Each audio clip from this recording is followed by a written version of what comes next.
What is up, YouTube, Facebook, Twitter, Twitch, Apple, Spotify, and everyone tuned in on the Texas Sports Unfiltered app? Welcome in to another edition of Bucky and BK, live on Texas Sports Unfiltered and on the free TSU app. Today is Monday, December 30th, 2024, and the Buck and I are with you for the next 2 hours. On today's show, we're just 2 days away from the Texas Longhorns taking on the Arizona State Sun Devils in the Chick-fil-A Peach Bowl. We will continue our preview of Texas ASU. We've got some sound from Kyle Flood and a few of the Texas players as well, talking about Wednesday's upcoming matchup. We've got bowl game recaps. How about Friday with OU, A&M, and Texas Tech all losing on the same day? We'll go over some of the biggest bowl games to this point in the college football postseason. We've got an NFL recap as well. What a wild Week 17 it's been in the National Football League as the playoff picture continues to take shape. We've got some Texas basketball to discuss. We've got some transfer portal news to get into, some holiday fun to be had, and a whole heck of a lot more between now and 10 o'clock this morning. A Merry Christmas to all of you. A Happy Hanukkah to those of you who are still celebrating. Hope everyone had a fantastic long holiday weekend. Hope you had a fantastic holiday weekend, Buck. How are you, sir? I did, man. I hope you had a happy Hanukkah. I hope everything went well. I know you traveled all around a little bit. Everything was good, man. Everybody's healthy, family healthy. You know, got to see my grandkids, got to go to my wife's daughter's house for Christmas, and everything was good. I did have an episode with one of the homeless folks, but other than that, it was all good. It just happens to be. I will not give up on. Hey, I won't give up on those people, but I did have a little bit of a run on Christmas Day as I was going over to my daughter-in-law's place for dinner. I brought socks with $5. I did my socks deal. And I had a little run-in, so I'll let you know a little bit. But good morning to everybody, and happy holidays to all of you. I hope everybody got to spend some time with their families. And good morning to the soldiers at Fort Cavazos, Texas, the soldiers in the state of Texas, and all those that fight for us each and every day. Thank you so very much for what you do through this new year. Please be safe out there, you and your families. But hopefully those in the military got to spend some time with their families if they had time off. But no, I went with my socks. There was a guy on a bench, dude on a bench. I actually went all the way to my daughter-in-law's house, and I told my wife, I said, I want to go back and you know, that give that dude, you know, one of these socks with $5 in it. And so it was only about 5 minutes away. So I jump back in the car, I go back, and here I am, all happy, good-spirited. I go up to the guy. I show him this nice pair of nice warm socks, and he goes, "Are those made of cotton?" And I'm like, "Probably." I said, "There's $5 in there for you also."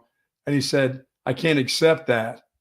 I'm like, "What?" He goes, "We're environmentally something with cotton, or his dad was a slave or some bullshit." And I said, "Are you effing me?" I said, "Do you know where you are, laying on this bench under this polyester blanket, cold as shit out, and I'm just trying to give you a pair of socks." And I said, "Why don't you just take the $5?" He goes, "Well, it was already touched by the socks." And this guy was sticking by his environmental, whatever he was doing. And I'm like, you have got to be kidding me. So I got in the car, and I didn't F him. I did say, "Are you effing kidding me?" As you're laying underneath this blanket, you know, with holes in your shoes. But he was sticking by his guns, whatever his environmentalist, homeless attitude was.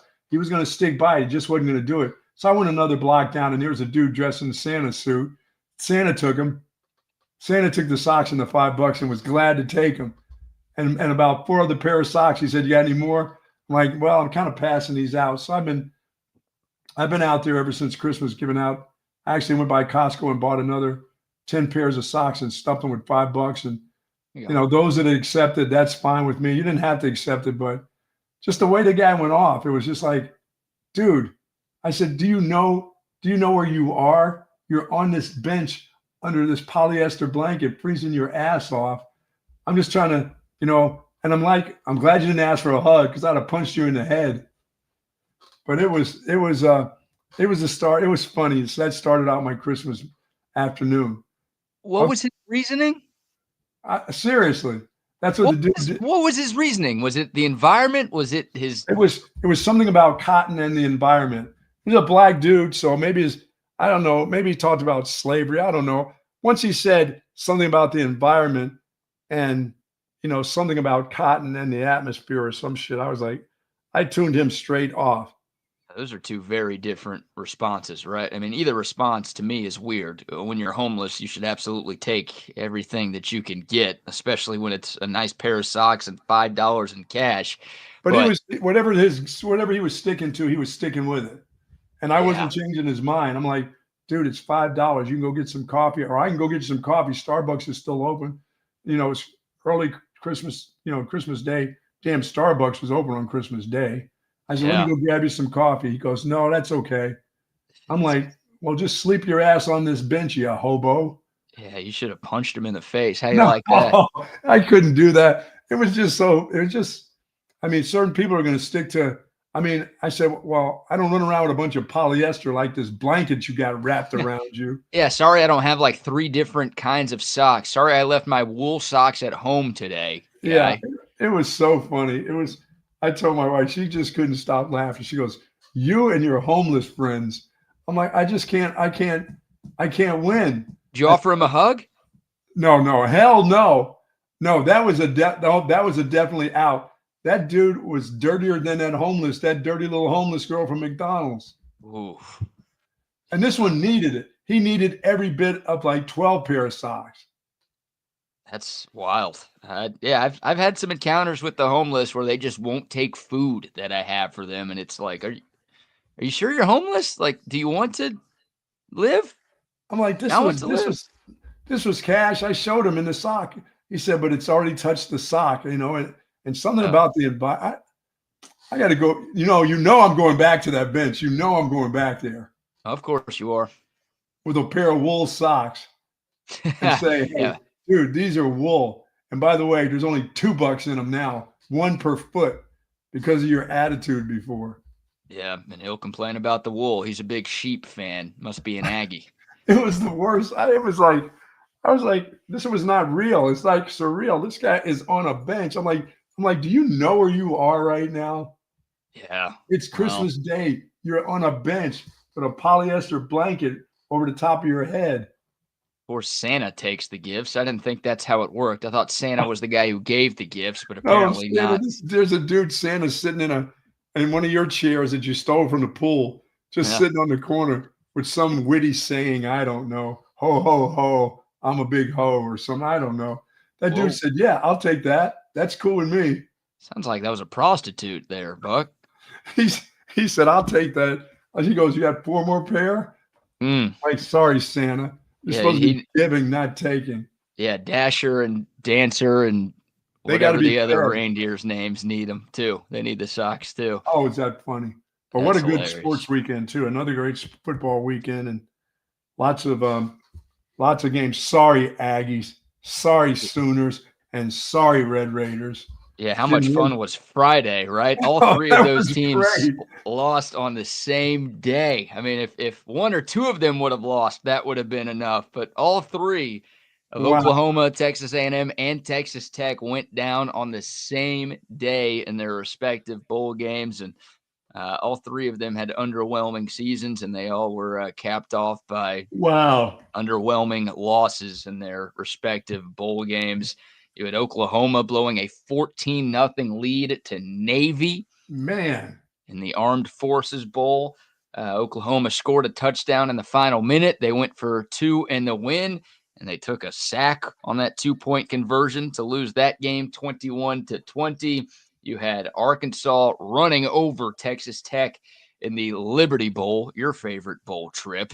Oh, the worst stroll trip in America. That's why that was so much fun to see. Yeah, look, I don't like Arkansas. I don't think most people like Arkansas in this audience, but it's always fun to see Texas Tech lose, and the Texas Tech defense had 0 answers for the Hogs offense, especially early in that game on Friday. And then the Las Vegas Bowl to cap things off late into Friday night. Texas A&M led with less than 2 minutes to go. They gave up a game-winning touchdown to USC with 8 seconds left to lose the SRS Distribution Las Vegas Bowl 35-31. After the game, Aggie coach Mike Elko said, "We couldn't defend the forward pass." It was pretty glorious to see all three of those teams go down in grand fashion. Yeah, and the Aggies, they couldn't say enough about that daggum quarterback. They wouldn't stop talking about him. Like, what is it that he's doing? What is it that they do? What are they doing well? That defense looks horrible. Yeah.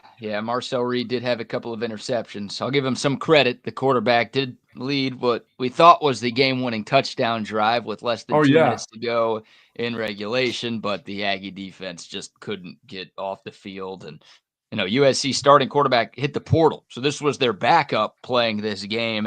And Jaden Mayava was able to march the Trojans down the field. And once again, with 8 seconds left. Yeah, it was quick. It was easy. With 8 seconds left, the Trojans get into the end zone. And look, still a very disappointing year for them under Lincoln Riley. They finished the season 7-6, but they end with a win over an SEC team. Way to go, Ags. Way to go. Are you sure they're an SEC team? I don't know if they are. I'm sure they are. I'm not sure the SEC really wants them, but I am sure that they are in the Southeastern Conference. So, yeah, how about that? I mean, nirvana for Texas football fans, seeing all three of those teams lose their final games of the season. How about this? Joey McGuire just popping around the sideline like his team was good. They were terrible. Yeah, I mean, this was supposed to be a great year. And look, Tech was 8-4, and they weren't awful in the regular season, but they had aspirations of getting to Arlington and winning a Big 12 championship. And their running back opted out. He goes, "I'm out of here." Yeah, instead they lose in the Liberty Bowl to a 6-6 Arkansas team. So, next year's a big year for Joey McGuire because Texas Tech is spending more money than just about any other team in America in the transfer portal. Like they've done a really good job of adding to their roster. They're spending like crazy to make sure that they're going to be good in 2025.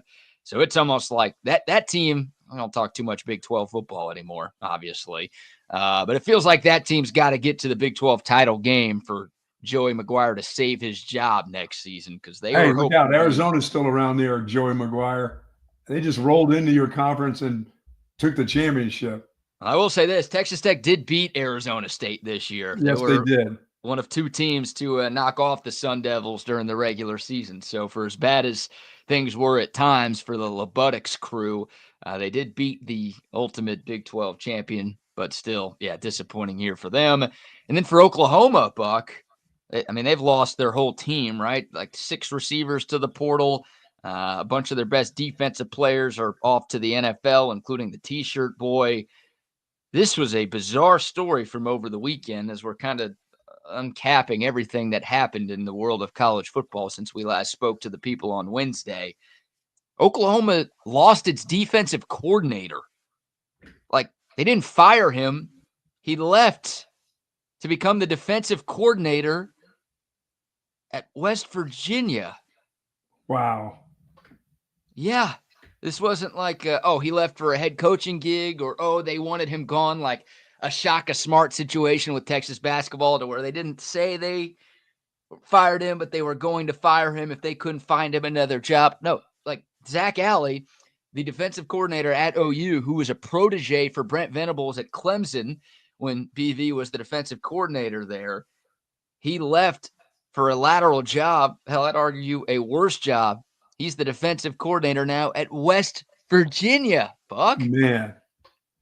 Morgantown, oh my goodness. What's going on with Oklahoma football? That's nuts. By the way, what group was that fell through the smoke machine, got them all screwed up? Was that the Aggies? Were they stumbling and bumbling through the tunnel and there was a pileup, or was that the Sooners? I don't know. I didn't see that. There was a video that went out. You know how they do the smoke machine deal? Sure.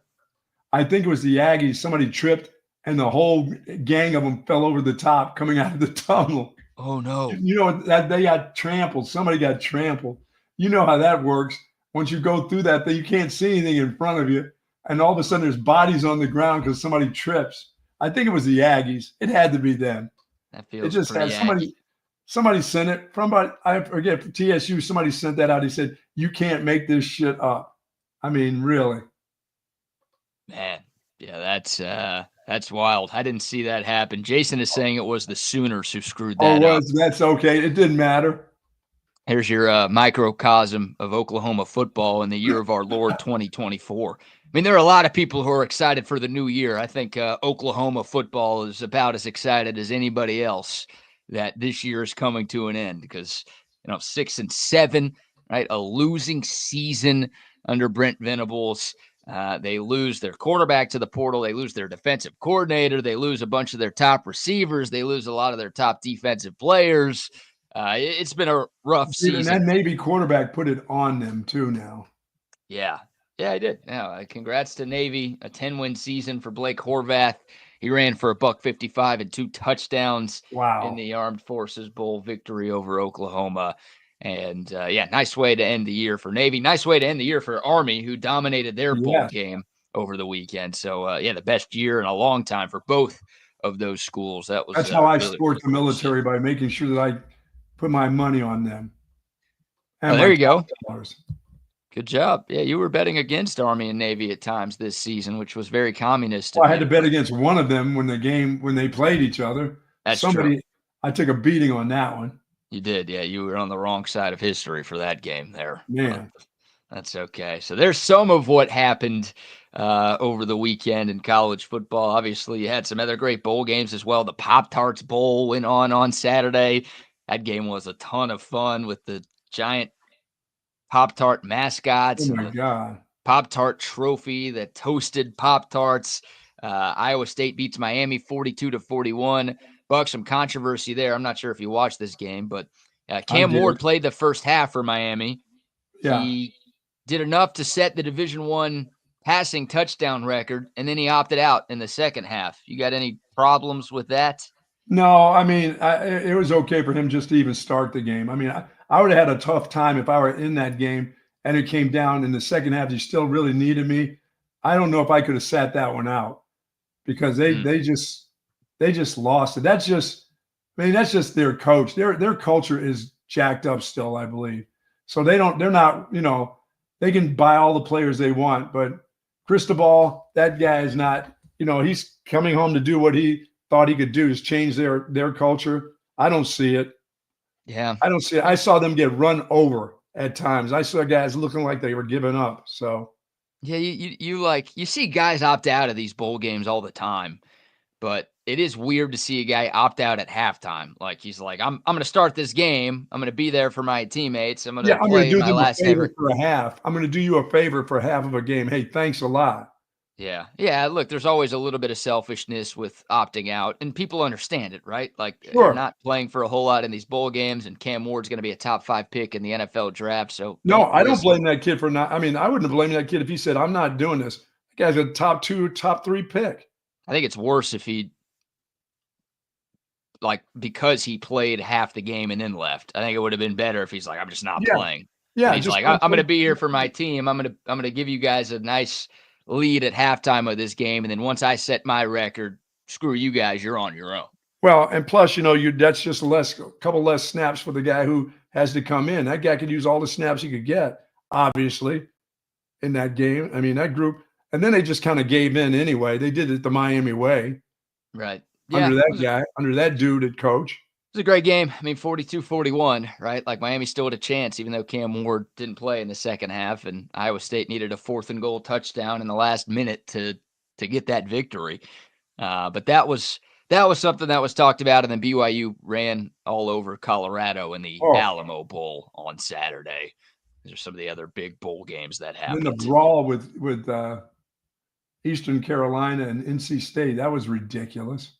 Yeah, guys stealing towels and guys throwing punches and tackling each other, and you got refs getting bloodied up. Oh, that ref that helmet hit that dude right in the face after that guy pushed him right into it. Hey, who says bowl season doesn't matter? Come on, we got blood on the field in these games. We got fights breaking out. You call these games meaningless? Come on, man. It's a big deal. Lots of in-state rivalry, lots of in-state teams playing each other, lots of in-conference teams. Thank you, BYU and Colorado. We needed that. Yeah, that one I'm still very confused why that game happened, but you Yeah. did have a Big 12 game in the Remember the Alamo Bowl, and I'm just glad we're not playing in that game ever again. No. That's all I really care about when I watch the Alamo Bowl Sooners these falling days. over the smoke machine. That is great. I got to go back and watch that. I got to get that for our show tomorrow. I didn't even realize that happened. I missed the start of that game. Dude, man down, and then another man, and then the whole pile of them. Can you imagine them all piled up in the tunnel? Bunch of Sooners all piled up trying to get over the top of each other to get out. Yeah, of course. It's a Brent Venables coach team. Of course I can imagine that happening. I basically saw that happen at the Cotton Bowl this year. Those guys all falling over each other. Saw it for 3.5 hours in October against Texas. Man, oh man, oh man. So one bowl game today. And we see Carson Beck is now not, he's gonna, he's had surgery and he's not gonna play anymore, which makes sense. I didn't think he was gonna play anyway. With that elbow, there's just no chance. Yeah, Carson Beck's done. I think we had that news on Wednesday that he was going to go under the knife, which basically told everybody that his season was over. And over the holiday weekend, we get the news that he is declaring for the NFL draft, which is no surprise. Didn't have the year that he wanted to have, but he will still be drafted at some point, probably in the top 3 or 4 rounds when we get to April. So, yeah, Carson Beck's college career is officially over. Obviously, Georgia is playing in a different college football playoff quarterfinal game on Wednesday night. We'll talk about their matchup against Notre Dame. We'll talk about all 4 of the games. One of them tomorrow. You get Boise State and Penn State to wrap up 2024. And, of course, 3 games on Saturday, including Texas and Arizona State on the first day of 2025. So before we get to that, we've got some sound from Texas coaches and Texas players, and did a little bit more deep dive research into Arizona State. So I'll tell you what I found. But before we dive into that, how about our first round of sponsor shout outs? Say hello to our friends over at Sue Patrick since 1975. Sue Patrick, Jay Willems, the whole gang over there. The incredible selection of Texas Longhorn apparel and all kinds of Texas themed gifts and items there just for you. A wide variety of men's and women's clothing. And they offer free shipping, folks, on any online orders over $49. Free curbside pickup, of course. But there's plenty of parking spaces. We well know that at 5222 Burnett Road. And boy, I got a lot of those gifts out to folks that just loved everything that Sue and Jay had over there at the store. And we've seen and met a lot of people so far this year. And we hope to meet even more in 2025 over at Sue Patrick. And once again, head on over there, go to SuePatrick.com for more information. And when you need it sent to you and you need it sent in a hurry, Sue Patrick is the place that you definitely want to go. Checking out my little Sue Patrick hat, my new hat gear that I have for the new year from Sue Patrick's. And thank you to Jay and the whole gang over there, a wonderful staff that they have over at Sue Patrick. Love those folks. Yes, indeed. Always love. Yep, always love getting to Sue Patrick. And if you didn't get what you liked for the holidays, go get what you on like over there and get what you want. Patrick. Yep, absolutely. Shout out to CentexTickets.com. Hey, if you want to get to Atlanta for the Chick-fil-A Peach Bowl on Wednesday, they've got tickets for you, and tickets are pretty cheap right now for the Peach Bowl. If you want to be in the ATL and the Longhorns take on Arizona State, you can get your tickets at CentexTickets.com. And hey, if the Longhorns win, they move on to the semifinal in Arlington, you could bet there will be plenty of tickets available for that game over at CentexTickets.com. Any sporting event, any team, any concert, any Broadway show, any comedy show, any live events, you're following here, right? CentexTickets.com. Don't forget to use the promo code CENTEX10, and you will get 10% off of your purchase of any tickets at CentexTickets.com. Very nice. Yes, sir. And also some love to our friends at McCall Custom Homes. Hey, if you had to travel for the holidays, maybe you're still traveling for the holidays and for New Year's, and you're tired of doing it. Nobody likes traveling this time of the year. The airports are a pain in the ass. The roads are a pain in the ass. The weather can make life miserable. It's a problem. Stop traveling because your house isn't good enough.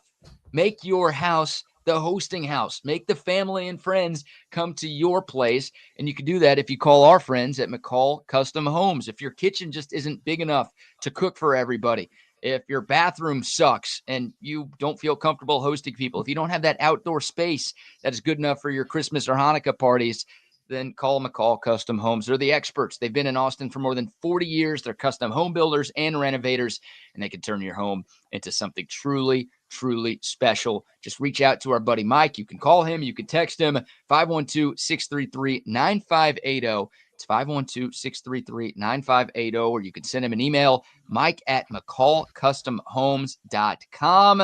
It's McCall Custom Homes. We build value into your home. All right, Buck. So let's talk some Texas and Arizona State. Not a ton of line movement over the weekend. The Longhorns 12.5-point favorites against the Sun Devils. And the total is at 51.5 right now. It's the second matchup all time between Texas and Arizona State. They met in the 2007 Holiday Bowl, a game that Texas won 52-34. That was a Colt McCoy-led team. Jamal Charles ran for $161 and 2 touchdowns in that victory for Texas. The Longhorns as a team ran for 300 yards and 6 touchdowns against Arizona State. I wouldn't mind seeing a repeat of that when we get to round 2 between these two teams. But Texas currently a 12.5-point favorite right now, Buck. Before we really deep dive into this game and let you hear from some of the coaches and players, your thoughts on that line as we sit just over 48 hours away from kick? I think it's just about right. I don't think it needs to go down anymore or up anymore. I think that's, just under 2 touchdowns sounds like it's perfect. It's perfect. If it gets cranked kind of weird and gets to 14, I don't like it. But I like it at 10 to 12 points in this game. I think it'll be I don't know if it'll be a high-scoring affair. I think the run game is going to come into play. Obviously, for one team, it definitely is. But for Texas, the run game is back in play again, too.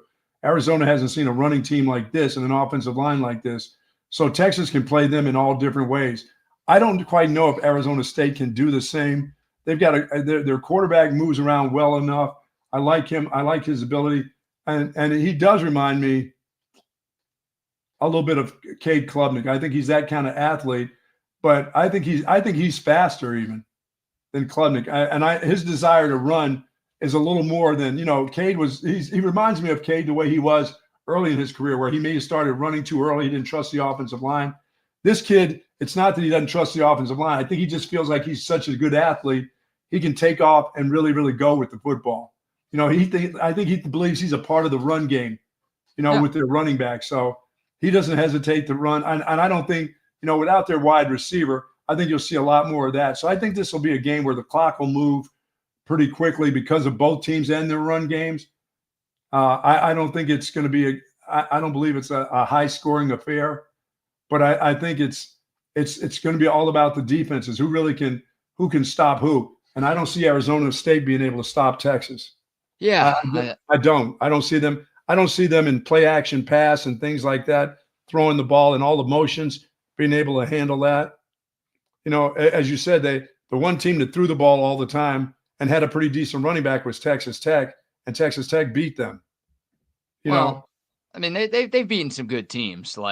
Texas Tech and Cincinnati got them in the regular season, but Arizona State, and they've won 6 games in a row coming into this game, and 3 of those wins were against Kansas State on the road, BYU, and Iowa State in the Big 12 championship game. So they've played some good teams and they've beaten some good teams down this stretch, and they've gotten a lot better since that October loss to Texas Tech, I think. Yeah, just haven't seen a running team like this since Texas Tech with a runner. Texas Tech's runner is pretty damn good. Yeah. That kid can play. And they're going to see a couple guys like that now that they haven't seen. So, but they practice against the run. They got to practice and tackle that big son of a gun at practice all the time. They see him. They know what kind of athlete he is, which he's outstanding. So it's not like they don't see it at practice. They go against it all the time. Right. Well, that's the key to this game, right? Can Texas run the ball the way that it has in every game down the stretch except for Georgia? Yeah, that puts them in a bind. That puts them, if Texas runs the ball the way they can, that puts them in a bind play action, because I don't think their secondary can keep up with the kids from Texas at wide receiver. I think they have a problem. Well, the Longhorns are now 35-3 under Steve Sarkisian when winning the rushing battle. So if they run it well and they're able to contain Cam Skattebo, I don't know if you're really able to fully stop Cam Skattebo, because that guy is doing things that we haven't seen in this sport since Christian McCaffrey. Yeah, well, then you're not going to Texas is gonna win. contain him. Well, you got to stop one or the other. What do you do? I mean, he's going to get it either in the run game or the pass game. I mean, he comes out of the backfield with a full head of steam. It's not like you're going to stiff that guy. One-on-one tackles, you're going to have to gang tackle him. He is a thumper now. I mean, he runs through 170 pounders, 180 pounders. That's not his problem. And then plus when he gets a head of steam on those little swing screens, and he's got really nice hands. You know, he's a really good athlete.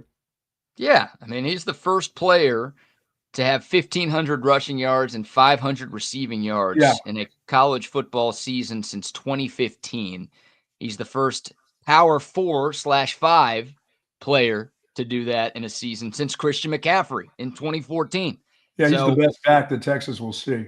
And when you hear the comparisons to Christian McCaffrey, it's not, he's a good white running back, so let's call him Christian McCaffrey. No, he's literally doing things that haven't been done since Christian McCaffrey was terrorizing Pac-10 defenses at Stanford more than a decade ago.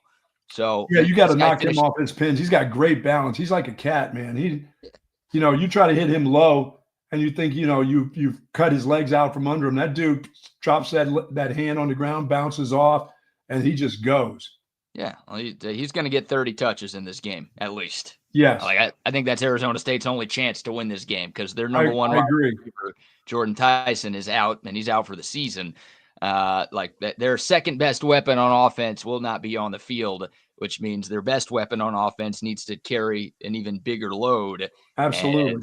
And look, Cam Scadaboo's been doing that all season. He is far and away the biggest reason why Arizona State is in this game and in this playoff. But, he is going to have to get the ball a lot, and Texas is going to have to hit him. They've got to bang him up. He and Anthony Hill will have a lot of collisions in this game. There'll be a lot of collisions between those two dudes.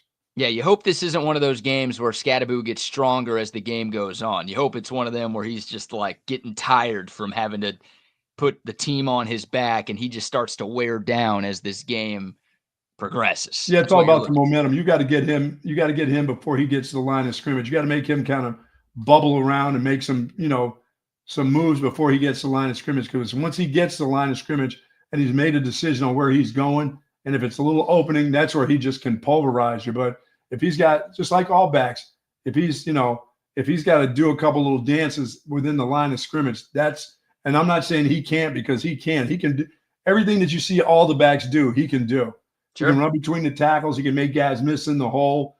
But no back likes to be, still having to make a move after he just gets a handoff directly because some guy comes shooting through a gap where he has to make another decision. Nobody likes that. But when he gets going downhill, look out. He is second in the country in missed tackles, behind only Ashton Jeanty at Boise State. He is third in the country in yards after contact. Yes. Fifth in rushing yards, sixth in rushing touchdowns. I mean, this guy is a monster. And like you said, he is the best running back that Texas will play all season. I mean, look, The Longhorns could match up with Boise State technically in the national championship. They won't, because Boise State's not going to get there. We'll see if Texas does.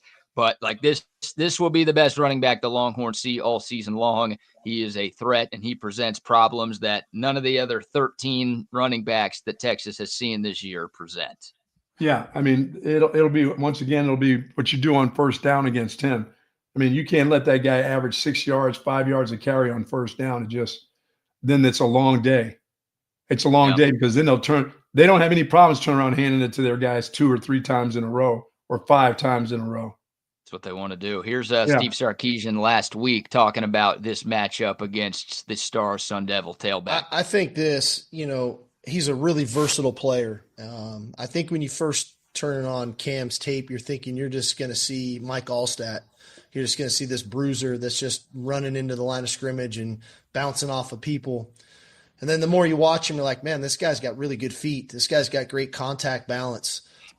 This guy, right when you think he's getting ready to run somebody over, he makes a miss. He uses a stiff arm. He's really good in the open field. He can run away from you. And then all of a sudden you're like, but wait a minute, this guy catches the ball really well out of the backfield. He's got, really good initial quickness after the catch to get vertical. And so he's a really versatile player. I was hoping he was going to be kind of a one-dimensional guy. When you just kind of watch Sports Center and different things, or, but all of a sudden you start looking at the cut up of them and the explosive plays and how they're happening. His versatility is probably the thing that stands out to me the most. Yeah, and everything he said about him in the beginning, like Mike Allstat, he can do that too. Don't leave that out, that he can't run you over, because he can flat embarrass you.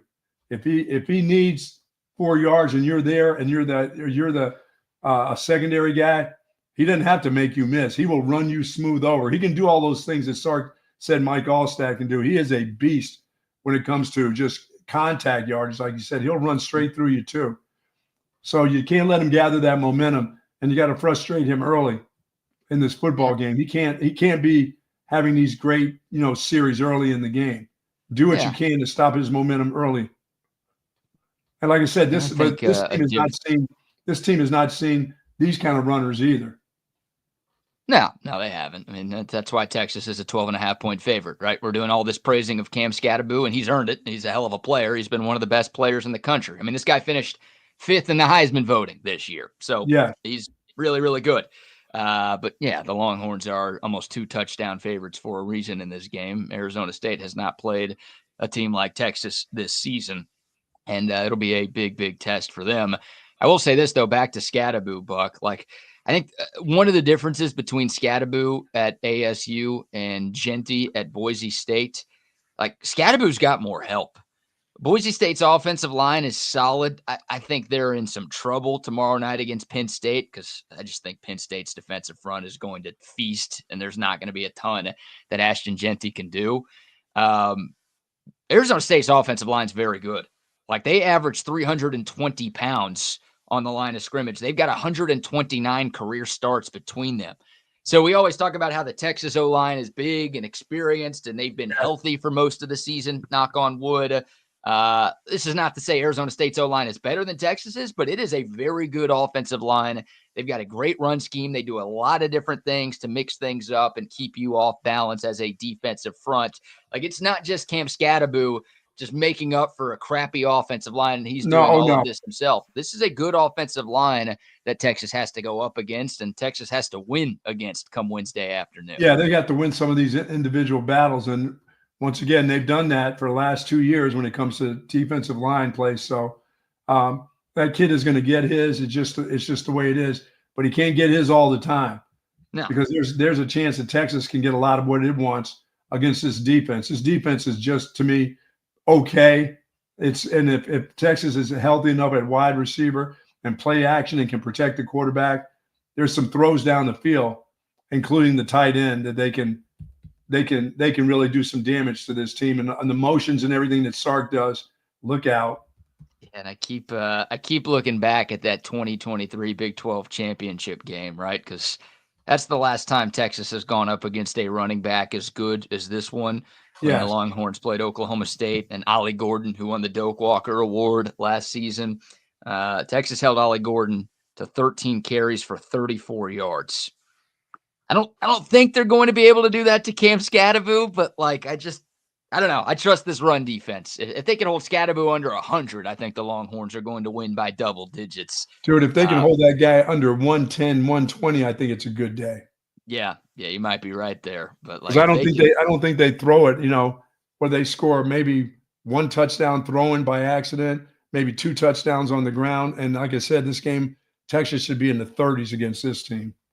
I mean, Texas jumped out to a 14-0 lead, and then they were up by 21 points at halftime in that Big 12 title game, and in large part because they didn't let Ollie Gordon do anything to them. So if you're able to do something like that, once again, I think this Arizona State team is better than last year's Oklahoma State team.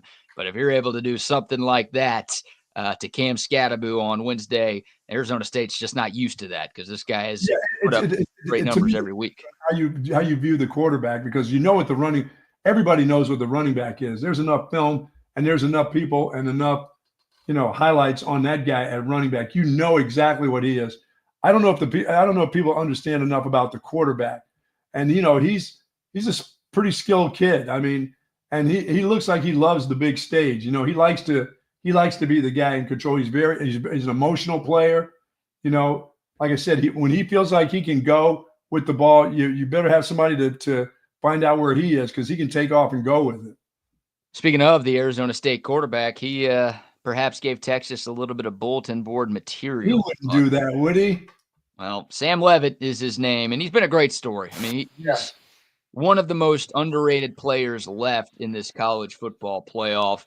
Threw for more than 2,600 yards, 24 touchdowns to 5 interceptions. Also ran it in 5 times as well. He's the second leading rusher for this Arizona State team. He's a dual threat player. He's pretty accurate. He's a good athlete. Like he hasn't been asked to do a whole lot this season, but what he's been asked to do, he's done incredibly well this season.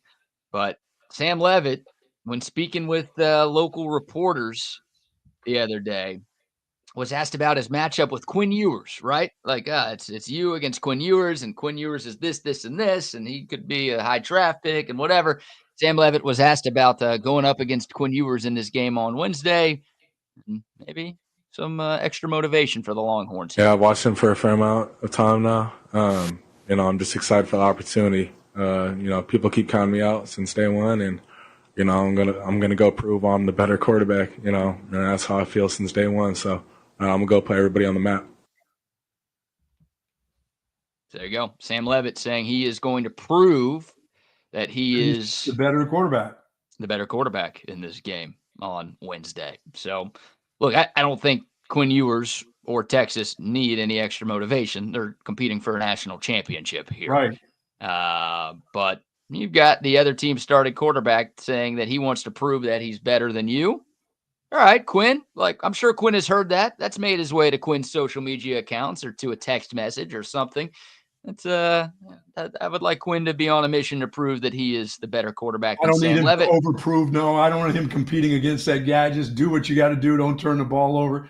You got plenty of people around you that can get the job done. It doesn't come down to him. And now it'll come down to their quarterback. Their quarterback's going to have to do some unbelievable things without that wide receiver.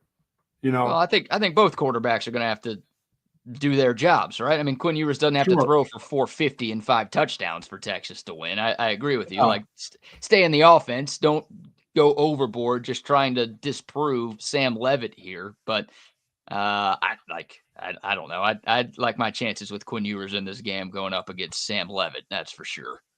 Yeah, I mean, Sam Leavitt's going to have to do a little bit more than he's normally doing against this team. He's going to have to go above and beyond all the things he's saying about having to prove something. He'll have to do that in this game in order for them to win. Because you just don't want it to be that running back that is out proving things to you, that you don't have a good enough defensive line to stop him. That's the one right there. I'm not worried about that quarterback beating. I'm worried about that dude that they handed off to. I respect that Texas doesn't do this. And look, a little trash talk, whatever. That's fine if that's your thing. But a lot of Texas players have spoken since the Clemson game. And whenever they've been asked about Arizona State or Cam Scadaboo or Sam Leavitt or just anybody in the opposing locker room, it's been, those guys are really good. Like, they're a challenge. Just another game on the schedule along the way. Yeah, they're praising them. Like, those guys are good. They do this right. They do that right. It's going to be tough for us. We're looking forward to the opportunity to compete against them. And then Arizona State. Yeah, they sound like the coach sounds. Yeah.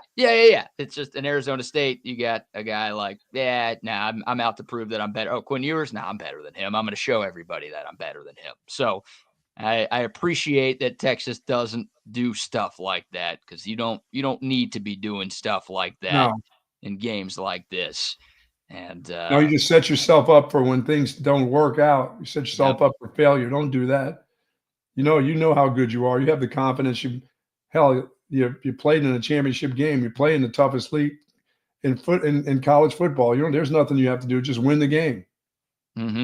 And apparently, according to the Coda text line, by the way, 512-222-9328, if you want to send us a text over there. Colin Simmons reposted that little clip of Sam Leavitt on his Instagram. So it has made its way to the Texas locker room. And hey, Colin Simmons was named the Sean Alexander Freshman of the Year over the holiday weekend, which awesome. was an award given out to one player, the best freshman in college football this season. Colin Simmons, 8 sacks, I think 13 TFLs. in his first year in Austin. He's been amazing, and hopefully his amazing year continues on Wednesday. He's a guy who might have the opportunity to disprove Sam Levitt a few times come Wednesday. Well, I think he's going to see a lot of action in that game. Yeah, absolutely. Yeah, you're going to need a speed guy. You're going to need to force that quarterback up inside in his pocket, because he's another guy who likes to get you once he got you spread out and you're out of your lanes. That's when he takes off, man. Force him inside to the linebackers, because I think the linebackers are going to be playing a lot inside. There's going to be a lot of inside the tackle runs with the running back. Now, he's fast enough to get outside too. But the defensive ends have played so well. I don't expect this running back to be bouncing outside, getting what he wants outside. I don't care how good their offensive line is. I think between the tackles is where it's going to be. Force everybody inside the tackles into these linebackers. So, and Collins is that Simmons is the guy who can force you in there into Alfred Collins and some of these big suckers inside. Yeah, and Texas has a top 15 rush defense in college football, and they more than held their own in the college football playoff opener against Clemson, especially against the run. So, 24 carries for 76 yards, the total output for Clemson in the first round matchup here in Austin. So, I mean, to me, like I said, for Scatterboo, if you hold him to, he can't have 170. He can have his 100 yard. If you need to give him 100 at 105, 110, okay, that's fine. Well, is that rushing yards or all-purpose yards? No. That's rushing yards. That's him turning and handing it off 28 to 35 times. Okay. He's going to get a lot of carries. Yeah, I don't even want that, but because I'm worried about what he'll do in the passing game. If he's going for $110 on the ground, then what's he going to do through the air too? Well, they're going to have some dump offs. You're going to have some dump offs. As long as you don't give him those funky screens, those inside screens where there's nobody around and that guy's in the open field, they're going to give him swing screens. They like to throw that, the same thing Texas does with Jim Blue. They like to throw that little swing screen and get him momentum going forward, because once again, there's 5 yards before when that guy gets ahead of steam. If you go up and contact him, he's getting 5 or 6 that way. Double digits. We're not doing this triple digit crap. You're being too nice. You were calling this guy Fataboo last week, and now you're saying he's going to go for over 100. Can't have it. That guy's a good player.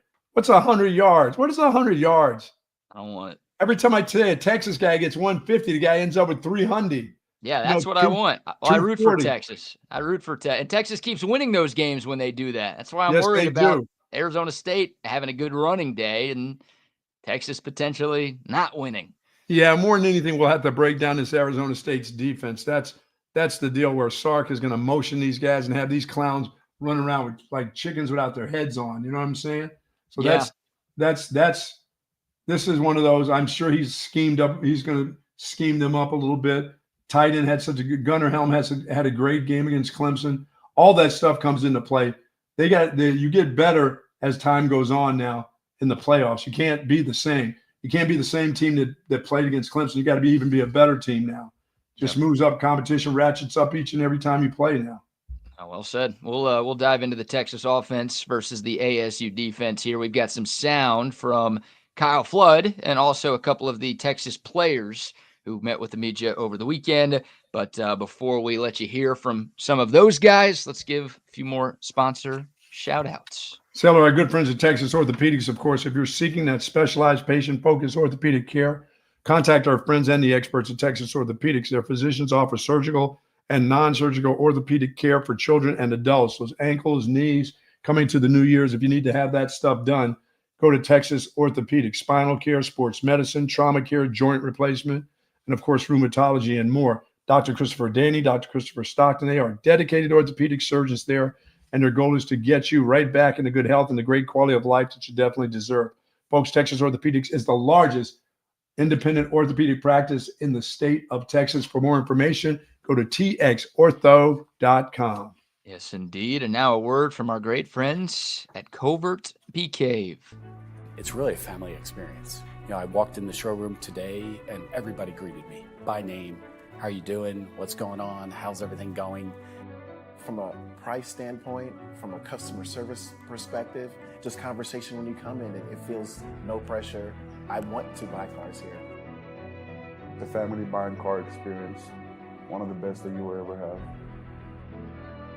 Come and experience it for yourself. Covert, born and raised in Austin. And our good friends over at Big Hat Spirits, of course, I had the mocktails over the holidays because, no, I was not drinking. I didn't get a chance to pour down any alcohol into my gullet, but I did have those mojitos and, of course, the margarita mocktails. Delicious. Love the ginger taste in them. And, of course, not very many calories in that, but it is good for you. It tastes good over ice, and wonderful, wonderful drinks. And thanks to the folks at Big Hat Spirits. Go to bighatspirits.com. Find out more information on all their different canned cocktails. It's not just the non-alcohol drinks, but the margaritas and the mojitos that they have. They are absolutely delicious from what I hear with the alcohol parts of it. And, of course, 34 Wine and Spirits is the spot you can pick them up. If you're going to pick up your spirits for the New Year's, hey, today and tomorrow, they're not going to be open up on Wednesday, but they'll open up for your pleasure. That's right, BK, for your pleasure, where you'll find your Allstat beer, as I saw a bunch of Allstat being wheeled into the store the other day. Now we're talking. Because somebody needs to have that Allstat, obviously. They're open for my pleasure, huh? For your pleasure is absolutely right. I like that. That's like some of the websites I go to that are there for my pleasure. For your pleasure? Yeah. I like that. Hey, Allstat beer. Where was I? I was somewhere last week, and I asked for Allstat beer, and they're like, we're out. Tab's kicked. What's going on here? Allstat? I mean, that's good because that means people are drinking Allstat a lot. But we need more of this. We need more of it around the city. The people want more. The demand is through the roof. It's the best beer that you can find. And, yeah, you'll be having watch parties for the college football playoff. You got a game tomorrow night on New Year's Eve. And, of course, the Texas game on Wednesday. You're going to have people over for these games, which means you need to have the Allstat beer ready to roll. Or maybe you'll be with us at Posse East. We'll be doing our pregame show there on Wednesday. They've got Allstat beer there as well. If you want to hang out with us doing our pregame show Wednesday morning, yeah, it's a noon game. But come on, it's the playoff. You're going to be drinking beer. Make it Allstat beer, the best beer that you can find all throughout the great state of Texas. Very interesting. You know, when people don't have their alcohol. I was at the NFL Combine once downtown in Indianapolis. And I was sitting at the bar. Now, I wasn't drinking. I was just sitting there watching some games on TV. And the guy said, I needed to have some drink that had Tito's in it. And the guy said, oh, we just ran out of Tito's. He said, well, I'm about to just run out of here. I'm like, what? I said, there's got to be some other kind of buy. The guy goes, when is it coming? He goes, the shipment will be in tomorrow morning. He goes, I'll see you tomorrow at lunchtime. He goes, I said, there's like 50,000 vodkas up there. He goes, no Tito's, no me. Not spending my money here. I've never seen that happen before, especially as somebody that needed to have a drink, it seemed, but he didn't need to have it that bad. He had to have his special drink. No polyester in the sock. No sock no polyester. For me. No $5. Touch the polyester. Sorry about that. No Tito's in my drink. No drink for me. No drink for me. I've never seen that before. The guy goes, it'll be here tomorrow morning. The shipment comes. He goes, I'll see you at lunchtime. What time do y'all open tomorrow? Oh, yeah. That is great. Oh, man. Hope everyone had a great Christmas vacation, Hanukkah vacation, Kwanzaa vacation, whatever you've been celebrating. Hopefully you've enjoyed the last few days of holidays, and hopefully you continue to enjoy this week as we celebrate the new year. I got me some new underwear for Christmas. Me undies. I've been checking out my underwear. They were starting to get, the band was getting a little bad after 3 years of my me undies. And I asked my wife, I said, well, can I wash these and put them in with the socks? She goes, no. She goes, use those for working out or whatever you use them for. She goes, but no, you can't. I'm like, wait a minute. She goes, if the dude wouldn't take the cotton socks, they're not taking your drawers. They're not going to take your, slightly worn. No, it's not slightly worn. They're like 2 years old. She goes, no, you can't do that. No, you should get arrested for that. If you're giving away used underwear to the homeless, they'll throw you in jail. It's like lightly worn. Is that? No. People are okay with lightly worn clothes, but I don't think people are okay with lightly worn underwear. You can't do that. I don't even do lightly worn jeans from Goodwill, so I am definitely not giving out the underwear. I said, what do I do? Do I just throw them in the trash? He goes, yes, throw them in the trash. He goes, I got you. My wife got me like 8 pair. It's like, Nice. what? Brand new undies. I got little dragons on them, some foxes, some giraffes. Oh, they're not underoos. They call me undies. What are you, 4? You get dragons and dinosaurs and cars on your I got underwear? some stars on there. I got some stars and the moon and stuff. Yes. You're way too old for that. What do you No, mean? you're not. You're not for cute underwear that do their job. No, you're fine having little foxes. They're cute. The only marks your underwear should have is skid marks, Buck. You shouldn't be having little toys and logos and princesses on there. What are we doing here, man? Woody from Toy Story. I got all those little things in my underwear. You got Buzz Lightyear briefs this year? There's nothing wrong with that, man. There's nothing right with that at your age. I guess not. Really, at any age past 5, I think is a problem there. So are you happy that you got underwear? I feel like people usually get mad that they get. No, I was excited because this place called MeUndies. They generally have sales that started December, and I've missed talking to my wife about the sales over the last couple of years. And I said, that was one of the best things because I've been thinking about I needed, some of these are, starting to, the little foxes are fading out, and she got me the foxes and all that other stuff. So yeah, I was excited about that. That's all I needed, man. That's all I'm telling you. That's what I got. And I was very excited about that. And I got to still live in the house with my wife. So everything was good. Oh, that's a win. You're a briefs guy. That's your method of. No, I'm no. I got those little tight, whatever they're called. Yeah, briefs. Yeah, the briefs. Yeah, that. I don't do boxes. I don't do boxes. I don't like to let my stuff, dangle in the jangle. You know what I mean? Yeah. I could get caught in a bad situation there. I got dogs and animals that jump up on you. Oof. That dog's head hits the wrong. I got to have it packed in there like a jock. You know what I'm saying? Need a little protection there. I understand. I need protection. Might as well have a cup with these dogs. Yeah. Yeah, you ain't lying. By the way, they were out howling last night. When I finally went to bed at almost midnight after watching that game, the daggum coyotes were smelling all the goats and stuff next door to me and the chickens that these people have. And they were like crying. These coyotes make these sounds. It sounds like babies screaming. And my dogs were going absolutely nuts. Like the one old dog would I think 4 coyotes would eat him, but the one dog just would love to have a whole pack of coyotes try to take him on. That goofy one, that Louie, that maniac dog. Yep. He's just hoping one of them gets underneath the fence. But they were howling and crying and screaming. The dogs were going on for like an hour. That's when I always have to walk out on the back porch and tell them to shut the hell up, and the dogs shut up. If I go out there and say, shut up, they understand that means to quiet down. Wow. But last night they couldn't stop because you can't tell the coyotes to shut up unless you go out there with a gun. I was going to say, there's only one way to shut them up, I think. Oh, yeah, for sure. You need to go out there with a scope sometime. There you go. What a mess. What a mess. It was a mess. Yeah, that was a late night for me. That was, I've been staying up watching, I stay up and watch these during the week, these football games now when we're not working. But, dude, last night, that overtime with Washington, wow. Yeah. I was telling you before, how the Bayou Bengals, how did they ever lose a game with that guy at quarterback? How bad a coach is Coach Kelly and that group, his staff? Not only did they lose a game, they lost multiple games. They didn't make the playoff. They didn't make the SEC title game. I think they lost 3 games last year with Jaden Daniels. Wasn't Neighbors on that team with him?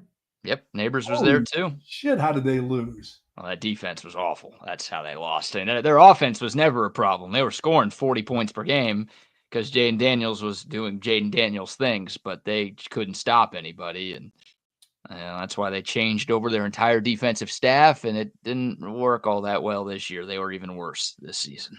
So, all right, we'll get into the NFL because a lot to get into.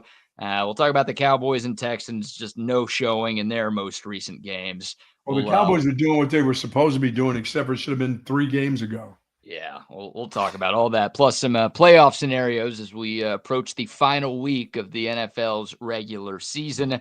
But we keep promising the people some audio. So we've got some some offensive sound for Texas leading up to this Arizona State game. Buck, I'll give you the choice. Do you want to start with Kyle Flood or do you want to start with the players? Let's start with Kyle Flood. All right, so we've got Kyle Flood, who was the offensive line coach and also the offensive coordinator by title for this Texas football team. We'll start with the run game. The Texas run game, once again, outside of the SEC title against Georgia, has been dominant as of late. They went for 292 and 4 touchdowns in the win against Clemson last Saturday. Here's Kyle Flood talking about how Texas can keep the run game going, hopefully for a few more weeks. We've had some success running the football. There have been a couple games where we haven't. But regardless of any of that, we don't start the game with any rushing yards this week. So we've got to execute this game plan. That's how I look at it from our perspective. It was great to rush the ball the way we did in the last game, but we don't get any kudos for that. So we got to earn every yard that we rush for this week against a defense that presents a lot of challenges. So, I'm not worried about January 20th right now. I'm not worried about the 10th or the 11th right now. We're worried about the Peach Bowl and playing really well in this game. And I think the way you do that is to practice well. And I'm excited about how we practiced the last couple of days. All right, enough of the coach speak, Coach. That's fine. You should be able to run the ball against this Arizona State team like you've been doing. You're right. There's only a couple of games that you didn't do it, and that's both against Georgia. They stuffed you. So Nobody else has stuffed you. So you should be able to go into this game, feel confident about your run game, and do what you need to do. Nobody's worried about January 20th. We know all that stuff. One game at a time, one practice at a time. You know what I'm saying? One film session at a time. We know all those coaching cliches, but you should be able to run the ball against Arizona State. They're not Georgia. That's not the Georgia defensive line that you're going against. Your guys should ought to be able to mow these dudes right down like you've been doing against most of the other teams that you played against. So here's, I guess, good news, bad news for Texas going up against the Arizona State run defense. What's the good news? The good news is Arizona State is pretty light in the britches. Whoa. I don't think any of their starting defensive line eclipsed 300 pounds. No round-shouldered dudes? Depends on your definition of round-shouldered, I guess, but not as round. Don't tell me there's a 5'9", 287 in there or a 6 foot, 280 pounder in there. Well, here's the 5 leading snap getters on Arizona State's defensive line are listed as the following: 6'4", 290, 6'1", 295, 6'1", 285, 6'2", 290, 6'4", 285. They're little guys. Yeah, like they're not tiny, but they don't have a Vernon Broughton and Alfred Collins, a Tavondre Sweat, a Byron Murphy, Jordan Davis, a Jalen Carter, a whatever. Like they just don't have. When you double team them, they should be back there where the linebackers are. Yeah, the Texas O-line, as big as it is, should be able to get to the second level against this group. Now, the bad news is, this isn't bad news, but Arizona State's the 22nd best run defense in college football this year. So, against weaker competition in a weaker conference, they've still found ways, despite being kind of undersized on the defensive line, to have a pretty good run defense. So they don't see that many snaps with that offense and that running back and their run game, so they don't get a lot of snaps. No, that time of possession, I got to believe they're pretty good at time of possession. Yeah, they are. And we spent a lot of time, Buck, last week talking about how bad Clemson's rush defense was. Yes. It was one of the worst in the ACC, and that obviously showed up because Texas ran for almost 300 in that game. Arizona State's run defense on paper is not as bad as Clemson. So it's going to be, I think, a little more difficult for Texas to establish its ground game. Like I said, it ain't Georgia. It shouldn't be 1.1 yards a carry or anything like that. But once again, as I said, every week the competition is better. So I expect them to be better than what Clemson was, yes. Yeah, on paper against the run, Arizona State significantly better than what Clemson was. But Yeah, this Texas O-line, which, whether you agree with it or not, was a finalist for the Joe Moore Award this year. I mean, Texas is big. Kelvin Banks is going to play. Jake Majors is going to play. So the full complement of starters will be back for the Horns in this game on Wednesday. Yeah, I mean, it's big, it's strong, it's experienced, it's very good, and it feels like they found something down the stretch. And they really found something, not just the run game, but with the outside zone portion of the run game. Right. Maybe don't do that against Georgia if you play them again. But here's no, don't run that. Don't run that deal where the guys come through the gaps, or you try to get wide on them. They don't let you get wide. That doesn't don't really do that. work. By the way, they won't see Georgia. Georgia won't make it to that game. Okay, we'll get your thoughts on Georgia Notre Dame to maybe tomorrow or maybe later today, but kind of hope you're right.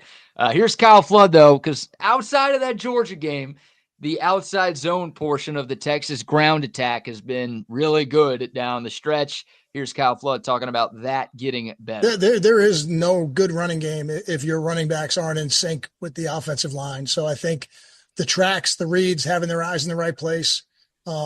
When you watch running backs, the way you know you have a really good running back is when you see a change of speed as they go through the line of scrimmage. That means they're really seeing it.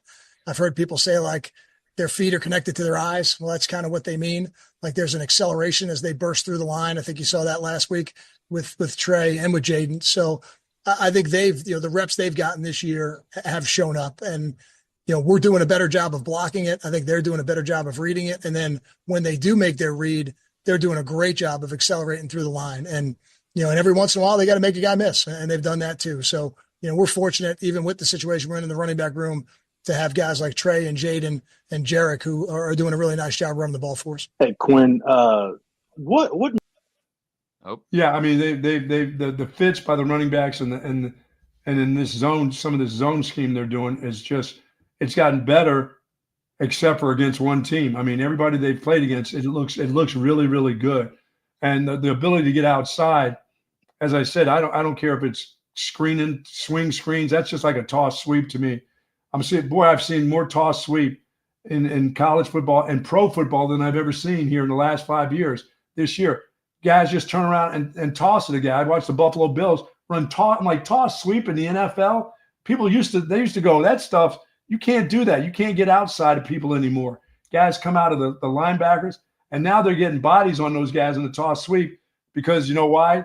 The wide receivers are getting paid for not only catching balls, but they have to get out there and block now too.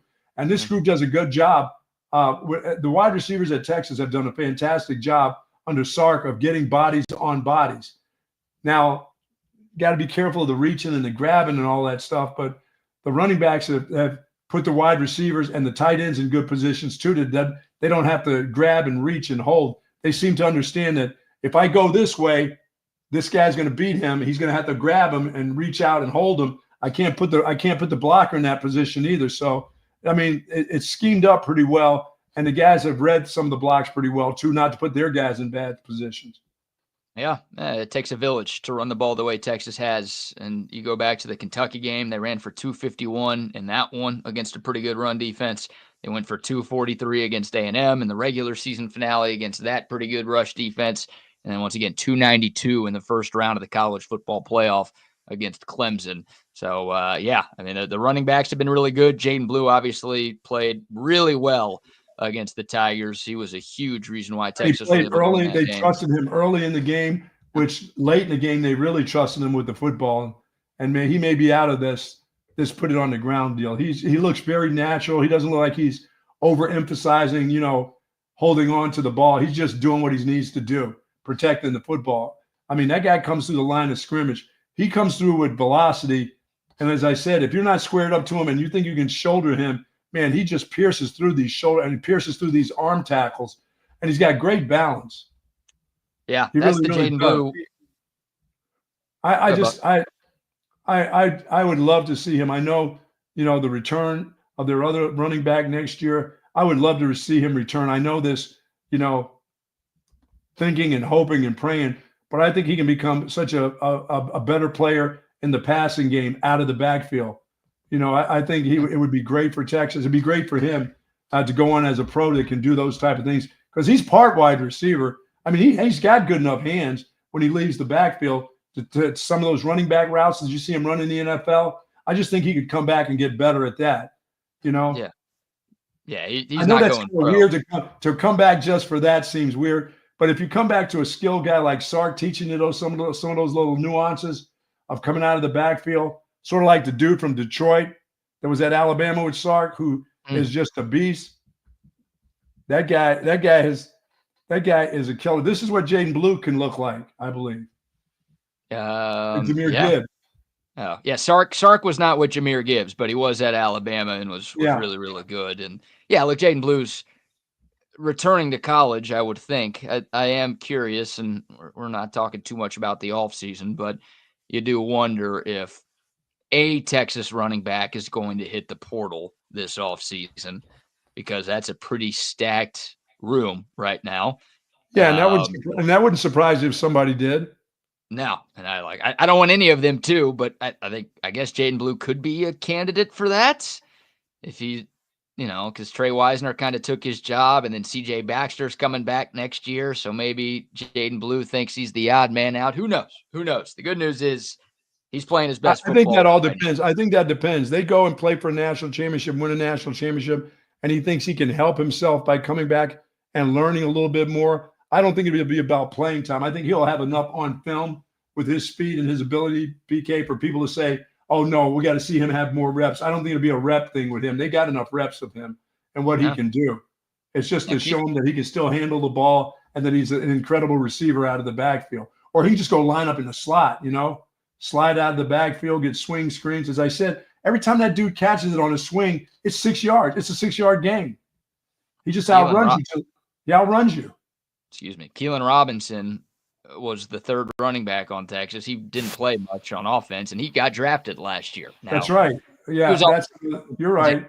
He was a special teams ace, which helped a lot, and Jaden Blue doesn't do that for this Texas team like Keelan Robinson did. But I think, even if you're not getting as many carries, if you're as talented as Jaden Blue is, I think there's going to be a spot for you in the NFL. Yeah, there's no doubt. There's no doubt about it. But if you could end up being a mid-second or third-round pick instead of a fourth or fifth-round pick because you came back another year and they paid you some nice NIL money.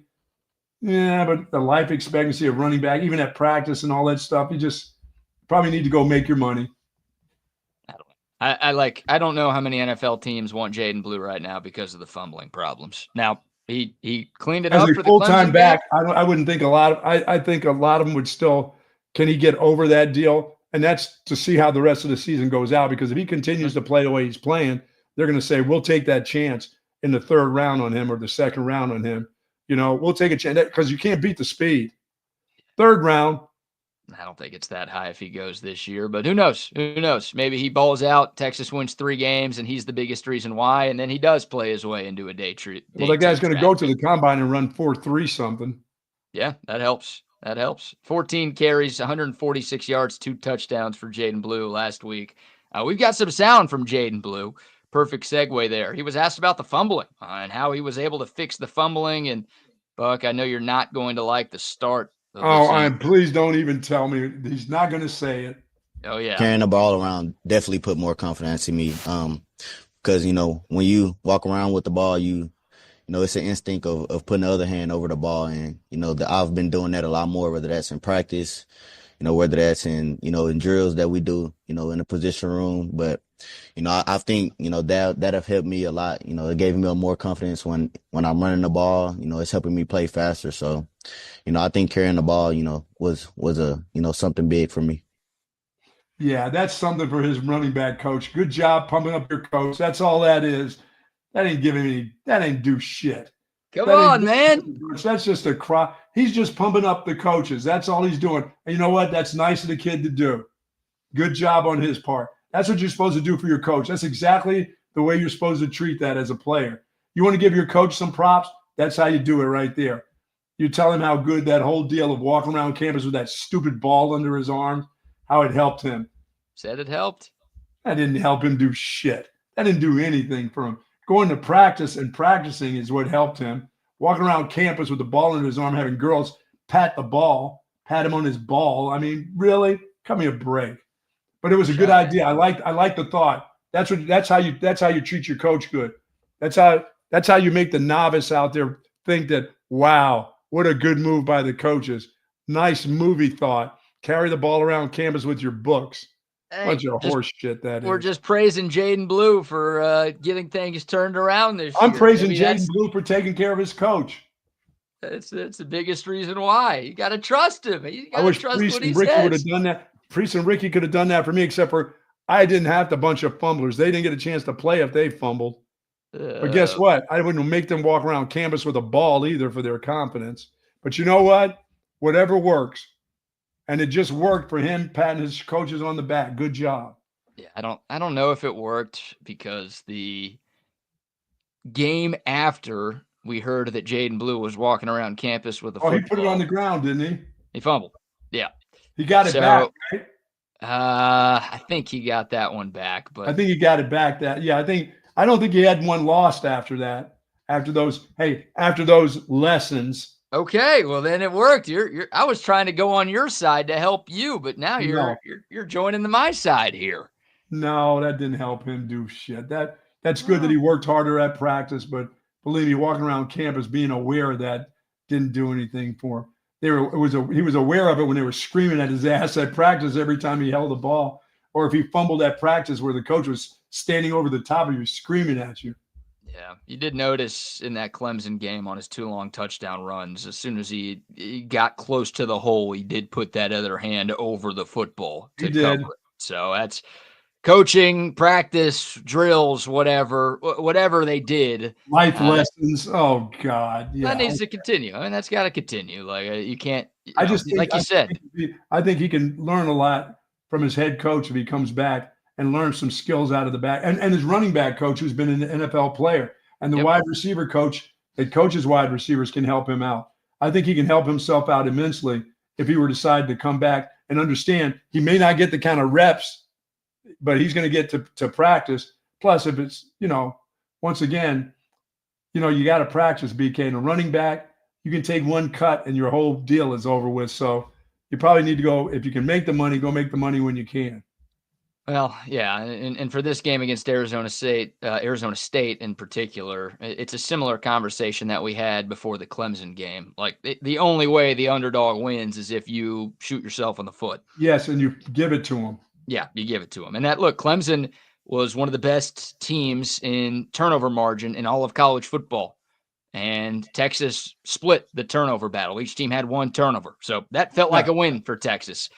Arizona State, another top 5 team in the country in turnover margin. They are plus 14 in that statistic this season. Texas ranks 122nd in the nation in turning the football over. So it's the same thing. Like, if you're able to split, you want 0 turnovers, of course, but if you're able to have 1, and 1 is good, 1 is okay. One for a game, that's all right. That'll work. Especially if this defense, which has been one of the best at taking the ball away, forces one. Like, if you go even against Arizona State in the turnover battle, it's the same thing as Clemson, to where you're just that much better than them. You are going to win this game by multiple scores. You can't turn it on in your area, though. You can't turn it on at the 15 so they get it going in. You don't want to do that. Midfield on the other side, but that's you only get 1. That's either, and where I expect the 1 to come from.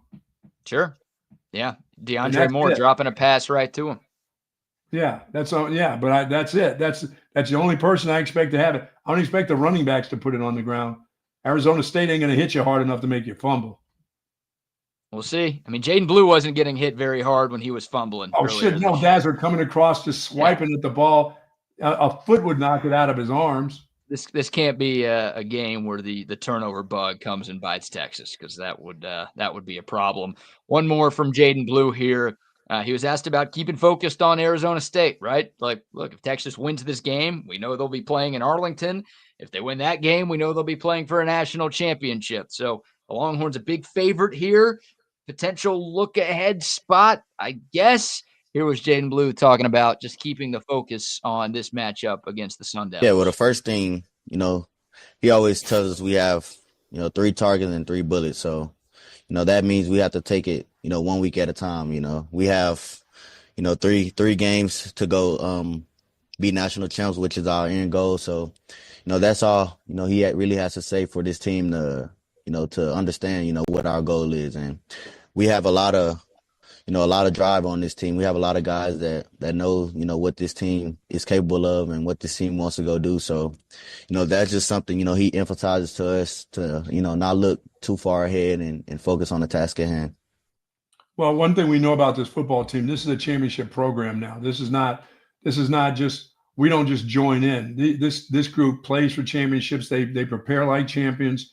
That doesn't mean they're the best team that's out there, but they prepare that way. They prepare like champions. We've seen them in games where they've struggled in some ways, but they find ways to win. And that's what it's all about now. It's win and move on to the next game, because there's nobody that's perfect right now in college football except for Oregon. Everybody else has lost. Everybody else has faltered somewhere along the line. So your deal is to keep playing championship football. And for the last 2 years, I believe this group has played championship football. So just keep doing that. Don't, where we say we have one turnover, everybody would say, no, you need to be perfect. Screw that. You can't, everything's not perfect. You just can't have 5 of them. You can't have 4 of them. You may be able to get away with 2 of them because your defense plays so well. You can, but you can't have your running backs fumble twice and your quarterback throw 2 picks. That's not playing championship football. One turnover, the 5 or less penalties has to be still being played with this football team. It doesn't change. The way they play and the way they prepare has to be a championship deal. It can't be, okay, Arizona State is not as good as the next team we play after this. You just got to take it that, yeah, they're pretty damn good. And you got to take care of your business this week, because they have a championship style running back who can take over a football game. If he gets going, he can take over a game. And you can't let that happen. That's, just like I said, one guy can't wreck it on defense. You can't have an offensive player that can wreck the game for you. You can't. There can't be one offensive player that takes over and beats your entire football team, causes you to lose. Yeah, if you call Texas a championship program, you've got to call Arizona State a championship. Yeah, they just won a championship. Because they won a championship. And Steve Sarkisian has been very complimentary of Arizona State since this matchup was announced.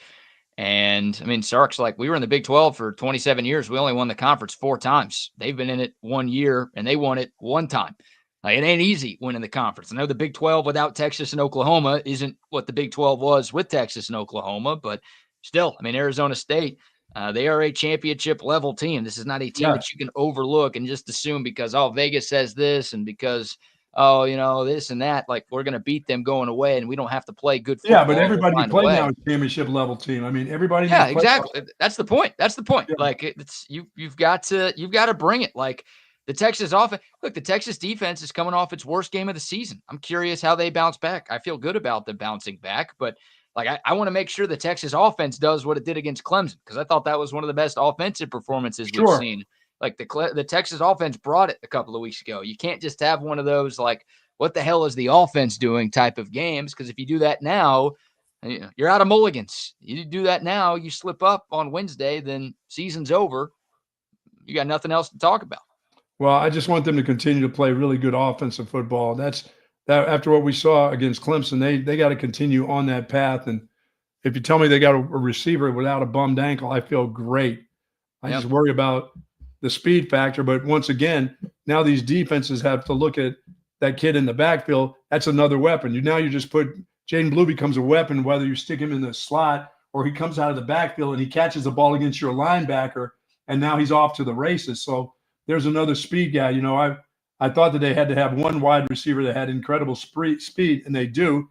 But once again, he's not going to be totally healthy. But he's also at the point, BK, the guy's played with a bum ankle for 2 months. He ought to know how to play with a bad. It's not like it's all of a sudden going to be like it was, before. So he still knows it. He knows how to play with it. I worry about him because playing the position as a wide receiver, dude, it affects your catching game. Yeah. Those receivers are like, oh, we have to be perfectly geared up. Everything has to be working out. Our uniform has to look good. We have to have the right amount of tape on our fingers, But if there's something just a little bit off, that's when you start messing around with your catching. But when you're perfectly healthy and ready to go, the guys with the great speed are something. And Texas has one of those guys, but right now he's in between right now, I believe. Well, the good news is reports came out over the holiday weekend that Isaiah Bond is going to play for Texas on Wednesday, and That's there good. was a 15-minute open practice window for Texas, and Isaiah Bond was a part of that. So the media who did attend that practice, they got to see Isaiah Bond out there, and apparently, it wasn't great. It wasn't a scrimmage. I mean, he was running routes against air, but he was participating in every drill. He was doing some blocking things as well. So it feels like it's all systems go for Isaiah Bond. Is he 100%? Nah, probably not. But will he be on the field for the Longhorns on Wednesday? Yeah. And that's. I mean, he knows how to play with it. That ankle's been bothering, so it's not like it's something new. He understands what he can do. Yeah, they don't have Arizona State hasn't seen a group of weapons like Texas has. No. I mean, I'd be saying that even if IB wasn't going to be playing. But if IB's on the field, him with DeAndre Moore, with Matthew Golden, Silas Bolden, Gunnar Helm, and the running backs, Isaiah Bond, even if I think he's going to be more than a decoy, but just having him on the field, even if he can't go for 100 yards on Wednesday, like having him on the field requires so much attention from an opposing defense that can open a lot up for the other pass catchers on this offense. Yeah, he has to just catch the ball. If the opportunity comes for him, he's got to be able to. They all have to make the catches. As I said, it's all championship play now. It's just everything has to work. Everything has to work each and every week now. Yeah. You can't have one guy. Oh, he had a bad game. No bad games now. Everybody plays up to a championship standard. Yeah, no dropping, no more drops, receivers. No. That's been weird. The last two games, right, going back to Georgia. That was a huge problem against Georgia. Not as much of a problem against Clemson. Texas was credited with 2 drops. I think they had 3 to 4. But one of those drops obviously turned into the one interception that Quinn Ewers threw in that game. So, drops were not a problem in the regular year. Don't make them a problem in the postseason. No, this is where you need to make these catches.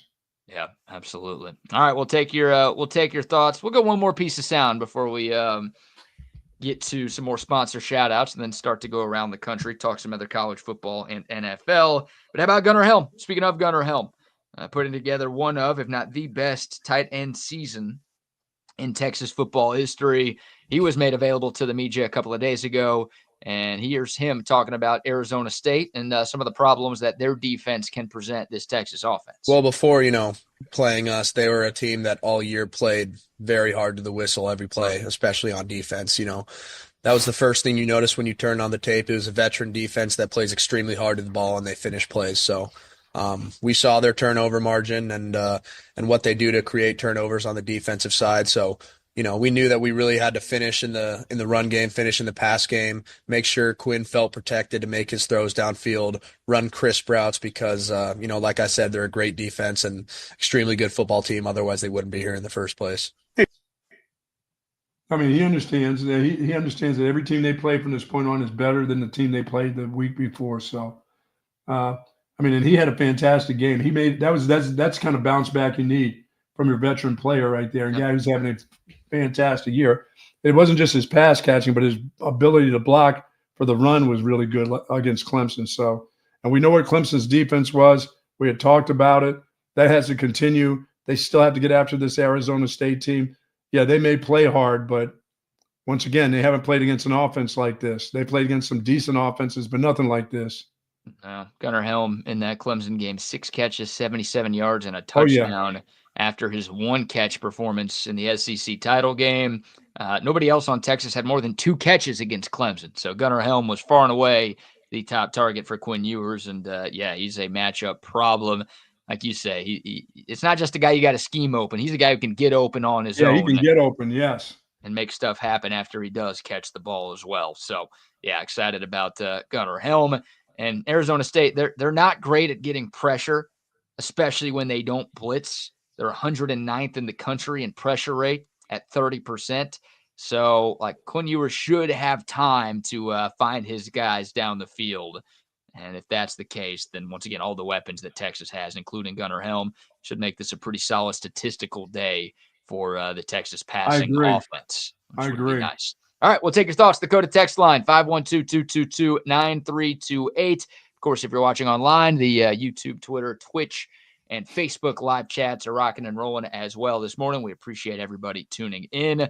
Buck, before we get to some NFL action from the weekend, how about another round of sponsor shout-outs? Say hello to our friends over at Leaf Landscape and Supply Services, Monterey Oaks down south and Palm Springs Road up north. I was out there amongst my lettuce that I got from Leaf Landscape and Supply Services. Lettuce is looking good. Strawberries are looking good. Broccoli is looking good. Don't have any crowns on my broccoli yet, but boy, they told me what to do, how to fertilize it, how to plant it, and I love it. I dug up some of my old roses, got rid of those, but I will not put them in until the new year, probably in February sometime. But folks, if you're looking to landscape your home and surrounding area of your home, please call in the folks at Leaf Landscape and Supply Services. Talk to them about it. You can try it on your own, try to figure some things out, but you want the experts to do it, or you want the experts to tell you how to do it. And if you don't want to do it yourself, they'll find contractors. They meet with them every day of the week. So you can talk to them about having somebody come out and do it for you. They'll tell you the colors that you may need to use, the kind of shrubs, the kind of roses, the kind of trees that you should plant. But you can get that all done at Leaf Landscape and Supply Services. Mention Texas Sports Unfiltered. Get 10% off of your purchase. Yes, indeed. Yes, indeed. Now a word from our man Tom McKay and the crew at Audio Visual Consultation. Hi, this is Tom McKay, owner of Audiovisual Consultations, and all of us at Audiovisual would like to wish you and your family a happy holiday season. This time of year can get a little hectic, so we want to remind you to relax, enjoy the season with your family and friends, and give us a call at 512-255-8678 for all of your home entertainment needs. This is my favorite time of the year. I love the holidays, the music, the decorations, the presents, the whole darn thing. So this year I'm asking all you listeners to help make this a special holiday for everyone. Smiles are contagious and free, so let's give them away like the government gives away your money. Let's high-five strangers on the street. Hold the door for people behind us. Tip your servers more than they've ever been tipped before. Give to a charity, or hell, give to a bunch of charities. If someone does a good job, tell them they did a good job. Pat someone on the butt. Sing in public places just because it feels good. And as always, hug your kids until they beg you to stop. Watch some games with your friends and make love to your wife or your husband. I know there's some women listening too. You can still give us a call at 512-255-8678 if you'd like to get some cool electronics, but more importantly, have a great holiday season and a friggin' awesome next year. Thank you, Tom. I get my TV's ready because, the start of the PGA season gets ready to start at the Century in Hawaii. So, I need to see what Hawaii looks like on that big screen. I can't wait. I love it. This weekend or next weekend? I think it's next weekend it starts. Wait. Yeah, they don't mess around. It's almost time. It always starts that in Hawaii. So I love to watch that on my 95-inch big screen TV from AB Consultations. Plus, I'm seeing enough football. I'm seeing Saquon Barkley and seeing what they're going to do with Barkley this week. They're talking about it. He talked about it yesterday like he's not going to play. 100 yards away. That's weird, right? It's a weird situation. Do the Eagles do what Cam Ward just did at Miami, right? Cam Ward gave him the first half to get 100 yards and then 7. Yeah, like Cam Ward played a half. He broke the record for Division I touchdown passes, and then he came out of the game. The Eagles are locked into the 2 seed, right? They clinched the NFC East, and they clinched the number 2 seed with their blowout win over Dallas yesterday. So they really have nothing to play for. They can't go up. They can't go down. But Saquon has a chance to break the all-time single-season rushing yards record. So you just either do it or you don't play him. You don't give her, and all of a sudden end up with 70 yards, and he's 30 yards away, and say, sorry, this second half, we're not going to get you 30 yards. You're either you're sitting that dude and he's not playing, or you're going after the record. Yeah, that's it. That's it. And they're playing the Giants. He's not going to have a bad rushing day. It's like he'll get the record. His old team, and he's playing against them. Wow. He might get it in the first half. He might only have to play a quarter and a half of football to get there because the Giants are so bad and they can't even tank, right? Yeah, but if that dude ever gets off of the pile and he's limping to the sideline, you look like an ass. Yeah, no, I don't know what you do, right? I just ask him. I mean, he's the guy. I just say I'm the coach. I say, what would you like to do? And I'd be like the coach. I'd be like, don't put it on me. This is on you. What do you want to do? We got an opportunity to continue to play. We're good enough. Number 1 defense. We can play for a Super Bowl. You've got a record that's been sitting there for 40, 50 years. What do you want to do? What would you like to do? If he said to me, this is about the team, I'd say that's fine. That's fine. Then I'll sit you down here. And if he says, I'd like to give it a chance, coach, and break the record, I'd be like, okay. And then there's my general manager. And you say, no, we're paying you for the next 3 years. We want to win this year and the next 3 years. No, you got a contract. The general with manager's us. looking over your shoulder. Yeah. And the owner of the team's looking over your shoulder saying, don't let him play. Don't let him play. Can't do it. Can't do it. Like, he's playing. That's a bad decision. That's a bad decision. It is. Whatever. I don't know. Screw the Eagles. They killed the Cowboys yesterday. Nice job, Cowboys. Boy, did they put it on them. And they were trying to put more on them. That was the best thing that could have happened to the Cowboys. I said it last week in our abbreviated week. Like, the Cowboys were starting to play a little too well for my liking.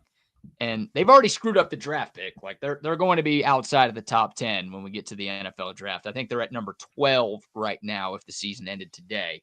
Yeah, so once you knew CeeDee Lamb wasn't playing, you knew this was about to happen to him. Well, they've played decently well, and Jalen Hurts was not playing for Philadelphia, and the Eagles looked pretty bad last week. They choked against Washington. And honestly, the Cowboys marched down the field on their first drive. They threw a pick six. They marched down the field and tied the game with a touchdown on their second drive. Yeah. And I'm like, the worst thing that could happen is the Cowboys either win or lose very, very close, because that's more reason for Jerry Jones to think Mike McCarthy is the right guy for the 2025 Dallas Cowboys. Like, I was hoping they were getting blown out more in the games leading up to yesterday.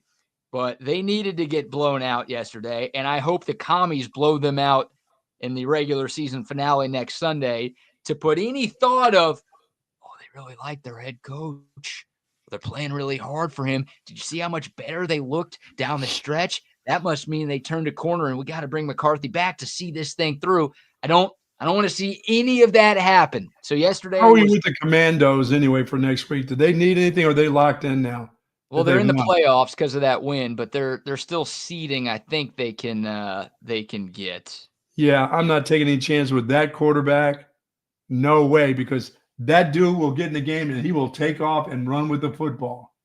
I'm putting Jaden Daniels. That guy's about to go on the shelf.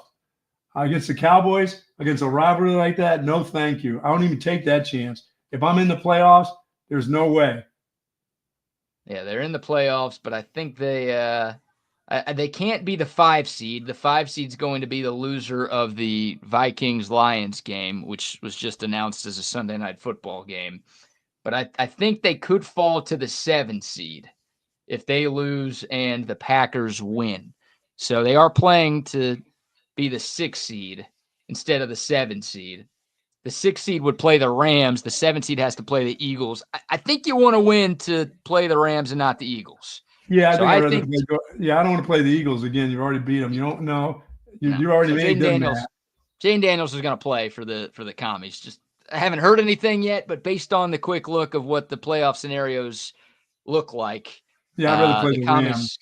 Yeah, the commies are going to be trying in Dallas. So the Cowboys, hey, get blown out again, please. Don't show us something. Back. Jerry loves what he's seen from him. The way he's battled back. Yeah, battled back by losing by 34 points yesterday. What a battle that was, Cowboys. Good job. God, they put it on them. Yeah, the game was 7-7, and then it was 41-7. I mean, the Eagles had their third-string quarterback in because Pickett got hurt. Touchdown passes. And that guy's carving up the Cowboys' defense. No more Mikes. No Zimmer, no McCarthy. No more Mikes in Dallas next year, please. Don't need those guys. All right? Let them go. Yeah, you're right. You're right. You don't even have to fire them. McCarthy's contract is done after this season. Just let him go to get some more fast food or Denny's or whatever the hell he's eating. Hey, listen, I'll coach for free, Jerry. You don't have to pay me. I just want to be a part of this. He should have to pay to coach. And look, McCarthy is not the only problem with the Cowboys, but I'm not impressed by what he's done in these meaningless games when the Cowboys have already been out of contention. Like, he's shown in big games at big spots that he just can't match wits with some of the best coaches in football. He showed that a lot in Green Bay after the Super Bowl win, and he has shown that throughout his Dallas tenure. So that's if there is any silver lining in this disastrous Cowboys season it would be if they make a move and get a better head coach. I'm still scared that they'll screw it up and bring him back. Yeah, I don't think they're going to do that. You're right. And who's their last game? Who are they playing next week? Commanders. You said yeah, that's right. No, you know how hard they're going to play? I don't know. I don't know how hard they're going to play. I thought they would have mailed it in a while ago. Now, people playing to try to keep jobs in the NFL. You know what I'm saying? They played position guys. Rico Dowdle's playing so that he's the starter next year. Don't forget that. Yeah, they're going to play hard. I mean, they're going to try. Like they're not trying to lose. Look, the Giants won yesterday. The Raiders have won 2 in a row. Like nobody tries to lose. None of the players try to lose. No. You've got coaches and players fighting for their jobs, making sure they have money to bring home to their families next year. What's the Raiders playing so hard for anyway? Well, they want for their coach, for themselves, for whatever. But they've gone from the number 1 pick to like number 7 or 8. Great. Way to have that pride. Yeah, and the Giants, who really need a quarterback. Oh, my God, did they screw that up? They fell from 1 to 4 with that win yesterday. So now here's the draft order here. We'll give you the top 10. I'll do a little screen share here. I mean, this thing has changed so much over the last couple of weeks because all of these teams that should be losing on purpose just aren't losing on purpose. Now New England has the number 1 pick. Tennessee 2, Cleveland 3. The Giants fell from 1 to 4 with that win over the Colts yesterday. And the Colts, they were playing for a playoff spot, and they lost to the Giants. Yeah, three of the first 5 need quarterbacks. And you've got Jacksonville, Carolina, the Jets, the Raiders, once again, all the way down to 8. They went from 1 to 8 in 2 games. Man. And the Bears 9 and the Saints rounding out the top 10. So there's your... You think it's all about wins, do you? I don't think so. I think, I think it's terrible. Like, New England doesn't need a quarterback. No. They'll either trade that pick or take Travis Hunter, I guess, 1-1. Yeah, Tennessee and Cleveland, like, sorry, Giants. Tennessee and Cleveland need quarterbacks, and there are 2 first-round quarterbacks this year. You might have just effed that up. But the way things have gone, Cleveland and Tennessee are liable to, like the Titans are playing the Texans next week. The Texans are benching everybody because they're locked into the 4 seed, so the Titans might win that game. Who does Cleveland play? That was my only loss of the weekend. You bet on the Browns? Yeah. I mean, it was the Dolphins or the Browns, and Tua wasn't playing. If Tua was playing, I should have taken the Browns. Then they would have screwed that up, Miami. But they happened to win. They still think they're in the playoff hunt. Yeah, the Browns are going to lose because they're in Baltimore, and the Ravens need to win the division. They're the Browns are going to lose for sure. The Titans could actually win, which would help the New York Giants, who of course play Philadelphia. We'll preview Week 18 more later in the week. But that's where we're at. The Patriots host the Bills, and I think the Bills. I don't know what the Bills need to do. I think they're locked into the 2 seed, so the Bills are probably going to bench all of their people too. Yeah, so who knows? Their quarterback's already won the MVP. He did that yesterday. You think so? Yes. Yeah. It's Josh Allen versus Lamar Jackson at this point, and I think voter fatigue is going to give the vote to Josh Allen because Lamar's got better stats, more yards, more touchdowns, fewer picks. Than last year, and than Josh Allen this year. But Lamar won it last year when he shouldn't have, and he's got 2, and Josh Allen has 0. So it's like they're gonna let Allen have this one, I think. Yes. Whether you agree with that or not, I think that's how it's going to go down. What about the Texans, Buck? It's been a while since they played because they played on Christmas, but sorry to every Houston fan who had to spend your Christmas watching that debacle. You know, as much as the quarterback is just kind of jittery right now, the offensive line is just hideous. They can't get the ball to Joe Mixon in the run game. They're gonna struggle. They're not going very far, I don't believe. And losing Tank Dell just kills them.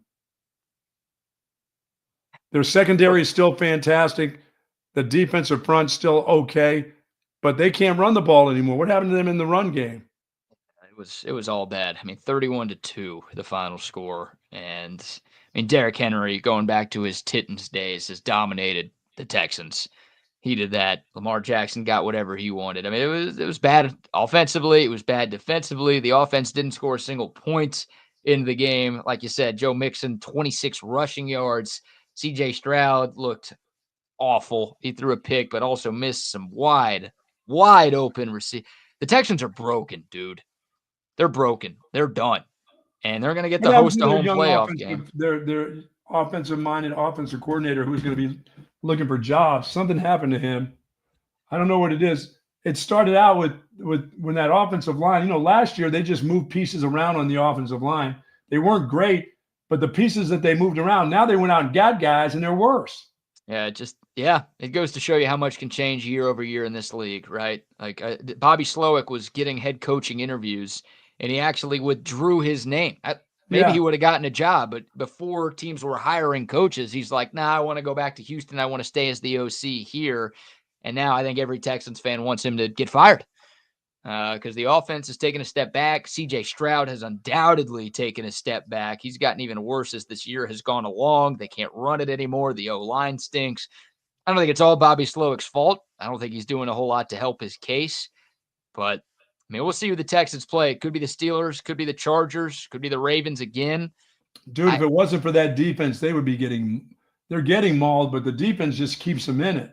Yeah, the defense has gotten better this year, but, I mean, everything outside of Beyonce's halftime performance was a problem for the city of Houston. And Beyonce, I don't know if you saw her on Netflix, but I did. Yeah, that was not bad at all.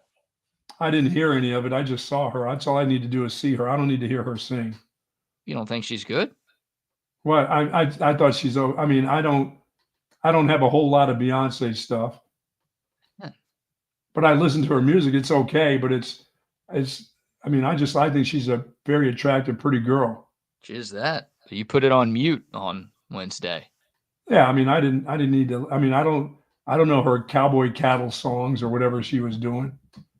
I don't know those songs. I got you. All right.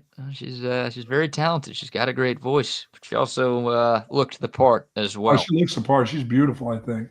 Yeah, that was. I think she has a lot of that natural, what I call natural beauty. She's just been pretty since she was a little girl. She doesn't have to do anything. I don't think she doesn't have to shoot up this or shoot up that or do anything with her lips or her nose or her ears.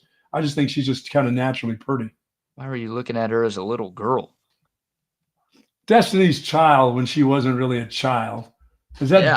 She's a pretty girl. That sounds like you were looking at her before that. You were doing a little scouting, huh? No. I don't know. You said she just looked good since she was a little girl. I'm wondering what the hell you were doing back then. She was a pretty girl. She's still a pretty girl. She's still a pretty woman. She's beautiful. Yeah. She's one of the prettiest women in the world. But yeah. I don't know what she looked like as a kid. I don't really care to know what she looked like as a You were hanging around child. Houston at Destiny's Child. You were probably like 1 year old, 2 years old. Yeah, she was of age, I believe, at that point. There you go. And I was not of age, so I could have found her attractive. I was of old age. Yeah, you were a very old age. Yeah, I haven't said this to you. I should have started off the show, but your high school classmate Jimmy Carter lost his life yesterday, man. Sorry for your loss. Yeah, he battled for a long time, man. He hung in there. 100 years old. 100 years old, yeah. Hell of a run. Died. I can only wish to get to be that old, but I don't see it. But he must have taken good care of himself. Those last couple of years were a struggle, though. His wife made it to 96, right? Yeah, they were some olds now. That's an old group there. They were some olds, yeah. And he passed away peacefully with his loved ones by his side. Survived by kids and grandkids and great grandkids. A life he ate a lot of peanuts, being a peanut farmer. So he ate peanuts. Must be good for you. You think that was his key? Sure. Grew up on a peanut farm. Yeah. You don't think he was cracking a couple peanuts a day, throwing them down his gullet? He's been eating peanuts all his life. Just eating these? These nuts. These nuts. I'm going to have to go ahead and get myself some peanuts today. I'm going to have me a nice peanut butter sandwich for Jimmy Carter. There you go. I didn't realize he was a peanut farm guy. Yeah. That was his upbringing. I do know in sports, I think he was the first president to allow or invite championship teams to the White House. That, yes. Yeah. Good bit. I like that bit goes on, and I hope that it continues. Cool little reward for whoever wins the major championships in sports. And he was the guy who boycotted the Soviet Olympic Games, right? He started so that's the sports stuff. That's what I know Jimmy Carter for. I don't really know what else. Good President Carter. Dak Prescott hit 2025, $90 million. There we go. Come on, man. Wow. Come on. Why is Dak catching strays today? Yeah, what did Dak do? He's just been sitting up there in the owner's booth with his leg up. He's just been hurt, collecting them checks. That's that guaranteed money, just collecting them checks. Not too bad. Not too bad for him. Good for him to sign that contract before the year. Way to go, Cowboys. They're going to sign Micah Parsons this year. Oh, there's another big one coming up. According to the Joneses, they can't pay all of those guys and still field a good team, even though every other team in the league pays their guys and still fields a good team. Pretty amazing. There'll be a couple teams that would like to have Micah Parsons and his podcast. Yeah. The Cowboys would be one of the dumbest moves ever if Dallas lets that dude go. You kidding me? I mean, he's not a free agent after this year, but even if they trade him, that would be ridiculously dumb. Because if you trade Micah Parsons, what are you looking for? Another Micah Parsons. Why would you trade the And those are hard to come by. Why would you trade the guy that you already have?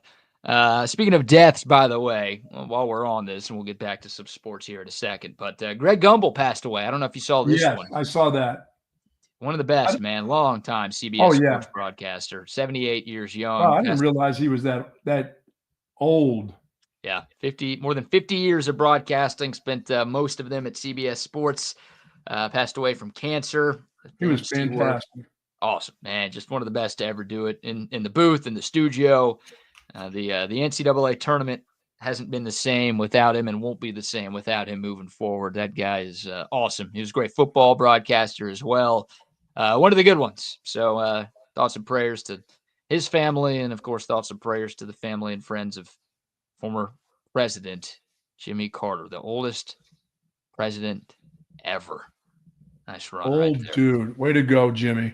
There you go. All right, let's give a few more sponsor shout-outs. We've got some Texas basketball to get into as the Longhorns. Yeah, they're still playing, believe it or not. They played yesterday, their last non-conference game of the year.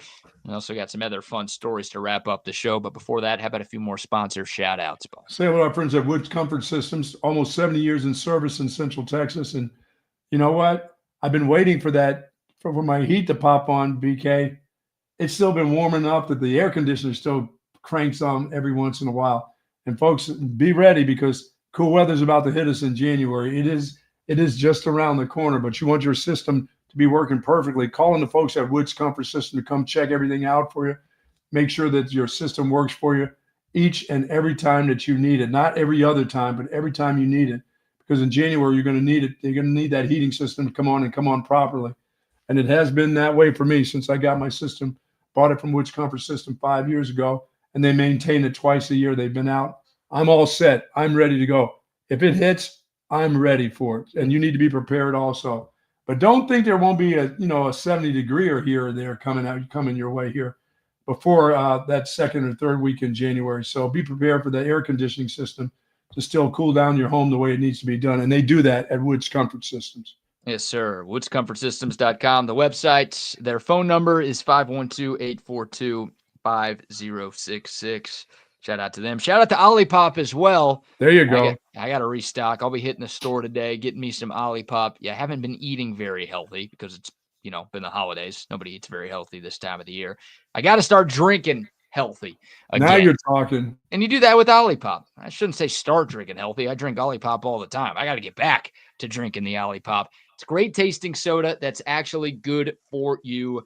Ingredients in every single can that help support good digestive health. You've got 9 grams of fiber in every can. This stuff tastes great, and it's actually good for you. So ditch the soda. We're about to get to those New Year's resolutions. This is one of the easiest New Year's resolutions you can make, and why not start it a couple of days early? Ditch the traditional soda for the greatness that is Olipop. They've got 19 different flavors, easy to find, available wherever you shop for groceries. H-E-B, Costco, Walmart, Target, Whole Foods, wherever you go, you can find the greatness that is Olipop.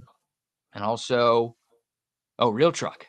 Got to give some love to our friends at Real Truck. If you're not happy with what you got for Christmas, get yourself something from realtruck.com. The #1 truck accessory brand in the country. They still have some holiday savings going on site right now. Just head over to realtruck.com. Look at the great selection of bed covers, steps, floor mats, bed liners, bumpers, seat covers, toolboxes, anything you need to elevate your truck game. And they also have accessories for Jeeps and Broncos as well. If you want to elevate your Jeep or Bronco game in 2025, head over to realtruck.com. Don't forget the promo code TSU. You're going to get a free gift when you check out at realtruck.com. Says Dak's wife got robbed of 40 grand out of her car. 40. What the hell does she have in her car? There's been a lot of higher profile athletes who've gotten robbed lately. 45K in your car worth of stuff. What the hell did you just leave your purse in there? What are you doing with 45K worth of stuff in there? I mean, did she leave jewelry in the car? Watches, diamonds? Yeah, she forgot to lock the car, apparently. She was at a workout class. Did she forget to put gas in the car too when she ran out of gas? I'm just saying. I don't know how those two things are related at all. They happen a lot to people. Those people. Those people. What do you mean by those people? So she was where was she at a workout or she had cooking class? Oh, she was not at cooking class. She was what? What? Huh? What do you mean by those people? Happy New Year. What are you saying? Those people forget to put gas in her car. Her last name's Ramos. She's Hispanic. You're saying the Hispanics forget that? No. Oh, no. I said the word she. Does she not put enough gas in the tank? Does she leave her car unlocked? Would she have $45,000 worth? Hey, you can take that out. Even if you're going into wear your spandex, you can take that in with you and put it in a locker. You probably shouldn't bring – it's probably dumb to have that much jewelry in your car. You shouldn't be going into public places just flaunting $50,000 of jewelry that you're not wearing. So you just lock the car. Are you leaving it right on the front seat so they can all see it? Yeah, lock the car. And they stole some credit cards. They were being used. By the time she got back to her car after this workout class, her credit cards already being used. She was getting phone calls from her credit card company like, are you buying all this stuff? She's like, uh-oh, that's a problem. I didn't lock the car. Oh, I didn't leave all this stuff at the house. Didn't lock the car. No, she said it was raining, so she was in a rush. It only has one click left on it. I didn't put gas in the car. Is that a women thing? Women forget to fill up the car? They run out of gas more often than men. Okay, yeah, I don't know the stats. That's scientific data. You got data for that? Take that for data? Yeah, take that. That's right. Meet me outside. Take that. How you like that? You like apples? How you like them apples? Yes, they're more likely to run out of gas. So not only did Dak's fiance get robbed, and this one, she didn't lock her car, so that's on her. But Luka Doncic got robbed. His home got broken into. Mavs were out of town. His girl was gone. His house was broken into, and they got a lot of jewelry worth tens of thousands of dollars. So there have been a few. It's not just Dallas athletes. There have been like an alarmingly high number of higher profile athletes that have had their homes broken into. They're away. And everyone knows they're away. Like, that's the thing. It's like, oh, the Mavs. Oh, I'll just look at their schedule. Okay, Luka's. Sure. Oh, they're on the road. They're in Minnesota for Christmas. Okay, yeah, I will. I'll go ahead and hit his house that day. Yeah, you got that kind of money. You need to have a spare room when you leave town. And if your wife ain't with you, well, then you don't want your boys hanging out over there. But you got to have somebody that can stay in a spare room or spare little hacienda where you live, to take care, making sure nobody else comes in there and robs you. Hey, here's Patrick Mahomes, Travis Kelce, Joe Burrow, also high-profile athletes that have been robbed within the last, 2 months. So up the security, I guess, if you're a pro athlete, but that sucks. These professional thieves, these aren't just randos. These guys know what they're doing, and they're going after some rich folk for sure. Man. Yeah, so that's got to be the worst feeling in the world too, to be robbed like that. of your like stuff. come home after a long vacation. You're excited to be back in your own house, in your own bed, and you walk in and all of a sudden a bunch of your shit is gone. And, you got cracks in the windows. People have broken in and just left a mess like that. That's got to suck. Like taking your cat or your puppy or something. I mean, come on. It's just wrong. People are so wrong. Guy wouldn't take my $5 and my socks. What is wrong with people during the holidays? Be in the spirit like I am.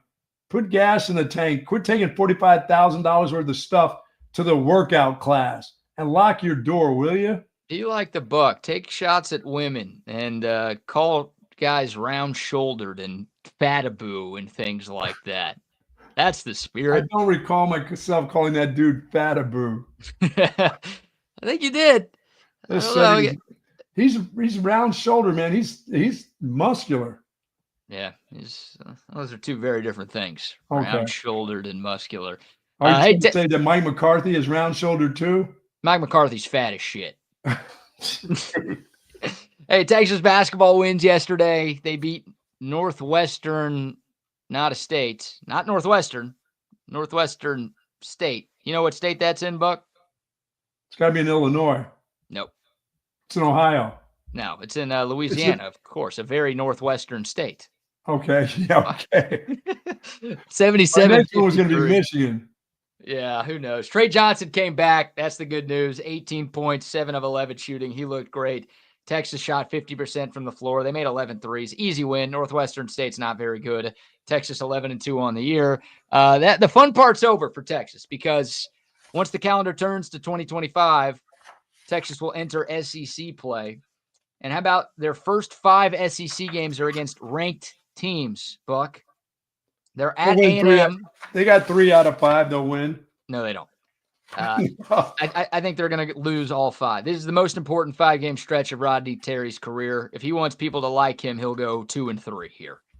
But Texas is going to be underdogs, I think, in all 5 games. At A&M on Saturday, then back-to-back home games against number 2 and number 1, Auburn and Tennessee, and then road games at number 12, Oklahoma, and number 6, Florida. So got to beat the Sooners and got to beat the Aggies. Feels like folks are pretty apathetic towards Texas hoops right now. A lot of that has to do with the football team still being in the playoff. But if you want people to care at all about Texas basketball this year, you better win at least a couple of these upcoming games. Boy, that Auburn team is really good. Yeah, they are. I think they're the best team in the country. They're ranked 2 behind Tennessee, but I think Auburn is number 1. So we will see. All right. Speaking of C, I see these guys in the waiting room. We've got Double R. We've got Wags, the boys from Chaos Theory. Gentlemen, good morning. Good morning. Happy holidays. Hey, Bucky, I'm Hispanic. When I need gas, I go siphon it out of the neighbor's car. We got to bring back the siphon. I was just saying that what is she doing carrying that kind of cash or jewelry around and leaving it? Okay, you can screw out with your car being unlocked. I got that. It happens. It's not like I haven't done it before, but I also don't have $45,000 or $20,000 or $5,000 worth of stuff in my car. I got some Lay's potato chip bags of stuff on the floorboard somewhere. Yeah, that's about it. Yeah, some gift cards here or there, but I'm in my mind, I'm like, that stuff's not going in my car. Yeah. I've got like 3 empty cans of Longhorn snuff. If you want that, you can have it. But I mean, this lady, she had handbags and wallets from Channel, YSL, Gucci, Louis Vuitton, and Louis Vuitton. Whoever those people are. Those people. Who are those people? I mean, where the other people who robbed you just look in the window and they say, "Look at all this shit in here." Look at how do Mavericks players and how do people with a lot of money that are worth a lot of money and have over tens of thousands of dollars like jewelry, like Luka Doncic and his wife, how do they not have a security detail? You mean like when they go away, for every time they go away, or just somebody on the property? Well, as BK said, these people that do this, these aren't your regular daily thieves. These guys, they're sophisticated people that know how to do all this stuff. They understand security systems. They understand security people. Yeah, they But- probably got a guy watching the house or something, you know. No, I pay some guy to sit on a damn stool at my Inside gate. job. Yeah, inside That's job. hey, here's your job. I'm going away for this many days. Here's a stool for you. You sit there. Here's a little heater right here if you need it. But this is how much I'm paying you not to have me robbed. Yeah. Yeah. You know, peace and security, it's expensive sometimes. Yeah, it is. Yeah, I don't think ADT is enough when you're if you're one of us, if you just got like a home armor system, that's probably good. But if you're those guys, like, yeah, you should probably spend some money on a security detail, as you called it. Well, actually, I have 2 dogs. That's my security system. You never think it's going to happen to you. Yeah. I say that, right? Like I got 2 dogs and Rocky, you know, Rocky is vocal. He's loud, but all you got to do is give the little shithead a treat and he's done. Like, it's okay. All I need to do is know the different barks of my dogs. That's what my dogs are for. My dogs aren't for keeping people from coming in. They're for waking me up so that I can get my ass up. I can figure it out. When my dogs have a different bark to them, I know something's up. Yeah. Yeah, you got the deeper, like the more concussed bark almost, you know. Yeah, like, hey, somebody's in the backyard. It ain't a squirrel. That kind of bark. I know that sound. I'm like, oh shit. It ain't a squirrel. Somebody's in there and it ain't a damn squirrel. It ain't a squirrel, yeah. Yeah. The only person that those rich the only person that those rich people leave behind is the nanny. The nanny stays behind. And she's paid well because she's probably hiding secrets, if you know what I mean. Yeah, she's not only paid in money, she's paid in something else too. Length. Paid in length. That's yeah, right. paid in length. She's paid in ballpark francs, is what I'm talking about. Yeah. Everyone loves those Hebrew national dogs. My God, those are great. Hey, quick shout out to Ethan, by the way. I was at Matt's getting some grub on Saturday, and Ethan came up and said, "Oh, I watch you guys every day. I love TSU." So shout out to Ethan. Sorry it took me so long. He commented that like right at the start of the show. Boy, he's having quite a year. He's, like I said, BK, he's gotten better and better and better as the games go on. I think he's going to be a special player next year. Who? Ethan. Ethan at El Rancho at Matt's? No. I'm talking about our Ethan. Ethan Mendez from Matt's El Rancho? That Ethan's not good. When you mention, as soon as you say the word Ethan, I think of Ethan Burke when we talk to him. I was like, yeah, no, I did not see Ethan Burke was in Atlanta. I did not see him at You saw Matt's El Mr. Rancho. Mendez. Yeah, I saw Mr. Mendez over the weekend, not Mr. Burke. Did he need gas?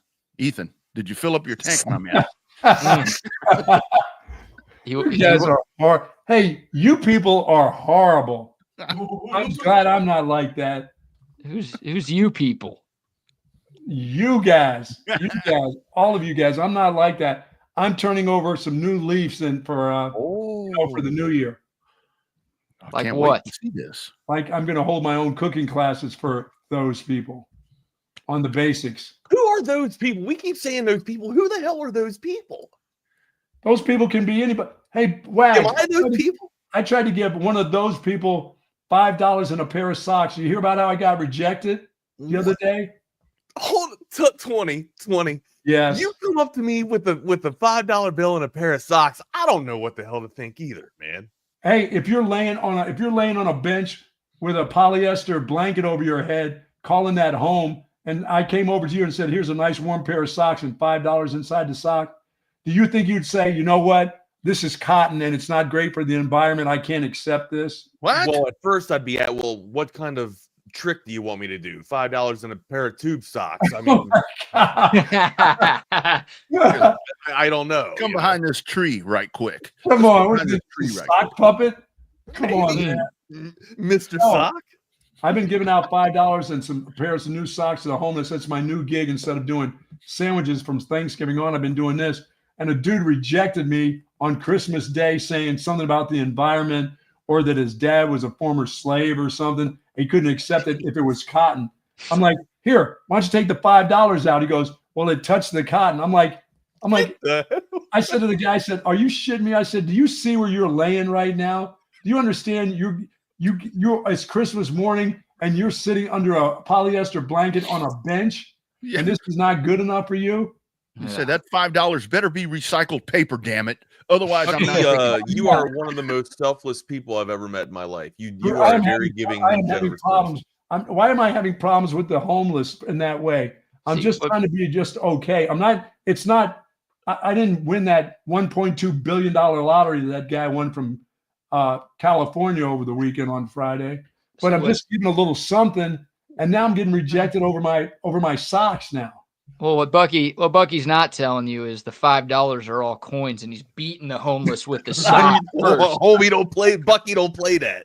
And then just leaving the sock with the $5 in coins. I was going to ask if the socks had too much starch in them already. No, the dude just damn coaching mistake right there.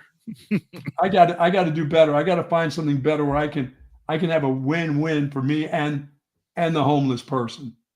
You know what I did, Rodney? Right down the road from that guy, there was a Santa sitting on one of those little lounge chairs that BK steals from the pool where he was in Houston. He was sitting on that. I went to him. Santa Claus took it from me. He goes, "Hey, you got 4 more pair like that?" Nice. I'm like, yeah, okay, Santa. You're supposed to be giving and not receiving. But here's $5 and a pair of nice socks. He really appreciated that. That made me feel good. It made me feel good about Santa. From the pool? Well. We're moving. I'm leaving. We're moving on. From the pool? What are you talking about? It's awful cold at the North Strip and pool. I got to tell you. So that's probably what we got to go. Later, boys. See you guys. Where the hell did that go? Holy shit. It's Monday. Out of control, man. It's out of control. Welcome back. Oh my God. We only got one. We got 2 days. 2 days left in the year. 2 days left in the year. Holy shit. Welcome to Chaos Theory. That's how they start the show off, man. It is Wags. It is Rodney, my partner in crime, co-host. My goodness. How are you guys? Welcome back to Chaos Theory on this wonderful, wonderful December 30th. Texas Sports Unfiltered, man. Glad to be here. If you are out and about, if you are mobile, hit us up on that Coda text line, 512-222-9328. Smash that subscribe button if you hadn't done so already. We already got a new member in there, John Denny. He just got in here. John, good to see you, my guy. Also, if you are not following us on our socials, not the fake Wags, that's me, the Rodney R, and then the _ Rodney R. By the way, make sure you hit us up there. Where do you want to go first, partner? I when we were kind of going back and forth this morning, lots of NFL. I mean, it was just like a college or football plethora that we just got through here for the holidays. But I wanted to touch on this. This just broke like 30 minutes ago. So we were talking about college football, everything going on. Jim Mora, he just got re-upped at Connecticut after winning a bowl game, got re-upped for 2 more years. Jim Mora, 30 minutes ago, posted this on Twitter, a simple note to the schools and coaches that have blatantly broken NCAA football rules by tampering with our players in the last 24 hours. We know who you are. We're going to pursue avenues to hold you accountable. We're excited we built a program where coaches have to cheat to beat us, and we will protect our program. Jim Mora calling him out. Fired Jim Mora. Jim Mora Jr. First and foremost, we've been off the air for a couple of days now, man. There's been a lot that has gone down in the college landscape and in the NFL landscape. Treated with a I say we were treated with a dandy of a slate yesterday. I mean, it was kind of like a slugfest back and forth. I mean, blowouts galore, right? But if you had any fantasy contention, if you were playing in any type of fantasy football championship, you were sweating all damn game. At least I am. I still have Brock Purdy to help carry me home, but I'm down a little bit, man. The dude McMillan went 2 touchdowns for Tampa Bay last night, and McMillan's basically had the best month of his career, going off and averaging about 14 fantasy points in the past month here. But yeah, that came back to haunt me. Who else? Of course, right? The guy that has helped me in most other leagues, but now I'm out and eliminated, Sam Darnold. Going up against Sam Darnold and Jordan Addison. He struck with Jordan Addison a good bit yesterday, man. Sam Darnold was on point, and now, and McBride, you get a tight end that gets 30 excuse my language. You get a tight end that gets 30 points, you're pretty much dead. You're done. Yeah. Luckily, I had Malik Neighbors that have helped me keep faith and stay at the table, man. So we'll see, man. We'll see how it goes. But yeah, lots of action yesterday in terms of prop bets and Sunday slates. But yeah, this thing in college football. Did you see Miami? Did you see the Miami game? Yes, I did. How do you feel about Iowa State beating Miami? Because arguably one of the best quarterbacks sat out in the second half after he broke the record. Yeah, I mean, look, man. Now we got to have a conversation real quick. They paid him. Cam Ward has worked this system to excellence and put himself in a position to be possibly the number 1 draft pick or one of the top 3 draft picks in a very weak quarterback draft that's coming up. But look, man, this is where this totally, in my opinion, defeats the whole team concept. I mean, you go out there. I mean, don't sit here and bullshit me and try to tell me that this guy was going out there to play the first half to be a part of the team. Dude was going out there to set a record. Get a record for sure, sure, right? And then to opt out at that point, just don't even play. Just don't even play. That's what I'm like. Don't even put yourself in a position that like it seemed terrible optics, absolute terrible optics. You looked like a selfish individual instead of a team player to kind of piggyback off of what you just alluded to there. And if you are, as a matter of fact, I was talking to John not too long ago. John Denny, new member here. Talking with John not too long ago, and how do you not have, if you're an NFL scout, how do you not have at least some reservation when drafting this guy? Now, look, hindsight's 2020. We absolutely know why he wanted to sit out so that he could preserve his health and get to the NFL, right? But still, you have to have a little bit of reservation in sitting here and say, all right, is this dude, when it comes down to the nitty gritty, does he want to be here, in the trenches with the guys to the left and to the right of him, right? That question at least has to be in some reservation. Right. Yeah. I mean, yeah, absolutely. After this display, which was one of the biggest individualism that I've seen in a team sport in a long time, but still, I'm trying to see the full picture here. Right. I'm also trying to get in Cam Ward's camp here because the ultimate goal is to get your stock up and get to the NFL, and he accomplished that. I mean, I think obviously at this point, I mean, he's done enough this year to solidify himself and put him in a spot where he's going to be a coveted draft piece. But the whole thing with this is, look, man, just don't even play. Just opt out. That's where I'm opt out. And the other part of this is where I look at this really twofold with the whole fact where I think because it happened the way it did, right? Yeah. And here's the other part of it for me. Look, man, you get to the end of the game, the game is still there. Go back in for your guys. You're here where you're like a play away. You're a play away. You're a play away. Go back in. I mean, you're obviously in this for yourself. You have broken this record. How long is this record going to stand? Remember when Ricky broke that rushing record? Here comes Ron Dane the next year for crying out loud. And it's a fucking conference record. You know what I mean? Exactly. Like, it's an ACC record. Yes. Get your ass back in there. You were obviously all about yourself, and I think where this would have really helped him. And again, I don't know what it's going to do with draft stock. I don't know what's going to look. College football is a business right now. I sent you this morning. I'm like, Mac Brown. Brown. Well, you're right. Fozzie's right. I thought I'm going to look it up. But I'm pretty sure it was national.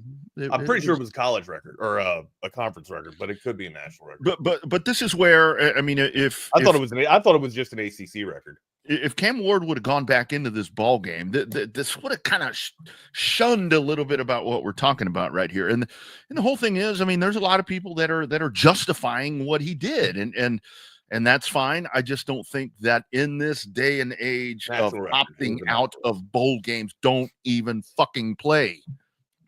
Sorry, that's no, you're right. I mean, but still, that's the landscape that's Pandora's box that we've opened up, have we not?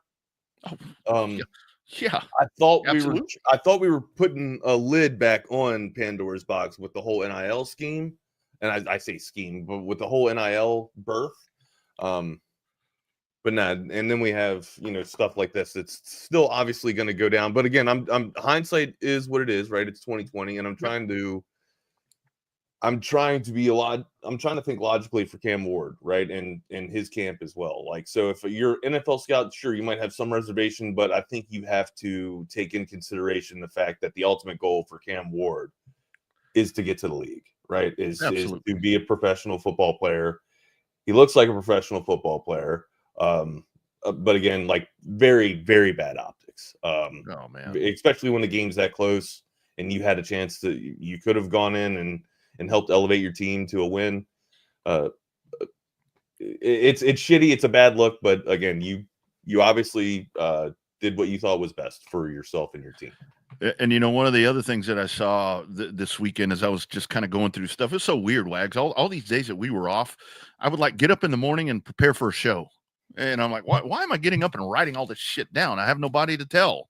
I mean, I'm going to just talk to my dogs about it. It's pretty much everything that happened right here. But this is just the day and age of college football that we're looking at right now. And I was looking at the college with this draft, because that is the thing here with the quarterback draft that we're going to have in April, coming off of the one we just had. Shedeur Sanders still number 1. Cam Ward is number 2. Jalen Milroe, Carson Beck, who has said that he's going to surgery, and still Quinn Ewers ahead of Dylan Gabriel, and this is Mel Kiper. Lord knows where are you putting this? Where are you putting this quarterback class at? I think this quarterback class is weak in the sense of the quarterback class. I got a better question. I got a better way to articulate that. If 1-1 is Shedeur Sanders or Cam Ward, and they go to a la the Giants, if the Giants the Giants no longer have the first pick, it belongs to the Patriots at the moment. But if things finish out the way they will, to where the Eagles blow out the Giants and the Patriots lose by a small margin, or they actually end up winning, then the Giants regain number 1 draft pick. But regardless, if Shedeur Sanders goes number 1 to the Giants, or if Cam Ward goes number 1 to the Giants, if the Giants do in fact take those 2 gentlemen as the hypothetical pick, would they be able to fix a franchise? Not even if they don't even go to the Giants. Let's just say, I don't know. Let's say Tennessee drafted them by chance. Do you think they have a chance to step in and take over the reins? Do you think that there is a quarterback that good in this draft class to be able to put a team on their back right now? Kind of like a Daniel situation in Washington. And that's exactly where I'm going. It's going to be a very systematic situation that's going to happen. I know going out of the draft last year, I mean, obviously everybody high on Caleb Williams and all the different things that were going on right there. And I was the Jaden Daniels guy where he's going to, I happen to think in this group, that Jalen Milroe may be that guy, because you can duplicate a little bit of what you see with Jaden Daniels and maybe do that with Milroe. But again, it's got to be in a situation, and that's where I think with Milroe that maybe he can fall into the later part of the first round if that's where he's going to go. Milroe's so good, dude. It's just it's the inconsistency with Milroe, right? Like, you see, he makes throws where you're just like, holy shit, he's a Sunday player. Like, he's ready right now. And then there's throws he makes where he's like, bro, like that's a JV throw right there. Yeah. You know what I mean? That's a JV mistake. That's a junior varsity interception. Yeah. But I mean, everybody has a relapse or goes back and has brain farts, man. And who's to say, like, once this dude gets into a professional environment and all he knows is ball, all he's able to do is just ball. It might elevate his game and have one hell of tremendous breakthrough with his progression. Now, it's hard to argue that they're not doing just ball at Alabama right now, though, right? Like, yeah. Well, and I think a lot of what has happened to Milroe is with him, the system did change. I mean, when you go when you go from Professor Nick, and then you go to the vastly different philosophy there, with the new coach coming in. I mean, I think that may have affected him a little bit. I mean, I don't know, but it is. I think that Milroe really has that. Shedeur Sanders. I mean, I'm sorry. all the hype. Here's what I'll say. Like, I will be an apologist for Shedeur Sanders, right, against BYU. You can't deny that the dude was balling out. Like, the dude was trying. I mean, he was throwing interceptions, sure, but I mean, he was pressing. Like, he was trying to get the win. It was his last game. He was going out with a fucking flame. You know what I mean? And Travis Hunter, dudes that are trying to preserve their draft stock. You have some individuals doing that, and then you have the counterpoint that other individuals are actually playing and trying to galvanize a win for their team. You know, like I said, it was just bad optics with the Cam Ward in Miami versus Ohio State. Absolutely. Iowa State, so. Absolutely. And that's the other thing that I wrote down this weekend, you know, when it comes down to that. I mean, the whole Colorado thing. I mean, with everything where we've heard about Coach Prime and with Colorado, that was a horrible game plan the other day. I mean, and, you know, we're hearing during the week where it's like, oh, we're going to insure our players to make sure they can go out there and play hard and look into the future. Man, that they went out there and laid an egg. I mean, they go to the Alamo Dome Bowl, and, man, they look like horse shit. I mean, that was horrible. They got beat. By the way, how are two Big 12 teams playing in a bowl game? Does the winner get Arizona State Saturday after they get beat Wednesday by Texas? I don't know. Is that what's going to happen there? I mean, I don't know. That was – I don't know, man. The whole Coach Prime thing and everything that he's doing right there, man, I love the energy. I love the stories and walking off with the kids and all that or whatever. But that just kind of goes back to me, the one thing where I look at all that and I'm like, okay, there's college football right now. It's kind of a clown show. It's kind of a clown show. Man. I dude, you say that, but it's got the circus that's with it. But I mean, it might be the greatest show for football right now. I mean. Wow. There's some decent parity in the NFC, right, for NFL, but I mean the AFC is kind of a two-team horse, or I don't know. I'm already excluding Baltimore. I shouldn't. I'm saying Kansas City and Buffalo. Baltimore can be there. I don't know if Baltimore can be explosive enough that they need to be to compete with Buffalo or compete with Kansas City. Like, but if Baltimore gets up on you, they can, you know, wear you down and grind out the clock to make it to where, you know, it's an easy 10-point lead for them, and hopefully they hold on to it if their defense can be stingy enough. But that hasn't been the case this season, man. Baltimore's kind of squandered some games, man. They really have, and I think that I think we're starting to see Kansas City and Andy Reid and all of that group.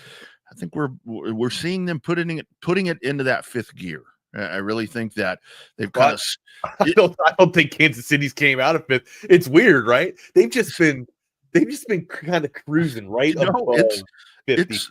Wags. I was talking to a guy over the weekend, and he was like, Kansas City has kind of squandered their way along. I'm like, they're 15-1. Yeah, they've only lost one fucking game, you idiot. Are you kidding? I said, you want to talk about squandering around? That's the Jets yesterday, where you got dudes that don't even want to be playing. Aaron Rodgers tells the coach, take me out. Aaron Rodgers does your move, Wags. He's like, hold on. Get me out of here. Get me out of here. What was Texans didn't have a good performance either. Dude, they scored 2 points. Yeah. 2 points. Two solo home runs. I mean, there was some real lousy performances from some NFL, from some pro teams. What was that other stinker of a damn game? Dallas? The Cowboys? Wags. Seattle and Chicago. Seattle 6-3. I mean, there was just some bad game. I mean, if you like defense, I guess, but it instead of defense, it seemed like inefficient football with Seattle and Chicago. It looked horrible. I mean, it's one of those things to where with the Cowboy game yesterday. So I don't know why. Yesterday morning, I woke up at 5 a.m. and I couldn't go back to sleep. I think it's probably because I went to bed at 10:30 the night before. Were you excited about the Dallas game? Maybe that's what it was. So I couldn't go to bed, and I wake up, and so I'm sitting there watching, and the Cowboy game is like 10-7 or something like that. And I dozed off, Wags, for 45 minutes, and I woke up. It's like 41-7. Like, what is this? Yeah. Dallas Jets, just don't even play next week. Concede. Don't even play. No, it was. God. I say that it was a lousy NFL slate, but it was probably one of the funnest weeks of NFL football to watch for me, at least. And maybe Sal too. I know, Sal from Gotham, he's a big Giants fan, and if you're a Giants fan, you really haven't had much to enjoy this year, right? I mean, you were winless at home until yesterday, which brings me to my point. They got the dub yesterday. Drew Lock balled out. Malik Neighbors balled out. Some really good young talent. And I talked a little bit about this with bringing Drew Lock over from Seattle. I don't think he's the answer, but he's a decent bridge for right now, right? The dude can make some throws, and he wants to be there. He wants to, as long as somebody wants to have the damn uniform on and is actually giving a shit and trying. At this point, I'm all about it, right? Yeah, it's not. We don't have much to brag about or much to go on here if you're a Giants fan. Not much positive remarks, not much positive game film from this year, right? Dable's probably going to be gone. I think everybody knows that. The writing on the wall is Dable's gone. But yeah, it was nice to see the Giants get a home victory. Yes, you can't go winless at home. You just can't. And the writing's on the wall. We got Philly next week, or the Giants have Philly next week. Saquon's probably going to run all year long and not stop running until he gets to preseason next year after the Giants game. But yeah, like Thibodeau looked the defense for the Giants can be there. You gotta shore up some spots. I don't think Shedeur Sanders or Cam Ward, either of those individuals, will be the difference maker if the Giants do retain or regain rather the first overall pick. If I am the Giants, or if I'm a member on the Giants, if I'm the GM, the new GM coming in, who I still don't even know who the new GM is going to be. If I am the new GM, I'm thinking of a reset, and I got a Bill Belichick mindset, right? You got the number 1 draft pick. I don't see a player that's going to wow me and put this team on their back and get them into playoff contention. There's a lot of holes that you need to fill and shore up. I'm trading out of that pick. I'm getting as much draft capital as I can, and I'm trying to do the Patriots method for 20 years. You have a chance right now. You took knee-jerk reactions. You had 2 first-round draft picks, and you elected to go with Daniel Jones with one of them as the 6th overall pick. Absolutely missed on that. You could have had Josh Allen, not the Josh Allen that throws the ball, the Josh Allen that actually tackles the dude. Tremendous edge rusher. I just thought that he would have been able to make a play. And then you could have, if you wanted to, taken Daniel Jones at 17 in that round, or in that year rather. Instead, debacle of a draft. You've had some wins. Malik Neighbors, that's a pretty good spot. But still, there's some talent, there's some youth, some young talented youth on that roster that I think with the right moves can actually get to their optimal level of playing. I just don't think that a quarterback coming out of this year's draft is going to be the guy that is the void that the Giants are missing. I think the Giants are one of many franchises that they really need to look at. Look, if you're going to keep that pick, or you're going to move down a little bit, go get Kelvin Banks. Go build your offensive line. Build the stuff that's really going to help you move. Banks would be a really good pick. But if you're at 1, you know what I mean? Like, clearly that's the highlight marquee, quarterback spot right there for this year, right? Between Cam Ward and Shedeur Sanders. So I'm pretty sure that either of those individuals are going to go number 1. I'm with you, Rodney. Kelvin Banks is my number 1. I think he's the best player in the draft right now, especially for protection. If you're looking to shore up your quarterback and protect your quarterback, why not put a left tackle, or draft a left tackle like this? Lombardi Award winner. Look, best line. I mean, Outland Trophy winner too. Best lineman in all of football. So look, man. That's absolutely the move that I would make. But the Giants, they probably won't do that. They probably will draft Shedeur Sanders. So, trade out of it. Go get more picks, get some capital, and let's go. What I really think you might see out of the Giants, and this is like seller's remorse after, we all saw it on what was it? Sal, excuse me 1 second, Rodney. Sal, I see the Patriots trading after Mayo comes from that branch. All right. I see if the Patriots are at 1, expect the Patriots to trade out of that pick and get some draft capital. You know, with the Giants on, surely he's not going to rush for 2,000 yards, is he? Yeah, he just did. Saquon Barkley just did that. Different case, different scenario. I mean, he's got one hell of a line. My point to that is, Wags, I mean, are they going to have the seller's remorse that they're going to have, or are they going to go get the kid from Boise State and say, okay, well, here's our new Saquon. This is what we're doing here. This is where I go back to systematic organizations that are poorly run. And there are a hell of a lot more of them than there are good ones. And this is where the Washington Commanders are such a great example, to where they're in the playoffs. The Washington Commanders are going to be in the playoffs with Jaden 1 year removed from Snyder.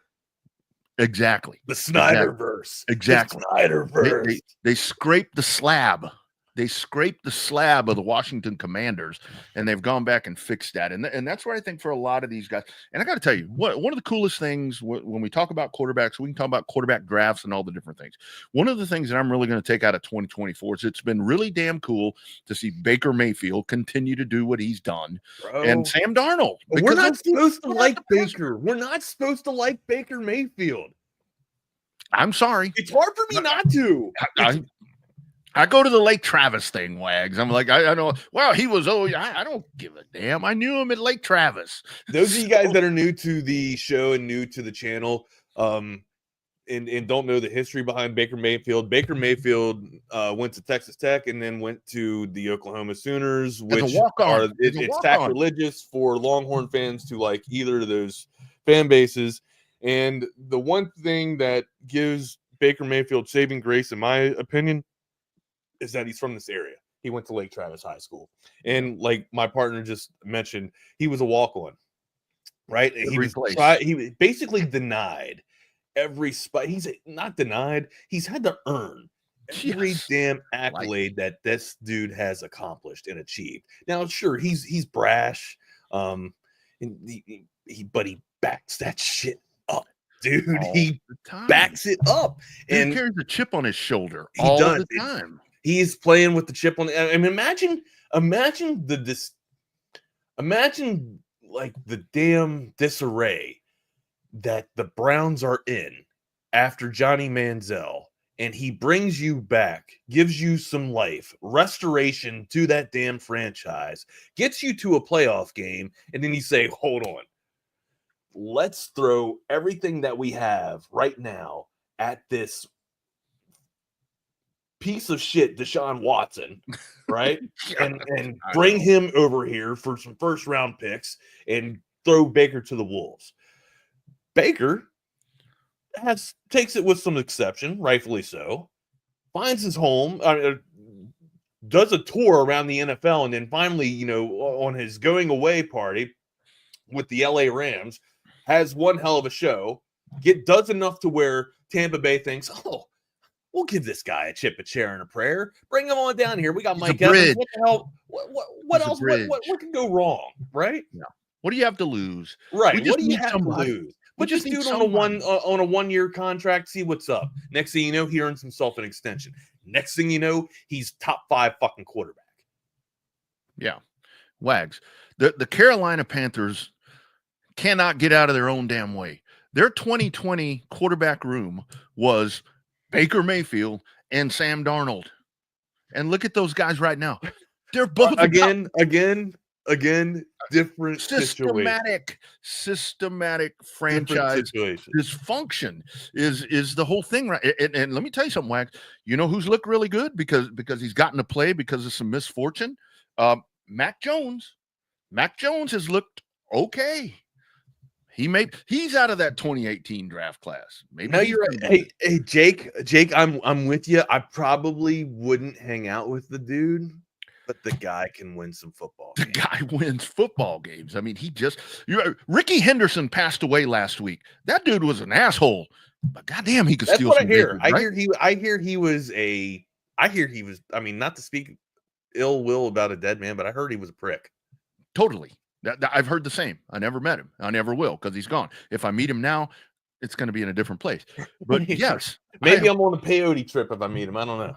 Dude, I ain't heard a lot of good stories about Ricky Henderson, but boy, that dude could steal some bases, and it's one of those. Yeah, the dude was dude was probably the best base thief that I've seen. So and Baker does. I mean, he backs it up. He totally backs it up. Look, I mean, it's true. I mean that dude right there. And that's Mayfield. So Mayfield is carrying your fantasy team. Darnold's probably carrying your fantasy team, guys.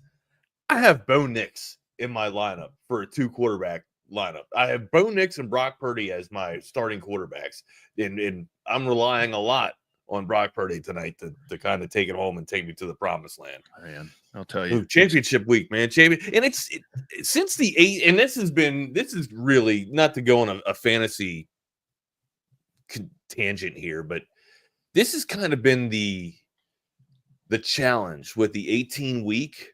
Right, is when to have your playoffs or well, I mean, it's not when to have the playoffs. Some people still do the 14, 15, and 16, but my league actually extended it to 15, 16, and 17.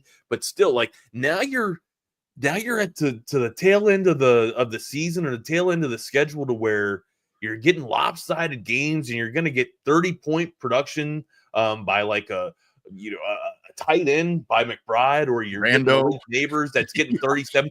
Taylor, Jonathan Taylor has gone off, 30 points last week, and then almost 30 points, about 27 this week. So yeah, there's just been absolute juggernauts and slugfests of matchups the past week for fantasy. But again, hindsight's 2020. Hopefully you guys are there in your fantasy championships. Been a hell of a year.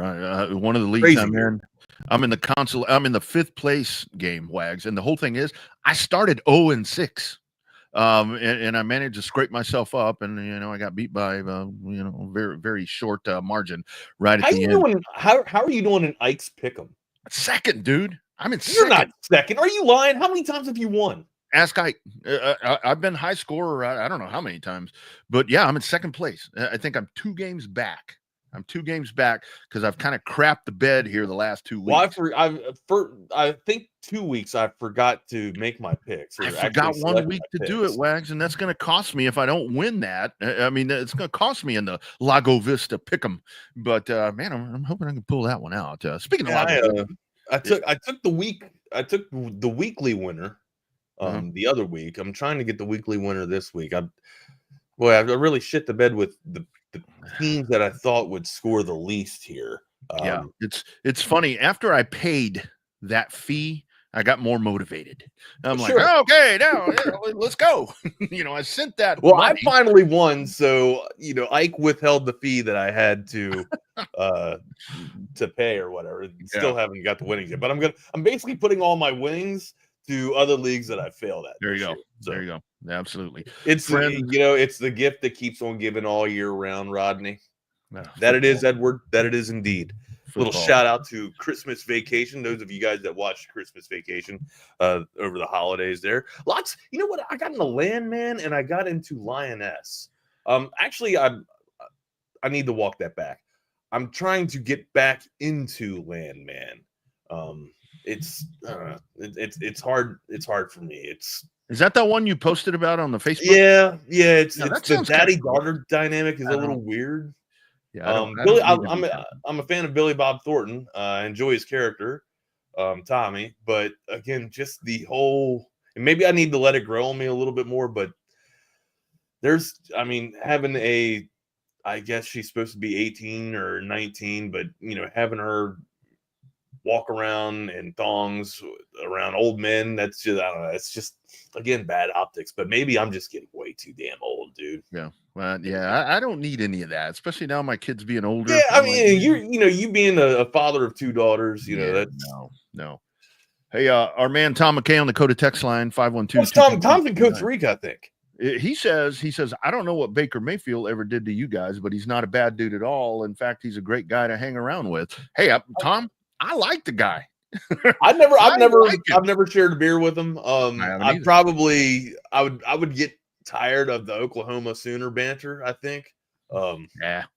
It's all right, man. But I can wear it. Right. You know what I mean? Like, hell, I can admit the fact that Texas was dog shit when Baker was here. So they passed on a lot of people. Jesus. They passed on a lot. We didn't even talk about.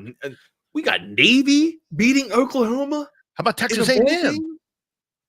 Were you able to see that? Yeah. Did you see, first off, did you see Oklahoma come out? I don't like to make. I don't. I usually don't.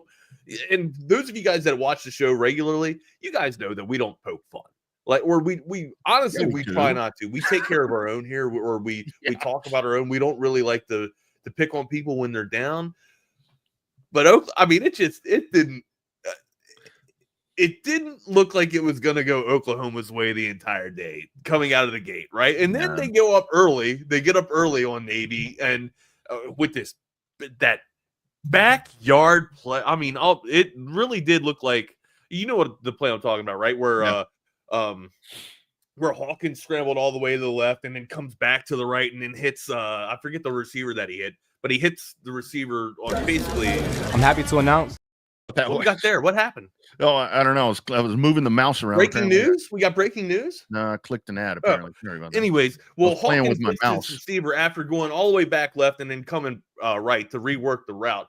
It basically looked like something that you and your homies would play after getting back together for the Thanksgiving Day game that you guys usually play, right? Those of you guys that know what I'm talking about, you got the backyard game that everybody from the family and everybody from the neighborhood comes back and you play that backyard Thanksgiving bowl, right? Or the street. That's kind of looks like what this play was from, dude. A complete breakdown on Navy's defense, and clearly you could see the Joes were outperforming, the wannabe Joes, the service member Joes. They just start pulling away and running, showing their speed there. But then somehow Navy galvanizes and is able to get the win over Oklahoma. What the hell? The wind came sweeping down the plane there, Oklahoma. What's up? Oh, how the mighty have fallen, the Oklahoma Sooners. Service academies That's what I'm talking about. That's what I'm talking about. Longhorn and Lubbock. Tech lost to a completely depleted Sam Pittman, Arkansas-led team. Yeah, not a good day for the opponents there. Hey, I tell you, we're talking about fans of different things. We're fans of Covert Bee Cave. Our man, Dan Covert, I'll tell you, new or pre-owned cars, trucks, or SUVs. You're looking to get a brand new or pre-owned whip coming up for the 2025. You want to be rolling in style? Head on out to Bee Caves, beautiful Bee Caves, and check out that massive dealership and all the cool things that they have for you. Super easy. You can go online at covertbeecave.com. They've got weekly specials. I'm sure that there are New Year's specials. I'm not getting on there because I don't need a vehicle, but if I go on there, I'm going to want a vehicle. Here's the good stuff from Covert Bee Cave.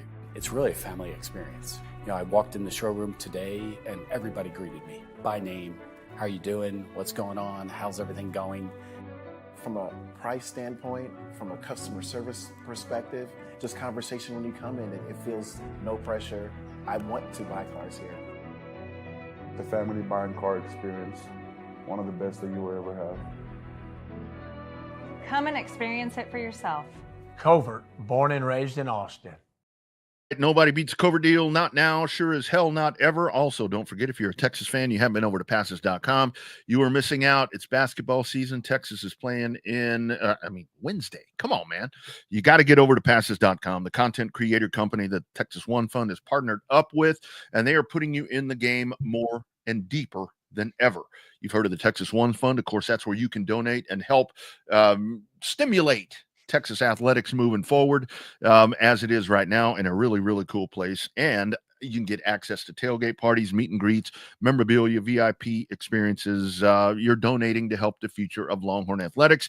And at the same time, you're getting access that nobody else can. Head over to passes.com/Texas One Fund to sign up and get closer to the game than ever before. Once again, it is passes.com/Texas One Fund. Elevate that fandom to the next level. And don't forget, Wednesday will be game day. Texas Sports Unfiltered. We will have you covered. It's a nooner. We got a nooner. Oh, nooner. Hey, you want to talk about stimulation, right? You want to talk about stimulation? How about you stimulate yourself and talk to our friends at Real Truck, all right? You make a purchase right now of over $100, and you're going to get one of those hats that will make you just overstimulated with joy. And let me we talk about going out with Covert Bee Cave and getting the chariots that you need. Well, you got to put the accessories on there, and you do that with Real Truck. Here's another word from our friends at Real Truck.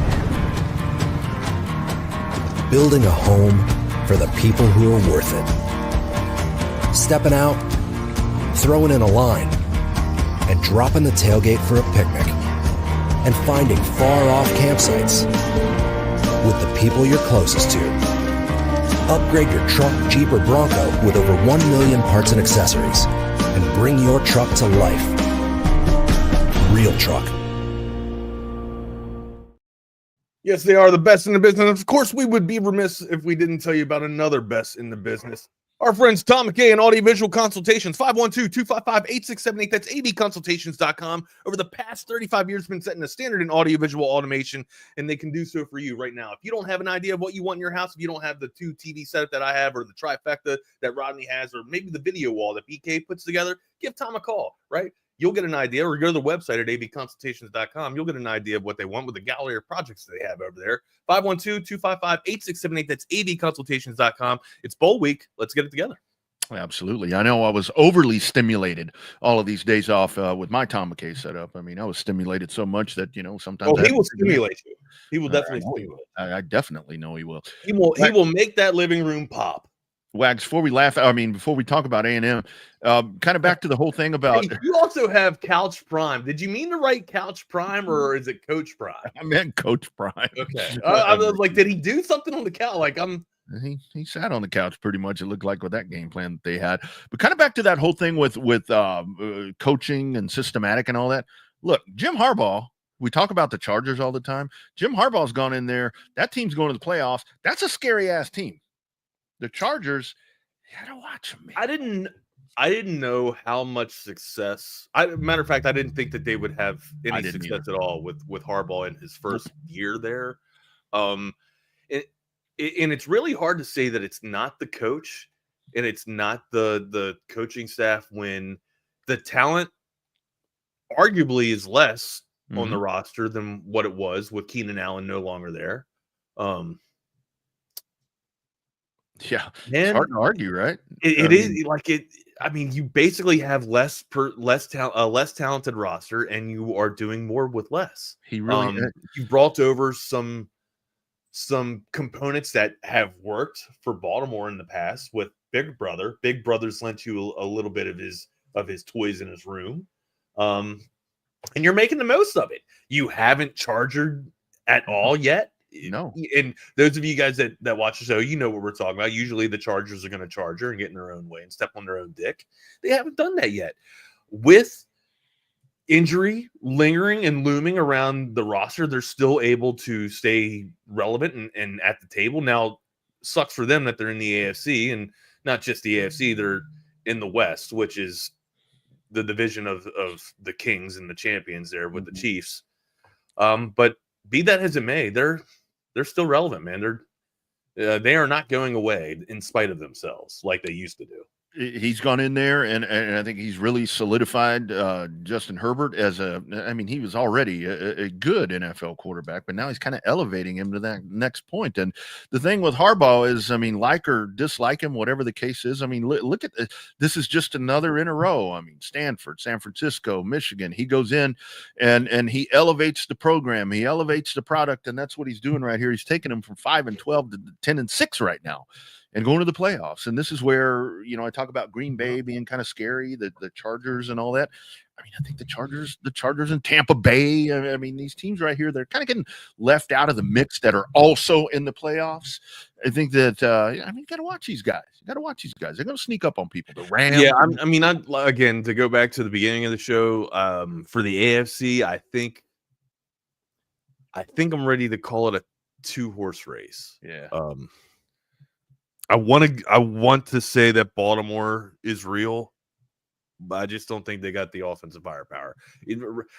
That's crazy considering that they got one of the candidates for the MVP in their backfield, and they probably have arguably one of the best running backs in their backfield. But I just don't think the offensive output can be there to compete with the firepower of like a Kansas City when Kansas City is firing on all cylinders, or hell, man, even Buffalo. Buffalo looks so damn good, and it's not even the arsenal that Allen has too. It's just the balanced attack that they have with Cook and that that wide receiver room too. Like, it's not like a wide receiver that's going to pop off the page and be a dominant diva, right? It's Coleman, a rookie. It's Shakir, and you're getting Knox and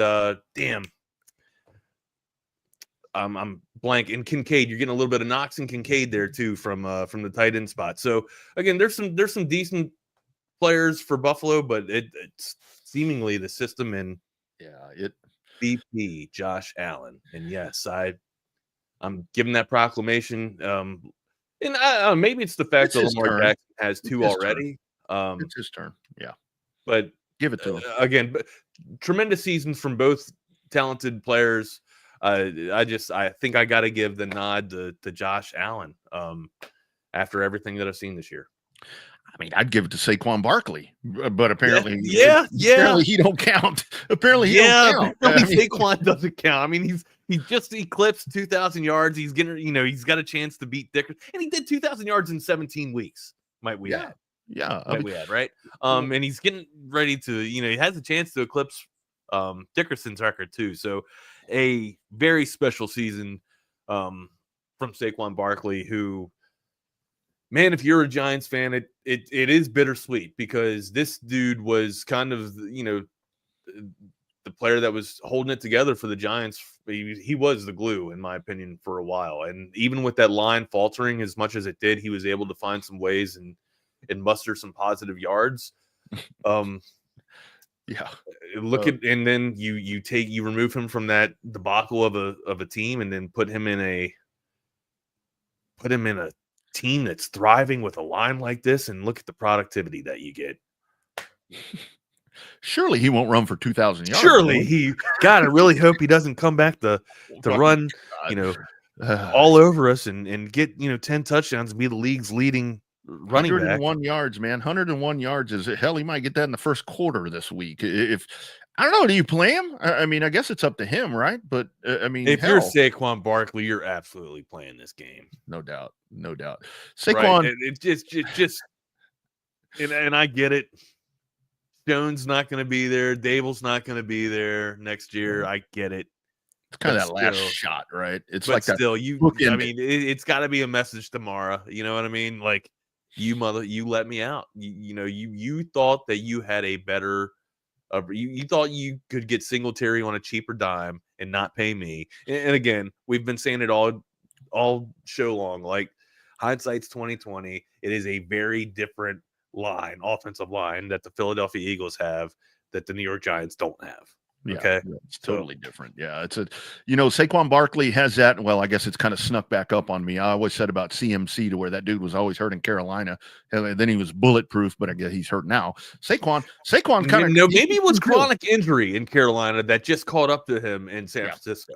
Yeah, Saquon's taking them pills too, to where it's like, hell, he's never hurt now. So sure as hell he's going to play 101 yards to break that record from Eric Dickerson. The goal Trans Am driving Eric Dickerson.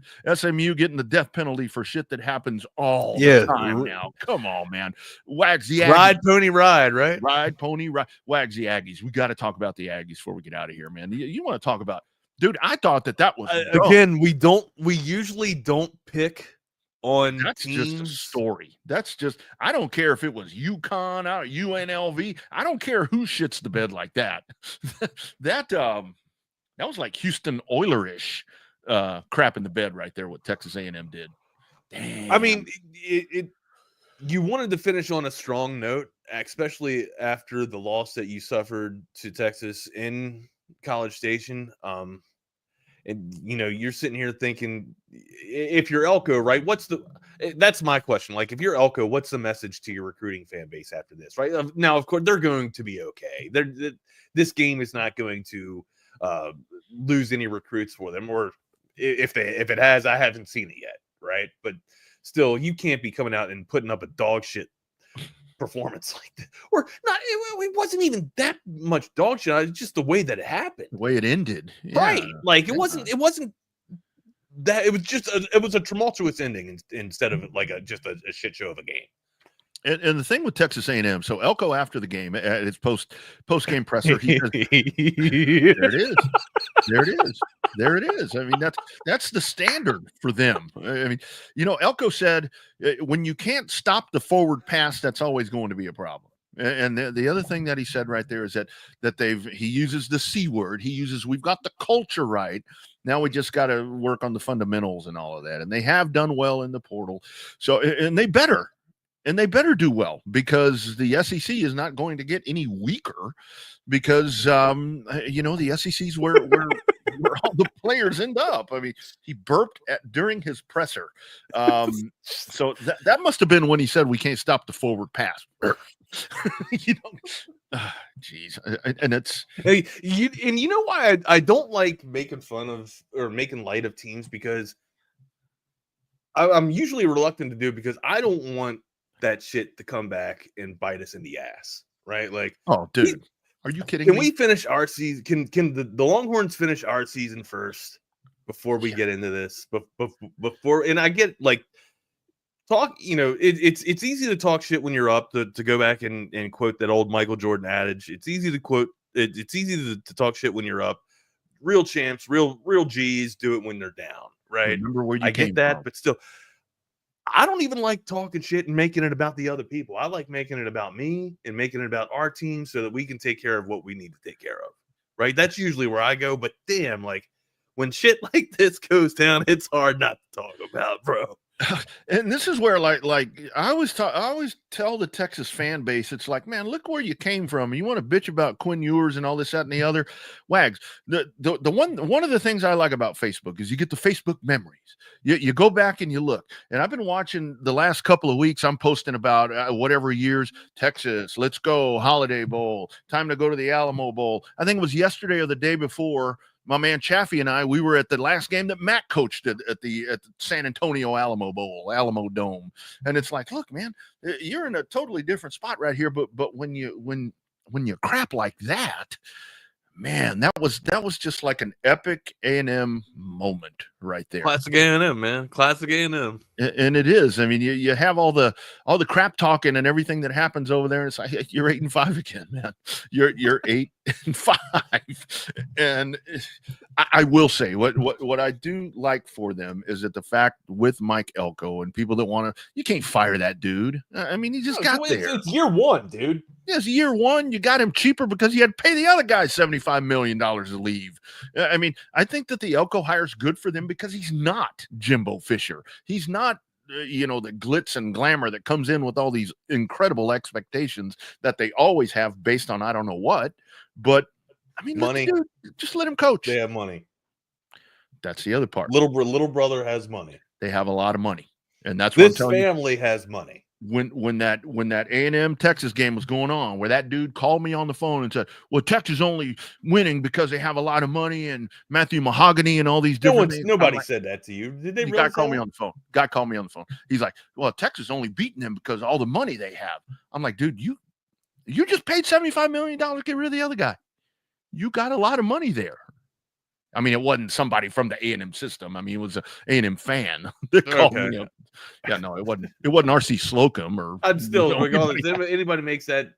It wasn't Bucky Richardson. Is going to that for, I guess, for a bullet point in terms of an excuse.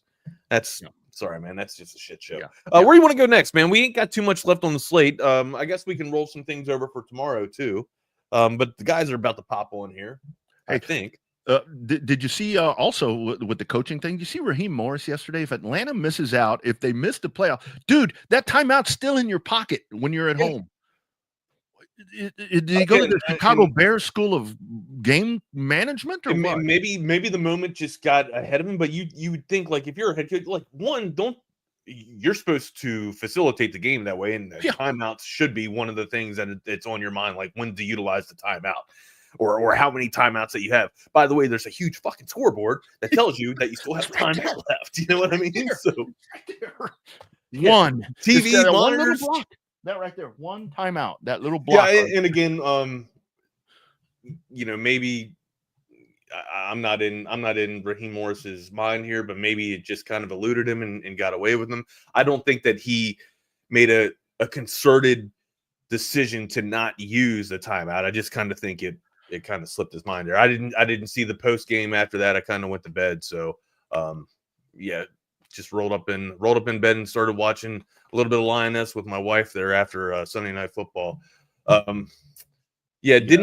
Didn't get to see the post game there on Raheem Morris, but I would think that if he absolutely knew that he had a timeout, he would have utilized it. He would have elected to use it. Yeah, it was one of those things to where the typical coach speak to where we had a plan in place, and this was the plan that we were going to try to exhibit, or whatever. But it's like, dude, what are you going to do with that timeout when the wild card round's going on and you're not a part of it? That timeout in your pocket is going to do you absolutely. Well, I don't think it's going to burn that much of a hole in his ass. I mean, he's again another year one coach, right? Yeah, absolutely. John Denny right here, $450 on that game right there. Thank you, Coach Raheem Morris. There you go. See, and how about the anytime touchdown for Brian Thomas? I'll tell you, man. Yeah, absolutely. Excuse me, not Brian Thomas. Brian Robinson. Robinson. Robinson. So who do we have tonight? What's tonight? Rams and the 49ers. We don't have the Rams. We have the Lions. The Lions. We have the Lions. The Lions and the 49ers. Now look. Still have a chance to get into this, right? But I had Brian Robinson was on my team too, right? And do you know who Rodriguez is? Chris Rodriguez is? Yeah, it's my cousin. Oh yeah, he only had 30 totes. He only had 30 totes all year long before last night, and the dude took a 14-yard drive, or was basically the catalyst of. Daniels was the catalyst, but he was a really good thoroughbred for a 14-play drive, which ran the entire damn quarter, seemingly the entire quarter off the clock for the Washington Commanders there, and did not allow Brian Robinson to get into the game and get the touchdown. That one was an anytime touchdown that people needed for the prop bets, but also what I needed for my fantasy football championship. Now I also have Bijan Robinson. I had Bijan Robinson in the game last night too, and it was looking so good. And then the wild card debacle with the 21-yard loss that took a nice little 2 points off of my my total there. But hopefully Brock Purdy can bring it back together and we can get it going tonight. So again, not a huge league, but a league to where the payoff is still substantial. That's right, and that's most important. Jeff, thank everybody for joining the show today. We appreciate it, man. Fun Monday, Monday morning quarterbacking this. Good to be back. Good to be back. It's good to be back. Absolutely good to be back. Again, little change in the format this week. Wednesday with the bowl game for the Longhorns. So we'll be in game day mode on Wednesday, midway through the week, instead of what we usually do on Saturday. Kegs and eggs. Absolutely. Not quite, but close enough. I'm guessing a lot of people be hung over for that game. I'm probably not going to drink on New Year's because of the game. Back in my party days, Rodney, that's how I knew the Cotton Bowl was always going to be a rough watch. Because that's going to be it was going to be rough because it seemed like the Cotton Bowl used to kick off at like 8 a.m. I know it was probably like 11, but it's an early kickoff for the Cotton Bowl. Yeah, I'm gonna test that waters with this dry January thing that folks talk about. So I think for the New Year's Eve, it's going to be like try to get it all out of the. But hell, I'm probably going to be doing post game. So get it all done, get the game done, and then boom, let's go, and then a brand new day and clean myself up a little bit. It was a pretty dry 2024 for yours truly, if we're being honest. It's just not something I actively seek out. I'm more of a social drinker if I do drink, but it's not. You don't tie one off like when you get home, like at the end of your day, you don't have a drink, do you, Jeff? No.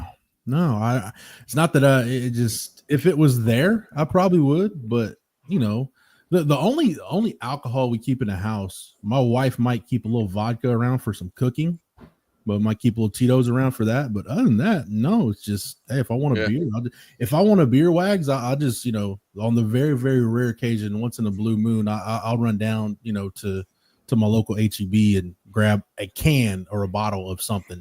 Like a roadie, you know what I mean? Yeah. Not drink it on the way home. That's not what I meant by a roadie. That's not what I meant. Stop. Pump the brakes. That's not what I meant. It's not like back. I'm talking about the roadies, like how they have them right there and ready to go. Yeah, it's not like back in the day where hey, we're pre-gaming with a couple of Miller High Lifes in the tall boy cans. It's a little classier now. Champagne and beer, baby. Champagne and beer. No, I mean we gotta like you, man. We got a liquor cabinet and shit, and I don't even touch it. Yeah. But matter of fact, I might want to be mindful that my 17-year-old ain't, diluting the damn liquor and pouring water back into vodka. So yeah. But you know what was awesome yesterday in the National Football League? I went and covered the Texans basketball game yesterday, the 11 o'clock. It was kegs and eggs for some Texas hoops yesterday, and was keeping track of the Cowboys score and was like, you know what?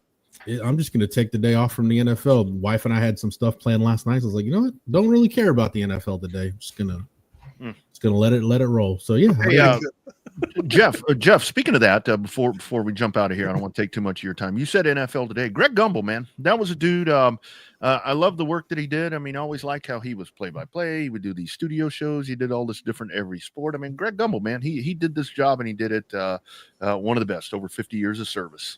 It's kind of what do you associate Greg Gumbel with? I'm sure everyone's going to have a different answer. For me, it was his old work with CBS on the NFL. Yeah. And I remember him for a couple years. He was NBC's number 2 on NBA coverage. I think it was that weird time where kids throw Marv Albert in the Google machine like in the late 90s, and there was some unsavory things going on there. But they elevated Bob Costas to number 1, and Greg Gumbel was the number 2 NBA guy at NBC for a minute. But for me, it's the NFL and his work as the studio host for the Final Four. Yep, absolutely. Bob Costas, you're a great journalist, but damn, dude, we don't need a solo monologue every damn time you're on the camera. Here's one of my life goals, Wags, and I've never met the man. But if I ever am fortunate enough to meet Bob Costas or Al Michaels, I want to go up to either one of them, shake their hand, and say, "I just want to tell you, you were excellent in basketball." Gauge their reaction. I was right there with you. Right there with you, amigo. So it's hard to imagine that some of those girls were still in grade school. Yeah, I haven't been in the same building with either one of those gentlemen, but I feel like at their age I'm running out of time. But. Yeah, right. No, I always appreciated Bob Costas' coverage on the Olympiad. Look at Jordan down there in the corners like y'all. Every time they do talk. Yeah, Jordan like who? Yeah. All right, boys. Y'all have a good show. There, boys. Right. Be good. Hook 'em. Thank you, Rodney. Thank you, Wags. There goes the Chaos Theory portion of the show. He is Jordan Scruggs. I am Jeff Howe. It's only an hour.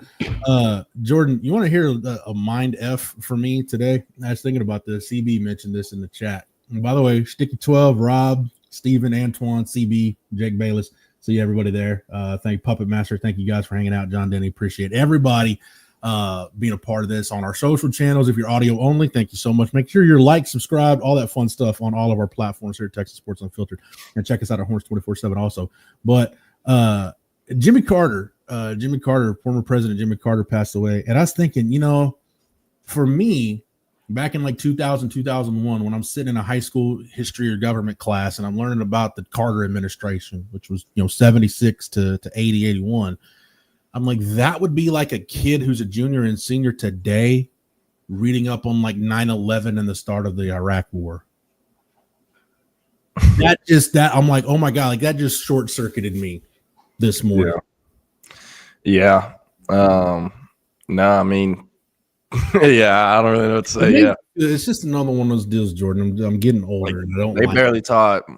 I was class of 2021, and we barely learned anything about Jimmy Carter, to be honest with you. Yeah, because it was still the Carter administration was still fairly fresh when I was a sophomore, junior, senior in high school, and like kids, like my wife is in education, and she's like, my middle schoolers have no concept of 9/11 and what happened, and I'm like, because they weren't born yet, but that just makes my head want to explode. Yeah. Anyway, speaking of explosives, Jordan, we're talking Texas, Arizona State in the Peach Bowl, and it's this college football playoff quarterfinal. Quarterfinal number 1 is tomorrow between Penn State and Boise. Do the Fighting James Franklins survive another round, Jordan, and get themselves into the semifinals? Yeah, fortunately they will. I think they will too. Yeah. I think doesn't James Franklin have as many CFP wins as Ryan Day now? Did I get that wrong? As in terms of if they both have one, yes. Well, yeah. Yeah, they do. So, yeah. I mean, Oh, nice. Y'all are doing the presidential facts in the comments, but yeah. No, I mean, I don't know. I want to ask you though, because they had the some press conferences this morning. I haven't been able to read through and watch everything that's been said, but for us, that Texas media day, because they flipped it, right? Texas was supposed to go a little later. Mm-hmm.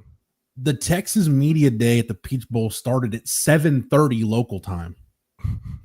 But keep in mind, our programming here at Texas Sports Unfiltered doesn't start until 8 with Bucky and BK.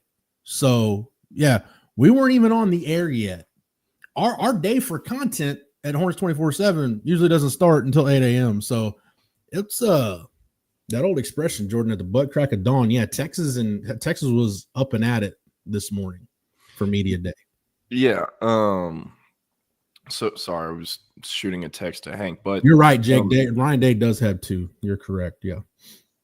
You are. Yeah, I'm stupid. I forgot about that. But anyways, he had the same amount as Ryan Day for about a few hours. But with I want to talk about Sam Levitt. What are your thoughts on his comments of like just basically creating something out of nothing and being like, yeah, I'm going to be the best QB in this game? You know, I respect the confidence. I'm starting to really feel bad for Quinn Ewers because, here he is. He's got a chance to win a national championship. He's still alive, and we can all name the Texas quarterbacks that have done that. It is a very short list of guys that have done that. There's only been 4 of them. But Quinn, to be in this position where he's about to play a CFP quarterfinal, and you think back to the Michigan game, like coming out of the Michigan game where Quinn was, he's the odds-on favorite for the Heisman. Texas vaults the number 1 in the country. He's on top of the world, and now half of the country can't wait for him to leave and replace him with Arch Manning.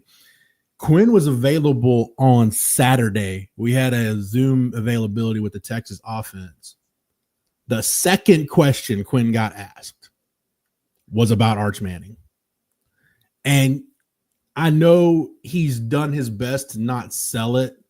And I don't want to say like you could visibly see Quinn get upset, but you could tell like, come on, like it's not that Quinn has a problem with Arch, but it's like, why are you going to ask? Wait till media day on Monday and ask Arch about Arch. Like it just, you could tell he was kind of annoyed, and I'm sure he's used to it by now, but I'm starting to feel bad for the dude, Jordan, because like all you see is like it's Arch Manning talk.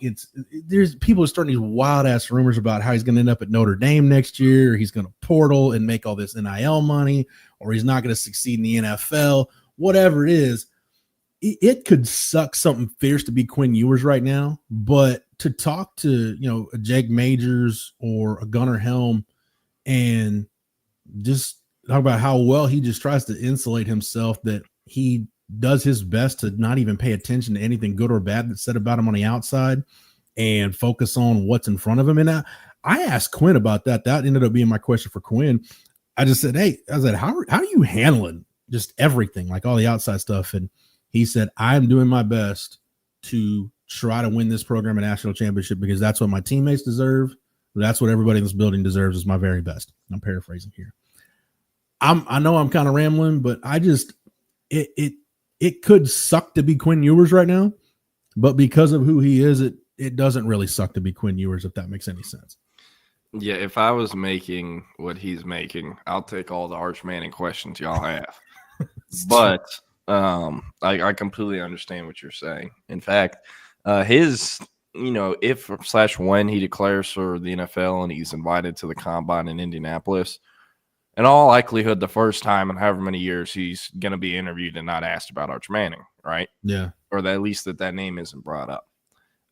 So that does suck for him. But there is maybe one good thing that could come out of the situation for Quinn, is that, if things go to plan for him and he ends up having a successful NFL career, to where it comes time to when his franchise is going to, hey, buddy, you only got a few years left. We're going to draft this kid, and we want you to kind of mentor him, help him for a year or two.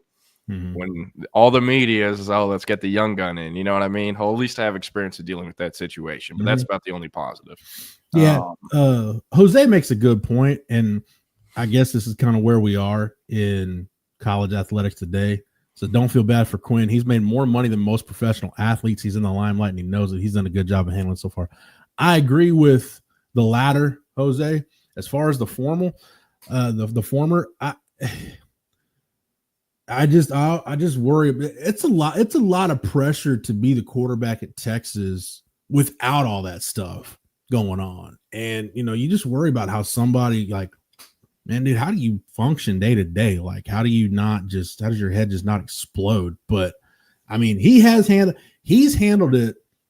Quinn has handled his deal. I feel like Texas is pretty fortunate because I know we had the Hudson Card, Casey Thompson year, but really in this quarterback lineage of multi-year starters to go from Sam to Quinn, I don't, because I wasn't around Colt enough to know, but it's hard to find two guys who had a better understanding of everything that entailed being the quarterback at Texas, good and bad.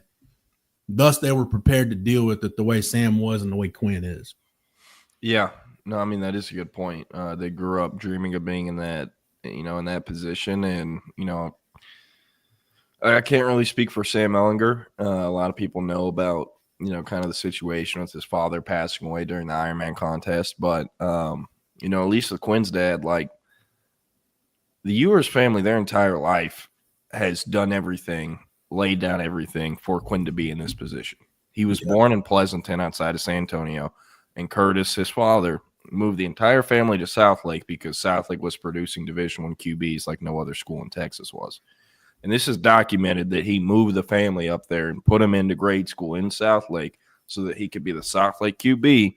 They could give him a great chance to be a Division I QB wherever he wanted. He could pick from wherever he wanted, and that's exactly what happened.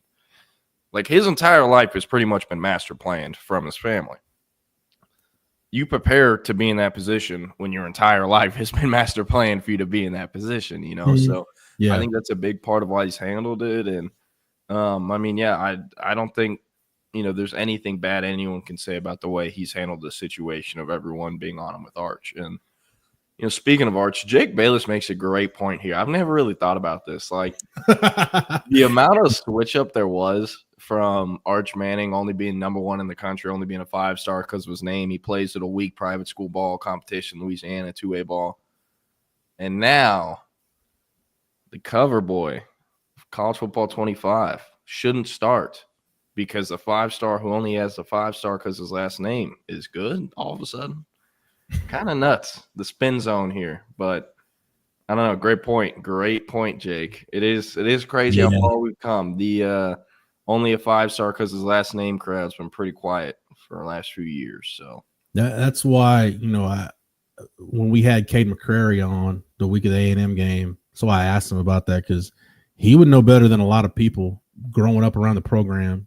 He saw VY go through it. He was there with Colt, went to high school with Garrett Gilbert, played at Texas with Garrett Gilbert. So very few people that didn't play the position have as good a feel for it as Cade McCrary. For him to say he also coached Quinn Ewers in high school all 3 years. Exactly. And for Cade to say he's been impressed with how Quinn's handled it, that's a good enough endorsement for me as far as how he's handled it.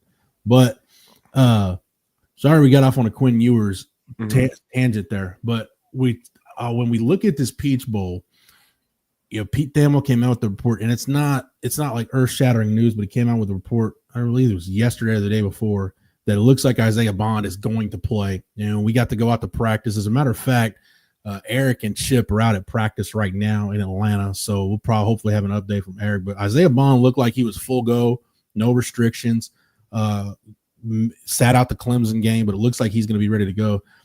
Jordan, if he's healthy, I had a story. I published a story on Isaiah Bond on the site over the weekend, just kind of looking at some of his numbers and the per snap production. Like he's not going to, in terms of the raw numbers, he's not going to equal or better unless Texas goes to the national championship game and Isaiah Bond just goes nuts in the next 3 games.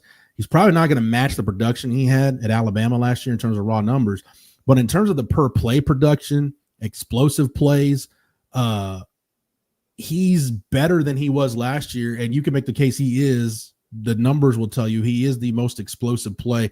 I think he's averaging, I did the math on this, he's averaging a 20-yard gain every 3 to 3.5 times he touches the football. So between every third and fourth touch, Isaiah Bond is ripping off a 20-yard gain on average. He's got some runs this year that have gone for 20 plus. He can take the short pass and take it in. He can stretch the field and take the top off a defense. It's just that added dimension that hasn't been there consistently enough with him being out of the lineup, that if he's healthy, if he's ready and raring to go, this Texas offense is going to be tough to stop on Wednesday for Arizona State. Yeah. And one thing that I didn't even realize till I was driving back to Dallas from Austin on Friday. Do you know what Arizona State's field goal kick? We'll get back to the Texas offense in a sec, but do you know what Arizona State's field goal kicking percentage is this year? No idea. I haven't even looked. 52.9. They were 9 of 17 on the entire year. Yeah, I'm trying to give Arizona State the benefit of the doubt. And you asked me. They have 3 different kickers that have kicked field goals this year. One of them's 1 for 3, one's 1 for 2, one's 7 for 12. You asked me about Sam Leavitt. I think the bottom line is this. If Arizona State can't consistently run the football and stay ahead of the chains, they got no shot. No, they don't. Especially with Jordan Tyson out. For those who don't know, he's their top receiver. He's been out for the last few games and it looks like he's done for the year. I just don't – you can throw – it's good. We've seen times where Georgia couldn't do it against Texas. Jordan, if your answer is, hey, we'll get Cam Scatterboo involved as much as possible and throw him swing passes and get him out, try to get him out wide, dude, this Texas defense will eat Arizona State alive. I haven't seen anybody be able to get wide on Texas all year, and I don't think Arizona State's going to be able to do it. Yeah. From a betting perspective, it's really hard to – look at the player props, at least for Arizona State, because it's I think they're going to get held in check, but is Dillingham going to keep the starters in if they were to go down 2 or 3 touchdowns, and what does the scheme look like then, Yeah. But back to the field goals for a second. At 29 yards and shorter, they're 4 or 5, but any field goal past 30 yards, they are 4 of 11. So pretty much 1 and 3 from 30 to 39, 3 of 7 from 40 to 49, and 0 of 1 from 50 plus. So pretty much once you cross, if you get to the plus 40, really if you get on the plus side of the field, if you're Arizona State on Wednesday, you're in 4 down territory. Yeah. That's basically what we're talking about here. Yeah. Yeah. But I don't know, I'm not trying to be all SEC home or whatever. The Big 12 stinks because Texas is now no longer in the Big 12. But it's really hard to picture them winning this game, any outcome. Texas would have to have multiple injuries, I feel like. It's not even a Big 12 SEC thing. To me, I just look at the two teams, and other than Georgia, who it's just one of those deals where, styles make fights, and sometimes some teams just match up really good. Georgia's one of very few teams in the country that has the personnel with their defensive front to be able to match up with the Texas offensive line. Arizona State just doesn't, and that's no knock on their personnel. But, man, other than Georgia, I haven't seen anybody really be able to match up with the Texas offensive line this year. No. And, you got Kelvin Banks back at full strength. I don't think Cam Williams is going to play in this game. Going out to practice, when was that, Friday, whenever we were out there, Trevor Gooseby was running first team right tackle, and Cam had a pretty big wrap on. Everybody, all the O linemen wear the knee braces, but Cam had some extra wrapping on that brace. He was just working on trying to get in a stance and kick slide. And I'm like, man, it looked like it was going to be a struggle to play him. And at that point, I was like, well, Gooseby's ready. Maybe you do the same thing with this game that you did with Banks in the SEC championship, where, hey, roll the dice, expect Gooseby to be ready, see if he can get you through this game, win this game, and then you get Cam Williams back for a semifinal. Yeah, I mean, again, I'm really not trying to discredit them, but like, can you name a defensive lineman for Arizona State that didn't start his career at Texas? No. Trevor Gooseby will probably be just fine. It's not worth it potentially making the injury to Williams more serious if you can save him 10 more days, to potentially play Oregon or however many days later that'd be, 9 more days. Yeah. Or Ohio State. I think, there's a couple things at play too. I think was Sam Leavitt, dynamic guy, Big 12 offensive freshman of the year, but you wonder how different PK's game plan is going to be because you don't necessarily worry about the design runs with Leavitt.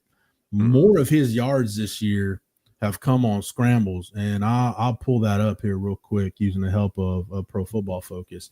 But yeah, compared to Cade Klubnik, like Cade Klubnik, really, if you break it down, Jordan, he's one of the more productive running quarterbacks in the country because his yards this year were split almost evenly between scramble yards and yards on design runs. If I look at Sam Leavitt's rushing numbers, Sam Leavitt on scrambles, 47 scrambles, 396 yards. On design runs, that is, I'll do some quick napkin math here. That's 25 carries on design runs for a net of 37 yards. So the design quarterback runs aren't something you're going to worry about in this game. You do worry about the scrambles, but again, I'm also curious, like how many of those are 4th and 1 where they just lean forward, Yeah, so it's probably because if you look at the breakdown, let me see, you got 16 zone and 19 gap. So I mean, you're saying, well, plus you have Scatterboo, so you're not going to utilize a ton of quarterback run anyway because you got one of the top 2 or 3 tailbacks in the country in your backfield. They just come out running option. I mean, hey, did you watch any of the North Carolina? No, I didn't. Gosh, who did they play in their bowl game on Nebraska? The Bad Boy Mowers Pinstripe Bowl, right? Oh wait, no. They played UConn. They played UConn. UNC and UConn, right? Yeah, UConn. Thank you. I saw Jim Morris on Twitter talking crazy. Did you see that? No, but it basically was I'm paraphrasing, but it's like, hey, less than 24 hours after we beat North Carolina's ass, the entire country's tampering with their roster. Like, y'all better be careful because we're gonna call y'all out and do everything legally necessary to make sure this gets taken care of. Okay. But it's like, well, all right, they're not doing the same thing. Yeah, you're calling out like the bottom half of the Power Four, my friend. With all due respect. With all due respect. I mean, you're calling out UCLA where you just came from. They could use a few UConn players. Maybe Jim Moore is just at the point in his coaching career where he just has no more F's to give, Like he's already had the power conference job he's been fired from. Yeah. He's coached in the NFL. He's been fired into the gulag at UConn. Man. But dude, hey, what I was gonna say was North Carolina, their roster is so depleted. They weren't. I'm watching the game and they keep. They're running. Sorry to interrupt. Who was coaching that? Was that Belichick? No, Belichick didn't even show up for the game. It was Lonnie Galloway was the interim. No, I take that back. Freddie Kitchens was the interim head coach. Lonnie Galloway was calling the plays. Yeah, it was a mishmash staff, and they basically put a running back. They put Jalen Hood at running back, and they weren't running Wildcat, dude. They were running like the old school, like. I know you won't get this reference, but like Tecmo Super Bowl where the Bills had to play their playbook where you just direct snap it to Thurman Thomas every play. That's basically what North Carolina was running. And they would mix in a little zone read every now and then, but it basically were playing single wing football in the second half. Man, I forget what playbook it's on. But there's a few plays in CFP 25 where like when you're in the playbook, it doesn't really tell you it's snapping it directly to the running back. So whenever you call the play and it does, it's like, wait, hold on a sec. It's like every time I call that, it's like a 3-yard loss to start because I'm completely lost that I have the ball as the running back. But thank you, Rob, for reminding us. Yes, that is Cleveland Browns coaching legend. And also, CB, I want to circle back to this before I forgot. Jordan Tyson, who is the injured Arizona State receiver one for them statistically. That is Jalen Tyson, former Texas Longhorn Jalen Tyson's younger brother. I don't know. Did Jalen Tyson go to Allen? I know Jordan did. No. He went to was it Pope John Paul, I think. Y'all want to hear? Do y'all want to hear a little blast from the past story that actually involves a lot of players in this game? Is this a fun fact that'll take 2 seconds? Not 2 seconds, but a little longer. So this is the 4th round of the playoffs in 2021. 4th round of the Texas high school football playoffs. I'm at Apogee Stadium. It was it was Apogee Stadium at the time. It's not Datku Stadium, with the North Texas Mean Green play. 4th round playoff game. Allen versus South Lake Carroll. Quinn Ewers is on the sideline Quinn Ewers is at this game, and this is the day after he goes into the portal and leaves Ohio State. The day after, and he's at this game.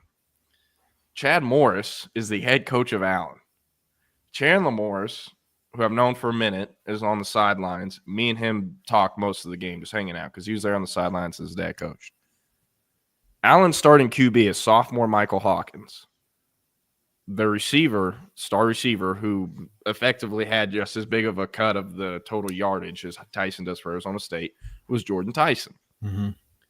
On that South Lake team, there's a kid named something Anderson that ended up at Wyoming as a QB. They also had R.J. Maryland, who's SMU star tight end that I believe got hurt earlier this year, Russell Maryland's son.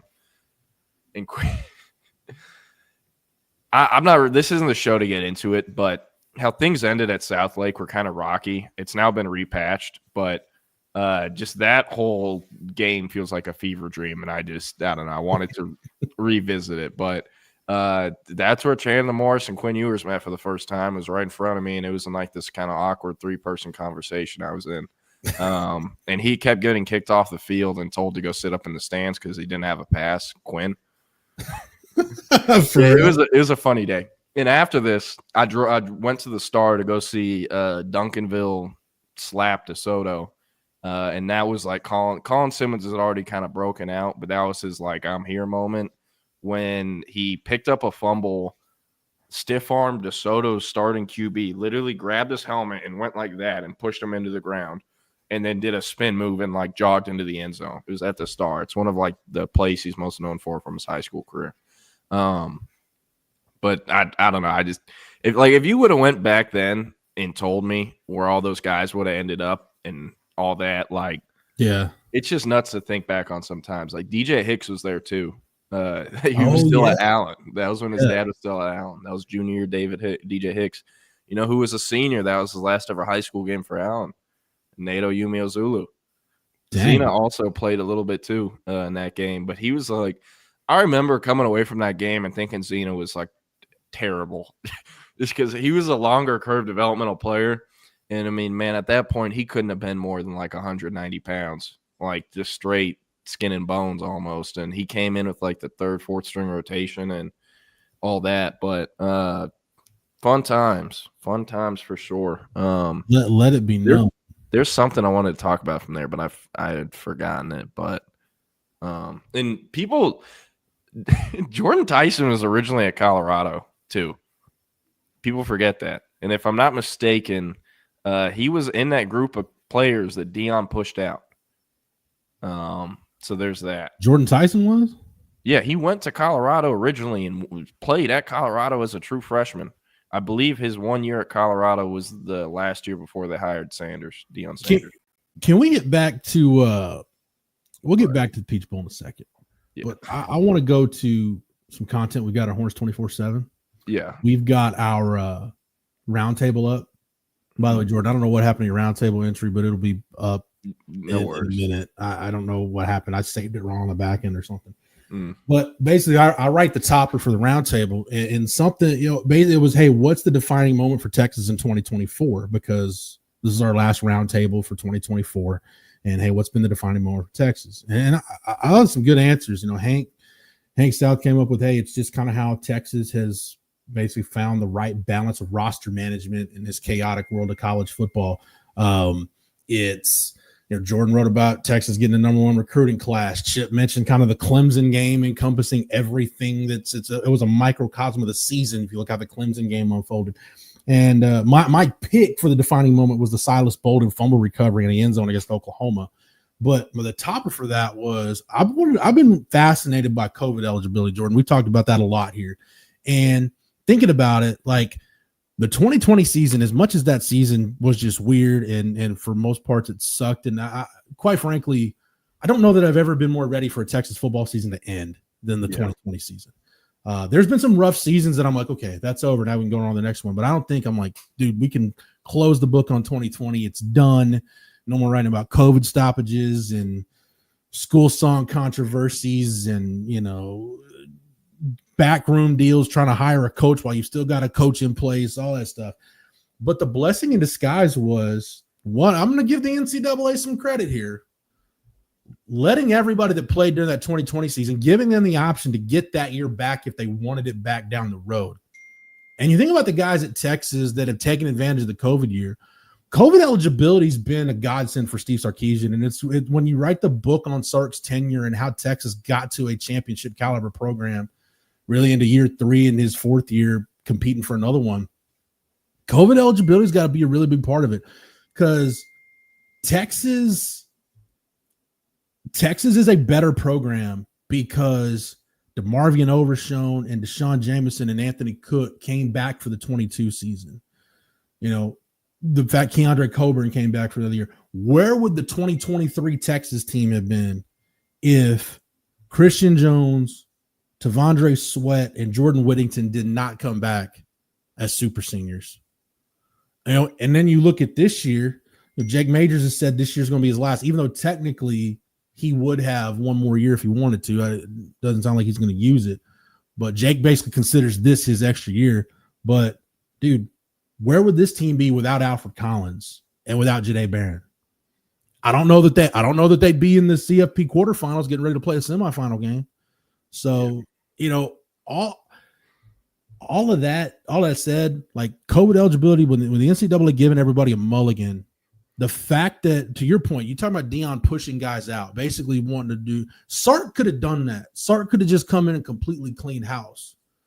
But he did to some degree. There were some guys who were pushed out. But also, like, one thing we really need to bring up, the difference in when Sark was hired in January of 2021 compared to the difference of when Dion was hired in, January 2023, somewhere around then? Yeah. Mm-hmm. A lot happened in those 2 years. With the transfer portal, with NIL, everyone got a lot more experience with it and how the process actually worked and all that. Sure. So I think it is fair to include that. Yeah, but Sark could have cleaned house way more than he did.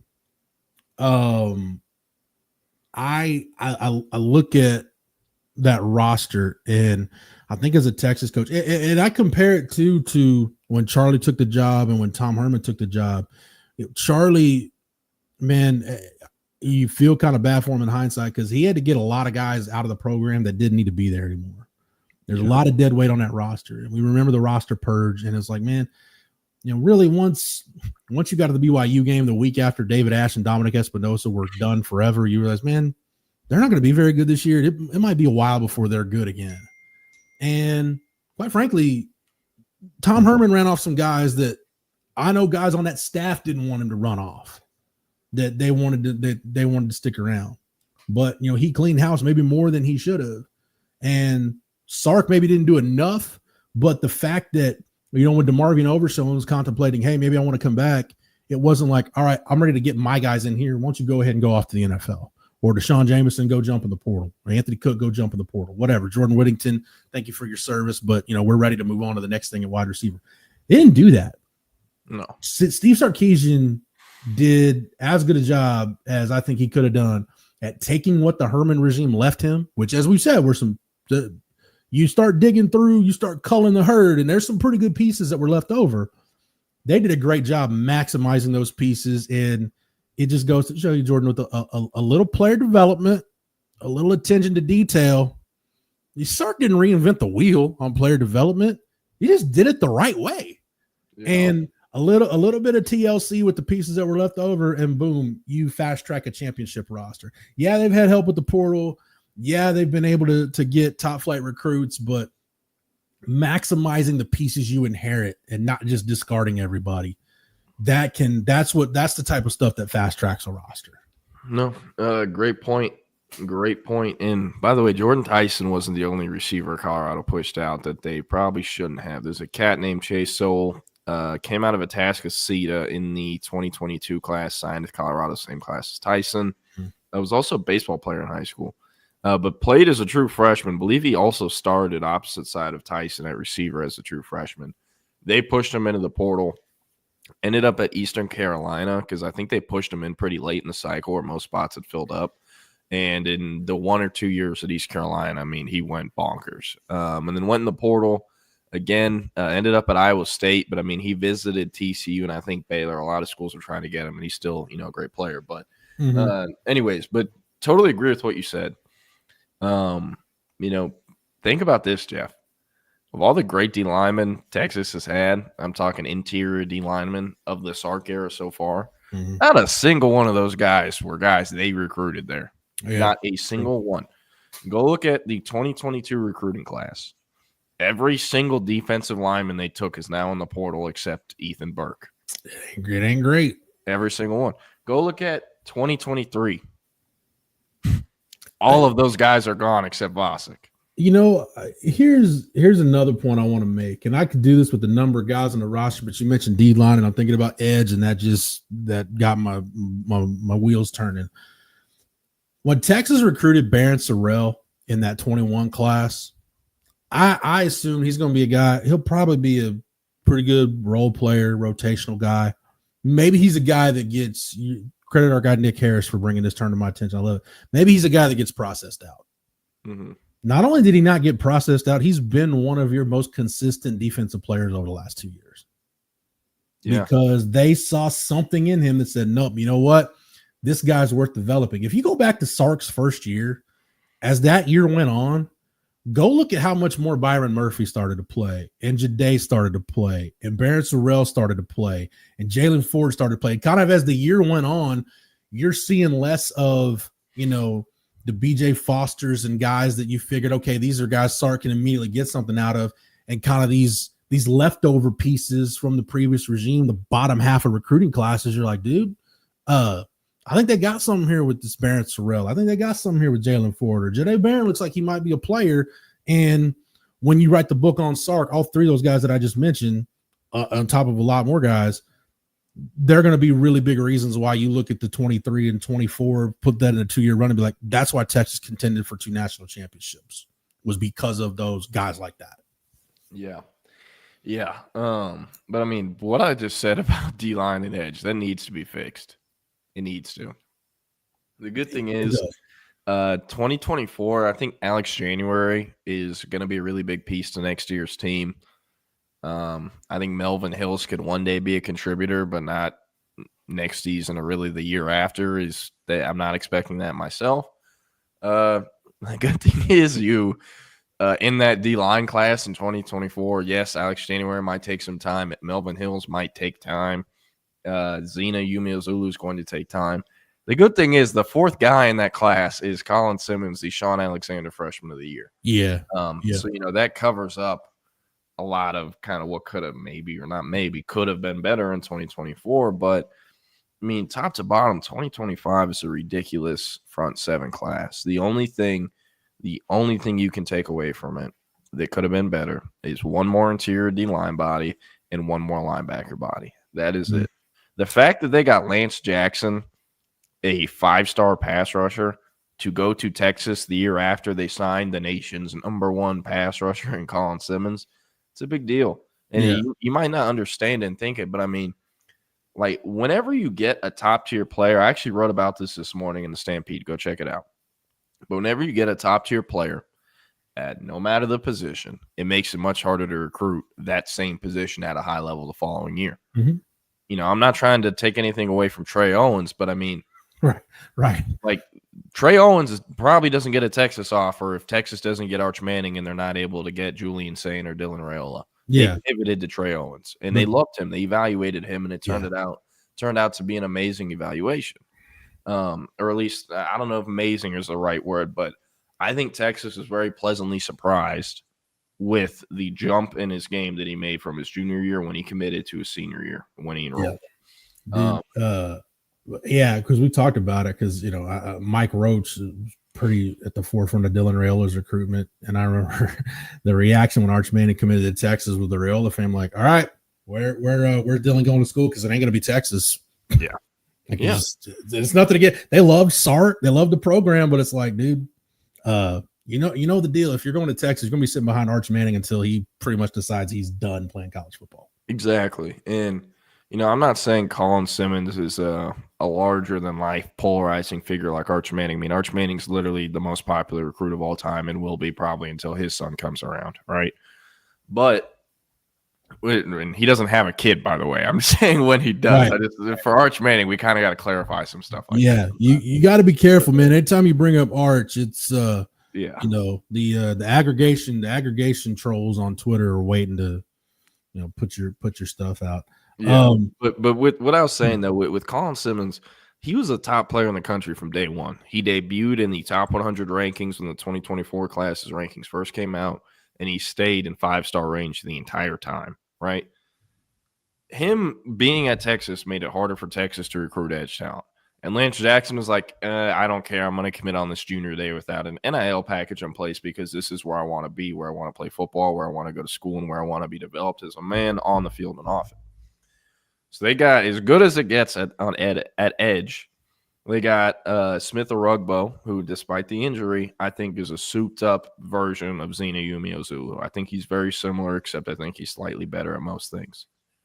On the interior D-line, you got 3 guys who would have been the number 1 D-line prospect Texas signed any year that staff has been at Texas. Yeah. And they got 3 of them, Josiah Sharma, Myron Charles, and obviously Justice Terry. So, but really good group there. And, it's good that they got, we can't say it's fixed because these guys have yet to play a game.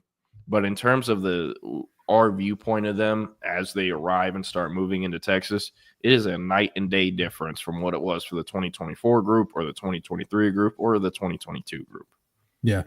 I've seen David Keith Williams, CB, Antoine, a couple of people, Jake Bayless has mentioned it. So Lance Jackson, Justice Terry, and I think Michael Terry have been going through some workouts with the team. I know Justice Terry and Lance Jackson are in Florida for the Under Armour game now.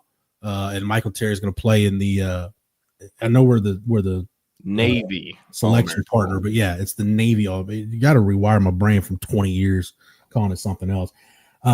But would you like a Justice Terry fun fact, Jordan?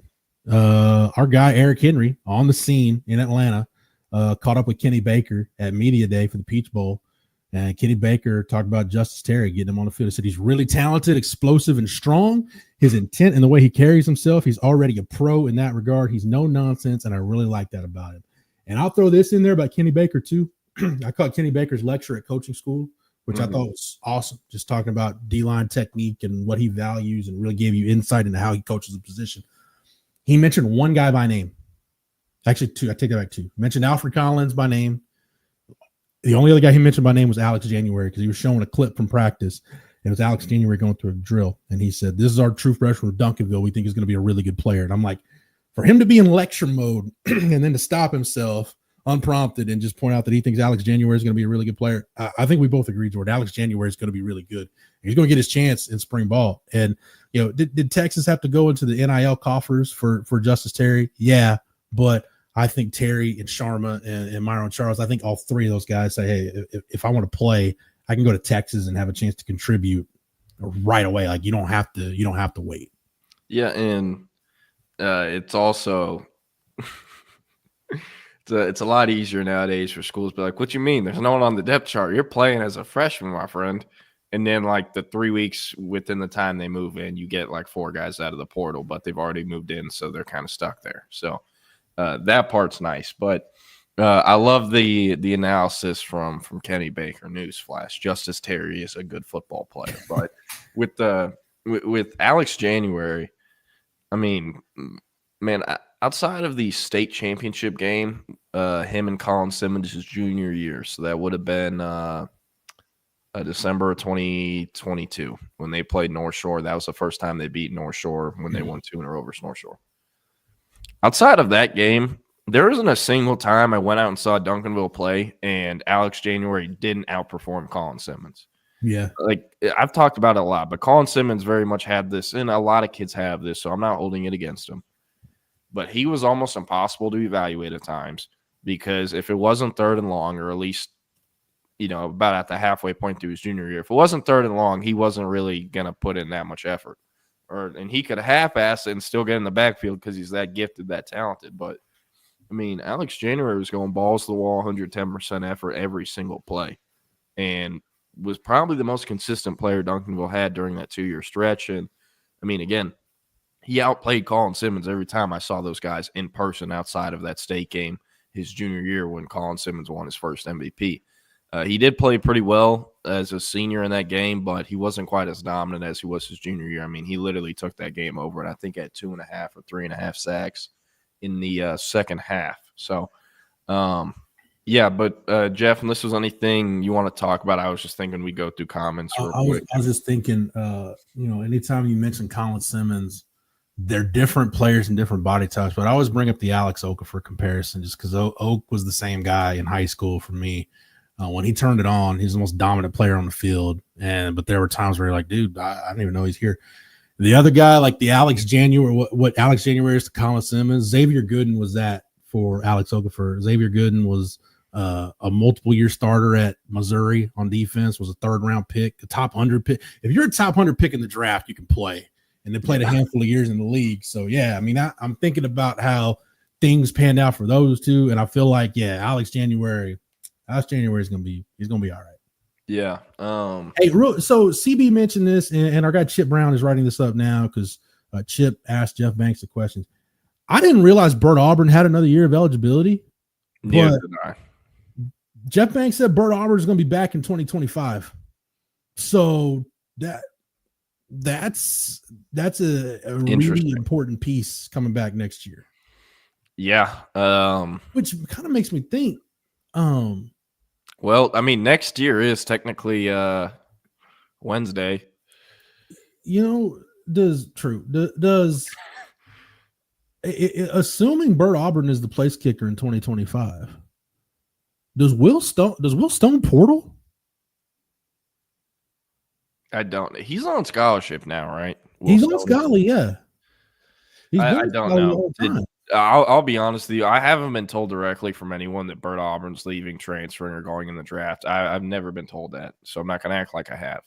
But me personally, just reading the tea leaves, I fully expected, and I mean, I fully expected Texas to go after a kicker in the portal, and that next year's kicker at Texas won't be Bert Auburn. So I don't really see him coming back for one more year if he's not going to be the guy kicking the field goals and PATs. Maybe we'll see.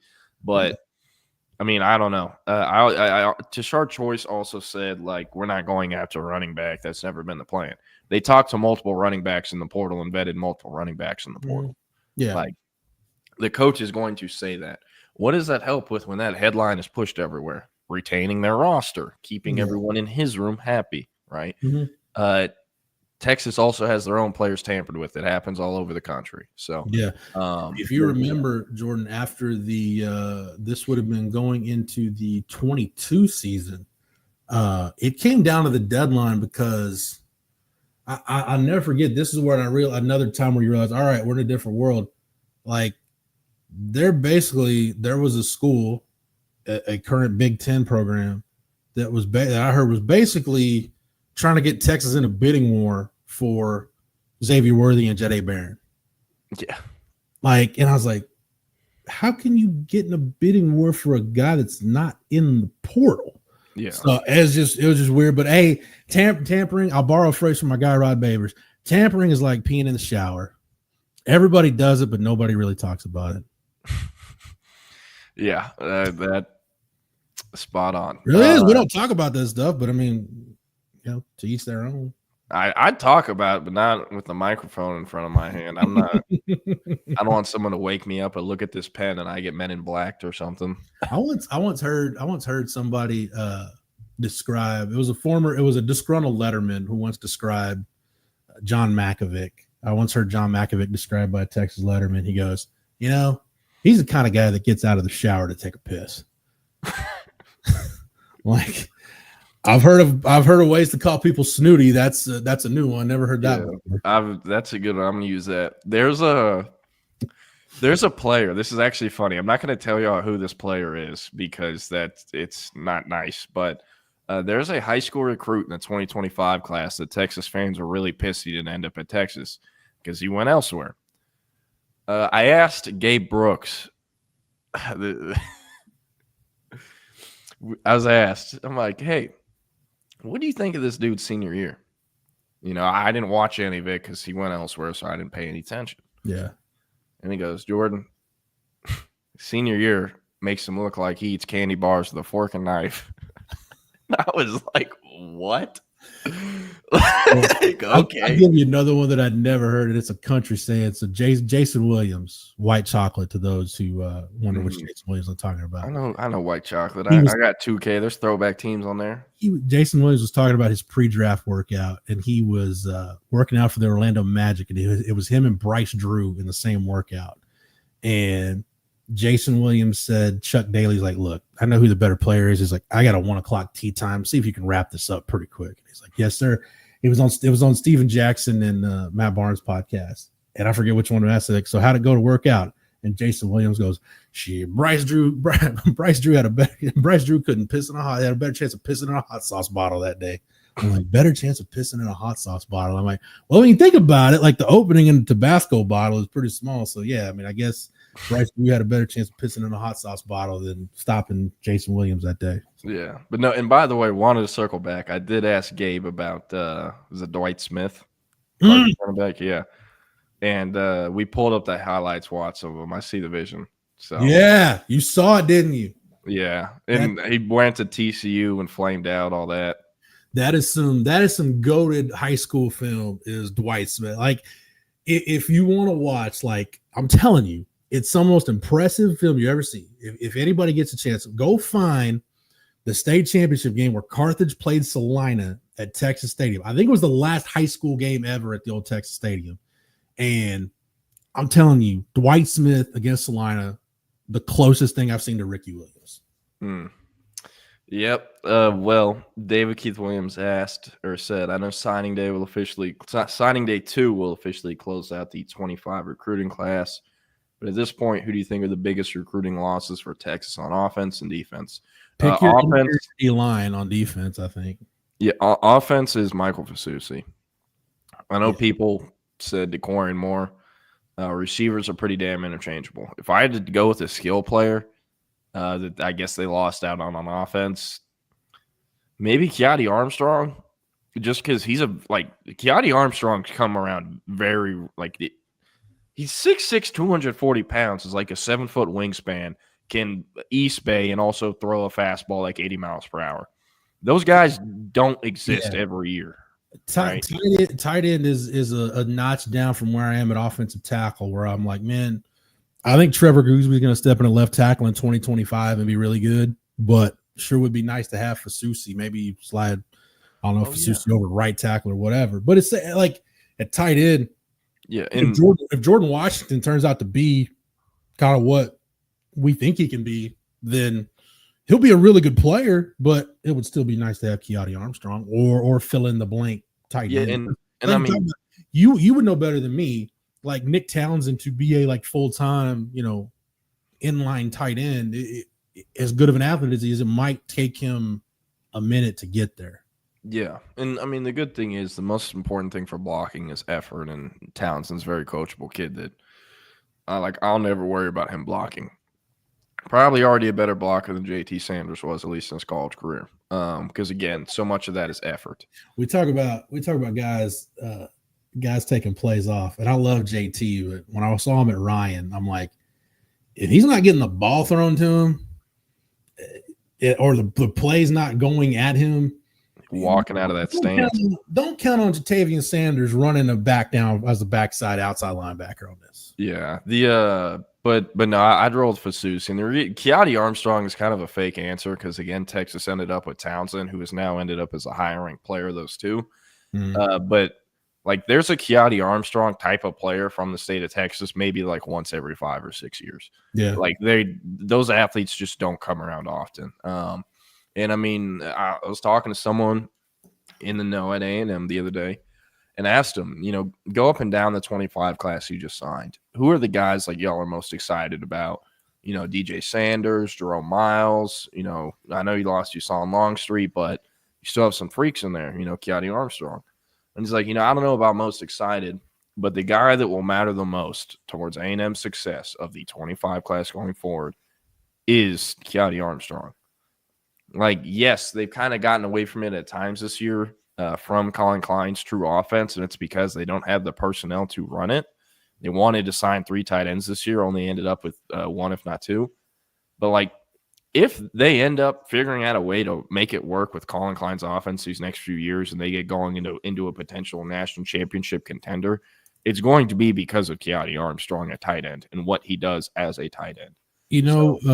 Man, if you're an A&M fan, you have to hope that because between Baylor Cupp and Donovan Green, dude, they've had some A&M's had some bad luck with dudes that were like legit big time tight end prospects coming out of high school. Donovan Green is still there, right? Or did he portal? No, I believe he's still there. I think he went in the portal. Also, what happened to Jalen Ford yesterday? I assume he got hurt. I didn't watch any NFL. You know what? I didn't either. Oh, well. Donovan Green is not in the portal. No. Got it. He's still one of the few and the proud from that 22 A&M class that's still in College Station. Yeah. I will say, and I also wrote about this morning, revenue sharing is a very new thing in college football. There are schools already making promises about, hey, we're going to give you this much percentage of the $15 million or whatever. And because of that, kids that usually won't have true NIL numbers, or at least in the last few years, wouldn't actually sit down, negotiate, and talk those NIL numbers till around summertime or official visits. They're going to be schools trying to lock in early commitments in January, February, March that are going to be like, hey, how does this rev share sound? We'll give you $150,000. Yeah. And you got to understand, like, these schools are very smart with the way they offer the money. Like, LSU is the king of sitting down some in-state kid and being like, hey, Jeff, we'll give you $80K. And, Jeff is from around the way, out in the sticks. $80K is a lot of money to him. It's a lot of money to anyone, right? Shoot, $80,000 is a lot of money to me now at 41. So. Exactly. But you never seen that money before. So you go, oh, yes, sir. Thank you, Brian Kelly. Thanks. Can I just mention something? My wife has the back door of the house open right now to like let some breeze in. Yeah. So anytime anybody opens the garage door, it sounds like somebody's slamming the door because the wind is blowing it shut. Yeah. I assume like somebody in my house is pissed off. So just makes me like do a double take. But anyway, Go ahead. Sorry. But no, what I was saying though is like they can talk these kids and be like, hey man, we'll give you $80,000 when that is a lot of money. But in reality, if he would have waited till official visits and had someone negotiate for him, he could get $600K per year and not $80K. Yeah. See what I'm saying? So schools are going to be doing that with rev share where they're like, Jeff, we'll give you $100,000. When in reality, the negotiation should start at $800.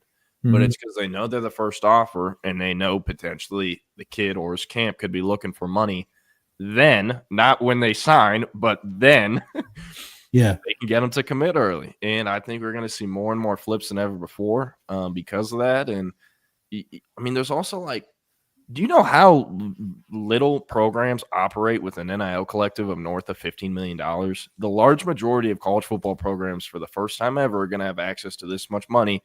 And they're going to go on spending sprees or just spend it in a stupid way because they don't have the experiences that Texas or Texas A&M, Georgia, Alabama, you name it, these big-time programs that have been operating with over $15+ million to their collective and their roster. Yeah. They're going to, like, I feel like the rich are going to get a little richer, and the poor, they're getting richer too. They got $15 million now. Yeah. They don't really know how to operate with it, so. It's, kind of in the same vein. I know you don't pay attention to college basketball. Is Keenan back there? Is Keenan back there?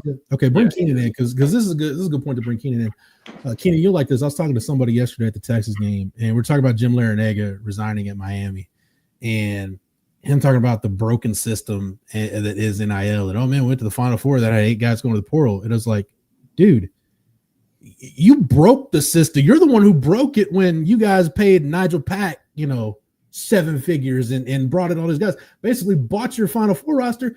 You can't complain about a system you benefited from when it no longer benefits you. You can't say the system's broken when you're the one who broke it. Yeah, don't lose to Mount St. Mary's. That would be my advice to Jim Larinaga. Dude, I watched them all year. Like, I watched them a lot this year, Miami, and they don't get to the rim. They have no size. They completely rely on the jump shot. They don't defend the paint. Like, they're just terrible. They're a terrible team. It's a shell of what that Final Four team was. Not even close. By the way, you'll like this, Keenan. I was opening up some basketball cards a while back and found an Isaiah Wong rookie card. I just folded it up and threw it in the trash. Yeah. Nope. That guy was a stud, dude. I mean, damn. It was. Yeah, I saw him play an NBA game the other night. I need to send Jordan that Jermaine Burton rookie card that's got Jermaine Burton scoring on Jaron Thompson from the Bama game in 23. When is Jaron Thompson 5 to 10 yards behind the dude with the ball in his hands? But no, Jordan's talking about revenue sharing, and I think rev sharing is a big thing, and how third-party collectives are going to play a role in this. Sorry, can we also take one more time out? Forgot to make this point. Yeah. Jeff Howe, you're 4-star receiver, all right? You're not in the top 247, but you're a nationally unranked 4-star. I'm a twitched up dude from around the way, so yeah. Okay. Exactly, right? Do you want to commit in February? Okay. You want to shut it down early, lock it in with the school, maybe help recruit some kids. Mm-hmm. But you're a good player, so you need an NIL package in place or some money in place. Let's say your top 2 is Texas A&M, Baylor, Texas. Okay. You start. The school you really want to go to is Texas, let's say. Makes sense. Call Chris Jackson. Hey, coach, I'm looking to commit early now. Blah, blah, blah. I just was curious, could we negotiate some money? Let's say, I don't know, rev share. Let me call someone. We'll think about it. We'll give you a call. Someone calls them. Texas ends up saying, hey, man, right now, for who you are on our board, your position, your ranking, all this other stuff, we think 120 is a really good number for you. All right. Okay. We're not going to offer any more than that. We don't care what other people say because that's what your value is to us. And 120, I don't know what that would be at a percentage of 15 million, but somewhat lower percentage. Okay. Then he goes to A&M. A&M goes, oh, well, we're not really in with any other receivers right now, and you're damn near our receiver 1. We'll give you 400 if Texas says 130. Okay. And then Baylor goes, oh, he is 400. Texas gave him 130. Okay, it's us versus A&M. A&M, buddy, you're not going to play there. Do you see what they've been recruiting the last few years? Come over here to Baylor. You can be the top-ranked player in our class. You can help recruit the rest of the class. We'll give you 450. And we need receivers now. You'll play as a freshman. We'll start as a freshman. That number gets up there to 450 because he would mean so much more to Baylor year 1, year 2, year 3, and year 4 than he would at Texas or Texas A&M. So they're going to give him a larger cut of the rev share. Yeah. So because of this, it's going to increase parity in the sport. And also, I think the overall score of the number 1 class in recruiting is going to decrease each year. I agree. Texas's number 1 overall class is the lowest total score of a number 1 class since 2016. Yeah. That's 9 cycles that have happened between those. So yeah, no, it's true. Jordan, you know what Colin Simmons got paid, and Keenan. This also came up yesterday, just shooting the breeze with some people at the basketball game. Talking about NIL, and it's like, okay, could Texas have outbid Texas Tech for JT Toppin? And it came up, well, in theory, yes, but could you have? We agree. Trey Johnson is a different kid, right? Compared to the other kind of kids of his ilk in terms of value, like his family's pretty grounded. Yeah. But could you pay JT Toppin? If you're going to pay JT Toppin, fill in the blank 7 figures, you better let Trey Johnson know what JT Toppin's getting and make sure he's compensated appropriately. That was the difference. Yeah, which is why I like the way Texas has done their NIL deals. Because, Jordan, you can back me up on this.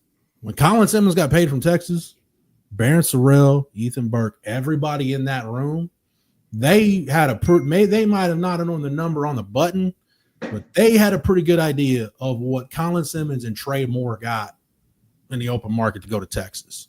Yeah. They have a pretty good idea. It wasn't like, oh my gosh, you're making that much. It's like, no, you knew the deal before those guys got there. Yeah. And also like something that every school is having to deal with now, and I think Texas is handling it really well. I think other schools are horrible at it. They don't understand value can change. What was the going rate for the number one edge recruit in the country in the 2023 class or 24 class, what Colin Simmons was, is a lot different than what that number is going to be for the number one edge recruit in 25 and in 26. Yeah. Numbers keep going up. They're not slowing down anytime soon. The number Colin Simmons got, at least when he committed, was less than $500,000 for his freshman year. Now, it's still a lot of money, don't get me wrong, and it's healthy six figs. But he's gonna make and I don't have the number for what he'll make next year, what his deals are. But I would put everything I own on the fact that deal's at least seven figures. Yeah, because that's what he's worth. Yeah, right? It's if you're a fan of college sports and you don't really follow pro sports, this is the nails on a chalkboard argument I have every time a new quarterback in the NFL gets a new deal. Yeah. How is Trevor Lawrence worth that much money? How is Justin Herbert worth that much money? Don't think of is X player worth that much money. That is what the market says. If you want a franchise quarterback, this is what you're going to have to pay. To your point, Jordan, if you want a 5-star edge rusher, this is roughly what it's going to cost you. Yeah, and it's like what the number Colin Simmons, the number I was told that he agreed to at Texas when he committed in August of 2023. That number is like a seventh of what was reported for DeCore and Moore.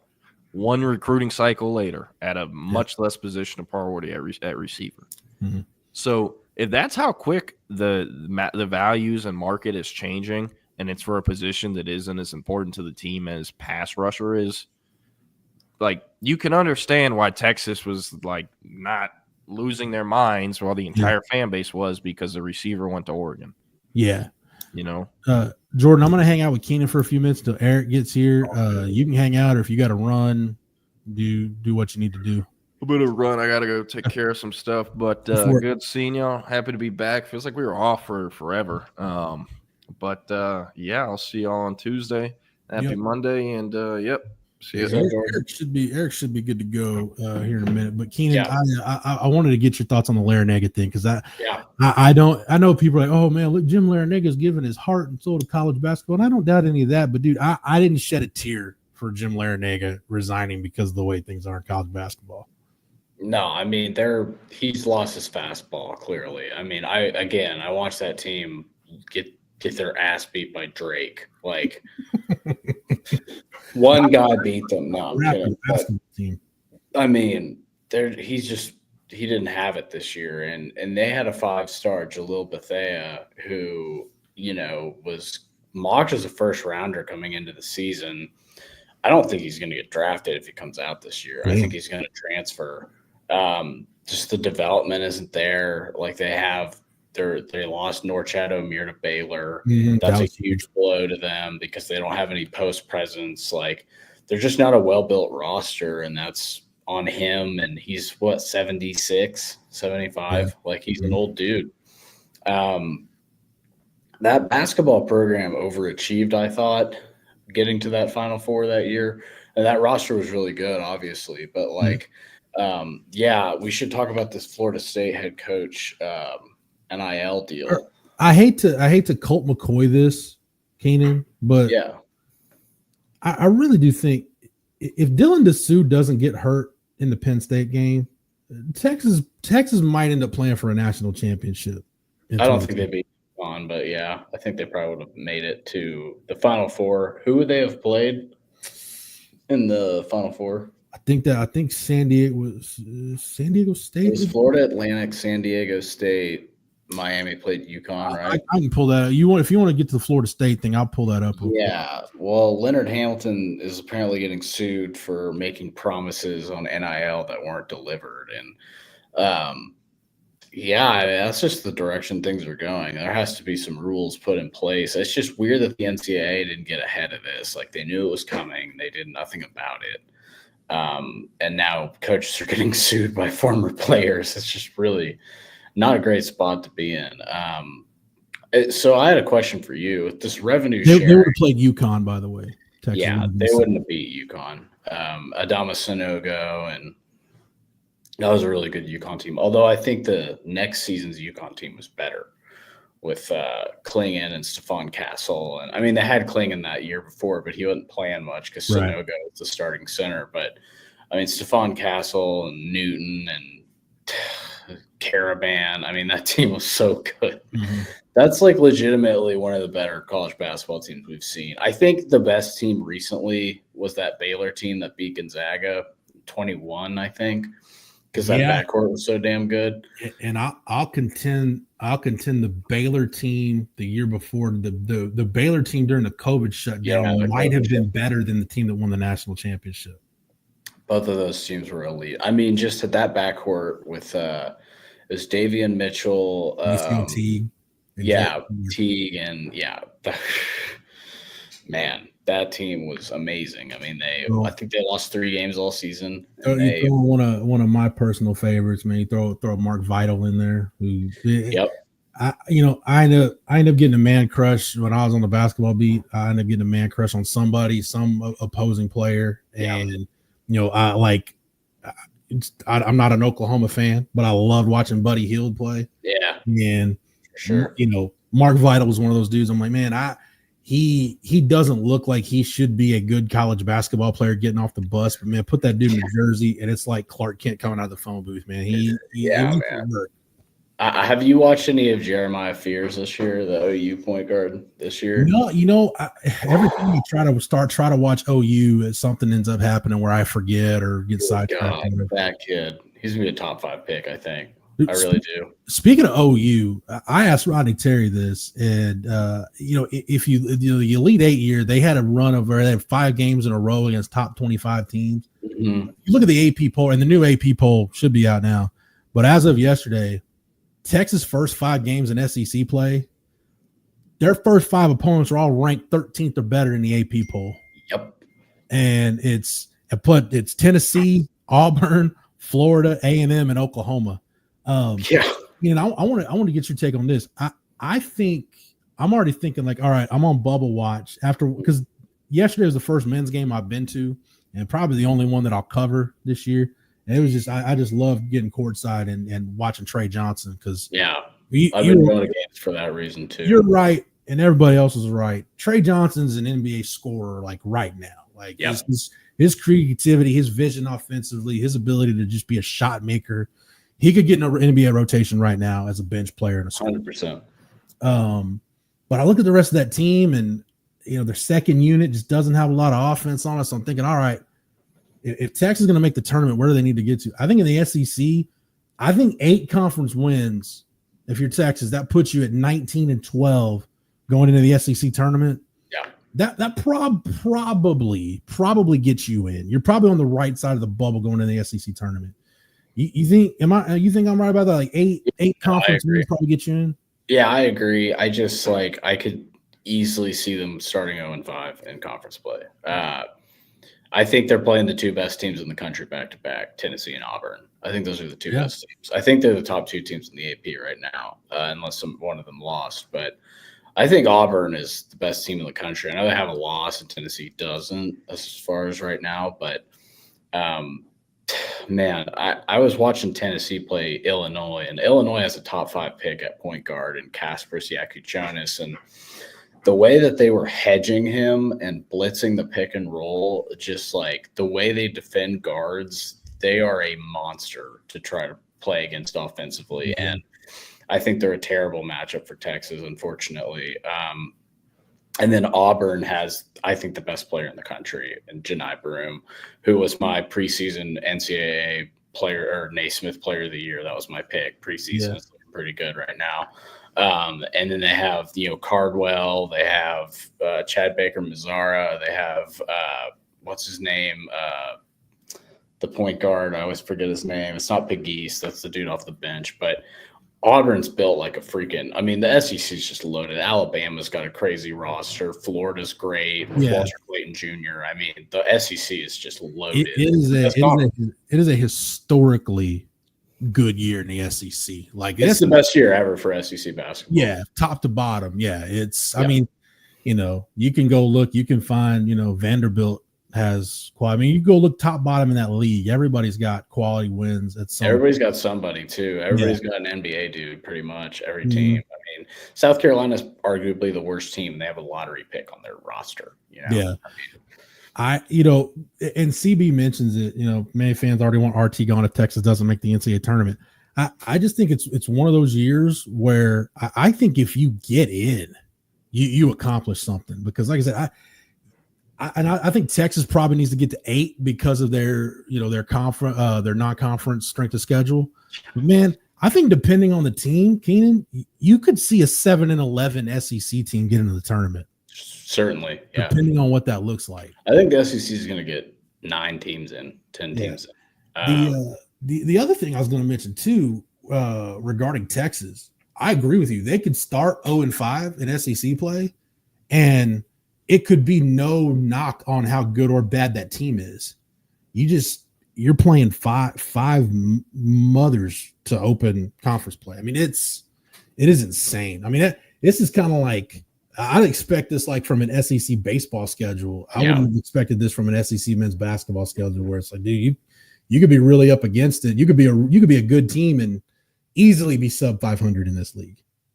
Oh yeah, no doubt. I mean, again, there's NBA dudes on every single team in this league. Even LSU, who looks bad, like Victorious Miller's been awesome this year, and he's a true freshman. Like every team has dudes. Every team is well coached. That's the other thing, man. Like there's really not bad coaches in this league. You look at even Ole Miss, who I know they got beat by Memphis, but that roster is really good. They got a bunch of dudes who can fill it up. That I think coming into the year, they had 7 dudes that averaged double figures last year. I'd have to look that up, but I'm pretty sure it's 6 or 7 dudes that averaged over 12 points per game or something like that. I mean, and Mississippi State has one of the best guards in the country, and Josh Hubbard. Like every team is just freaking stacked. It's really crazy to watch. And like you said, it's like a SEC baseball schedule, SEC football. Like it's the best league this year, and it's really not even close. Yeah, I don't. I love Rodney Terry, and I'm the first guy that says I don't want to talk about coaching changes before even you played your first conference game. But I'm just saying, if something did happen where Texas had to change coaches, you can say everybody has a take on who their first call would be to.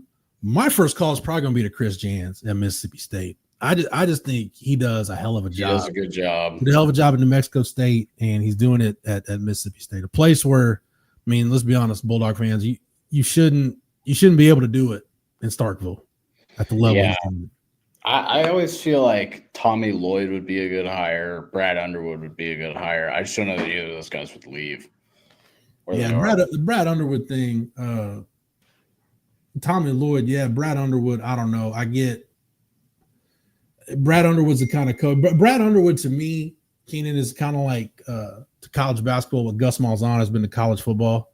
You could tell me, hey, he's got a team that could compete for the Final Four that ends up, barely making the tournament. Or you could tell me, I don't know, I don't think they're going to be good this year, and they end up making a run. The reason I like those two guys. The reason I like those two guys is that they're recruiting Europe well, and I think that's the new wave in college basketball. I feel like they're going to be grabbing dudes from the Israeli League, from Liga ACB, from LNBPA. Like if you look at Illinois' roster right now, like that point guard, that Lithuanian dude, is probably behind Dylan Harper, the best guard in the country. I think Harper's the best, but I think Harper's probably going to go number 2 in the draft this year. I mean, Flag is going to go 1, but I think Yakuchonis could go 3 or 4. Truly, I think he's that level of point guard. And I was trying to think of a comp for him. He's kind of like a better Malcolm Brogdon, that can score a little bit better.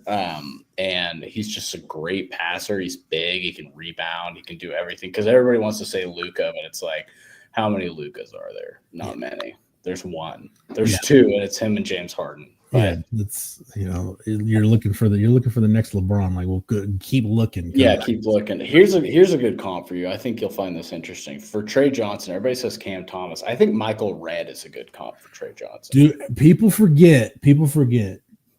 Before he wrecked his knee second time, Michael Redd was an all-star level and kind of started the same way. Was predominantly a shooter, a gunner off the bench, who got to, because he was a second-round pick, kind of got to grow into being a complete player.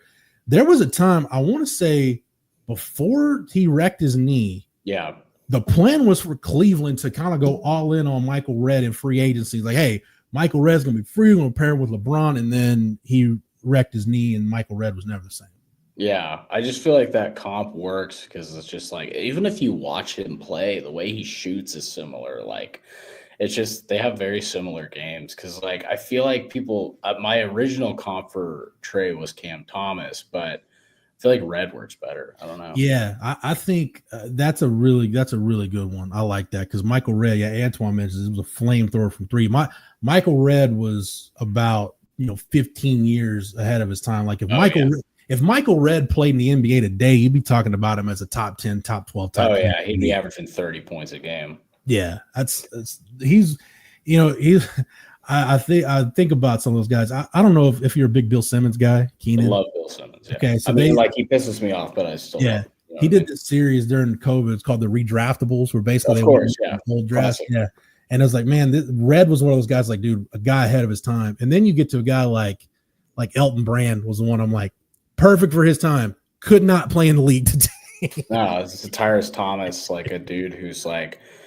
Here's the thing, like if you're a power forward now, you have to have some kind of perimeter skill, right? Yeah. Like that's why guys like Dylan Mitchell confound me, because it's like, man, if he could shoot the three consistently, he would be an NBA guy. But he plays like a center on offense. Although he's been great for Cincy this year, and I love Dylan Mitchell. I'm a big Dylan Mitchell guy, always will be. But he's making it work at Cincy. He's been playing really well. They redrafted that 2000 draft, which is probably the worst. It's probably the worst draft in NBA history. That or 2011 or 12 or pretty bad. It's pretty bad. And they got the Darius Miles, and that's sort of because I was like obsessed with the Darius Miles and Stromile Swift. Like, oh yeah, you're 6'8", you're 6'9", 6'10", kind of lanky forwards that could run the floor and dunk, rangy. And they started looking at Darius Miles' numbers, and it's like, all right. He couldn't shoot. He wasn't a great, was not a 3-point shooter. Nope. Wasn't really a great shooter. Wasn't an elite rebounder. Mm-mm. He was just kind of a freak athlete that could be a rim runner and a rim protector, but he was 6'9" and super skinny. So, like, what did we all think he was going to be? Like, in hindsight, I'm like, why did I ever let myself get Poor lost? man's Jaren Jackson. Poor man's Jaren Jackson. Yeah, like, he was never gonna probably, if you play, I'll use the Bill Simmons adage, if you play Darius Miles' career 10 times, it probably plays out the way it did, where at some point he ends up having the microfracture surgery, just like, oh, he's not a super athlete anymore. All right, he's done.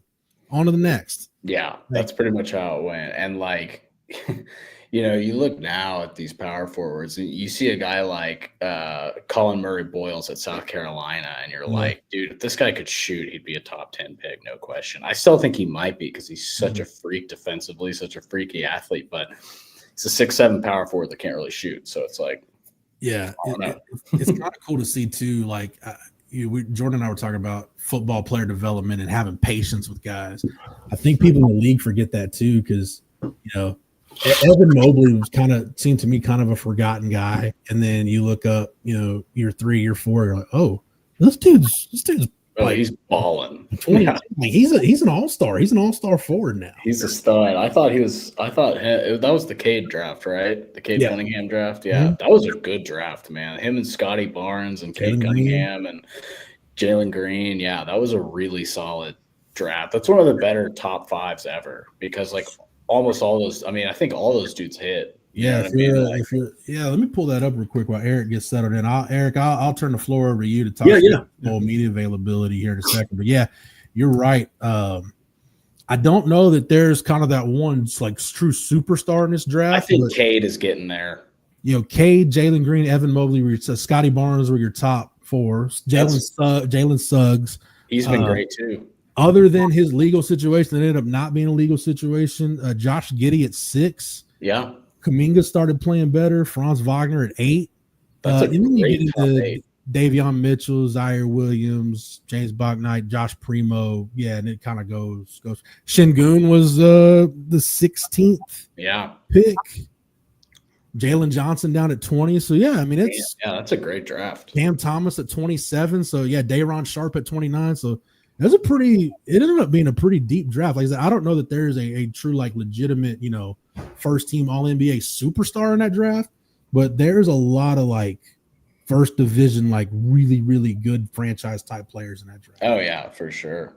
So anyway, Eric, I'll turn it over to you. I'll get out of here. Thanks, Jeff. Really appreciate you. Thank you, Jeff. I appreciate that. Good hoops talk, brother. Thanks for letting me hop back on the basketball beat yesterday. It's only for a day. Absolutely, sir. I jinxed Kaluma because I was on 10-10 and 10 watch. Had that one assist real early I texted you about, and that was the only one he had all day. That's the only one. But anyway, he's been a monster on the boards, though. So 13 yesterday. Everybody enjoy the rest of your Monday. Jordan and I will be back to do it tomorrow. Enjoy the rest of fall start, and everybody enjoy the rest of your Monday. Good hoops talk, brother. Oh man, Jeff Howe, cannot thank you enough. Just to bring the audience and the listeners behind the curtain, Texas's practice availability was actually flipped with Arizona State's. So Texas was supposed to be going Keenan well before the show started, but then they flipped with Arizona State. So they ended up starting right around the time that our illustrious program starts. So I appreciate Jeff Howe for pinch hitting for 30-something minutes. We are False Start. I am Eric Henry.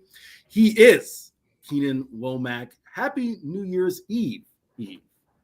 Okay, well, what's going on, my guy? Nothing much, dude. I had a great holiday. I hope you did too. Listen, man, it was a phenomenal holiday. I got a chance to, I am not a big Christmas person, but I got a chance to spend Christmas with some great people. So greatly appreciate that. Keenan, it sounded like you and Jeff were talking Texas hoops. Yeah. I'm going to come back to that in a second. We're going to quickly just give the audience some updates coming from Texas's media day and open availability. That, of course, is, probably John Bianco's worst nightmare when, the entire team of coaches is just made available. So that is what we started the day with. And then I just left Mercedes-Benz Stadium.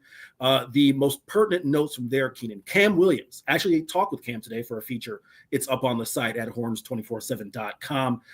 Cam has a knee sleeve on, pretty similar for those may remember the knee sleeve that CJ Baxter was eventually wearing after he got out of the brace. He looks solid, Keenan, but I do want to emphasize that we weren't privy to much. It was about a 9-minute viewing, and the guys are not in pads. At least when we were there, they're not in pads. They just were, tossing the football around. Kyle Flood did have his guys going through a couple of just, essentially walkthrough kind of drills, with his offensive lineman Keenan. So, you just standing your guy up and kind of shuffling your feet, nothing major there. Cam did take part in those drills. When I asked him if he would play, he didn't want to, get into it as far as whether he would or would not play. Same thing for the draft. He just said that he's focused on Arizona State. So time will tell. This is the last practice availability, so we won't get a real read on that up until pregame Keenan. So that's the Cam Williams note. Isaiah Bond looks good to go. Was out there, that's huge. Running around. So it looks like he's going to be good to go. I think those are the major injury notes. CJ Baxter, Keenan, also looks, he's going to be shut down for the rest of the year, obviously. Yeah. But he looks fine. No brace, no nothing. He's tossing the ball around. So good for him. CJ was good. Outside of that, Keenan, and for our audience, if you guys have any questions regarding, media day or what may have come out of it, feel free to drop them in the chat. Keenan, if you have anything, I can answer anything. Why don't you start there before I kind of go off on a couple other things, notes and nuggets from the availability today. Let me answer Antoine's question about Austin Gooseby and Bo Ogden. I'm hearing good things about both of those guys. Yeah. Both 4-star players. Obviously, Austin Gooseby is Trevor Gooseby's brother. He's a 4-star basketball recruit. I always forget what high school they played for. But, I'm hearing good things about both of those guys. I don't have a lock. I'm not a recruiting insider really anymore, but from what I've heard, both of those guys are it's looking good for both of those guys. So yeah, and as far as like other recruits in the 25 class, I'm talking to somebody tomorrow about it, so I will have more information on tomorrow's show about recruiting stuff. And then Eaton Beaver, Jesus Christ. Man needs to transfer to Ole Miss so he can put up numbers. Ewers won't be a first-round pick. I don't agree with that, man. I think Arch is going to do just fine at Texas next year. I think he's going to be able to put up numbers, especially with the offense that Sark runs. I just think, Ewers plays a different game than Arch does. Arch is more mobile. I think he's going to be just fine. There you go. Yeah, like I said, just, if you have anything on questions coming out of Media Day, questions coming out of practice, feel free to drop them in the chat. I will get to them throughout the show. I'll quickly take a look at a couple comments here before I see if there's anything on Keenan's mind that he is interested in coming out of the availability. Yeah. CB says, welcome back, Keenan Eric. Thank you. Appreciate it. Also, Chris Bennett, you wished me a happy birthday. It actually wasn't my birthday. It was Anwar Richardson's birthday that Taylor and I were out celebrating. So just want to clarify. Happy birthday to Anwar. Good dude. It's actually his birthday today, but we're out helped me immensely in my early career. So shouts out to him. Same here. So that's whose birthday I was at. CB says Quinn was classy in his response to Sam Levitt's comments. The ASU quarterback Sam Levitt backed up his comments today. Didn't back off them. Listen, I've talked about bulletin board material and whatnot. I mean, what's he supposed to say, right? Like, I have no problem with that either. Yeah, I think that's totally fine. He's a competitor. He's supposed to go out there and say, oh, yeah, I want to go and show that I'm better, right? Like, we've talked about this before on the show. Quinn Ewers was Keenan, this isn't off, Arch Manning before Arch Manning. He was the number one recruit. Oh, yeah. The guy who, does he play his senior season? Does he, reclassify the, multi-million-dollar NIL deal? So, of course, there are going to be our other quarterbacks, and Sam Levitt, is only a redshirt freshman. But there are going to be other quarterbacks who look at Quinn Ewers as kind of a measuring stick and someone who the Dr. Pepper commercials and, all the things that come with Quinn Ewers. So I don't have any issue with Sam Levitt, kind of his comments. I don't think he went overboard at all there. But no shock that Quinn was classy. I mean, that's Quinn. Quinn doesn't get enough credit for his composure and how classy he is in that regard. Naaman Roberts going off the text beat for a second. Keenan and Eric, before we all get started. Does Saquon Barkley breaking the rushing record in 17 games count? At this point, he has 30 carries less than Eric Dickerson. So what's your take? Keenan, I'll let you go first. Yeah, I think it does, because if you look, OJ the Juice Man set the record in 14 games, and then Dickerson broke it in 16. Now it's 17. I think it counts. Okay. I actually line up a little, and it sounds if Naaman is a little on this side of things. I think there are a lot of records in sports that are falling. That I'm not saying they're delegitimized, right? But context matters in my mind. Is it O.J. Simpson, I believe, set the record in 14 games. Yep. Then Eric Dickerson broke that record in 15 or 16, right? Mm-hmm. So for me, the 17-game season means a lot of records are going to fall. Context matters, right? The record is still legitimate, but I do think there should be some context. Hey, Saquon did this in 17 games. O.J. Simpson did it in 14, so on and so forth, right? Especially the passing records, because the game is so different. Right? Like I see some of these numbers.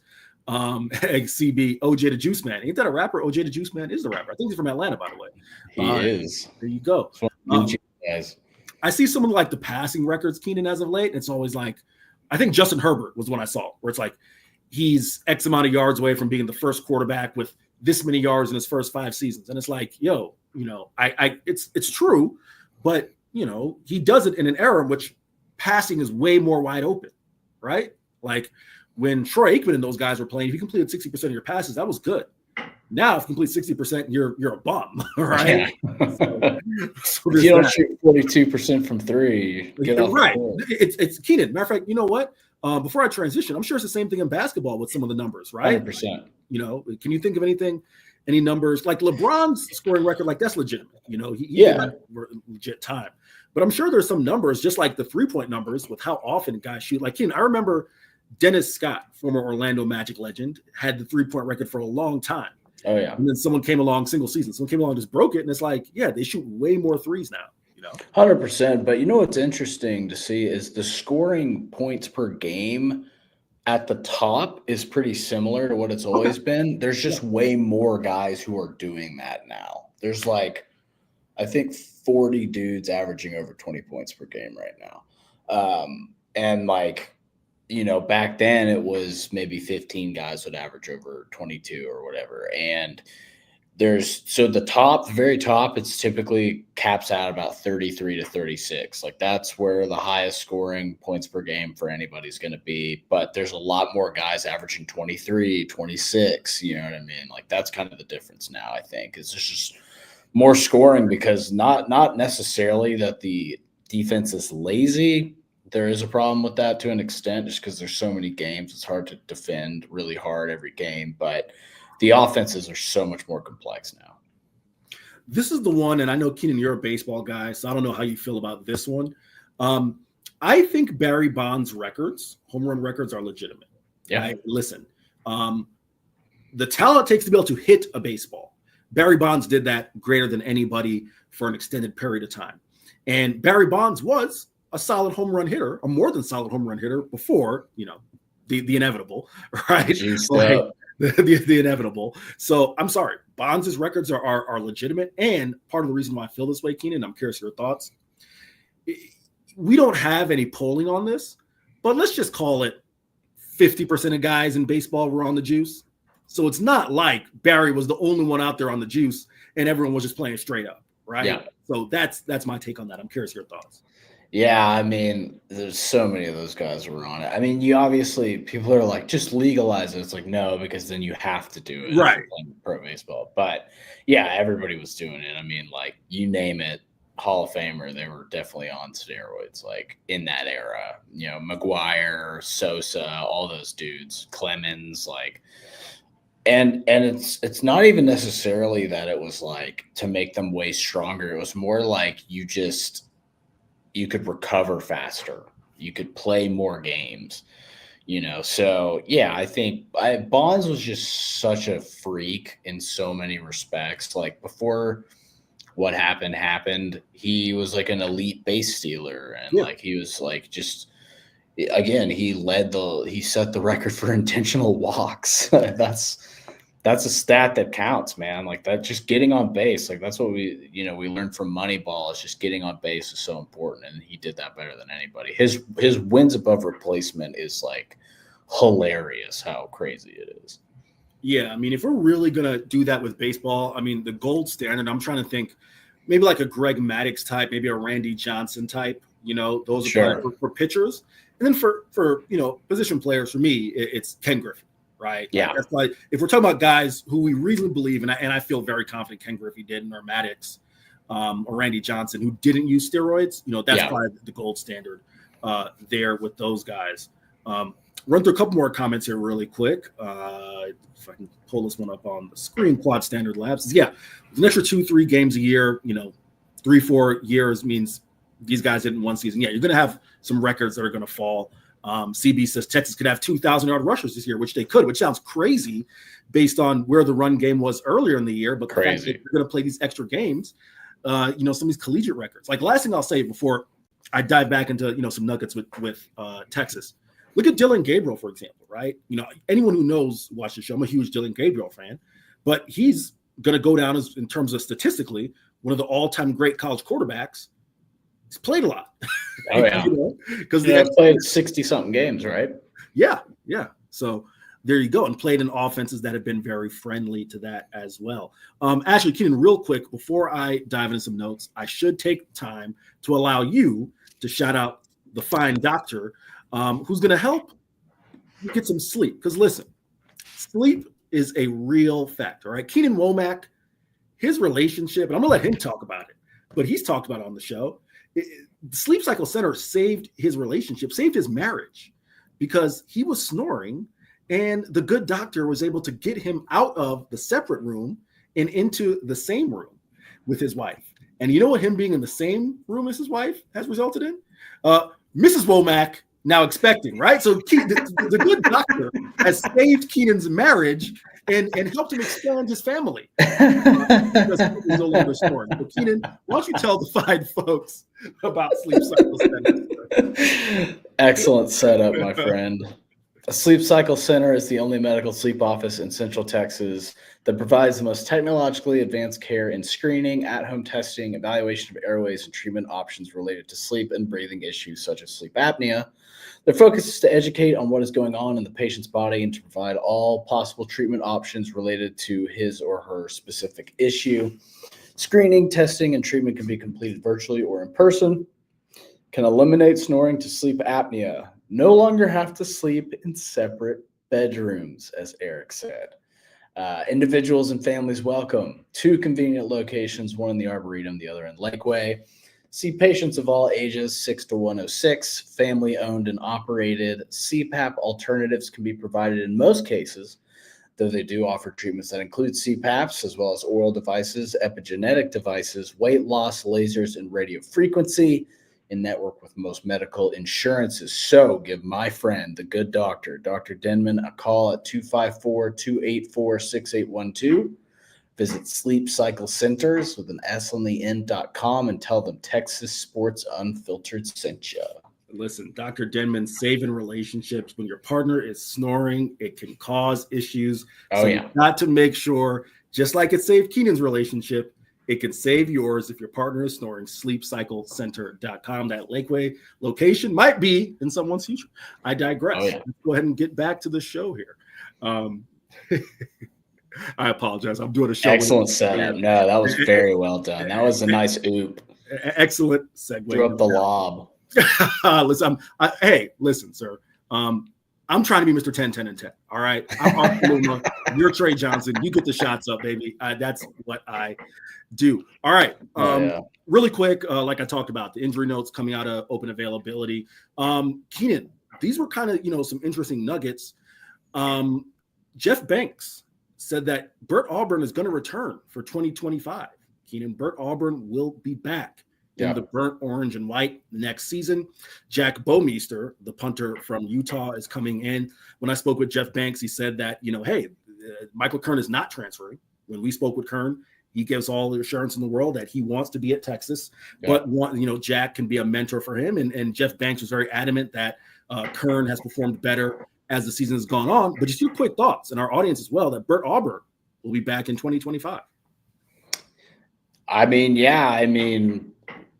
He's gotten some. He's just missed some important kicks. He's been okay this year. He hasn't been like terrible. He hasn't been like the Auburn kicker or the Notre Dame kicker or whoever. He missed some kicks that were important in the SEC championship, no doubt. But he can correct those things. He has the leg to do it. It's about not pushing the ball to the opposite side or whatever. Like he was pushing it left, then he overcorrected and pushed it right. So maybe another off season of work will help. I mean, who knows? Maybe he'll come up clutch in this playoff. Maybe he'll come up clutch against Arizona State or Ohio State or Oregon or whoever they end up playing in the next couple of rounds if they do beat Arizona State. We'll see. But, good for him for coming back. So Texas's, kicking duo is pretty much set for 2025. Bert Auburn, Jack Bomeister. Going to have to get a pronunciation. I believe it's Bomeister. I keep wanting to say Bomeister, but I believe it is Bomeister. Then Michael Kern as well. Antoine notes in the chat that Tashard Choice said they wouldn't take a portal running back. That is correct. Tashard Choice didn't get a chance to spend a ton of time with him. I talked with Kenny Baker for about 15 minutes, talk with Jeff Banks as well. And then actually, this was, one of the unique things about Media Day, Keenan, just kind of bring you and the audience in a little bit. They had it at the College Football Hall of Fame, which if you are a college football fan, absolute must. Pilgrimage. It's a great facility. But they've got like a 40-ish, 50-yard field in there, I guess we'll call it. Maybe we'll call it 40-ish yard field inside the College Football Hall of Fame.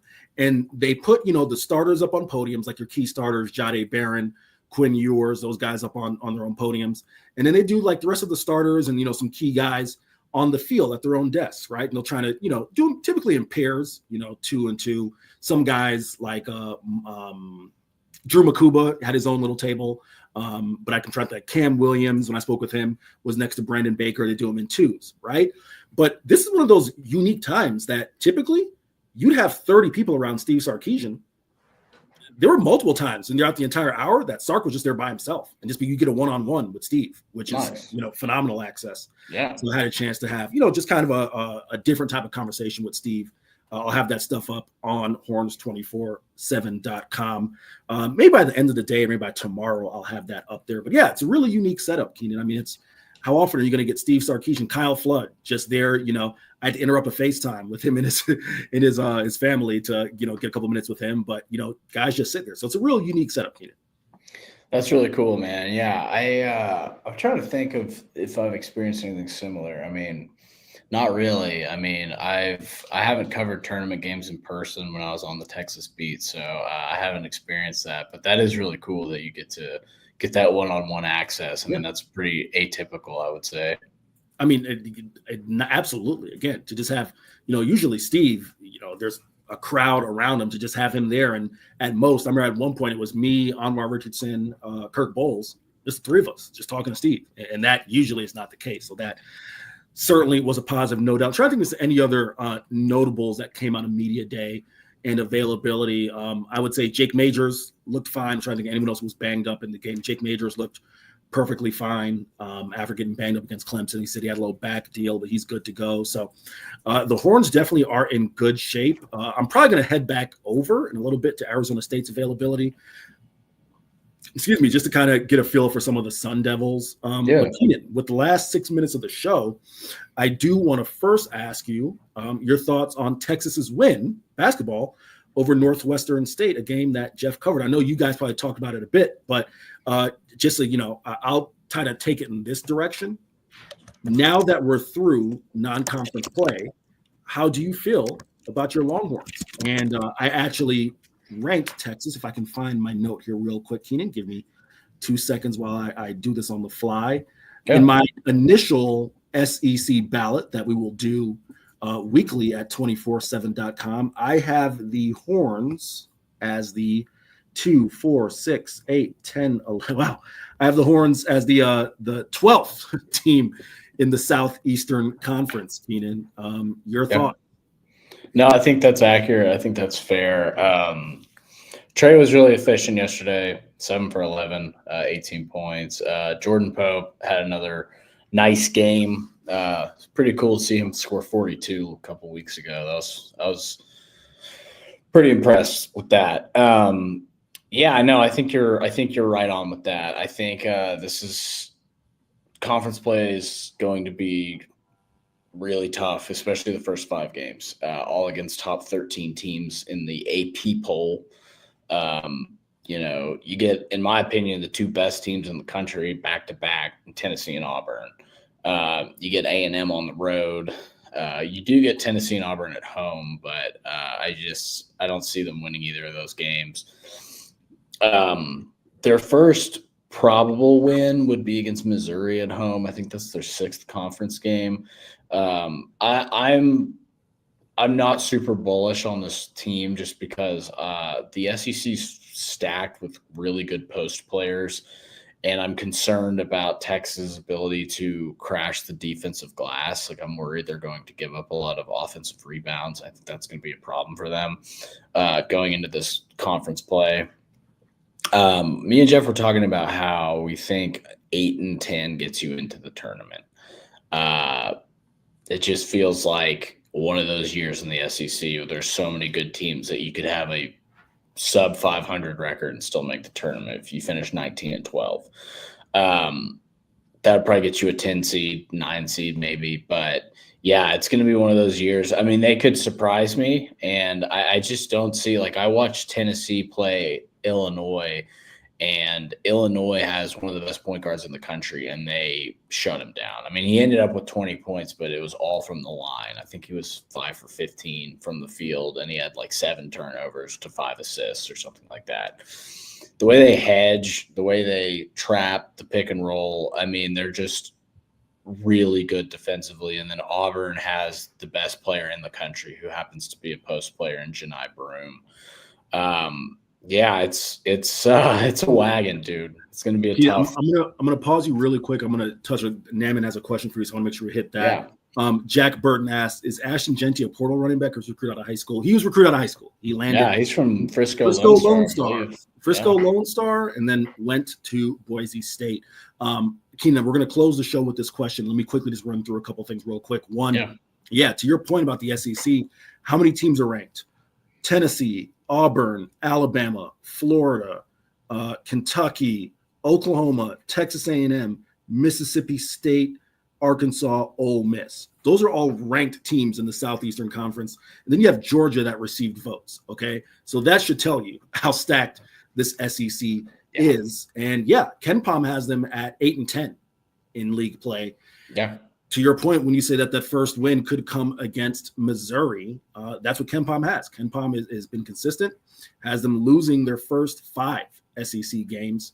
Keenan, I want to allow you time to answer Naman Roberts' question, and I didn't want to ask you one question about the first 5 games, and then we'll pass it over to, I believe, Chip Brown, Zay Collier, who Chip Brown didn't come to practice availability, so he's somewhere in this facility. He's somewhere at the media hotel. I'm sure he's getting set up here in a second. But Keenan, Naman Roberts' question, he said, "Are the boys basketball team getting better?" Which I guess I'll let you answer that part, that question too. But what needs to improve? I don't know. It's hard to tell against this competition, man. Like, I think if they got another shot at Ohio State, they'd probably beat them. But, I don't think they beat UConn in a rematch, for example. They did play a better second half, but it's hard to judge improvement against these bad teams, like these bottom 30 KenPom teams. Out of 360 teams, these are teams ranked 342, 350, 338. It's hard to judge improvement against those kind of teams. Now, what I do like is the fact that they're shooting the 3 ball so well. I think that's crucial. I think that's very important. They're relying on 2 guys to rebound for them, though. You know what I mean? One of them's a guard. One of them's a guard. One of them is Kendall Weaver. Do I think what do they need to improve? I would like to see more group rebounding. The perimeter defense isn't bad. The rotations aren't great, but the individual defense isn't bad. But I don't know. There's a lot of flaws in this team, and it just concerns me how they're going to handle the grind of a schedule that is probably the toughest in the country. Well, that question is going to get answered, Keenan, come this Saturday. This Saturday, I will be in College Station. The Longhorns will be in College Station to take on a ranked Texas A&M team. So no doubt about that. Folks, we're just getting started all week. Regular programming, all week for Texas Sports Unfiltered outside of Wednesday, which, of course, will be game day programming as the Longhorns will kick off at 12 Central Time, ESPN against Arizona State. So that means we'll be back.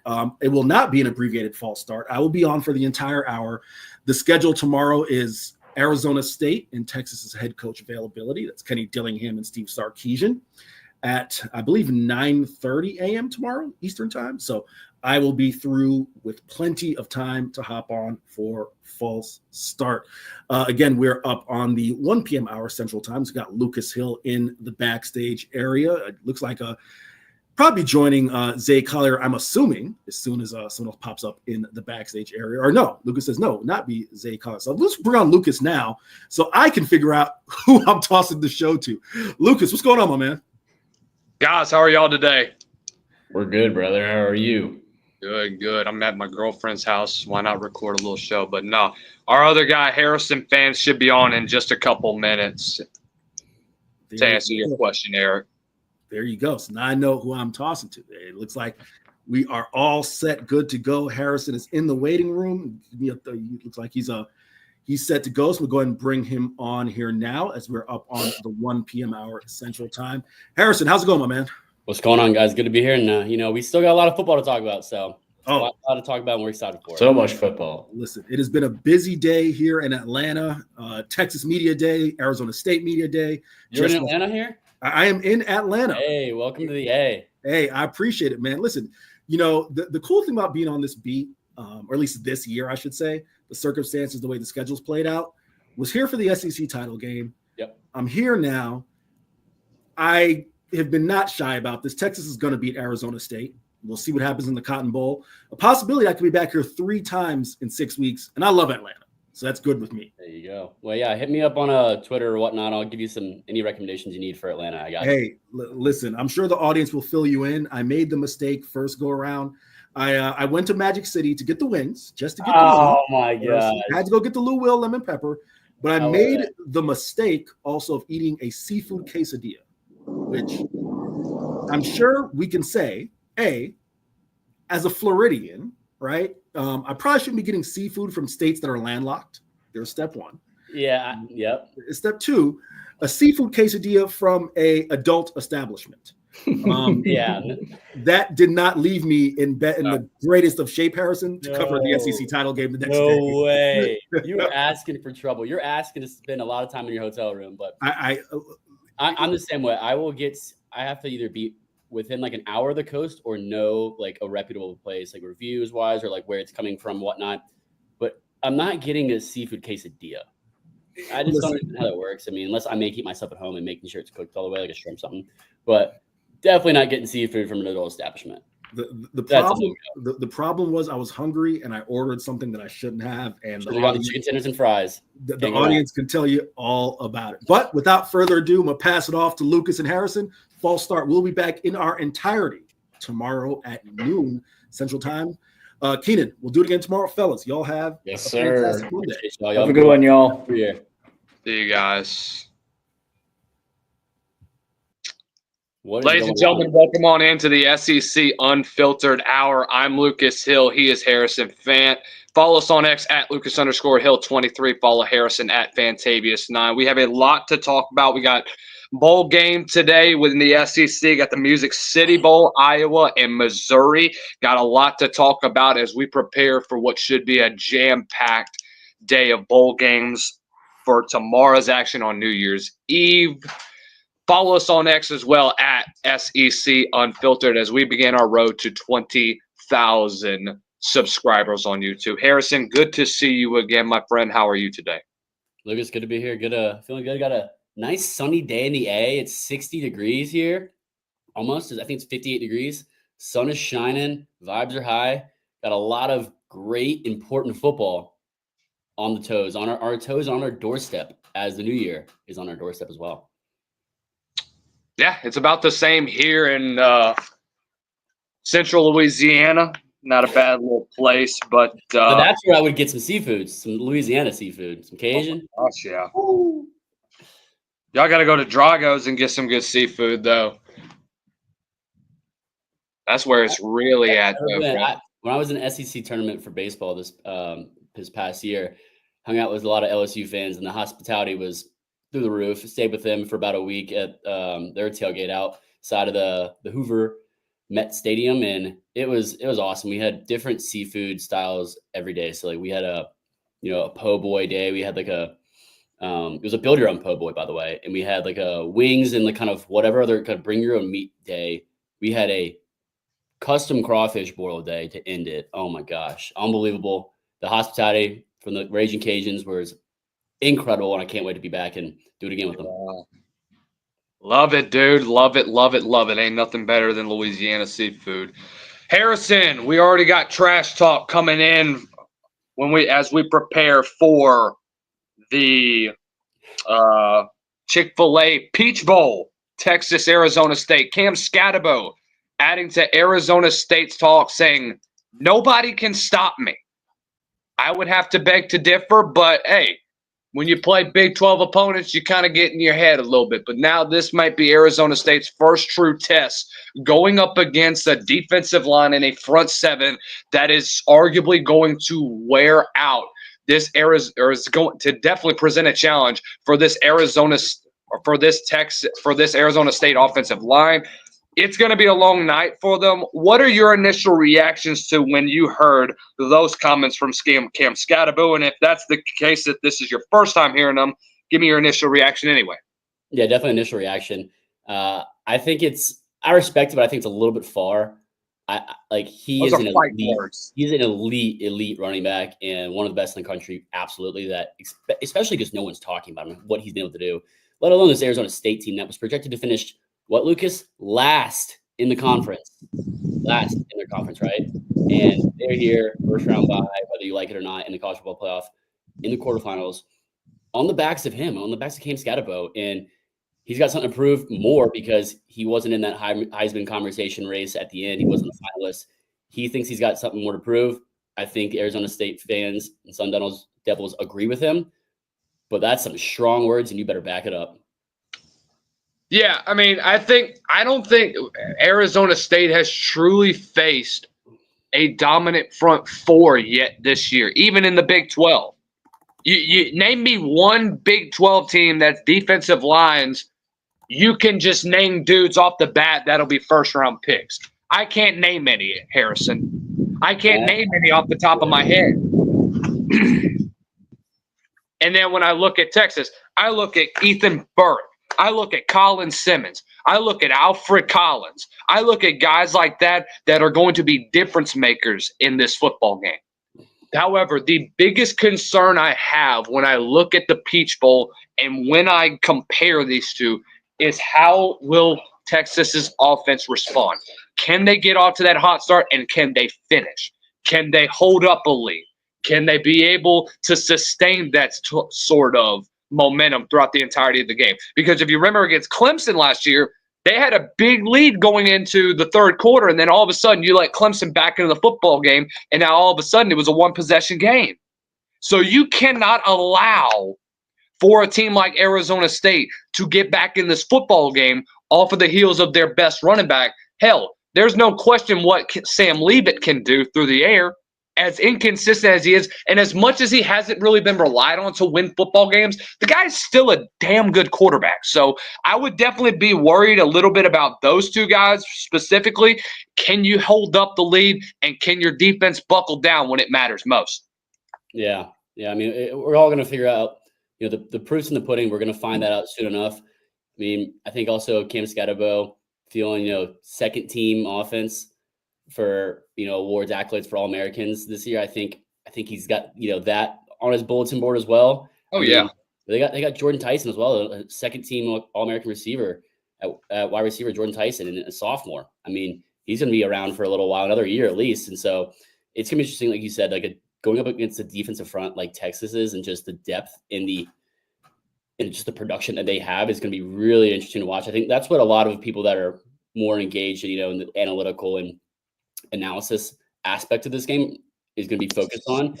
And we're going to see what's going to happen, because I think a lot of people are riding the wave in the analytics that Texas defensive line is going to dominate Arizona State's offensive line and shut down Cam Scatterbo in the backfield. Yeah, I mean, that's what the expectation is. I know Texas's defensive line has done a fairly good job as being one of the top run defenses in college football. Then again, you haven't really played an elite run game other than really you could consider Georgia an elite running team. Hell, you could probably even consider Texas A&M with what they did this year. But you really look at those two games, kind of had their way for a good bit of the game. It's just they let up at the end. When you look at the third and fourth quarters, you've seen them kind of be inconsistent on offense, and you've given up a good bit of big plays on the defensive side of the ball, and you just haven't been able to get off the field. But I think at the end of the day, I do think Texas's offense is going to get off to that hot start that they needed. I am a little bit concerned about this Arizona State defense that has given up big plays. A few they gave up in the Big 12 championship against Iowa State early on in the first quarter, though they were able to buckle down a little bit. But I do think that if Texas is able to get off to a hot start, Arizona State hasn't really played from behind a whole lot this year. I think Texas takes this one in a big way. I think they look a little bit more dominant than they did against Clemson as well. Yeah, we'll see. And I mean, like I said, a lot of people are excited for this game, I think, just because the unknown and kind of Cinderella story that Arizona State is, going to see what that really is about, what they're really about, as well as Boise State, the same kind of a Cinderella story. Two teams that a lot of people don't think deserve to have an automatic bye. I mean, automatic bid, I think, is right, yes, but automatic bye It's gonna, you know, they're already talking about it next year, Lucas. I don't know if you've seen it, about not having an automatic bye. Thank you. Yeah, but it has to be unanimous decision. It has to be unanimously voted. So we'll see, and I'm excited for those two kind of just storylines and see how they play out. And I mean, if it's not, as long as it's not, you know, against your team, everyone loves a good Cinderella story, I feel like. I mean, we see it all the time in college basketball, March Madness. Why not in football? Why not? I think the only two conferences that would really not want automatic buys is probably the ACC and the Big 12 because of what you have. I mean, these automatic buys have been a problem. I've been talking about this all the way back in October. This has been a problem, is when you have these auto buys, yes, it may benefit you, but are you really deserving of it? We need to just get rid of the buys. Go play, everybody go play first round buys. And we knew that this was going to happen. Look, the BCS had their problems when they initially started. Same with the college football playoff when it started, the 4-team playoff.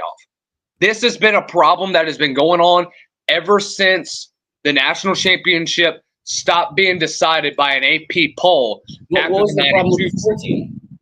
Huh? What's the problem with the 4-team? The problem with the 4-team? I mean, come on. We missed out on some great teams. That's why they went into expansion. Yes, but I mean, no one, you know, stuck in or anything or got a bye. I mean, I preach this. I think I'll continue to preach it until proven otherwise, or I have a change of heart, which I don't see it happening. I think 12 is too much to jump to from a 4-team. They should have gone to 8. Yes. I think they definitely should. I think 8's the sweet spot, but they should have gone going from a 4 to a 12. You're tripling it. Come on. I mean, it's. And the problem with that, too, is are we truly getting the 12 best teams in college football? Yeah, well, then it's 12 best versus 12. Everyone on this network's had this conversation, and other networks as well, about, you know, why play the games if it's the 12 best teams? You know, well, that's why I decide who the best teams are. But, you know, just the whole rabbit hole of that, whether it's, you know, on these airwaves, on other airwaves, on Reddit, it could be anywhere. But like I said, I think 8 was the sweet spot, and I think we missed out on that because, you know, then you don't have to worry about 3 lost teams. You know, oh, they're a better team, but they're a 3-loss team. You don't have to worry about that conversation. But we'll see. I hope they move away from the automatic bye for teams. Automatic bid, I agree, makes sense, but the bye is just kind of a little more subjective, I think. Yeah. Yeah, I mean, everybody should just play a first-round game and then move on, just so it make the game more interesting and it make the viewer interaction more interesting. Yeah, I'm curious to see. I mean, you've watched postseason baseball. The bye has not done anyone favors in the postseason baseball. Like, except like 1 year it's done it. Like, I believe the Dodgers this year, but like the bye has not done anyone favors. And I'm curious to see how that kind of correlates for college football. I mean, yes, you're getting guys healthy and you're getting, you know, a week off to kind of get guys back from injury or just kind of back to 100% because of how intense the game of football is.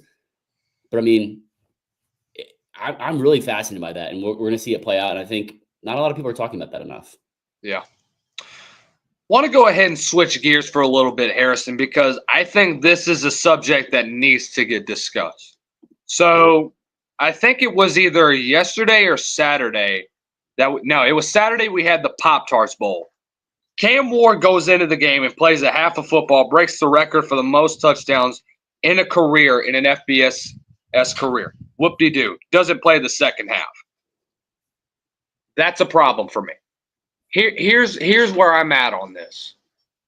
If you're going to opt out of a game, opt out the entire game. Don't do that BS where you just go in to break a record and then you don't even want to play the rest of the game. For the dudes that has relied on you throughout the entirety of the season, you play in a game that some of these dudes are playing in their final game. Some of them want to go out winners. So I know that this is supposed to be a business decision for him, but it's unethical. Are we going to just are we just going to, and this is where college football is going now. Malik Neighbors did it last year whenever he got the record for the most receiving yards in a single season in LSU history and then sat out the rest of the game after the first 2 drives. And he went into the locker room after that. Cam Ward is just sitting on the sidelines the entire second half.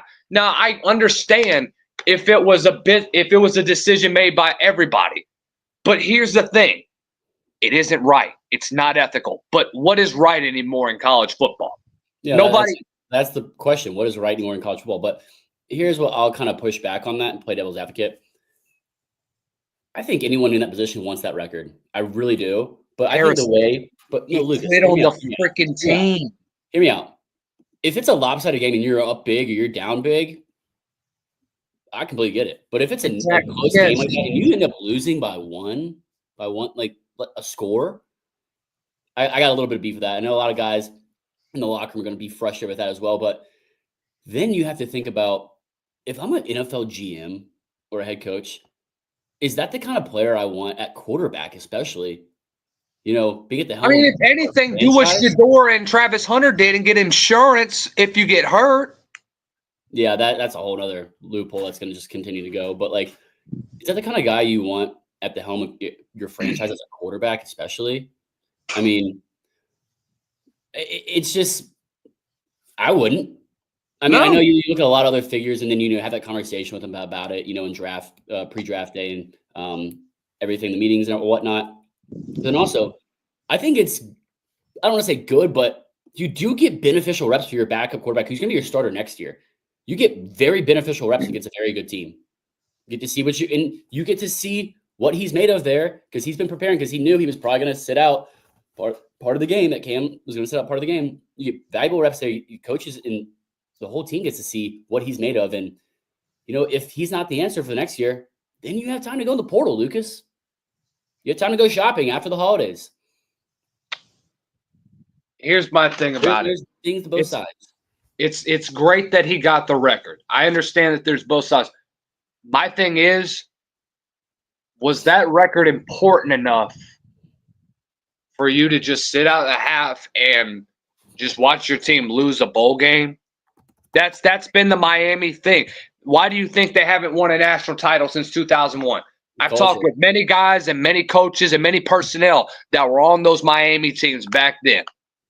They were not selfish players. We've had a bunch of selfish players over the last 25 years of watching Miami football. And it's unfortunate for me to say that. I love the University of Miami. I had a lot of respect for them. But now when we entered the age of NIL and we've entered the age where this is NFL JV now, we're seeing all this. We're seeing dudes opt out of it. It's ridiculous. I understand. Great. You got a record, Cam. But what are coaches looking at? Are you going to do the same thing in the NFL? Your team's freaking on the verge of making a playoff game. Boom, you set a record for the most passing touchdowns in a single season. And then you sit out the rest of the game. Are you going to do that? I say Drew Lock ain't going to do it because he wants to win. He wants to prove that he can play and win in the NFL. And Harold Fannin didn't do it. And Drew Lock and the Giants would have put 45 points on a playoff, hunt team in Indianapolis. That's a little off topic, but I mean, I think it's relatable. He wants to prove he can play in the NFL and do that. I mean, and they had a 61% chance of having the first overall pick in the NFL draft in 2025, where they probably going to get a quarterback, even though they should probably build the offensive line, I think, a lot more back to what they used to be in the Giants. But now they have a 1% chance to get the number one overall pick. They're at like 4, I believe, with the win. Who's got the number one chance now? It is the Patriots. Okay. Patriots are projected to be first overall pick, 3-12. Looks like Shador may not be going number one then. It might be Travis Hunter then. Well, that's then. They don't need it. They could trade down. They don't need a quarterback. I mean, or they – like I said. That's true. That's true. You think – look around the NFL. Just look at Sam Darnold and Baker Mayfield for 2 examples. Players, like, it doesn't matter where you come from in college. You need to be in the right system, the right organization, the right offense, the scheme, the right personnel around you. Sam Darnold failed at the Jets. The Jets failed him, though. Yes. The Jets failed Sam Darnold. Baker Mayfield was the Browns. The Browns failed Baker Mayfield. Both very high first-round picks, right? Very, very high, very successful college quarterbacks. You have to go to the right system, right? Less than 2 years ago, where was Sam Darnold and Baker Mayfield, Lucas? I think Sam Darnold was a backup somewhere. Sam Darnold and Baker Mayfield were both on the Carolina Panthers. Man, dude. Both. And look how bad of an organization they have been success-wise the past 5 years, since Cam Newton left, right? Since that whole Cam Newton's run, right? Yeah. Sam Darnold and Baker Mayfield are both leading teams into the playoffs. And Sam Darnold just is the first quarterback in NFL history to have 13 wins in his first season with a new team. First quarterback in NFL history to do that. And he's on a 1 year, $10 million deal, and he's about to be a free agent. He's about to get paid. He's about to get generational wealth. He's going to get $50 million probably. I mean, now the Vikings have to decide. I know it's a little down rabbit hole. They decide, what are we going to do with JJ McCarthy now? Yeah. I mean, that's the thing. We've seen quarterbacks from the SEC. It doesn't matter where they're coming from. Jordan Love sat behind Aaron Rodgers for a couple of years, and he's a very elite talent, and he has really grown early in his career. Michael Penix sat for, 15 weeks and behind Kirk Cousins and watched and learned and has been now in the spotlight and thrown in with that whole situation, and he seems to be doing very well. Rushing these quarterbacks, like if you rush a Shedeur Sanders to, let's say, the Giants, right, or another quarterback like Cam Ward, or, you rush, who else? Like maybe, I don't say Jackson Dart, whatever, whoever it is from the SEC, Jalen Milroe, has to be in the right system. They have to have protection on. We've seen Joe Burrow, the amount of times he's gotten hurt. I mean, you can't just plug a quarterback in and expect it to work in year one. You're setting these guys up for failure.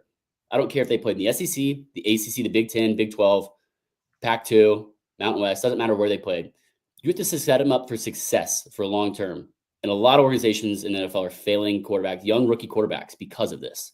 And so, I mean, Cam Ward's going to look out for himself. I mean, especially after what we've seen this game, he's definitely going to look out for himself. I'm surprised he didn't take out an insurance policy, Lucas. I think that would have definitely helped for him playing the entire game. But still, man, I mean, I'm going to still be on the fact that if you're going to opt out in the entire game. Just let the backup get your reps instead of just going for a stupid record.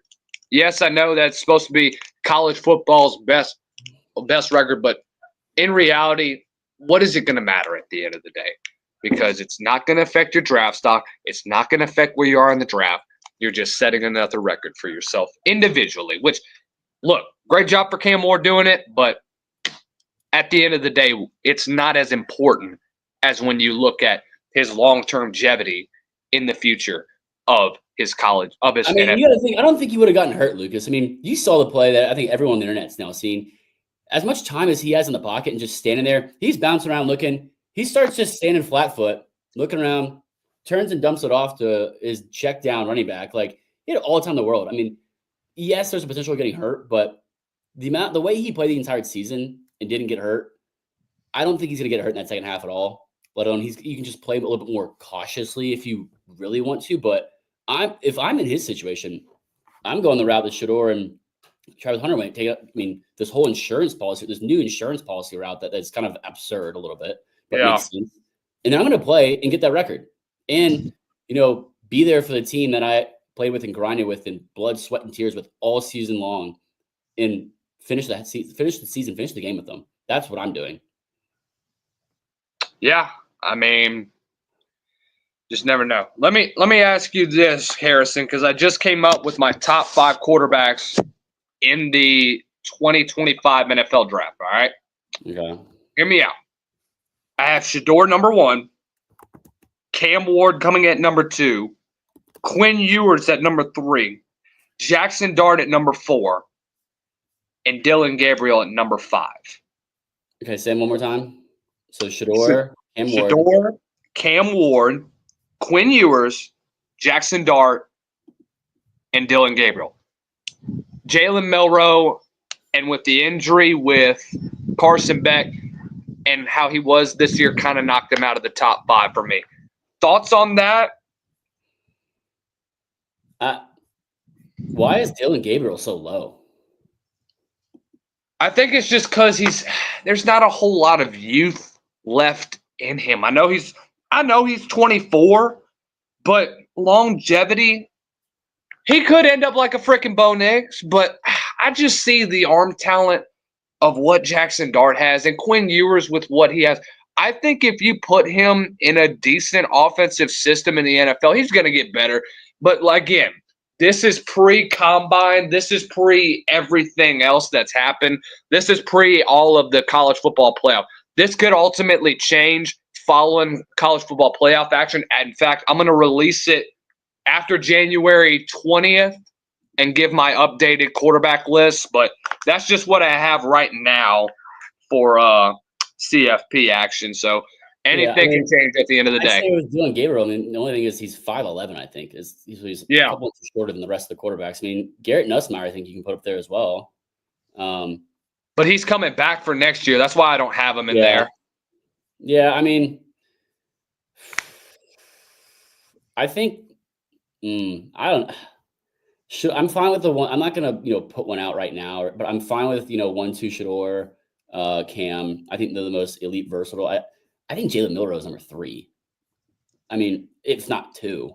I just think the talent of which he is and the versatility of what he's like. I don't want to say he's Lamar Jackson, but he's Lamar Jackson-esque.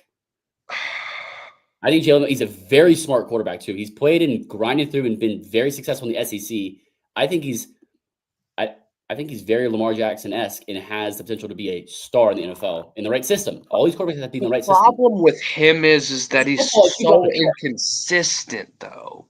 Yeah, but I mean, he's got the arm, he's got the legs, he's got the football IQ. I mean, I think in the right system, he sit him a year, don't start him as a rookie. I don't think any of these rookies should be starting. Oh, no. Oh, my God, no. But like Jalen Milroe, if you put him, let me think of a situation. Let's see. You put him behind, let's say, more like an older quarterback, like, let's say Justin Fields isn't there. You put him behind like a Russell Wilson, let him learn. And then you have a running back, in the offensive line that the Steelers have. I think he would thrive. Yeah. Really that quarterback room would look really interesting with Wilson, then Fields, and then I was saying without Justin Fields. No, I'm just saying rhetorically, theoretically, if we think of a quarterback room with that. Yeah, I mean, I don't know. It's really interesting. I mean, what are the there's a lot of teams that are just like, what are they going to do? What are they going to do? I mean, then there's a lot of options. And like I said, I'm a very big proponent of not starting rookie quarterbacks year one. If you want to send I think this might be one of these. You want to win now, use the value and asset they have. You can sell jerseys and everything too, and the hype, but you're trying to win now. But then you also have the contract stuff, because they're starting, either after sitting a year or sitting 2 years, only got 3 years left in the rookie deal. Yeah. So, I guess you're quote unquote wasting a year, but like, would you rather waste a year or have him, not develop properly and just be a bad NFL quarterback? That's the same thing with what J.J. McCarthy is about to be doing, depending on how he recovers from his. I mean, I think the Giants, now that they're not getting the number 1 overall pick, I mean, even though Shador, Cam Ward, I think would still probably be there, 1 or 2, maybe. I think they might go after Sam Darnold or J.J. McCarthy, maybe. I mean, I'd rather go after Sam Darnold, I think, but. I think the Raiders could potentially pick up a Shador or a. The Raiders need a quarterback. They're top 3 pick right now. They would need a quarterback. I could see Cam Ward. They'd probably draft Cam Ward, I guess. So the top 3 would be the Patriots, Giants, and then Raiders. No, Giants are 4th. Okay, holy cow! So right now it's Patriots, Titans, Browns, Giants. Titans. Yeah. Did the Titans draft a quarterback, or do they still try to develop Will Levis? I don't know if you can put develop and Will Levis in the same sentence anymore. Browns. We've been trying this whole Will Levis ordeal for the last 2 or 3 years. They started Mason Rudolph the past couple of times, and he's struggled. I thought he was going to be a better NFL quarterback than just with how he looked in college. But dude, after that big game that he had on Monday night, I was on the Will Levis hype train. And after that, it was just I can't get on it anymore. Right now, Lucas, Patriots aren't going to draft a quarterback. Titans. They're going straight down. Let's say the Titans draft a quarterback, right?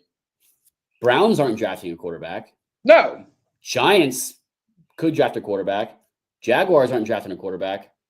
Panthers aren't drafting a quarterback. Jets could draft a quarterback. They really could. That's another situation. Go learn from Aaron Rodgers. Dude, the freaking Jets have been needing a quarterback ever since Aaron Rodgers tore his ACL. I mean, he tore his Achilles, but Achilles. Zach Wilson had a better record, the Jets, than Aaron Rodgers so far. That's at 7. Raiders at 8. They're 4-12. They'll draft a quarterback. Bears don't need a quarterback. Saints, maybe. Colts aren't drafting a quarterback. Cowboys aren't drafting a quarterback. Cardinals aren't. Dolphins are not. Bengals aren't. Falcons at 17 are not. Seahawks might be a time to draft a quarterback at 18. I mean, Geno's what, 30, 33, 34? Yeah, let him develop for a year. Texans aren't drafting a quarterback. Broncos are not drafting a quarterback. Bucks are not drafting a quarterback. Chargers are not drafting a quarterback. Rams at 22 probably draft a quarterback. Got to get a backup, dude. Yeah, you got Jimmy G's getting old. And then Matthew Stafford's entering the twilight of his career. Yeah. Let him learn from Matthew Stafford, another great quarterback to learn from. Oh, my God. You talk about a pro, a veteran, and then Sean McVay to work with him, learn from him. Yeah. At 23, I mean, if they maybe like a Jalen Milroe, if he falls, just be like, who's going to not draft a quarterback? Steelers are not drafting a quarterback. Packers are not drafting a quarterback. Commanders are not drafting a quarterback. Ravens are not. Eagles are not. Bills are not. Lions are not. Vikings are not. And Chiefs aren't. How old is Patrick Mahomes? Isn't he? He's about to enter his 30s, isn't he? I think he's like 29. He's getting there, but he's 29, right? Patrick Mahomes got another 10 years on him. I'll be honest. Yeah, I mean, but that's the draft order as it stands right now, and what, like 6 teams would potentially draft a quarterback? Yeah, and to be honest with you, this quarterback class is not as deep as it was last year. I knew It's going not in. shallow, though. It's not shallow, but we're not going to see 6 get drafted in the first 12. Yeah, no.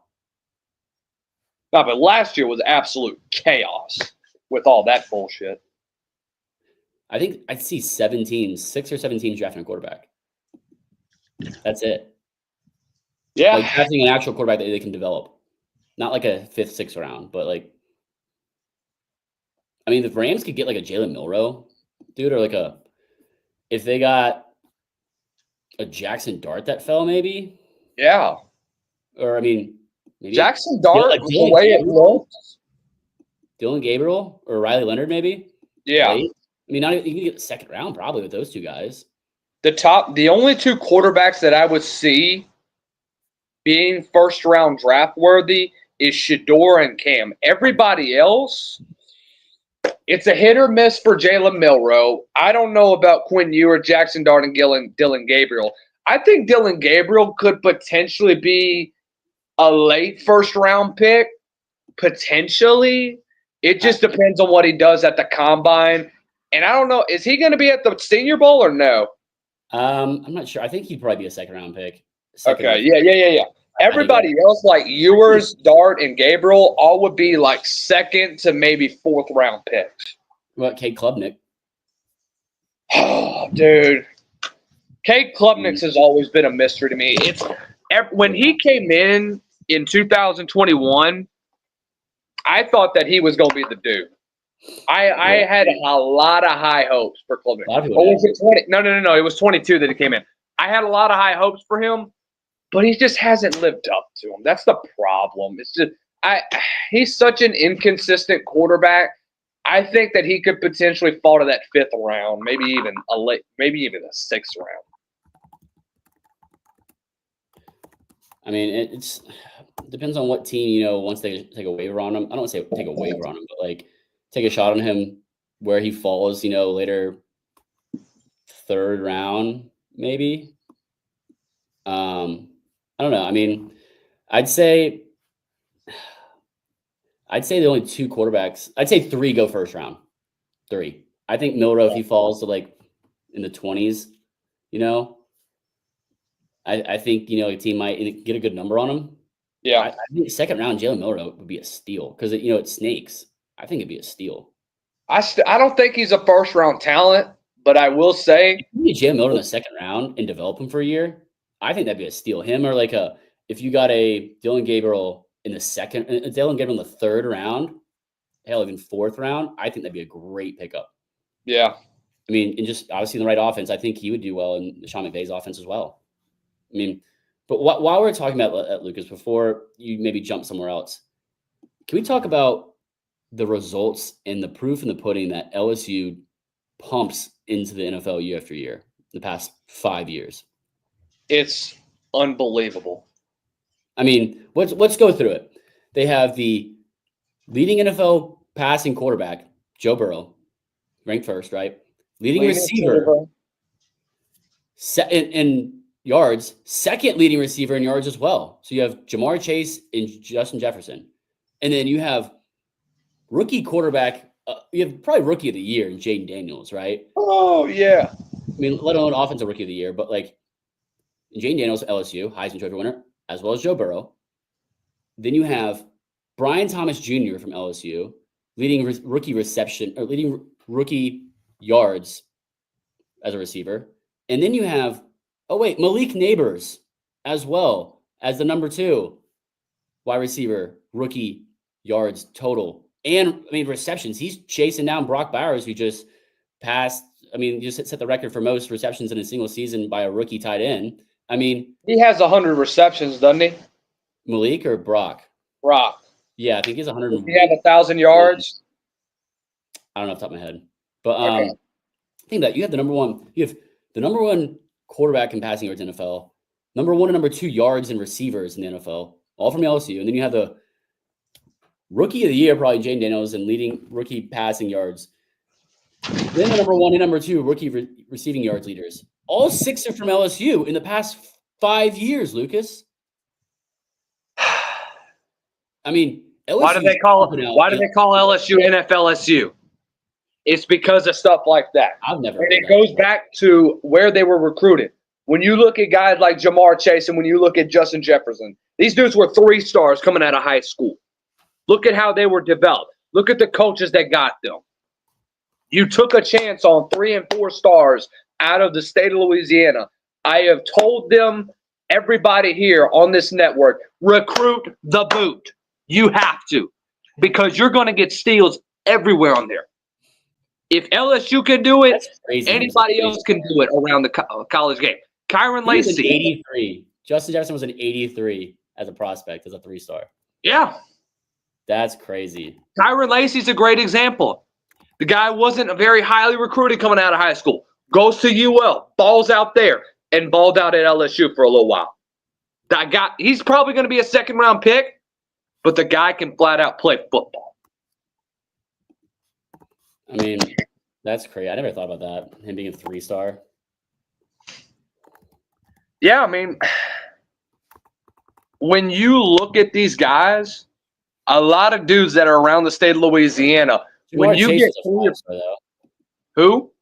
Jamar Chase. He's a 5-star. Number 4. 5-star? What? I don't remember Jamar Chase being a 5-star.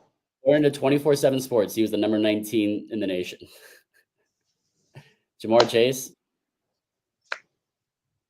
He's from Destrehan, I think. He either went to John Metairie. Metairie. Close. They're just pumping out. If you think about it, it's the top 2 receiving schools in college football, Ohio State and LSU. And Alabama too, but I think right now, the past 5 years that have been drafted, it's Ohio State and LSU. Yeah. Alabama had Devontae Smith for a little while, and then they had Julio. Really after he left, what's another receiver that you could really name other than what Ryan Williams did? It's kind of hard. Cheers before him. I don't know. That's a good point. Yeah. Shoot, Ohio State's been pumping out Chris Olave. It pumped out Emeka Egbuka. They're going to pump out Jeremiah Smith. Huh? Marvin Harrison Jr. Marvin Harrison.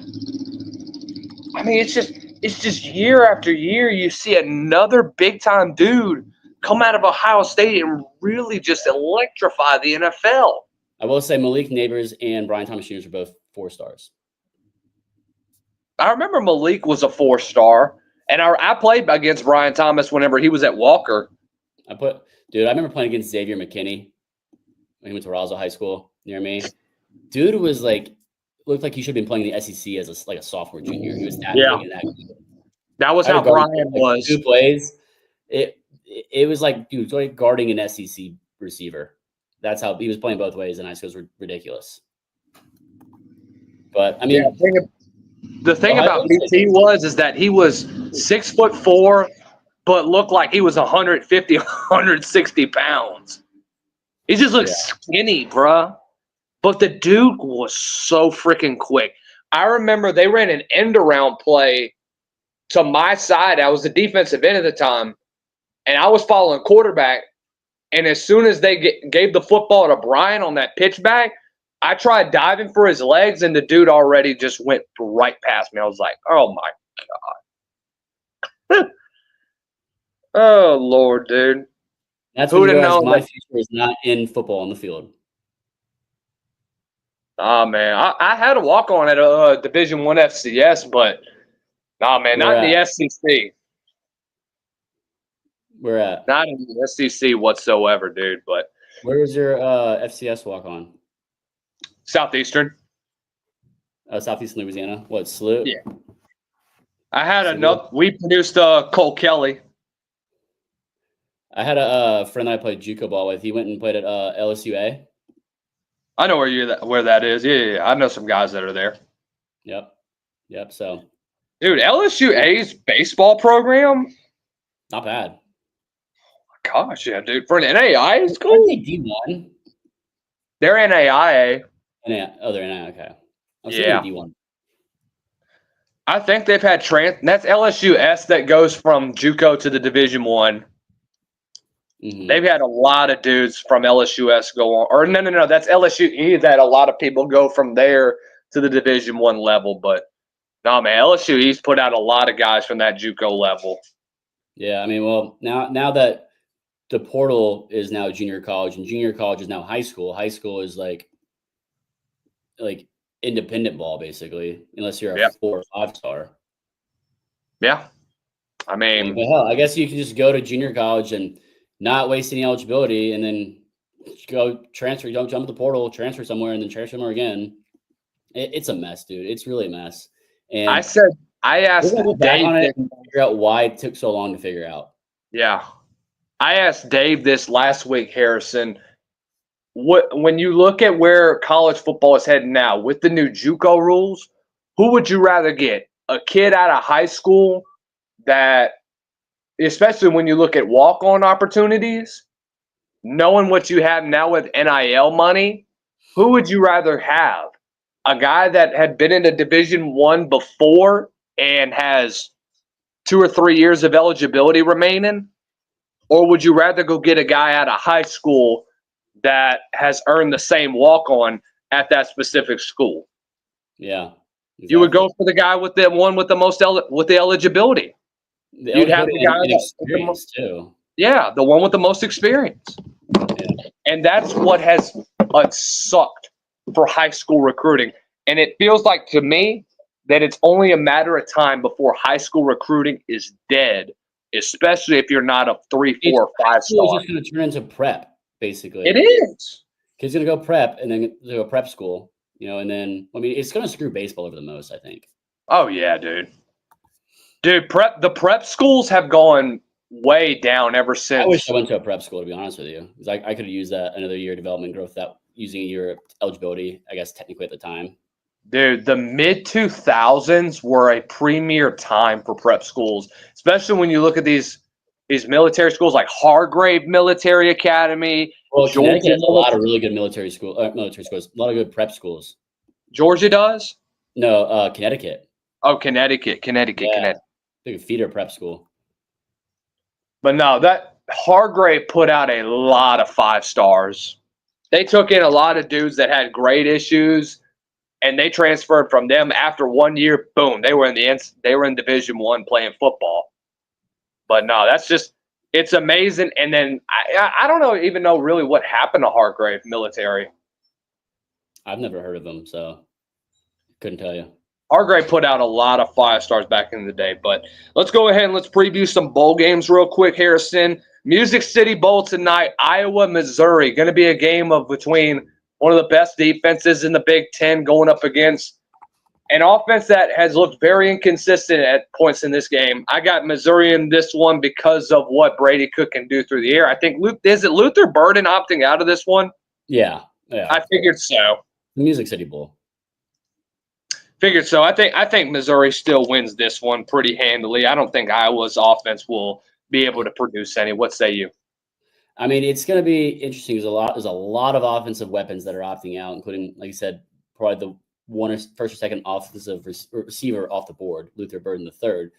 But I mean, Iowa's without running back Caleb Johnson as well. I mean, and then you factor in both teams are playing backup quarterbacks.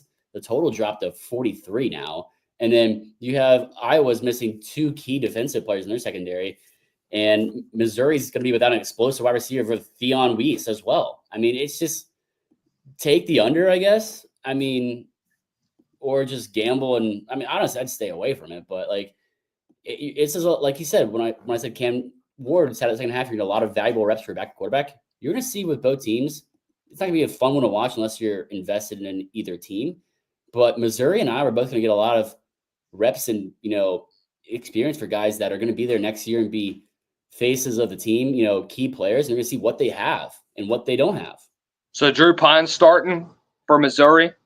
As far as I've seen, yeah. So both backup. I remember watching Drew Pine on this Netflix show long time ago. He played there, but the guy was a stud. Yeah. He came out of Grayson High School not too long ago. You probably have seen him before, but no, the guy can flat out play football. Just who has been transferring from anywhere and everywhere, but nice to see him finally getting his role. I'd say just give me Missouri. I think they're going to score more points than Iowa. We know Iowa and defense and punting the football, that's their forte.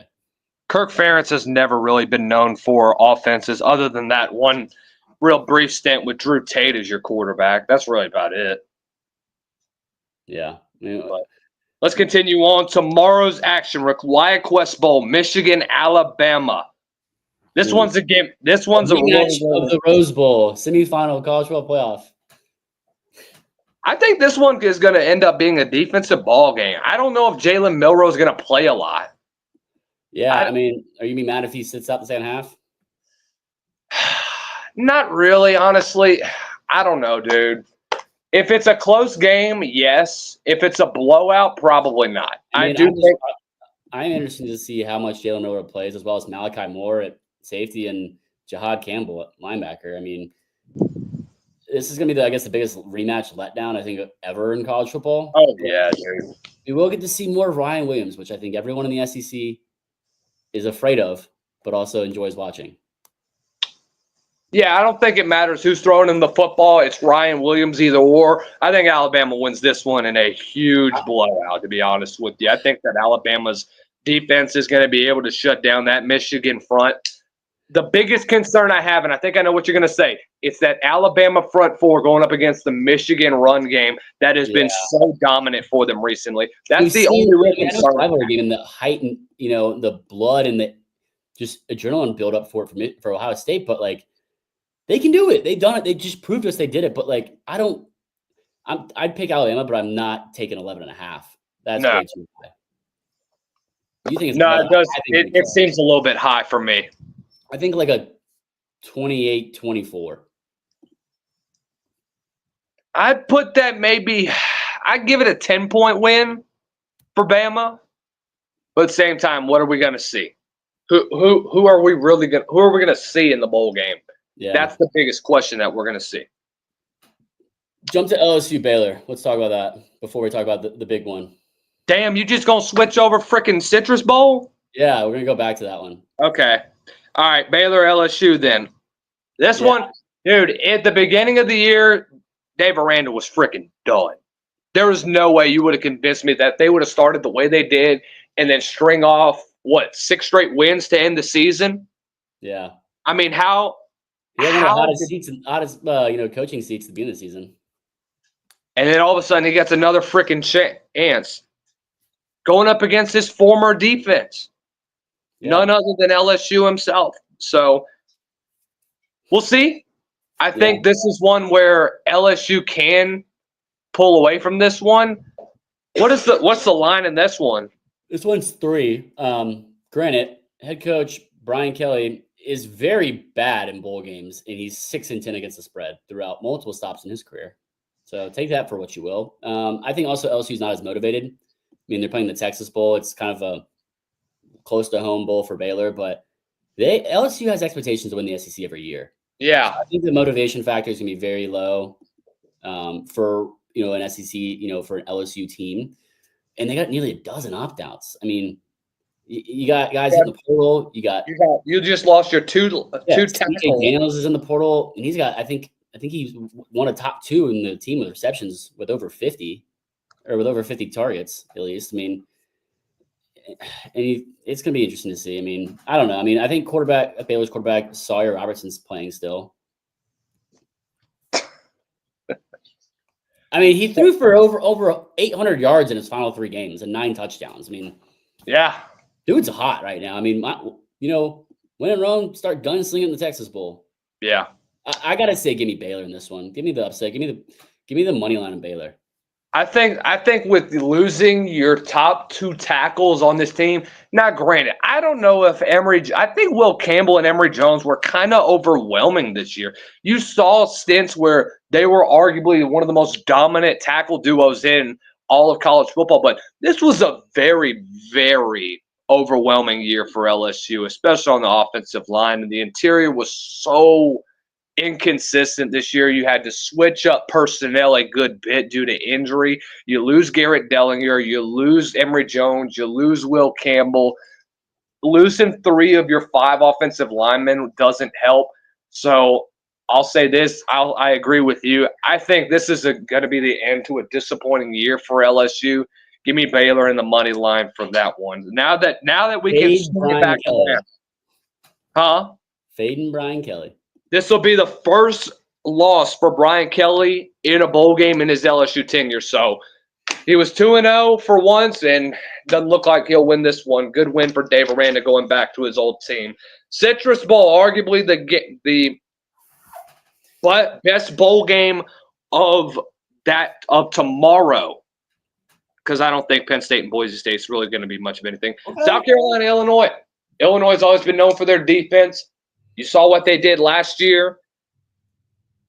Now you come back this year and you had a much better year than what people were expecting you to do.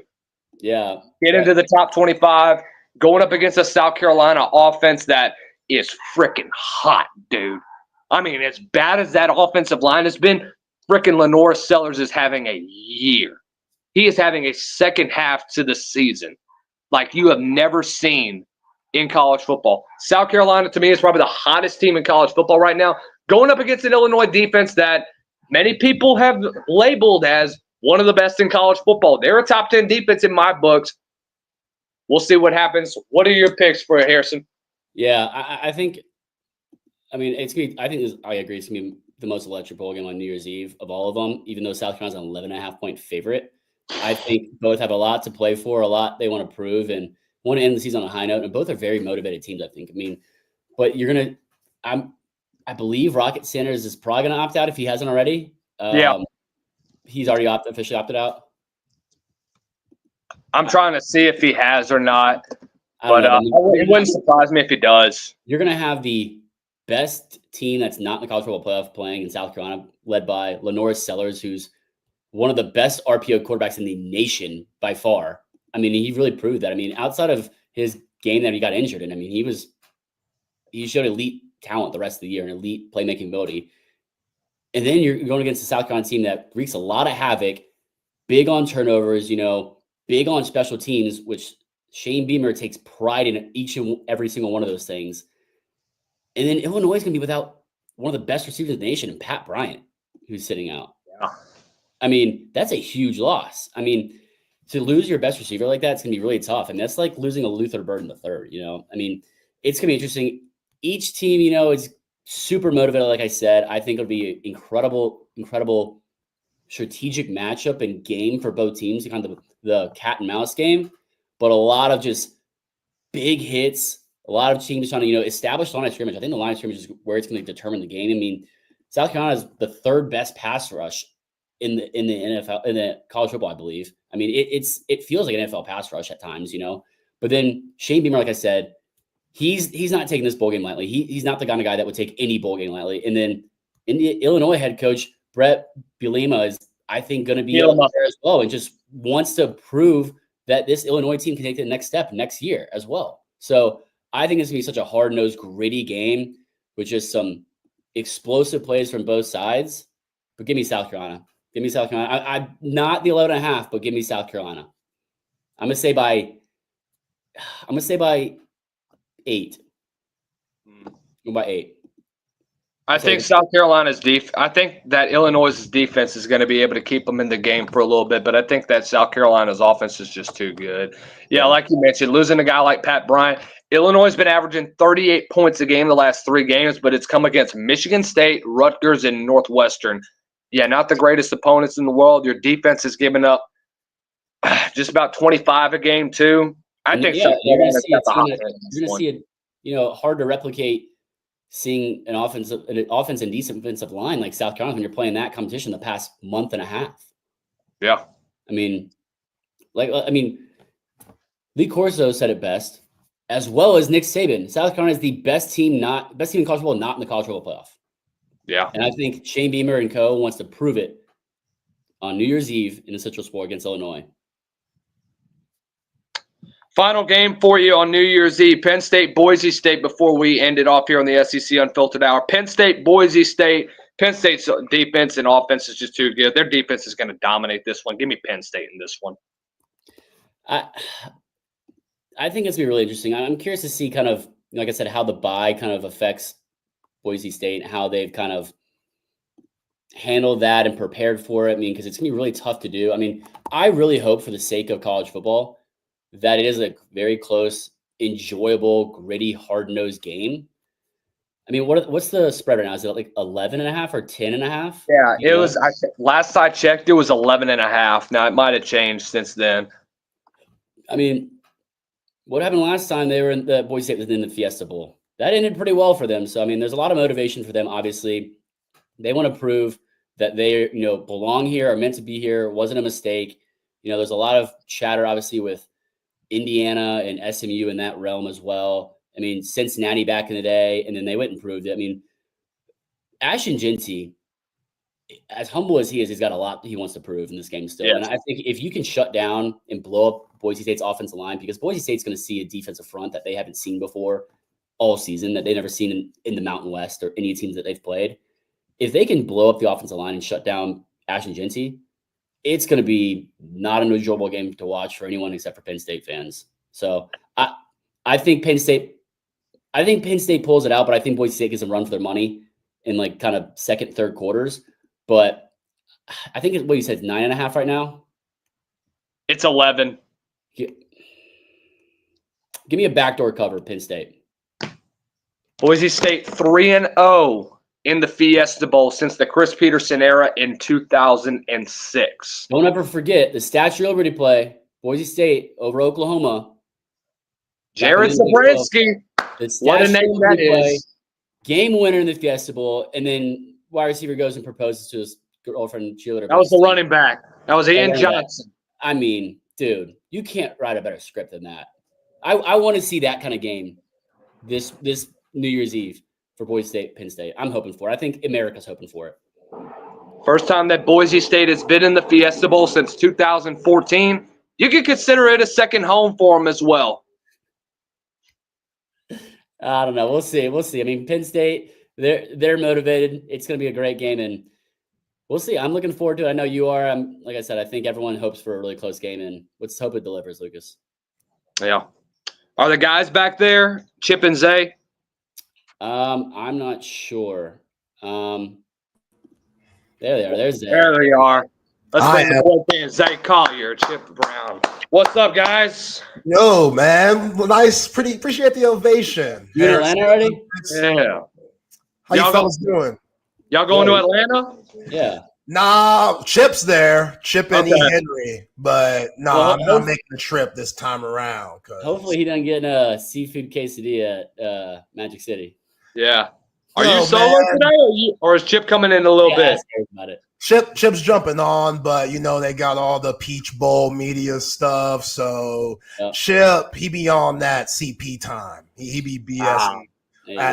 He be coming on a little late. It's okay. We let him live just because he's Chip Brown and he's a legend and stuff. So we let it ride. But there you go. Zay, got a question for I know it's a non-SEC game, but for the college football playoff game that's next, Penn State, Boise State. What do you think's more likely? A backdoor cover by Penn State or a backdoor cover by Boise State? Probably Boise State, man. Again, the whole James Franklin thing, I think it's still in the air. Yes, they won a big game against SMU, but I can say this while Chip's not on yet because he's a Mustang alum. SMU, they weren't worth a shit to me. You know what I'm saying? Chip was always saying, oh, they got all this speed and Kevin Jennings and stuff. I'm like, bro, those brothers going up to State College. It's going to be cold as hell. They ain't about that life. And sure enough, that's exactly what happened. Like, again, James Franklin, he's a curse in himself. So for him to win that game, I don't know. Like, Ashton Genty. I don't really consider it a big-time win either. Yeah. Yeah. Like, I think Ashton Genty, the way those boys at Boise State played Oregon, it's going to be a different go-around. Now, I do like the way that Drew Allen. I hope Boise State wins. Yeah. So do I. So do I, man. I love the story. Again, Ashton Genty. I love their head coach, too. Such a humble guy. Yeah. Humble Christian. I mean, the way he runs his program just feels like the right. He said, I'm supposed to be here. I'm meant to be here right now, and this is where I want to be. So it's interesting, but Zay, we're talking about the rest of the bowl games we did right before you jumped on. LSU Baylor is a 3-point LSU favorite. How motivated is LSU, you think? I think they should be pretty motivated because, I mean, they got Garrett Nussmeier coming back. They got Harold Perkins coming back. Like, that's when you play in these bowl games and you know those guys, your main guys are coming back for the 2025 season. It's kind of preparation for the spring and spring ball. And the guys are going to bring back and hopefully gain some momentum, even though it's not a college football playoff game. So yeah, I mean, they're hoping to win the SEC every year. That's the expectation and kind of standard at LSU is competing for SEC titles and being in the playoffs. I mean, I think the motivation is going to be down a little bit, honestly. And then Brian Kelly is not good against the spread in his career. He's 6-10. I mean, you're playing in Texas too. It's just like it's not a big bowl game. It's not even a big bowl game outside of playoffs. No. I mean, is it played in Jerry's World? What's the bowl game called? I forget. Texas Bowl. That's Houston. Okay. Yeah. So I played in NRG. Yeah. AKA the place that Beyonce conquered on Christmas Day. You know what I'm saying? That's her stadium. Let me keep it a buck for you, Lucas Harrison. That's her stadium. Did y'all see that boy? Y'all see that woman? That woman's had 3 kids. Yeah. You know, and I'm not even the big Beyonce country guy. Hey, you know, I wanted to see all the country just doesn't make sense to me. But it does though, because it's her. Like the range. I get the one good song. This ain't Texas. Ain't no hold 'em. I just can't get into it, Zay. Down. That's a hit. That's a hit. She put me on. She put me on some country. You know me. I'm dark as night. I will say, she wasn't the first one to go country. You know who was? Kid Rock. Stop, bro. Come on. All right, let's bring on Chip now. Y'all been on long enough. Kid Rock, what are we doing? American Badass. Chip, you ride in the same boat, right? Kid Rock did it first. Stop. We need more hatless shows. I've seen Kid Rock in concert. Good grief. Y'all got to get Kid Rock. Oh, yeah. I mean, you know, he's a kid from Michigan. Yo, Lucas, I'm with you. We need Chip without the hat more so we can see that lovely set of hair that he's got. Come on, man. Had to get dressed up and go to Peach Bowl Media Day today. It looked good. Oh, You hit any good spots in Atlanta yet? Any good food spots? Yeah, we made it to the Atlanta Breakfast Club, man. They got the chicken and biscuits with the peppered gravy. Let me give you one recommendation that I think people that either are from Atlanta or aren't from Atlanta probably don't know. Culinary Dropout. We got that in Austin. Y'all do? I think so. Culinary Dropout. Really, really good spot. There's one in downtown Atlanta. There's one in Buckhead as well. Great spot. Or Sandy Springs. Great spot. Any others? I mean, I could see you on I'll take Magic City. Hey, that's good. It depends on who's paying for it. Who's paying for it? Oh, yeah. All right, go to Kevin Rathburns then. Kevin Rathburns? Yeah. Okay. There you go. That's a good spot. I mean, the appetizers are off the charts. Evan A lot of good Rathburn. food, Atlanta. I know y'all big foodies out in Texas. So what up while you're here? Hey, appreciate y'all. Yeah, well, we'll let y'all get See to you it. guys. Good to see y'all, boys. Thanks, fella. Happy New Year. I don't see y'all before. Happy New Year. Happy New Year. Hey, in the immortal words of Judy Brown, happiness is a choice. We're happy you spend some time with us. Chip and Zay, 2 to 4, 3 to 5 Atlanta time on a busy overreaction Monday. The Texas Longhorns, Arizona State Sun Devils held their media day today, Zay. And we learned all kinds of stuff. Bert Auburn's coming back for another year of eligibility. Even though they signed a transfer punter, they want Michael Kern to stay and develop.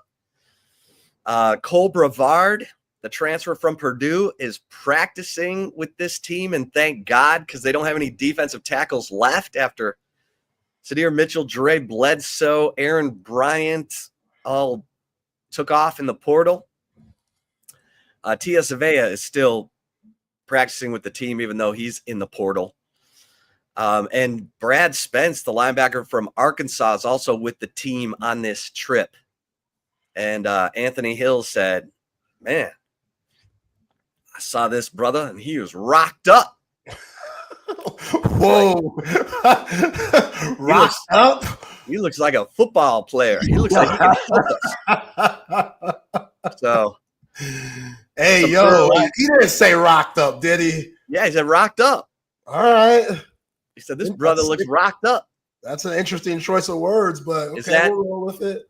Is that bad? Is that? I feel like you could use that in different ways, but we're gonna keep it PG and stuff here. So okay, rocked up's cool. I guess rocked up's cool. Remember Brad Spence had 7 tackles and a sack against Texas for Arkansas this year. Yeah, so that dude, I'm excited about him. The punter Jack Bowmeister is not with the team. They don't need. He in Australia? Punter. Where he at? Yeah, he might be in Australia. Eating some Vegemite or something. Yeah, kangaroo or something. Yeah, kangaroo. Whatever those crazy Aussies do. Everyone was all about Arch Manning, but I'll tell you, I thought Quinn was he just looked real comfortable in his skin. And I said, what's it going to take to get to the finish line? He's like, we just got to keep trusting each other.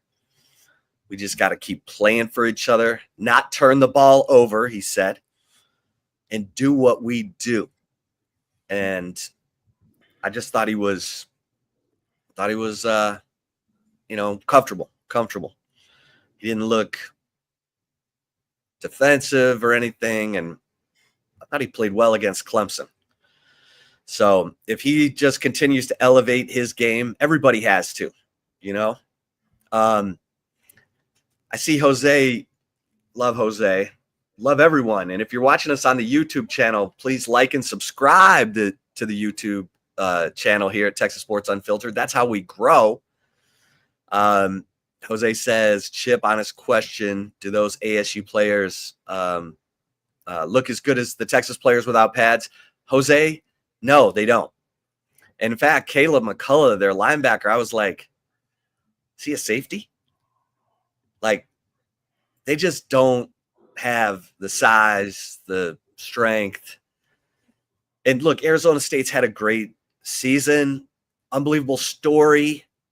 And they got a couple dudes, they got 4 dudes, I'll say. Cam Scattaboo, Sam Levitt, the quarterback, Xavier Alford, the former Longhorn, all Big 12, first team All Big 12 safety, and the kid who's not playing, Shamari Simmons. He's not playing in the first half. That kid will turn your lights out. Yeah. So but up front, I don't see it. I talked to Zach Swanson for a while, asked him what he's up to. He said 295. 295. Alfred Collins, 335. Damn. Bill Norton. Bill Norton's 335. Alfred Collins, 325. Yeah, Bill Norton looked bigger than that. Bill Norton, he looked like he pushing 350.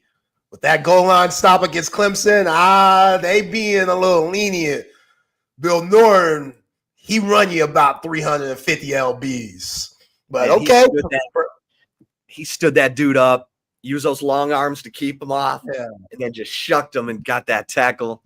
Yeah, that was I had a good 350 conversation. move. Yeah. I had a good conversation with Bill Norton today. I like that dude. I'm going to write up a little story. Because you remember, he was on Georgia's national championship teams in 21 and 22 before he transferred to Arizona. And so, you know, I was like, you've been around this. He likes what he likes what the Horns have. So I think I came in thinking, oh man, I don't know if Texas is going to be locked in. This is a look ahead game in the CFP, if that's even possible. Yeah. But I think they're business minded. And I walked away from Arizona State thinking they're not, you know, it's not like they're happy to be here. Like they have a chip on their shoulder. They're like, we're being disrespected. We got, you know, everyone counted us out, blah, blah, blah. But I just don't think they can hold up in the trenches, you know? I just don't see it. So I think Texas is going to lean on them. I think Texas is going to run the ball as much as they want. And if I'm Sark, I just run it 50 times, 300 yards, call it a day, move on. Don't do anything crazy. Just pound it. Yeah. Because I agree. I think if you want to win the next 3 games, you got to rely on a run-first offense. Like, yeah, it'd be cool to put the ball in number 3's hands and have him win you a national championship. That would be a storybook ending for Quinn Ewers' career here at Texas. But you got to play to your strengths. And this team, there was a reason why they were finalists for the Joe Moore Award, the offensive line. You know, Trey Wisner, he's coming along quite nicely over the course of the year. And now you got Jaden Blue going crazy. I mean, that Clemson game, your confidence level of your Jaden Blue, it should be out the yin-yang. So, yeah, I'm feeling very good about this Texas team, especially against, like you said, the front for the defense for Arizona State.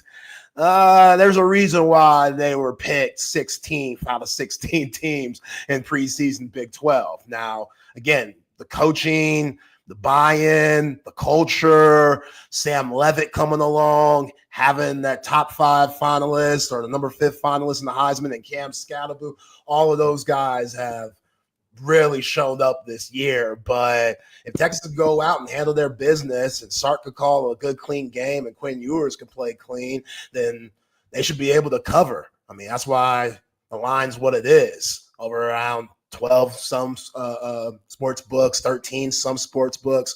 But yeah, you should be able to handle your business against these guys. And they don't get a lot of pressure either. They're in like the 120s in pressure. So we know that's Quinn Ewers' Achilles heel. We saw it in the Georgia game when Georgia, 2 games combined, they got like 45, 46 pressures, like 13 sacks. So they're in the backfield, it seemed like both of those games the whole time. Everyone else, this offensive line has done a hell of a job. So Quinn Ewers should have time to throw the ball down the field. And with somebody like Isaiah Bond coming back with his speed, all those weapons, again, now you add Jaden Blue, you should boat race these guys. But Arizona State, they've been chilling. They're getting back healthy. They're playing that underdog role. They don't have much pressure on them. You know, nobody's picking them to win. So the pressure being on Texas, that can be a thing.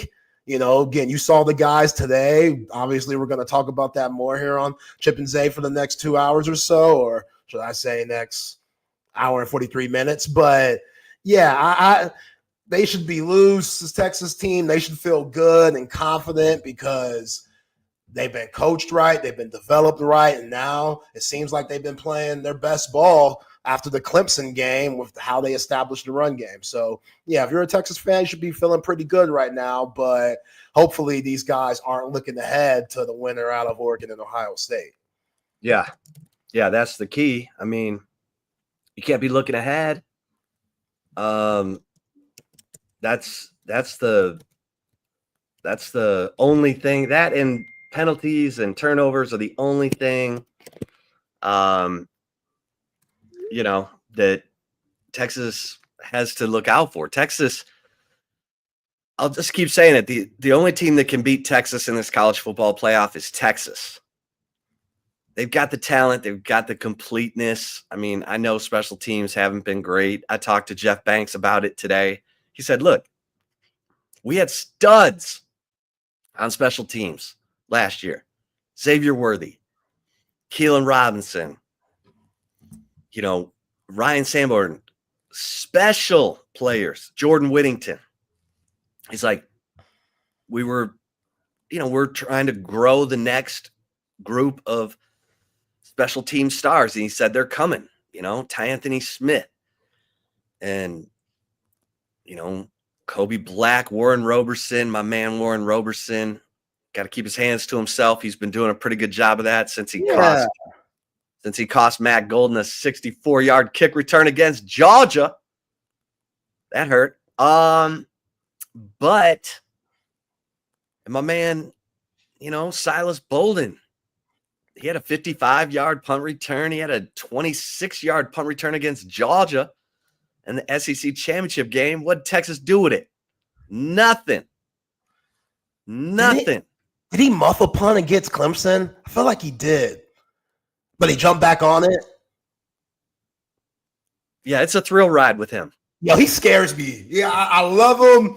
I really do. I wish he got more tick, got on the field a little bit more, especially offensively. But, man, his aggression as a punt returner, it could be a lot. It makes you hold your breath a little bit because he don't care if guys are flying at him. Times where you should be fair catching, he don't. He let that thing bounce, and then he'll act like he ain't getting it, and then he'll get it real quick and try to make something happen. Hey. Like, his aggression is crazy. At least he's not like that kid from Texas Tech, fair catching the ball on the 1. Yeah. The hell's he? What? Like, aren't you supposed to plant your heels on the 10? But yeah, hey, man, that's why they're have you ever ridden the Tower of Terror at Disney World? No, never been to Disney World. That's on the bucket list. Okay, Tower of Terror. You don't know if you're going up or down. It's wild. You're dropping several stories at a time, and then you stop, and then it sucks you back up. See, that's Silas Bolden on the punt returns. And he's trying to make a play. And that's the other thing Banks said. He's like, look, we've been playing with a lead a lot this year. He's like, we haven't had to go try and block punts. And we haven't had to risk it. So we've had fair catch on a lot. Now, I think you asked him about the monkey. You won't get to talk to him. How's the monkey? You ask him about that? No. What do you mean, no? The monkey's good juju. The monkey's good juju. Bring the monkey back. The monkey should be in Atlanta. Gia is still a part of the family. There we go. If Bevo can't make it, at least let the monkey make it. Can we let the monkey in the Mercedes-Benz Stadium? Hating ass Mercedes-Benz folks.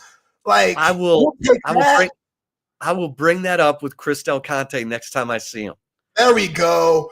Yeah, say, man. Hey, we can't get Bevo 15 in there at 1,700 pounds and 58 inches across those horn tips.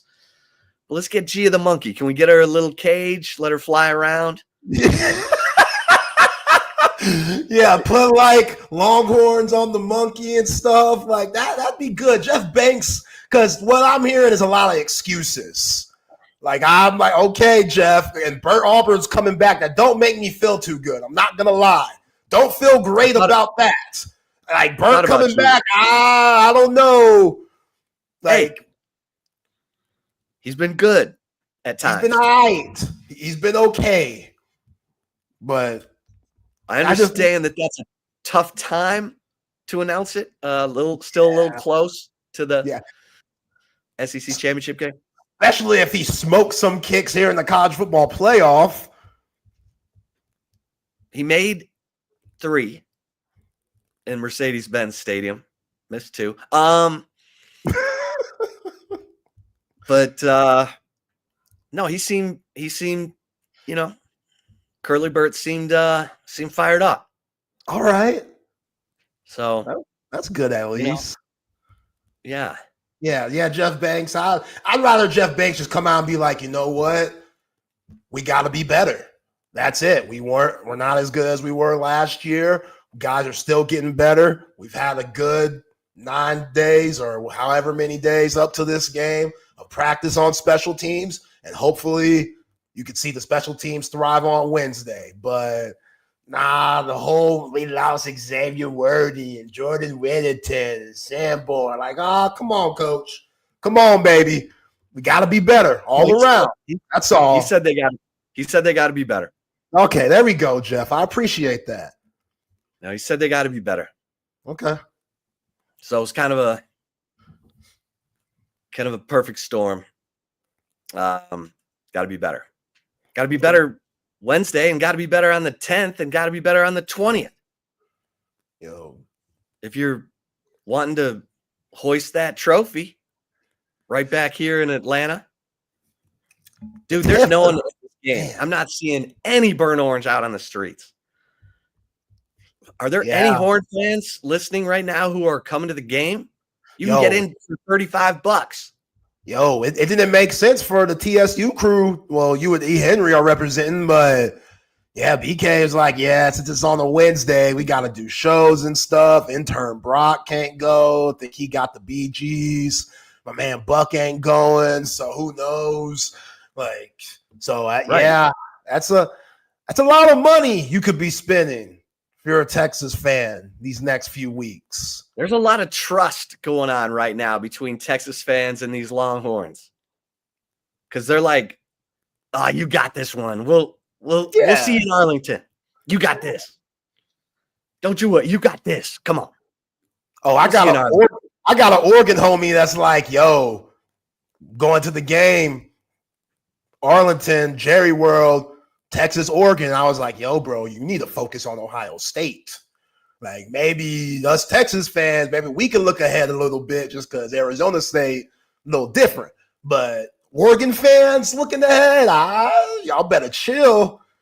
Y'all better cool out. Better focus on the Buckeyes." Did your buddy watch the Penn State game in the Big Ten Championship when Penn State was moving their defensive line backwards? Oh, yeah, they watched it. Because I can't get that image out of my head. Like, I don't know. Dylan Gabriel's good. He can outscore people, but that Oregon defense just seems a little light. I don't know. They fly around. It's like they're built for the Pac-12 still. But they've handled their business.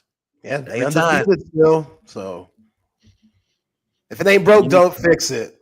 But you look at Ohio State's personnel, and you're like, damn. Now their offensive line is beat up. Their center's gone. They're not as good up front. Will Howard's not great under pressure, but man, if you protect him, let him throw it to Jeremiah Smith and Egbuka. Yeah. Don't want to look too far ahead, but that Jeremiah Smith, Jahdae Barron matchup, oh my gosh. Yeah. That's one for the ages. Again, don't want to look too far ahead. Got to talk Arizona State. Respect Arizona State, the Sun Devils. They're here for a reason. They're locked in. But I've been thinking about that one for a little bit just because Jeremiah Smith, he's different. Way different. So, yeah. I a lot of talk has been about Sam Levitt and the comments that he made earlier, not today, but a few days ago about the Quinn prove he's the better quarterback. Yeah, use it as bulletin board material, but I can't knock him that much. Right. He said it like he's a confident dude. I like him. I like him too. Like, yeah, bro, let your nuts hang. Let them drop.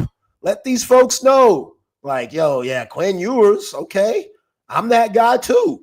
Y'all see me play? Like, he on the cover of a video game, but I'm in the video game too. Like, let's get down. Let's leave it on the field. I respect it. Now, when you go against this Texas defense, those comments, like they were taken out of context and went viral, I'd be a little careful with my words there, Sammy boy. But again, I salute you for being confident. A little ignorant, just a little bit. Again, if this Texas defense didn't have Alfred Collins and John Abearn and Mookie Tapp and Ant Hill and all them other just absolute units, then I'd be like, okay, this man Sam Levitt, he out here preaching. He's out here really talking this talk, and maybe he's going to walk his walk. But these guys and Texas, I salute them for keeping it classy.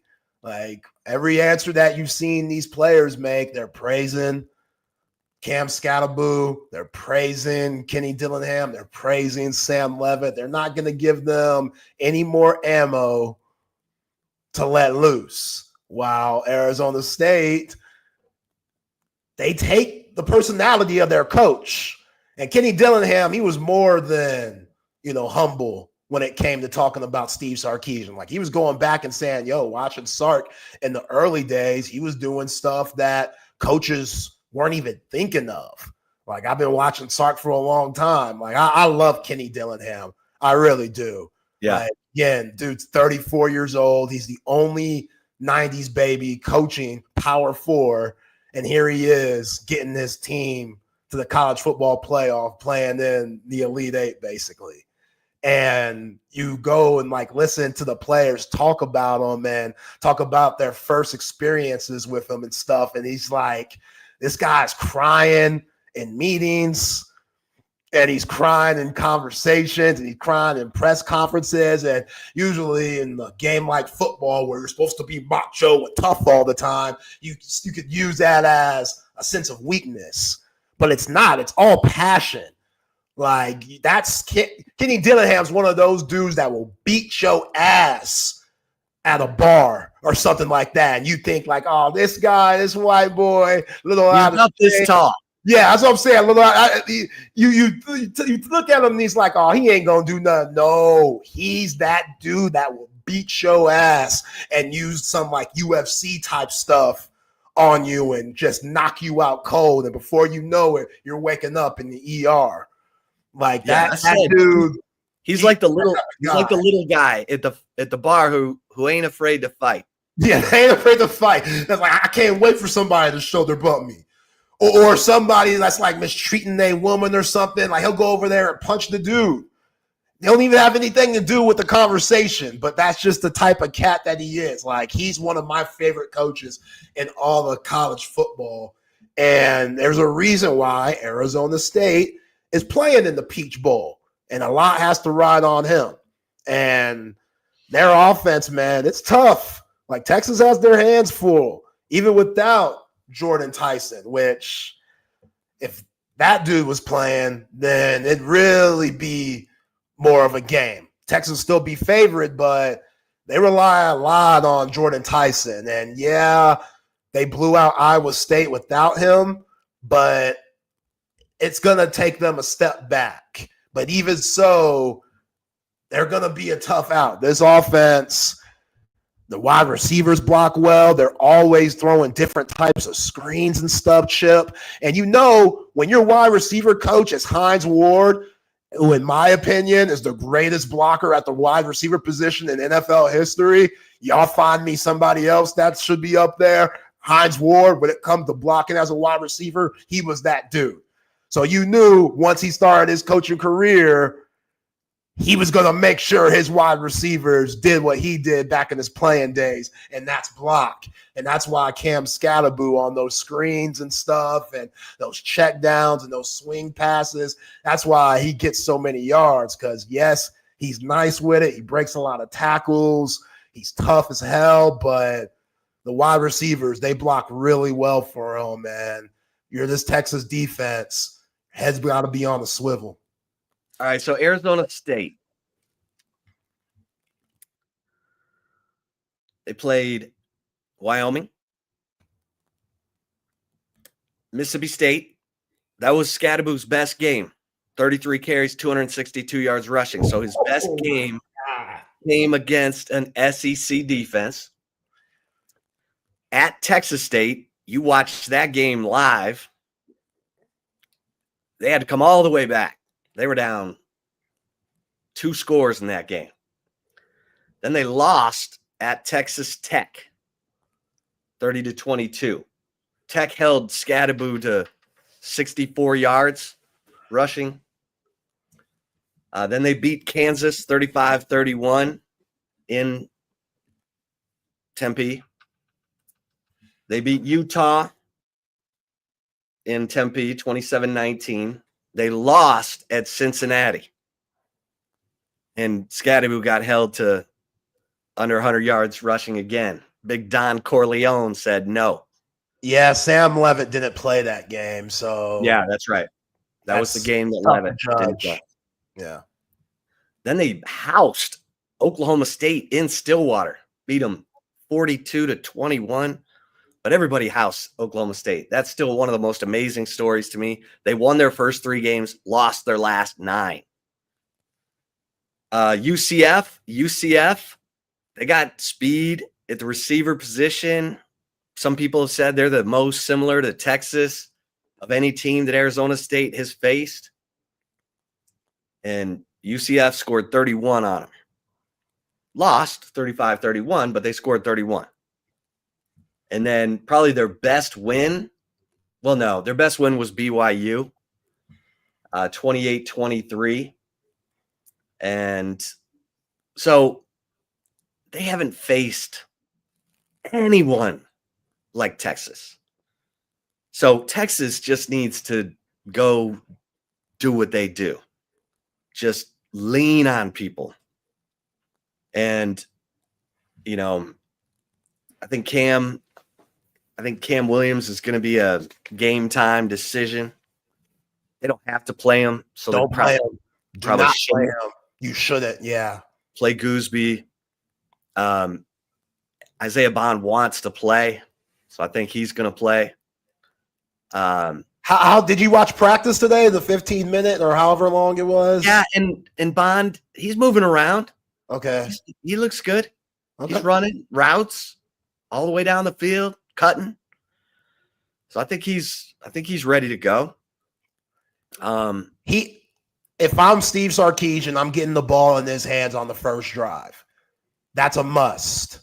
I'm usually not like you have to get the ball to a certain guy's hands early to get them going. But for his sake, with how up and down he's been since the ankle injury, which goes back to Oklahoma, I didn't think it was that long. Like, that's a long time ago he's been dealing with this ankle injury. So I know he's been really frustrated with that. And this was supposed to be his Xavier Worthy season. Like, I know that was a huge reason why he transferred from Alabama to Texas, because he saw what Xavier Worthy did. Both of those guys have a similar build and have the same type of speed. So he thought he would just come in and be that dude.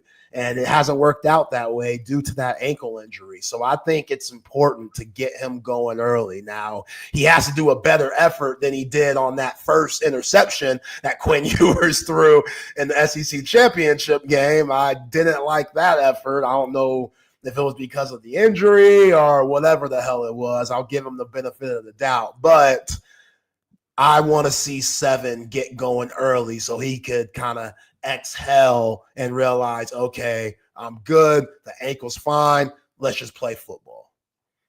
Well, Arizona State does not have corners that scare you. In fact, you should be throwing at number 1 all day, every day. I don't have his. Let me see if I can. Abney? How you say it? Yeah, Keith Abney. Keith Abney. Yeah. Keith Abney. You need to be throwing at him every chance you get. Yo, that's cold, man. He's got like he can't be that bad. Come on. He's got like 7 PIs. He's allowing like a 60% completion rate. I mean, he's struggled. He has a couple interceptions, which I'll give him credit for that, because both their corners have interceptions, which hard to believe Malik Muhammad doesn't have one after 14 games. But let's see. Abney has 3 interceptions. So I'll give him that. You know, but I've been pretty rough on Malik Muhammad just because the 3 ATX boys get so much credit, as they deserve. Andrew Makuba, Michael Tabb, John A. Barron, they've been balling out. If you're Manny Muhammad, you got to feel like the odd man out in a way. You know, you got to feel like that dude, because now Jalen Gilbo is getting in the mix. Jalen Gilbo's been good these last few weeks, especially on those star blitzes that Pete Kwiatkowski's been dialing up at the right times. Now, the one that he threw out on the first drive against Clemson, that wasn't the best call. It was the touchdown. He blitzed them there. Clay Kubnik, he saw that from a mile away. So X that out. But overall, Jalen Gilbo's been balling lately. So Manny Muhammad, you just mentioned, homie doesn't have an interception. That's crazy. I want him to go nuts in this game because they're gonna attack him. They saying the same thing about Manny Muhammad that you're saying about old boy Keith Abney. So they're gonna attack him. They're gonna see what he's about. I hope he thrives. I hope he shows up and he's like, you know what, man? Yeah, Mookie Taft's that dude. Yeah, Andrew Makuba's been huge for us as a transfer. Yeah, we got the Thorpe Award winner and John A. Barron, but I'm about this life too. I'm one of those guys too. And Manny Muhammad hasn't been bad. It's just everybody else has been that good. Right. So like that's just what it is. He's kind of getting just left out there. I hope he goes nuts, man. Like, yeah, I know he scares me too. He scares me too. But also, I think a lot of that's on Garrett Riley and Kay Klubnik and the way that they were dialing up that offense for Clemson. You know, Kay Klubnik was on one. Yeah, he was throwing dots. Yo, that's when they have Kay Klubnik's like football draft highlight video, they gonna show that Texas game a lot. Right. Even though he's going to probably come back next year and have more film out there, they're going to go back to his junior year and show that Texas game because he was throwing dimes. Well, and we said going into that game that Cade Klubnik was the best passer that Texas had faced. You know, yeah, he's a dual threat guy, but he is a much better passer than any quarterback Texas had faced, and he showed it. Yeah. That's a third-year guy. He's going to be really good next year. Clemson's going to be a problem with Wesco and TJ Moore and Antonio Williams. So the thing is about Arizona State, like Sam Leavitt is tough. He's going to do whatever it takes. He's going to die on the field. But I don't know how they can protect him. Yeah, is my thing. And the way that Texas has been getting after people, the confidence level, I talked to Bill Norton about that. I'm like, it's like y'all are getting better. Like the goal line stand against A&M, the goal line stand against Clemson, and you know, it's hard to blame them for the loss in the SEC championship game when they gave up 19 in regulation. Or no, 16. 16 in regulation. I mean, this defense is on fire, and we're like picking nits the size of gnats. To get after Malik Muhammad, but Malik Muhammad expects more of himself, and he's a leader. He's going to be fine. Like, you're going to I bet he has a game. I bet he has a game Wednesday. I hope so, man. I think he could have a big game too. And again, going back to that SEC championship game, when Gunnar Stockton came in, he threw everybody for a loop. They had no idea how this guy operated. There was no film on him, and he only had that one good drive. Yeah, and that was really the game.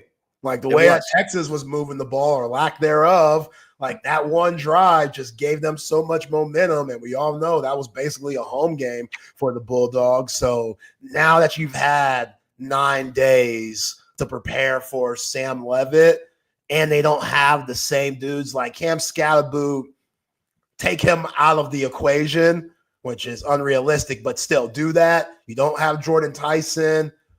Who else is just going to come out here and beat you? Like, you're going to have to force Troy O'Meara to do something. Xavier Guillory, those guys. Jake Smith. Supposed to be Jordan Shipley. He's supposed to be the next Jordan Shipley. Come on, man. Also, man, this team, they're just wired different, this Texas team. Like John A. Barron hitting up Mookie Taft after the game, 10 o'clock at night, to talk strategy after the Clemson game. That's wild stuff. I'm trying to be a woman at this. We just won. I just rewatched it. We got to get better, man. We got to get better. Hey, 8 a.m. tomorrow. My girls here, John A. You're right. I got you. My Mookie Taft, my girls over here. You're right. We won the game. I got you. We got 9 days. All right. I'll see you tomorrow. 8 a.m. Cool. Bam. But you know they were on the phone for hours. You just know they're wired different. Like Anthony Hill talking about playing Madden and understanding the game of football for Madden and understanding high-quality players that are going to be in the Hall of Fame one day, like Bobby Wagner and possibly Cam Chancellor, guys like that, and being like, yeah, like playing Madden and then just seeing different guys play and then being like, oh, this guy's rated high, and then going and actually watching their film, that helped my career. Like, I love this team, man. I really do. Like, these next 3 games, they can't go slow enough. And again, take one game at a time. But when this season's over, no matter what the outcome is, whether they lose Wednesday, God forbid, or they win on January 20th, I'm going to miss the hell out of this team. Because even though they got guys coming back and whatnot, it's not going to be the same. You know what I'm saying? So just these guys, man, they're so mature.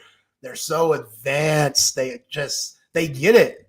They get it. And I always go back to SEC Media Day when Steve Sarkisian told us that he's got 20-something leaders on this squad. And I thought he was BSing shit. I really did. Like, ain't no way. 20. All right, Sark, this coach speak.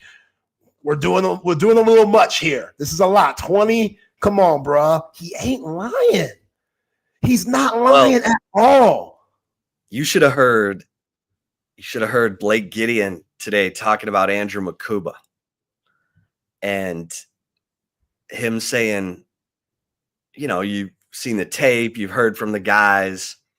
He said, but to have a guy who's got 1 year of eligibility left come in, and he said he didn't say anything. Like, he just listened, took notes. He was second team. He didn't say a word. Kept taking more notes. Let go of everything that he'd learned at Clemson, had to learn a new way. Didn't say a thing. First one to practice. And then, you know, come fall camp, Gideon was like, he was talking. He was ready. He put in all his time. He'd done everything right. And then he'd earned the room's respect. And he started, you know, being the guy. And Gideon called him a godsend, and he has been a godsend. He's been a godsend because that dude has made so many big plays, whether he broke up a pass, intercepted a pass, turned someone's lights out. He's just in the right place at the right time. He communicates. That guy's going to be really hard to replace next year. Now, everyone's talking about Jelani McDonald. Yep. Everybody. So I'm so fired up for Jelani because he's that guy, and he will be that guy. I think he's the next. And we'll see about Taft. He's got another year, but he said, I'm trying to win a national championship, which he's been very consistent about. And something tells me if he wins it, he might say, I'm going out on top, baby. But if not, he might be back. So, I mean, selfishly, I want him back regardless. The heart in me wants him to do what's best for him because I know he's going to succeed in life, whatever he does in that next journey. But, yeah, just talk about a heart and soul of this team and Mookie Taft. And, yeah, Andrew Makuba, that's why he's playing in the college football playoff, and guys like Jalen Catalan was playing in the LA Bowl. You know what I'm saying? People think that's cold. That might be a straight out Jalen Catalan. Sorry, buddy. You came in and didn't buy in. You came in and was like, oh, this white boy's playing in front of me? What is this? What's going on? Yeah, because the white boy earned it. Andrew Makuba comes in. He on second team, and he's like, yo, I got to grind. That's what it's all about. You asked Michael Taft what Blake Gideon told him when all those guys, all those safeties left and talked about, yeah, like, you're going to be the man now. Did you take more responsibility to that? You asked them that. And Mookie Taft was like, nah, it was the opposite. Blake Gideon was like, yo, we bringing in more guys. So if you can't beat these guys out, sorry, tough. Oh, well, we got to find who's best out here because my job's on the line. Blake Gideon, low-key, him and Terry Joseph, with the way the 2023 team look in the secondary, hot seat. Them dudes were low-key on the hot seat. We talked about that all off season. They better bring it. So Blake Gideon, he couldn't risk nothing. And Mookie Taft, he took that as a challenge. Oh, you're bringing in more guys? All right, I got to beat them out. That's the game. That's Texas. That's the standard. It is what it is. You ain't going to be handed anything. You know what I'm saying? Jalen Catalans of this work. Kendrick Blackshire. I'm giving straights to everybody today. You know what I'm saying? Like, I got to, because some guys don't get it. That's the problem. Some guys don't get it. Some guys just want the easy way out. They think that, oh, I was a 5 or 4 star. I could just come in and I deserve a spot. Oh, I was given all this NIL money, so I deserve to be getting all these reps. No, absolutely not. You got to earn it. And Mookie Taft, coming from a walk-on to now being second team AP All-American, has earned it. So, yeah, I hope that dude, if he could come back next year, man, that'd be huge for this team. But yeah, I'm glad you brought that up because we haven't had a chance to talk about that interview. And when I asked Taft, I was like, hey, Gideon pull you aside and say, hey, you're the man. You got to blah, blah. He's like, no. He told me, I'm bringing in more guys. I'm making it harder for you. You're going to have to work harder. I was like, dang. Yeah, that's cold. I mean, Taft is so used to it. Yeah. And everyone says he's the most confident player on the team, that he's earned every bit of his leadership. And it is a great story. I can't say it enough because that dude did not have a committable scholarship offer coming out of high school. He had a preferred walk-on situation to Rice. And he said, screw it. I'm going to go bet on myself. Yeah. And now Second team All-American. Second team All-American from the Associated Press. Couldn't even make all SEC, but second team All-American. Yeah. Coaches were hating the SEC. They were hating a lot. Coaches in the SEC. What are they watching? I don't know. Brian Kelly, Kalen DeBoer, Shane Beamer, everybody. Y'all were some haters this year. But it's all right. Where they at? Where all those three coaches I just named, where are they at? Lane's on Twitter. Yeah. Wildin'. He needs to calm down. Oh, Lane Kiffin. And I like Lane. I like what he be doing on Twitter. Well, you love him because he's great fodder for your Perse Hilton. Well, yeah. Right call. He does make life easier for me. When he's tweeting it, Haktua girl. Yeah, man. And we got to thank Lane for leaving Reggie Bush out the game.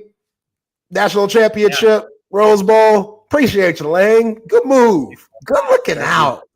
Thank you, Lane. You've helped Texas a lot. More than you even know. You've helped Texas a lot. Well, and Lane is the one who said to Saban, you should give Sarkisian a chance as an analyst. And now Sark's in the college football playoff and Lane isn't. Yeah, as a head coach. Lane's a good friend, but I wouldn't have done it. Like, yo, this guy might be a problem for me later on. Like, I'm just gonna keep my mouth shut. He'll figure it out. Now Lane's probably terrible. Like, maybe. What do you mean terrible? What do you mean? I'm trying to win, Chip. I'm trying to be helping these guys, man. I'm trying to get ahead. Yeah, I'm trying to get ahead of the game. Trying to get over that. If I'm Lane Kiffin, I want to be at Texas. But that's their friends. That's a good move. Lane has a good heart. I appreciate him for that. Lane had to go to Florida Atlantic to get his chance at FBS. Somebody said Lane's daughter's a knockout on the Coda text line. That's probably true. That's probably true. Yeah. Knowing what Lane likes, because we know he has a type. I'm sure his baby mama look good too. But yeah, going back to Mookie Taft. Mookie Taft's the type of dude, when Jade Barron called, if his woman was on top of him, like throw him off just to answer Jade's phone. Yeah, dude. Hold on. Like, that's the type. That's what I'm saying. This team, man, they're all sociopaths. they just spit out my drink. Yo, that's Mookie Taft's like, yo, get Jade calling. We gotta talk ball. Like, throw her down to the ground. Yeah, just throw her off the bed. Like, yo, I gotta answer this. Sorry. Turn on HD TV for her. Like, you be all right and talk football until 1 a.m. Like, that's this team. That's the way they're wired, man. Like, you need guys like that. Obsessed. What did Sark tell us for the season? Obsessed with the details. Be obsessed. That's it. That means calling at 10 at night, whether you getting any hippity-dippity action or not. Hey, I'm obsessed with the details of winning. I know you're getting some action, but I'll see you tomorrow morning at 8. Let's go. That could wait. You have the rest of your life to get that hippity-dippity. You don't got many moments to play in the college football playoff or many opportunities. You better take advantage. That's right. Yeah, man. I'm telling you what. I'll tell you another guy who got some kudos for being patient. Amari Niblack. Ooh. So Jeff Banks said, Amari was like, he said after 4 games, he sat Amari down. He's like, how you doing? Amari's like, well, I'm disappointed. I'm not playing more, but he said, I understand it. He's like, I got to get better. And so he's been working, and, he's a guy who can get down the field and he can catch the ball, but he's got to be a complete guy. got to put his face on somebody. Yeah. Help clear the decks in the run game. Yo, Alabama fans, they've been trying to clown Amari Niblack. I saw Alabama page on X, Twitter, and it was like, oh, Amari Niblack, they posted his stats and stuff, and obviously his stats aren't any type of flashy in any way, but they're like, grass ain't greener on the other side. And it's like, dude, have you seen the last 2 tight ends come through this system? Like Gunnar Helm in 1 year has made a ton of money and broken records. All you need is 1 season. That's it. Like, yeah, you want to play. Everybody wants to play, but I appreciate hearing that from Amari Niblack because he could be like the Jalen Catalans and Kendrick Blackshires and Jonte Cooks of the world and be very fed up and disgruntled with his role. And I think he looks himself in the mirror and sees 85 is special. Like he's a special human being. Like that's just what it is. You got to up your game. And Amari Niblack buying in, he can still help out. Like, I still think you can throw him out there. They've been trying to sprinkle him in at times. He got a little bump in the A&M game, didn't get any in the Georgia game, didn't get any in the Clemson game. But with the way Juan Davis is playing too, there ain't no room for Amari Niblack, seems like, on this team. Like, Juan Davis had some big-time blocks against Clemson that some people aren't going to notice. Like 81 blocks his ass off, man. You know what I'm saying? Like that dude, he's just a solid blocker, and he plays his role the right way. So, yeah, if I'm Amari Niblack, you are a little frustrated, but if you could buy in, like it's a marathon. It ain't no sprint. Like he has years left for eligibility, and hey, who knows? Next year might be that year. Yeah. They're expecting him to be the guy. You got Spencer Shannon, you got Jordan Washington, but Amari Niblack is going to be the most experienced tight end you have. So they're expecting him to be the guy. So he'll have to earn it, but they're not going to the portal. They got, Spencer Shannon, 6'7", 255, and he's a great blocker. They need him to become more athletic like Helm was. Helm, good God. Helm's hurdling people. Looking like a...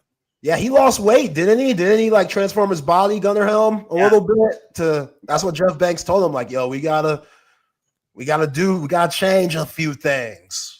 Even though you're going to be the man, if you change a few things, your stock is going to go through the roof. Gunnar Helm listened, and the Colorado native paid dividends for him. That's what I'm saying. There's just so many guys on this team that won't be here next year that you're just going to be like, damn, man. Like, Longhorn fans, cherish it. Please cherish this season. Here's another thing that people didn't pick up on enough. In that SEC championship game, because Kelvin Banks didn't play, the coaches felt the need to help Gooseby by keeping Helm in to block. That cannot happen again. No. That dude needs to be making the game-winning touchdown catch, not blocking Chaz Chambliss. Yeah. That didn't go well either. Yeah. So, again, that's a game where Sark, roll the quarterback, do some stuff to help your line where they just have to wall guys off and just make some half-field throws. I know it's beneath you. I know that's too simple. Beneath you. But you don't do it enough. You don't do it, so they're not going to expect it. They're not going to expect you to just roll right and have the tight end roll right there with you and throw that little, 10, 12, 15-yard out. That's the stuff that I ran in high school, I'm talking about. I mean, yeah, what was your stats in that flag football game 20 years ago? Oh yeah, you gotta hear him again. I forgot, man. You gotta jog my memory. Yeah, 4 touchdown passes, 1 rushing, 2 interceptions. You threw 2 picks? I never knew that. Oh yeah, 2 picks. And the other team was coached by Daryl Moose Johnston. So okay, I didn't know you threw picks in the game. That kind of changes the story. No, I had 2 interceptions. Oh, you had 2 picks. Oh man, you went crazy. Okay. No, I didn't have any interceptions at quarterback. Okay. That was so you 4 were touchdowns, 0 interceptions, 1 rushing touchdown, 2 interceptions on defense. okay. So you were like Travis Hunter, just with a more faithful woman. I mean, that was even Clarence Hill, who covered the Cowboys forever, was like, dude, they never won. The print media never won that game before, and they've never won it since. Like, they still talk about it because they're like, Chip had a Make-A-Wish Foundation game. Like, it just all happened. Oh, and I was like, man. That's just another day, man. That's just how you roll. You know? Oh, I love that Playmakers story, play. man. I didn't even know about the picks now. That makes the story that much better. Oh, yeah. I did go Travis Hunter that game. Yeah. I was Shador and Travis Hunter in that game. Poof. I like them in the Alamo Bowl, though. Good God. Wow. See, man, they got too much going on. They had too much distractions. Like, you got Shador. I don't know if you saw his New York Giants cleats. He had the New York Giants Dion cleats like made for him. They were in blue and red, and they had NY on them because I guess he's expected to go there. We really don't know now, especially with the Giants winning yesterday. Who knows what's going to happen at this point? Then you got the whole Travis Hunter crap going on with his girl, so I know he's been distracted. Then you got the coach, Prime, who's out here crying before the game and stuff. I was like, man, y'all about to get blown out. And sure enough, everybody thought that was a cute story, like Prime crying and stuff. And, man, these boys, the journey. I'm like, man up, Dion. You got a game to coach, bruh. What you crying right now? See, that's not the Kenny Dillingham crying. There's a time and place for crying. That wasn't the time and place. Like, your team, they need to see you a little bit more yoked up. You know what I'm saying? You got to be a little bit more turned. You crying before the game. You already got guys that their head ain't in it. Your best players distracted and stuff. As the coach, you got to be a leader. You got to be there. Prime wasn't. Blown out. And you're playing against a conference team. And I don't know. Colorado they didn't show up at all. So BYU, kudos. BYU was up 27-0 in that game. That's ugly. Ain't no way Travis Hunter's head was in that game. No. Ain't no way. All the stuff he's been going through, I hope he's in therapy, to be honest. Him and old girl. I think Travis needs his own therapy by himself just because you got to get off some stuff without her being there, hovering over you. But you also need couples therapy already. Already. All right, hold that thought. Already. Hold that thought. Because I want to get into some of these games. We got to talk about Cam Ward, but let's get a couple mentions in here. Like, you've been thinking about, where you're going to set up for some of these games, for some of these we got bowl games going on right now. But tonight and through all these quarterfinal college football playoff games, cover three. I think my man Tiger Brown is hosting over at Cover 3 Anderson. So go say hi to him. But go get some great food. Like, go get the Sean Adams prime rib sandwich. Go get the Ruby trout. Go get the buffalo chicken sliders. Great food. The Chop House burger. Texas Monthly calls it one of the best burgers in the state of Texas. That's all right there at Cover 3. That's what you want. That's what you need. Best place to hang out with your friends, eat great food, and watch the game. Cover 3 Anderson, Cover 3 Round Rock, and Cover 2 183 in Lake Creek. Those Parmesan fries, and the drinks and the brunch.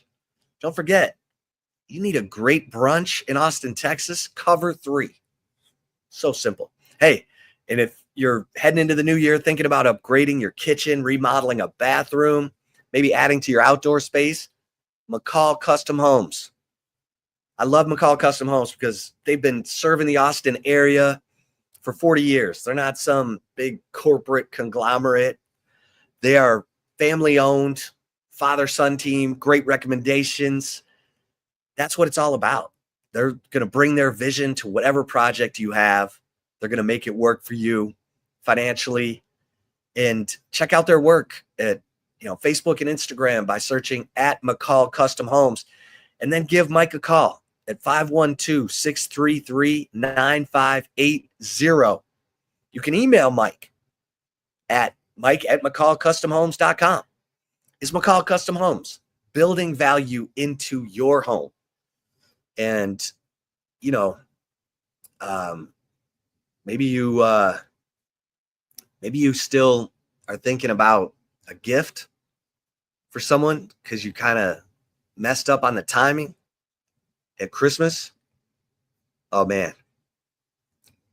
I can make it real simple for you. If you've got a Texas Longhorn fan in your household, oh yeah.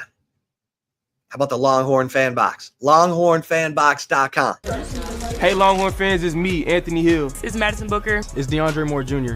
And I'm here to announce I'm partnering with you, our most valuable fans. I'm signing collectibles for the Longhorn Fan Box just for you. Each box comes filled with signed posters, prints, trading cards, and more from your favorite Texas student athletes. And if you purchase the Longhorn All-American box, you can receive this signed poster from me. So join the thousands of Longhorn fans who are supporting student athletes and capturing the magic through every season through the only player endorsed and university approved Longhorn Fan Box. Your fan box come direct from my hands to your doorstep. Click below to support us and get a free gift valued at $99. We are in this together. United we fan. Oh yeah. And when you're ready to get that big screen of your dreams, surround sound, surveillance, electronic shades, new lighting, you know where to go. Hi, this is Tom McKay with Audiovisual Consultations. Scientific data proves it. Size does matter. The bigger and wider your television is, the better. Football season is here, and the time is now to get your entire audio-video experience tuned up and ready. New flat screens, projection video, Dolby True HD surround, all the goodies at great prices and followed up with great service. So call us at 255-8678. That's 255-8678 or on the web at avconsultations.com. Oh, yeah. All right, Zay. Cam Ward, really? You're going to play the first half to get this record? And then you're going to walk out and watch your team lose? Trash. What are we doing? It's trash. I love Cam Ward. I love watching him play. But after that, I don't get it. You play the first half, you break this record. That's such a good story. He's such a good story. He's going to be a top pick in the draft, I think. But he plays for Miami. They get the lead on Iowa State. They go into halftime. They come back. Now they're in a dogfight. They lose. It was a hell of a game. But he was watching it like me. I mean, for one, the record, all these guys that have played extra years and stuff because of the COVID year, like Dylan Gabriel and Cam Ward, them setting these records, there's a huge asterisk on it for me. But whatever, salute to them for breaking it, I guess. But you got to finish the game, bro. If you're going to play in the game to break a record, then sub yourself out. I mean, hell, Aaron Rodgers pulled himself out against the Bills yesterday. They were getting blown out. So it's not like guys that are going to Canton don't do it.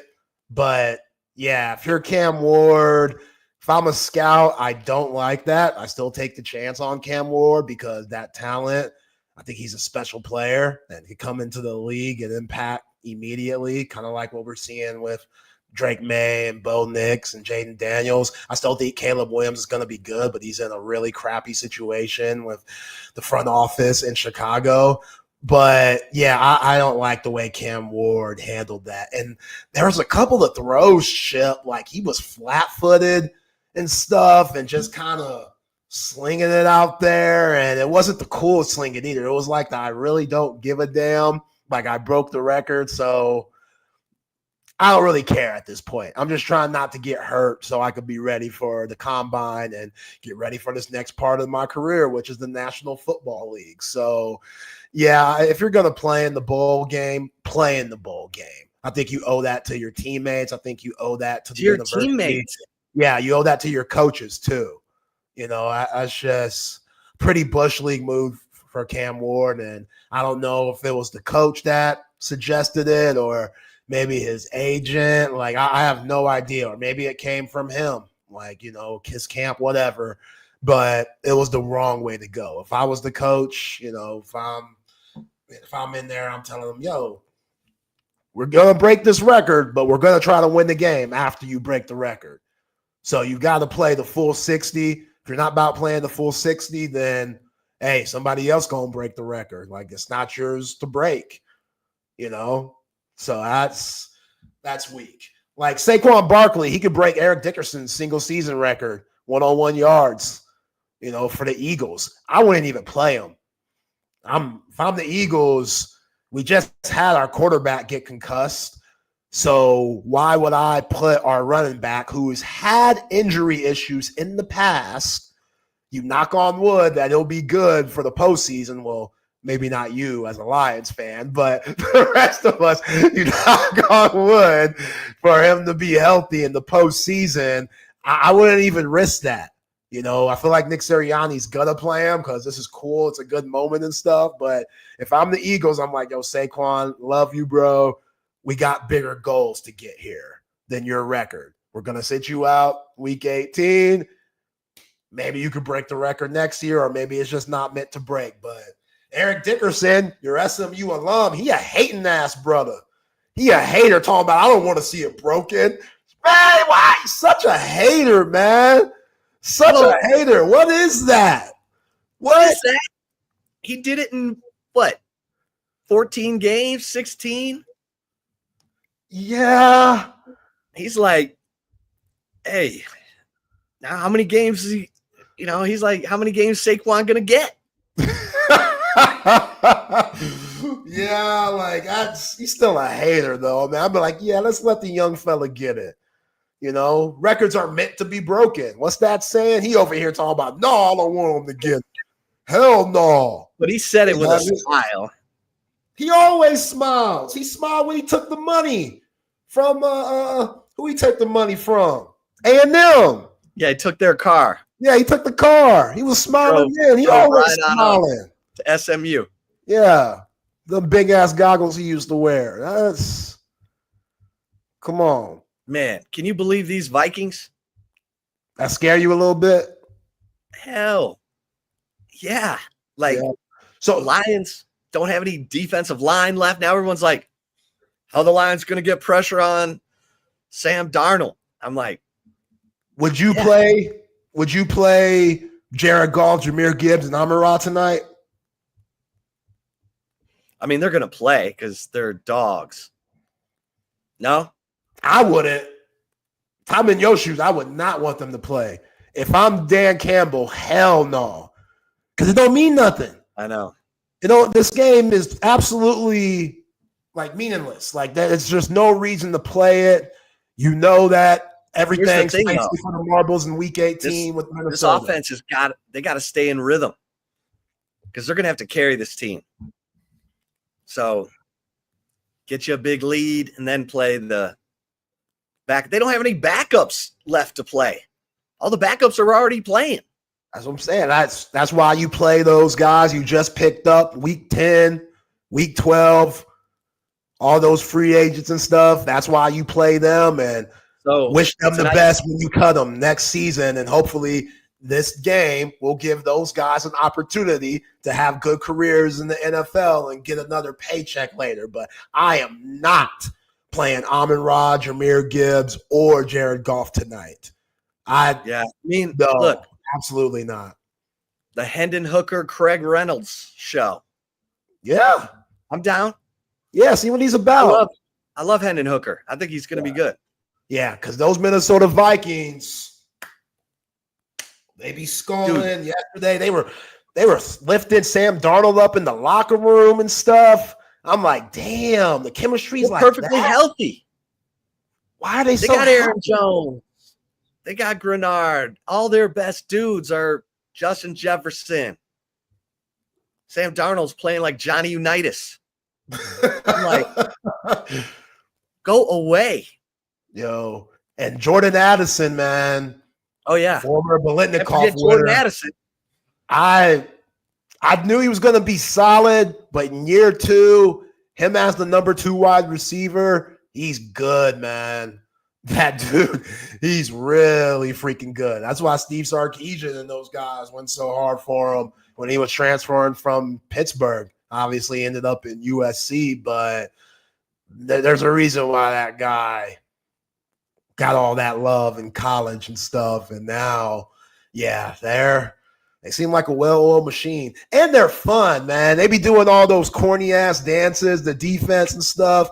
They be copying High School Musical and musicals like Annie. Great. And stuff. Now they're the fun team. They're the fun. Yo, I got family in Minnesota on my wife's side, but they're still family. Oh, great. So now you and I are going head to head. Don't throw me in there. It's for you and my wife's side of the family, who's all right, from I'm fine with Minnesota. that. I've been to Minnesota a few times.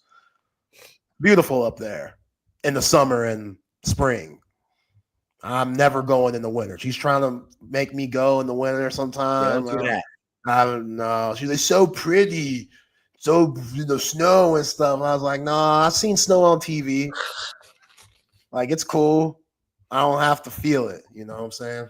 Well, like if you could just go up for Christmas and turn right around and come back. Yeah, even that's risky for me. Even that, love my Minnesota folks, but no, y'all are living crazy up there.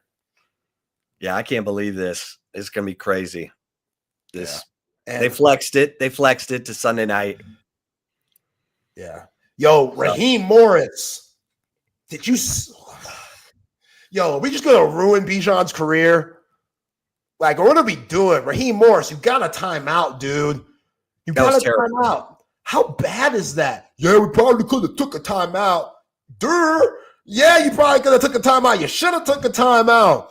What are you doing? Now you're fighting for your playoff lives. You were in complete control of that ball game. He knew it. Michael Penix playing well enough. Like, call the time out. I'm sure folks in Atlanta are going nuts. You probably seen some angry folks walking the streets. Now Tampa Bay's back in the front runner to win in the South. All because Raheem Morris game management is piss poor. That was like Matt Eberflus on Thanksgiving. These coaches, man, like, it don't matter if you're a head coach, assistant, whatever. You could still be dumb as hell. And again, I was really high on Raheem Morris, and he still has time to redeem Yeah, he's himself. good. He needs to make sure he's got someone in his ear. Yeah. Like, I mean, you heard Sark. He brought in Joe DiCamillo a couple years ago to be his game management guy.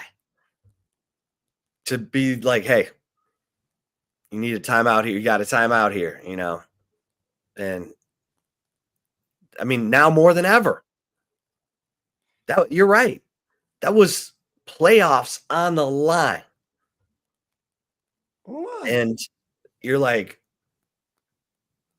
letting that clock melt down to 18 seconds. You're like, oh my gosh, man.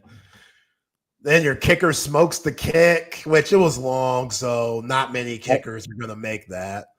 But good grief, man. Yeah, now the Commanders. I wouldn't want to play the Commanders in the playoffs. Hey, Jaden Daniels or Dak Prescott? Who would you take right now? Jaden Daniels, easy. Easy. You serious? Right. Jaden Daniels, absolutely. That contract's going to kill Jerry Jones.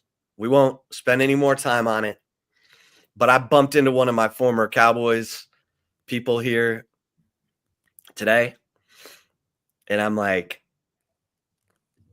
that's signing Dak to that $60 million a year contract is going to kill Jerry. Hey, yo, I was saving this for the right call, but since we're on Jerry, check out this video of how the Philly fans were treating Jerry yesterday at the game and that horrible blowout win, the Eagles over the Cowboys.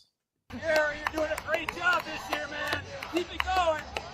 Keep it going, Jerry. Great job. 4 more years. Keep doing what you're doing, Jerry. We love you in Philly. We love you. I know you do. We love you, especially. I'll try to live up to my standard this year for very you much. guys. All right. Thank you. So keep doing what you're doing. I applaud, okay? You're good. Jerry. Yo. Oh. Jerry. Oh.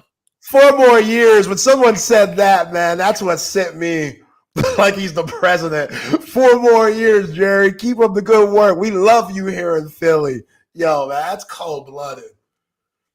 That is cold-blooded. And Jerry, man, he was a good sport, but that would send me over the edge. I know Jerry can't be charging folks with his age anymore. You know, that blood pressure, it can't be going up. But, boy, if I'm Jerry, I ain't laughing at that. Like, that's a shot to the chest. And Cowboys fans, they should be super pissed after seeing stuff like that. Because, bro, what are you making the joke of this for? You're driving this franchise to the absolute ground. Why are you laughing? Oh, I'm trying to live up to the expectation. Like, no, shut up, bro. Shut up. Please. You shouldn't even be there. You can watch it from the crib. You trying to be supportive and stuff. No. Watch it from the crib. But you got to show your face. He's Jerry Jones. He has to show his face. Just stay up in the suite. Be seen, not heard. Don't even be seen. Just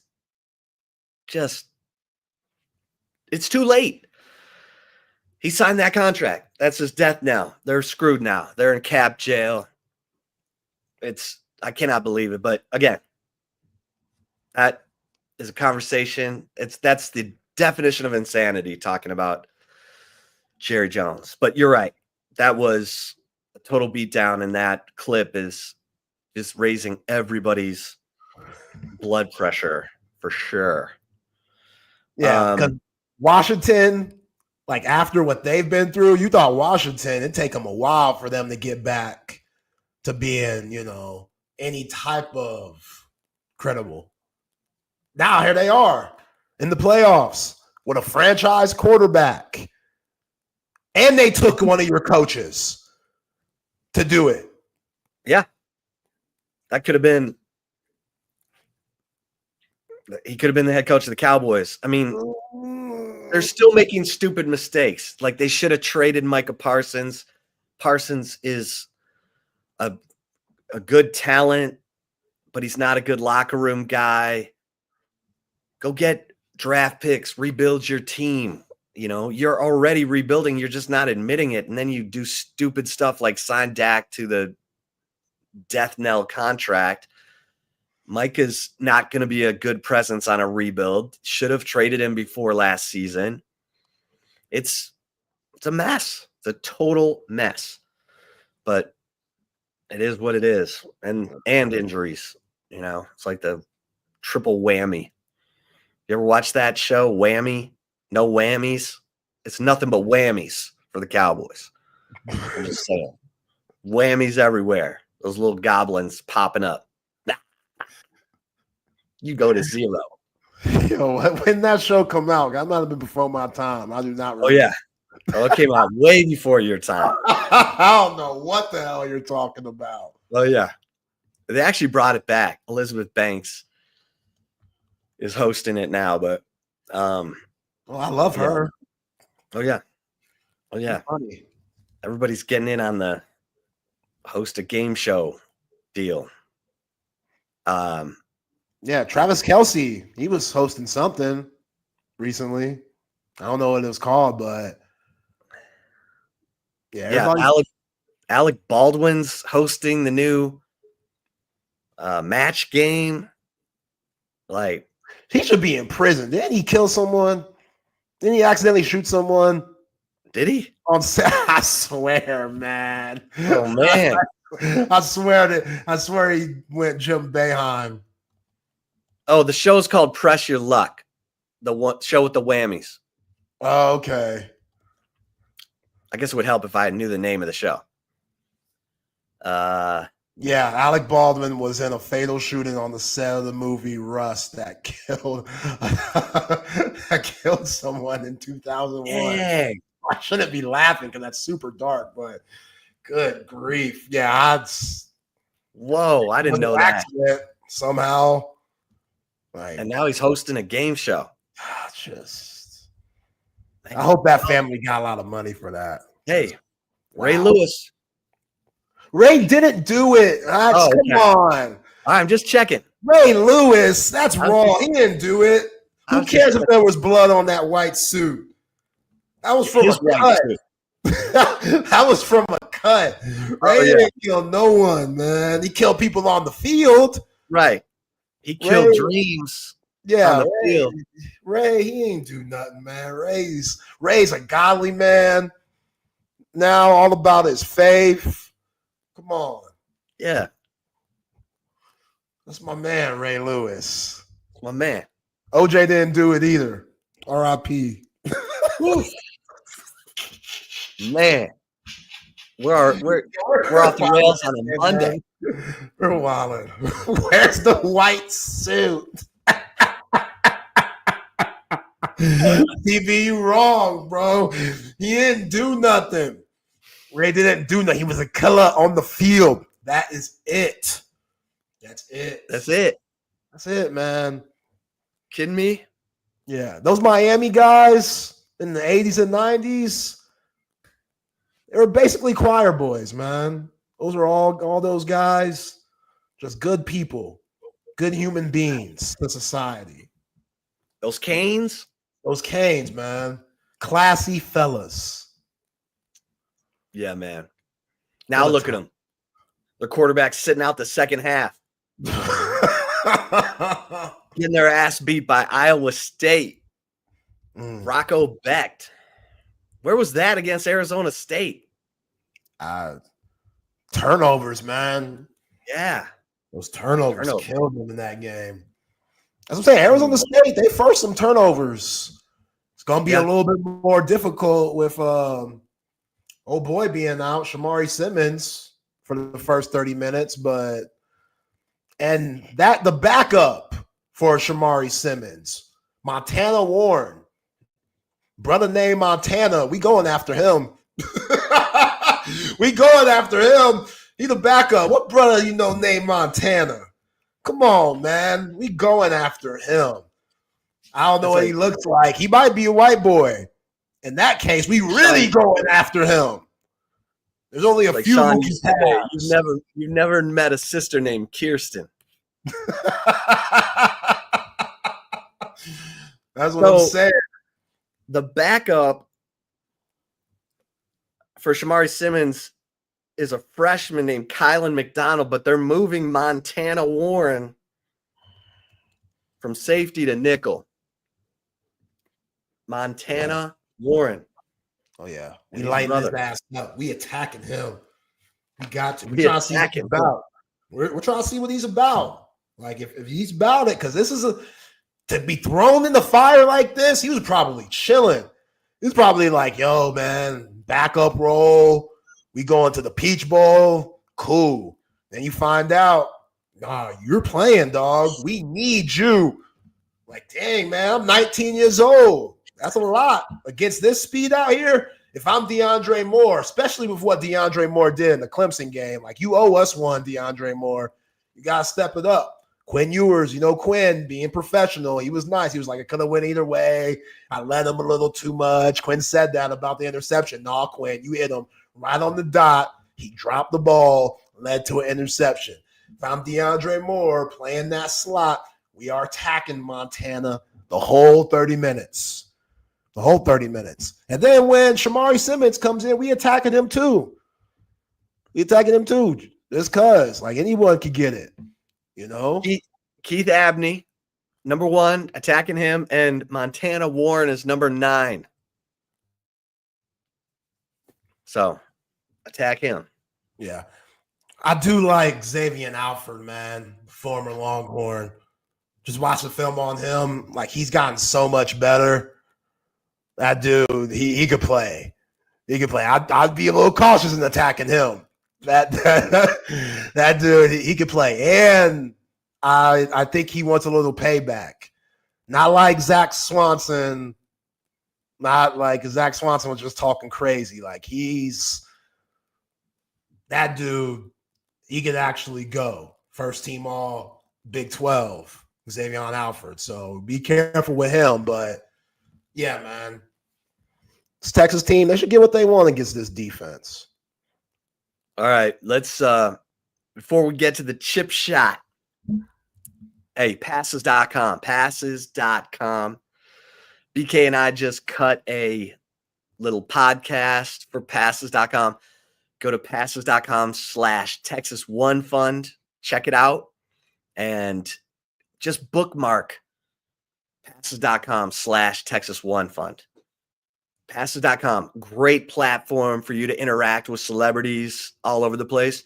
But if you're a Texas fan, you go to passes.com/Texas One Fund.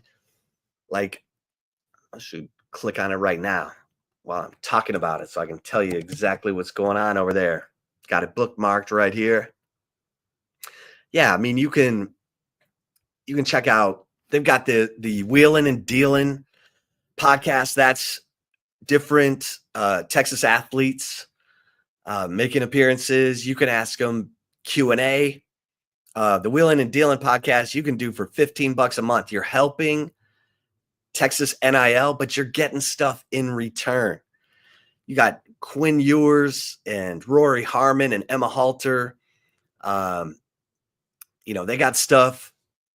You want to, buy some of their gear, Q&A, all that stuff. Great place to check in, help out Texas NIL, and get something in return. Passes.com/Texas One Fund. And of course, you want some seafood best seafood in Austin going into the new year, then get over to Salt Traders Coastal Cooking. I mean, this is the seafood restaurant of Jack Gilmore, restaurant legend in Austin. And you go in during happy hour, you're getting $5 off the beginnings menu, the appetizers. That menu has the mussels, the crab cake, the New Orleans barbecue shrimp, the chowder fries, the grilled oysters.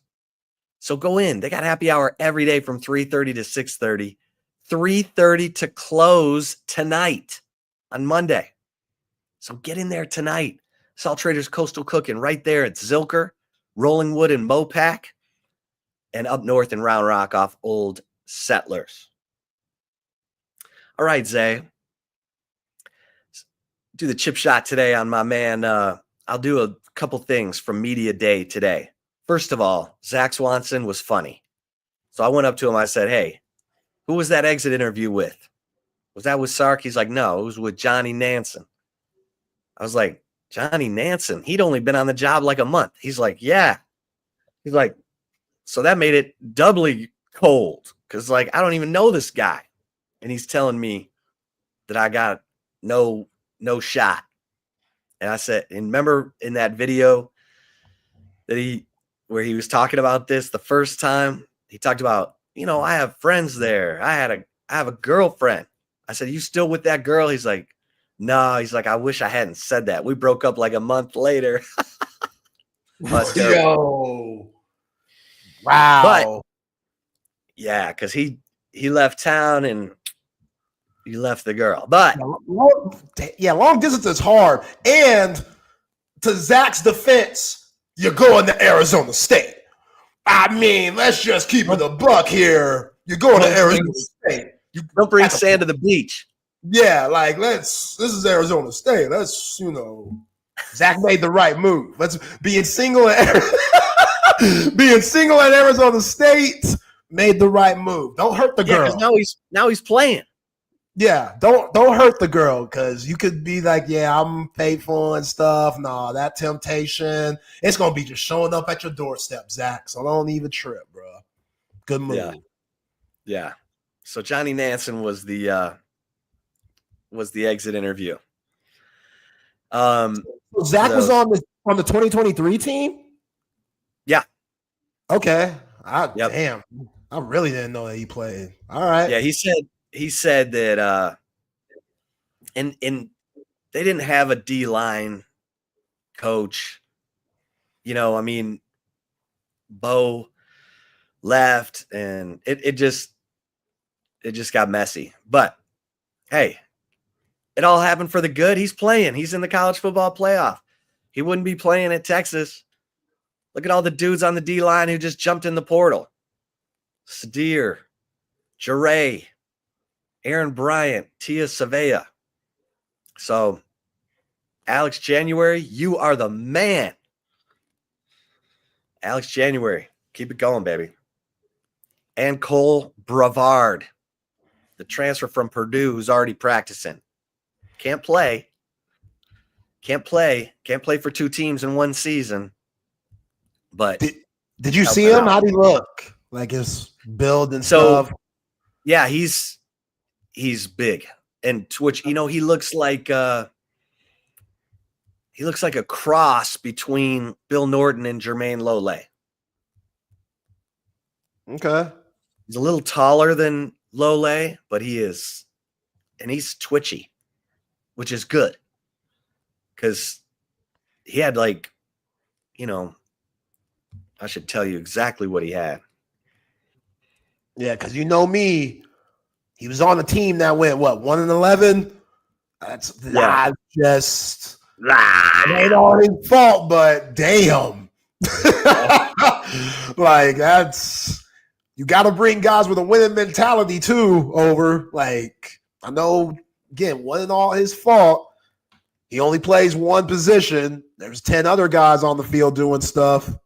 There's 11 other guys on the other side on offense that have to put up points, but wow. Okay, so he played primarily nose tackle. And he had 14 quarterback pressures, 1 sack. So, you don't expect a lot from the nose. That's what Lole and Norton play. You got to hold up against double teams. That's all you got to do, really. I mean, those special ones, like Byron Murphy, can hold up against the double team and split the double team and go get a sack. But like Bill Norton and Jermaine Lole, they don't have sacks, but they stop the run. They have held the point of attack. They don't go backwards. Even when the double team comes, he's still holding the point of attack. And that's what they want from Cole Brevard. Okay, so Jose wants to know, is Justice Terry legit in person? Yeah. Justice Terry is the truth. And he's just he moves well. He's going to put on weight. I mean, Bill Norton, I asked Bill Norton about him. He said he reminds me of Jalen Carter. Wow. Bill Norton played with Jalen Carter. Jalen Carter is going to be a Pro Bowler for the Eagles for the next however many years. So, yeah, that was a huge get. And he's going to play. He's going to play next year. So, which is a little scary, but if he's like Kelvin Banks, everyone's going to be like, hell yeah. And Colin Simmons, 8 sacks, 16 tackles for loss as a true freshman. Come on, man. So they're getting some help in there. And that Brad Spence, he's going to be good too. that transfer linebacker from Arkansas. We didn't talk about this because it's been a while since it was announced, but shout out to Colin Simmons for winning the Sean Alexander Award. Best freshman in the nation. Well deserved. Well deserved. Now, my man Jeremiah Smith, you can argue that he could have won it too, but I'm glad Colin Simmons got the love that he got. That's a big win because that's a huge win. Yeah, Jeremiah Smith is no joke. I ain't gonna lie, I don't know how he won it. I love Colin Simmons. Wish him the best. I love the dude. I think he's an absolute problem.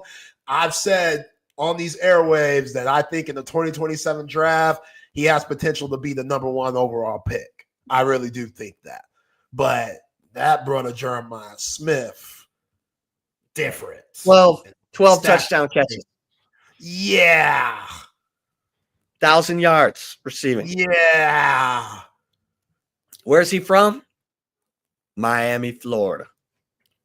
South Florida boys, man. 6'3", 215. Okay, the other thing I wanted to ask you about is for the chip shot. A.D. Mitchell's getting killed in Indianapolis for not catching the ball,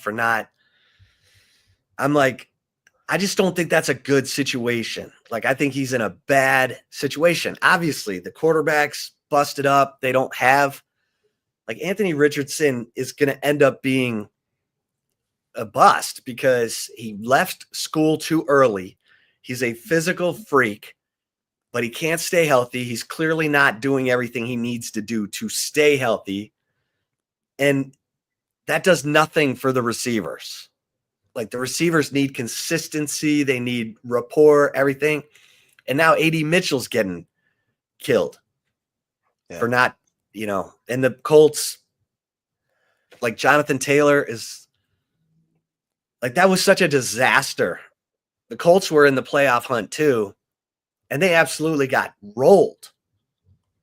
And A.D. Mitchell had a tough day. I mean, Jonathan Taylor can't catch. Yeah. That's a bad situation. I hate to say it. I just think that whole organization, there are a handful of organizations that are just so poorly run from the top down. Jim Irsay is a disaster. The McCaskey family in Chicago, disaster. The Brown family in Cincinnati is a disaster, but they've drafted well enough that they've been relevant, went to a Super Bowl. But man, I'm hoping the best for A.D. Mitchell because we know he can play. He's a baller. He made huge plays at Georgia, made huge plays at Texas. And that's the thing. Both of those programs had so much structure and everybody was in sync. And now you're going to straight chaos. And as a rookie in the league where everyone's good and everyone has talent and everyone's big and everyone has speed, you need somebody to help guide you, especially your quarterback. You make a good point. Anthony Richardson, he ain't that. He is not that. Go look at Adonai Mitchell's former teammates that are rookies playing wide receiver. Xavier Worthy. Jordan Whittington. Andy Reid. He's got great quarterback Patrick Mahomes. You just said it. Jordan Whittington, who has Sean McVay and has a Super Bowl winning quarterback, Matthew Stafford. You know what I'm saying? Structure. Hell, look at his old teammate, Lad McConkey, who's low-key been killing. Jim Hardball, say what you want about him, that dude's done a hell of a job. Whether it was sign-stealing gate or whatever, Collar Stallions, whatever, that dude's done a hell of a job. And he has a big-time quarterback in Justin Herbert who has the most yards ever in his first 5 years as a quarterback. So guys like Adonai Mitchell and guys like a Roma Doomsday who just aren't living up to those expectations here in year one. Malik Nabers, it's crazy what he's done. Going over 1,000 yards on the Giants. That's nuts. And then his former teammate, what's my man's name down in Brian Jacksonville? Thomas. Brian Thomas with those guys over there in Jacksonville, how he's been killing, like that's rare. Like that really shows how talented those two guys are. And again, I'm not saying Adonai Mitchell's not talented, but yeah, he got put in a tough situation. And then after the Denver game where they did that weird trick play and they made him throw it and it got picked off for the touchdown, that was a horrible play. He didn't handle the interview well. I thought he was just a little too nonchalant for my liking. Like, you can tell he's miserable. Yeah, you can tell he's not happy. And that's hurting him. You know, that's going to make it where he's going to, you know. Like the dude went to Texas, yeah, for the program, but mostly for his family and his daughter. I don't know what their situation is. I feel like his daughter's still in Texas. I don't know what his situation is with his baby moms. But now you leave your family who's up in Houston. That was an easy commute from Houston to Texas or Austin. And now you're in Indianapolis. That's a big change, man. That's a big change. For some guys, it just takes them a little longer. So I hope Adonai Mitchell bounces back. Byron Murphy hasn't had a good year either. Like Byron Murphy, he started off good and then just really declined. I don't know if it's dealing with injuries and stuff. Yeah, so that's, you know, you could use that, but sometimes it just takes certain guys a little bit longer to find their way in the National Football League, and that's okay. That's okay. But, yeah, if you don't have a good foundation with your franchise, it could go south real quick. Yeah. All right, let's get to the right call. Let's get it. Let's get it. Appreciate our guy, McCall Custom Homes, by the way. I saw my man. I want to say it's Mike who's been commenting on the comment section who talked about Lane Kiffin's daughter. She ain't all that. That's what my man Mike said. McCall Custom Homes. So I'm going to take Mike's word for it. I haven't looked her up yet. You know I will later. But Covert BK, Covert Automotive Dealership, that been doing it in the greater Austin area for over 100 years and been doing it well. Wifey and I took her car to Covert BK to get an oil change and some things just checked on and fixed, and they were more than, you know, cooperative with us because that's what they do. They want the customer, even after they sell you the car, to still feel right at home. So if you bring the car back, they'll take care of whatever problem you have and get you back on the road. 7 terrific brands to choose from: Buick, GMC, Ram, Jeep, Dodge, Chrysler, and Cadillac. Go to covertbk.com to see all the latest specials and inventory. Nobody beats a Covert deal. Not now, not ever. And Leaf Landscape Supply, full service wholesale and retail plant, nursery, and landscape supplier here in the ATX. Go visit both of their locations. If you're up north, go visit the one off Palm Springs in my hood, or if you're down south, go visit the one off 290 in Monterey Oaks and BK's hood. If you want large quantities of supplies, fulfill a landscaping job, trendy house plants, collection of specialty plants, and rare plants, they're your one-stop shop for everything you need. I know a lot of you are going to be throwing New Year's Eve parties and stuff like that. You don't want folks coming to your house and not seeing it just all lavished out and the decorations not up to par. Like, you need something to, you know, stand out. Leaf Landscape Supply, they're your guys. So go check out their website at leaflandscapesupply.com to see everything they have to offer. And remember, when you go in and you make a purchase, mention us at Texas Sports Unfiltered. Mention your boy, Zay Collier, put you on, and you get 10% off. Can't beat that. Again, Christmas just went by. I know that credit cards run up.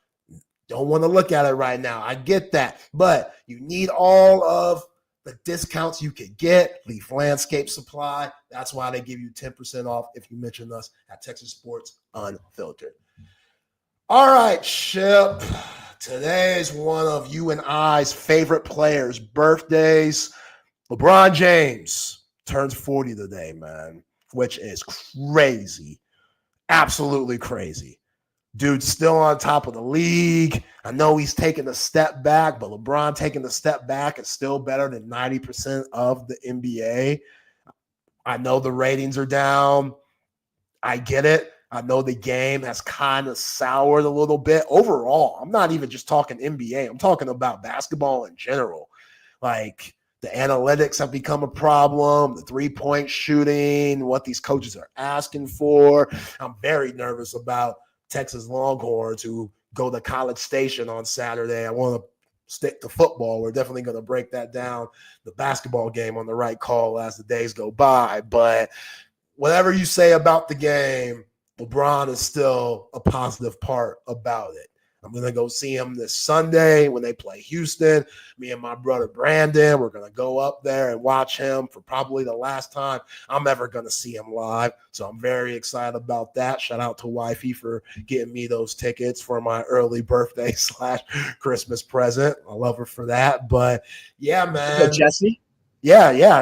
Hey, man, that's why I locked her in very early, because of things like that. You dig? She knows. She knows. But yeah, we were talking about a guy in LeBron here, number 1 in the league in points, number 4 in the league in assists, 28th in the league all time in rebounds, 7th in the NBA in 3-pointers, 4-time champ, 4-time MVP, 4-time Finals MVP, 6-time NBA All Defense. This is probably the most impressive stat.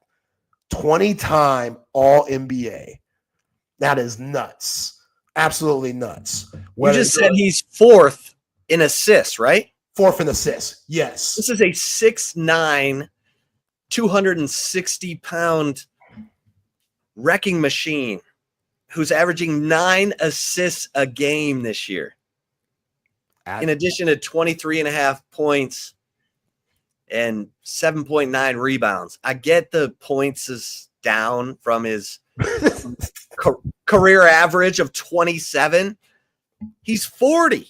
He's 40, man. Think about you guys that hit 40 plus. Hell, I'm 33 and I'm feeling it. Every time I wake up in the morning, I'm like, damn, this different. I gotta work out or something. Something's off. Like, he's averaging, his career average in assists is 7.4. He's averaging 9. Yeah. And all the guys before him, like Chris Paul. Right. He's still making things happen. And, you know, his shooting average, 49.6. His career shooting average is 50.6. Like, he's shooting better from 3 this year, 35.7%, than his career average of 34.8. He's shooting better from the free throw line, 76.7, than he has career, 73.6. He's averaging more rebounds, 7.9, than he has in his career, 7.5. So, I mean, how long is he going to go, Zay? Because he's still an impact guy. Yeah. But obviously he's LeBron, so he doesn't want to come off too far. But nothing's coming off except the scoring average. He's shooting it better, more assists, more rebounds. Like, he's making up for it. Okay, so I'm averaging 23 and change instead of 27 and change. Yeah. But I'm giving you more rebounds. I'm giving you more assists. I'm shooting it better. Even with the way the game's played now, like, yes, it's a lot easier to score than it was back in the 80s and 90s, but 23 a game is still difficult. A lot of guys that play basketball wish they were averaging 23 in the NBA. There's a lot of guys that have made the Hall of Fame averaging less than that. Like, every stop that he's had, from first stint in Cleveland to Miami, back to Cleveland, now LA. If you break down all 4 of those stops, each one of those is a Hall of Fame career. That's just ridiculous, man.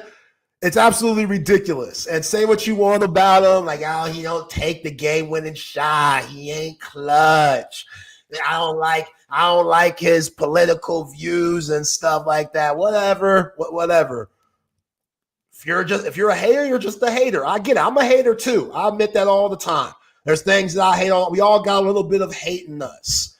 But hating LeBron's basketball play, even the Kobe fans, the Jordan fans, like those are the ones that hate the most because they don't like that LeBron, some aspects, is better.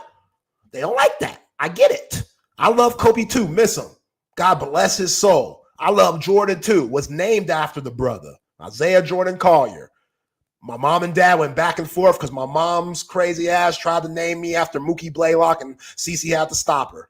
Sorry, Mom. I had to call you out on that. I love you, but you were wilding on that. I can't believe you're trying to name me Mookie Collier.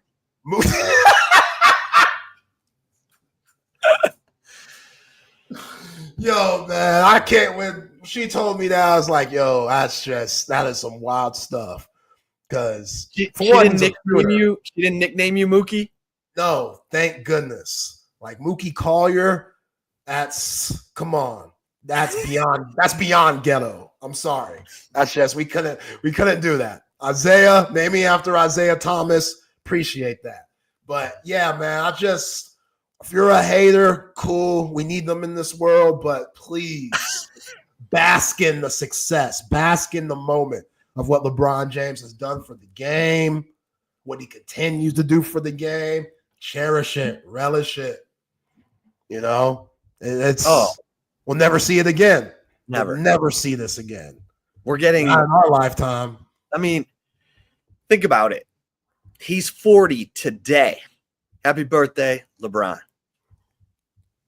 Kevin Durant came into the league and LeBron was already a full-blown superstar. Yeah. LeBron's still going, KD's still going, but Chris Paul, these guys are at the end. And they're trying to, they love the game so much they can't stop. Or it's the hardest thing they've ever had to do is stop. And yeah, savor it, because we're sitting here talking about, is Tyrese Maxey the next? Is Luka the next? Are they going to come anywhere close to what these guys have done? Are they going to be that? Giannis, is he going to be that?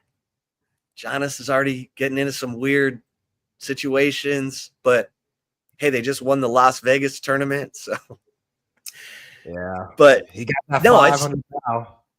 These are iconic, forever superstars that we're talking about. So I'm with you on this. Steph Curry, come on, man. Yeah, Steph. Like, change the game. Change the game. Even James Harden, I'll throw him in there. Like, people hate on James Harden. Yo, James Harden. I know. Again, LeBron and Steph, all those guys were in the way. Get those guys out the way. James Harden's got some rings. He's like Melo for me. Oh, you're wildin'. No, I love their game, but a ball stopper. Like, make it happen in the flow. Instead of just dribbling out there forever and then getting that jab step and the step back. And it's like, okay. Then if he misses, we just watched you dribble for 20 seconds for nothing. Man, again, both of those guys, Melo and James Harden, they had to worry about Steph and LeBron and KD. Those guys are better. They're in the way. That's what it was. Like, Clyde Drexler got his ring, but before he hooked up with Dream, Rudy T couldn't get past Mike. 92 finals. MJ out here shrugging and stuff. Clyde's out here like, what can I do? I can't do nothing, Scotty. I can't do nothing against these guys. There's just certain dudes, man, that are always going to get in the way of other greats championships, man. That's just how it goes in every sport. So, yeah. Yeah, Andy Roddick had to deal with Federer and Nadal, Sampras even, and Agassi. He got it from both generations. But brutal. All right. Great show, man. I missed you. It's been a long few days. No, man. Hope you had a good Christmas. Hope everyone had a good Christmas. Me too. You and Eleanor enjoy Atlanta. I'm sad we couldn't make it, but hopefully we'll be back in a few weeks. I know. You never know when I'm going to find some little party in the concierge room of the hotel.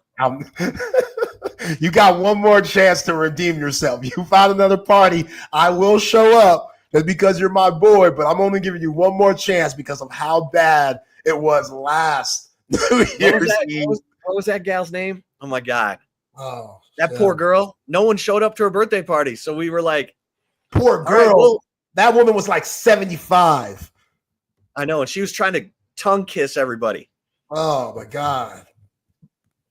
I think she tried to tongue kiss Trey Elling. Just saying. I think she might have been successful. No, I'm kidding. Oh, man. But yeah, I won't do that. Hopefully we'll be back in Atlanta. Yeah. But we'll definitely be back tomorrow, and we'll be back at 1:00. So thanks everybody for tuning in. Everybody have a great day. And we will be back bright and early, 8 a.m. with BK and Bucky and BK. And we'll see you tomorrow at 1:00. Countdown to the Peach Bowl, Texas and Arizona State. Cheers, everybody. Y'all be cool. Appreciate y'all.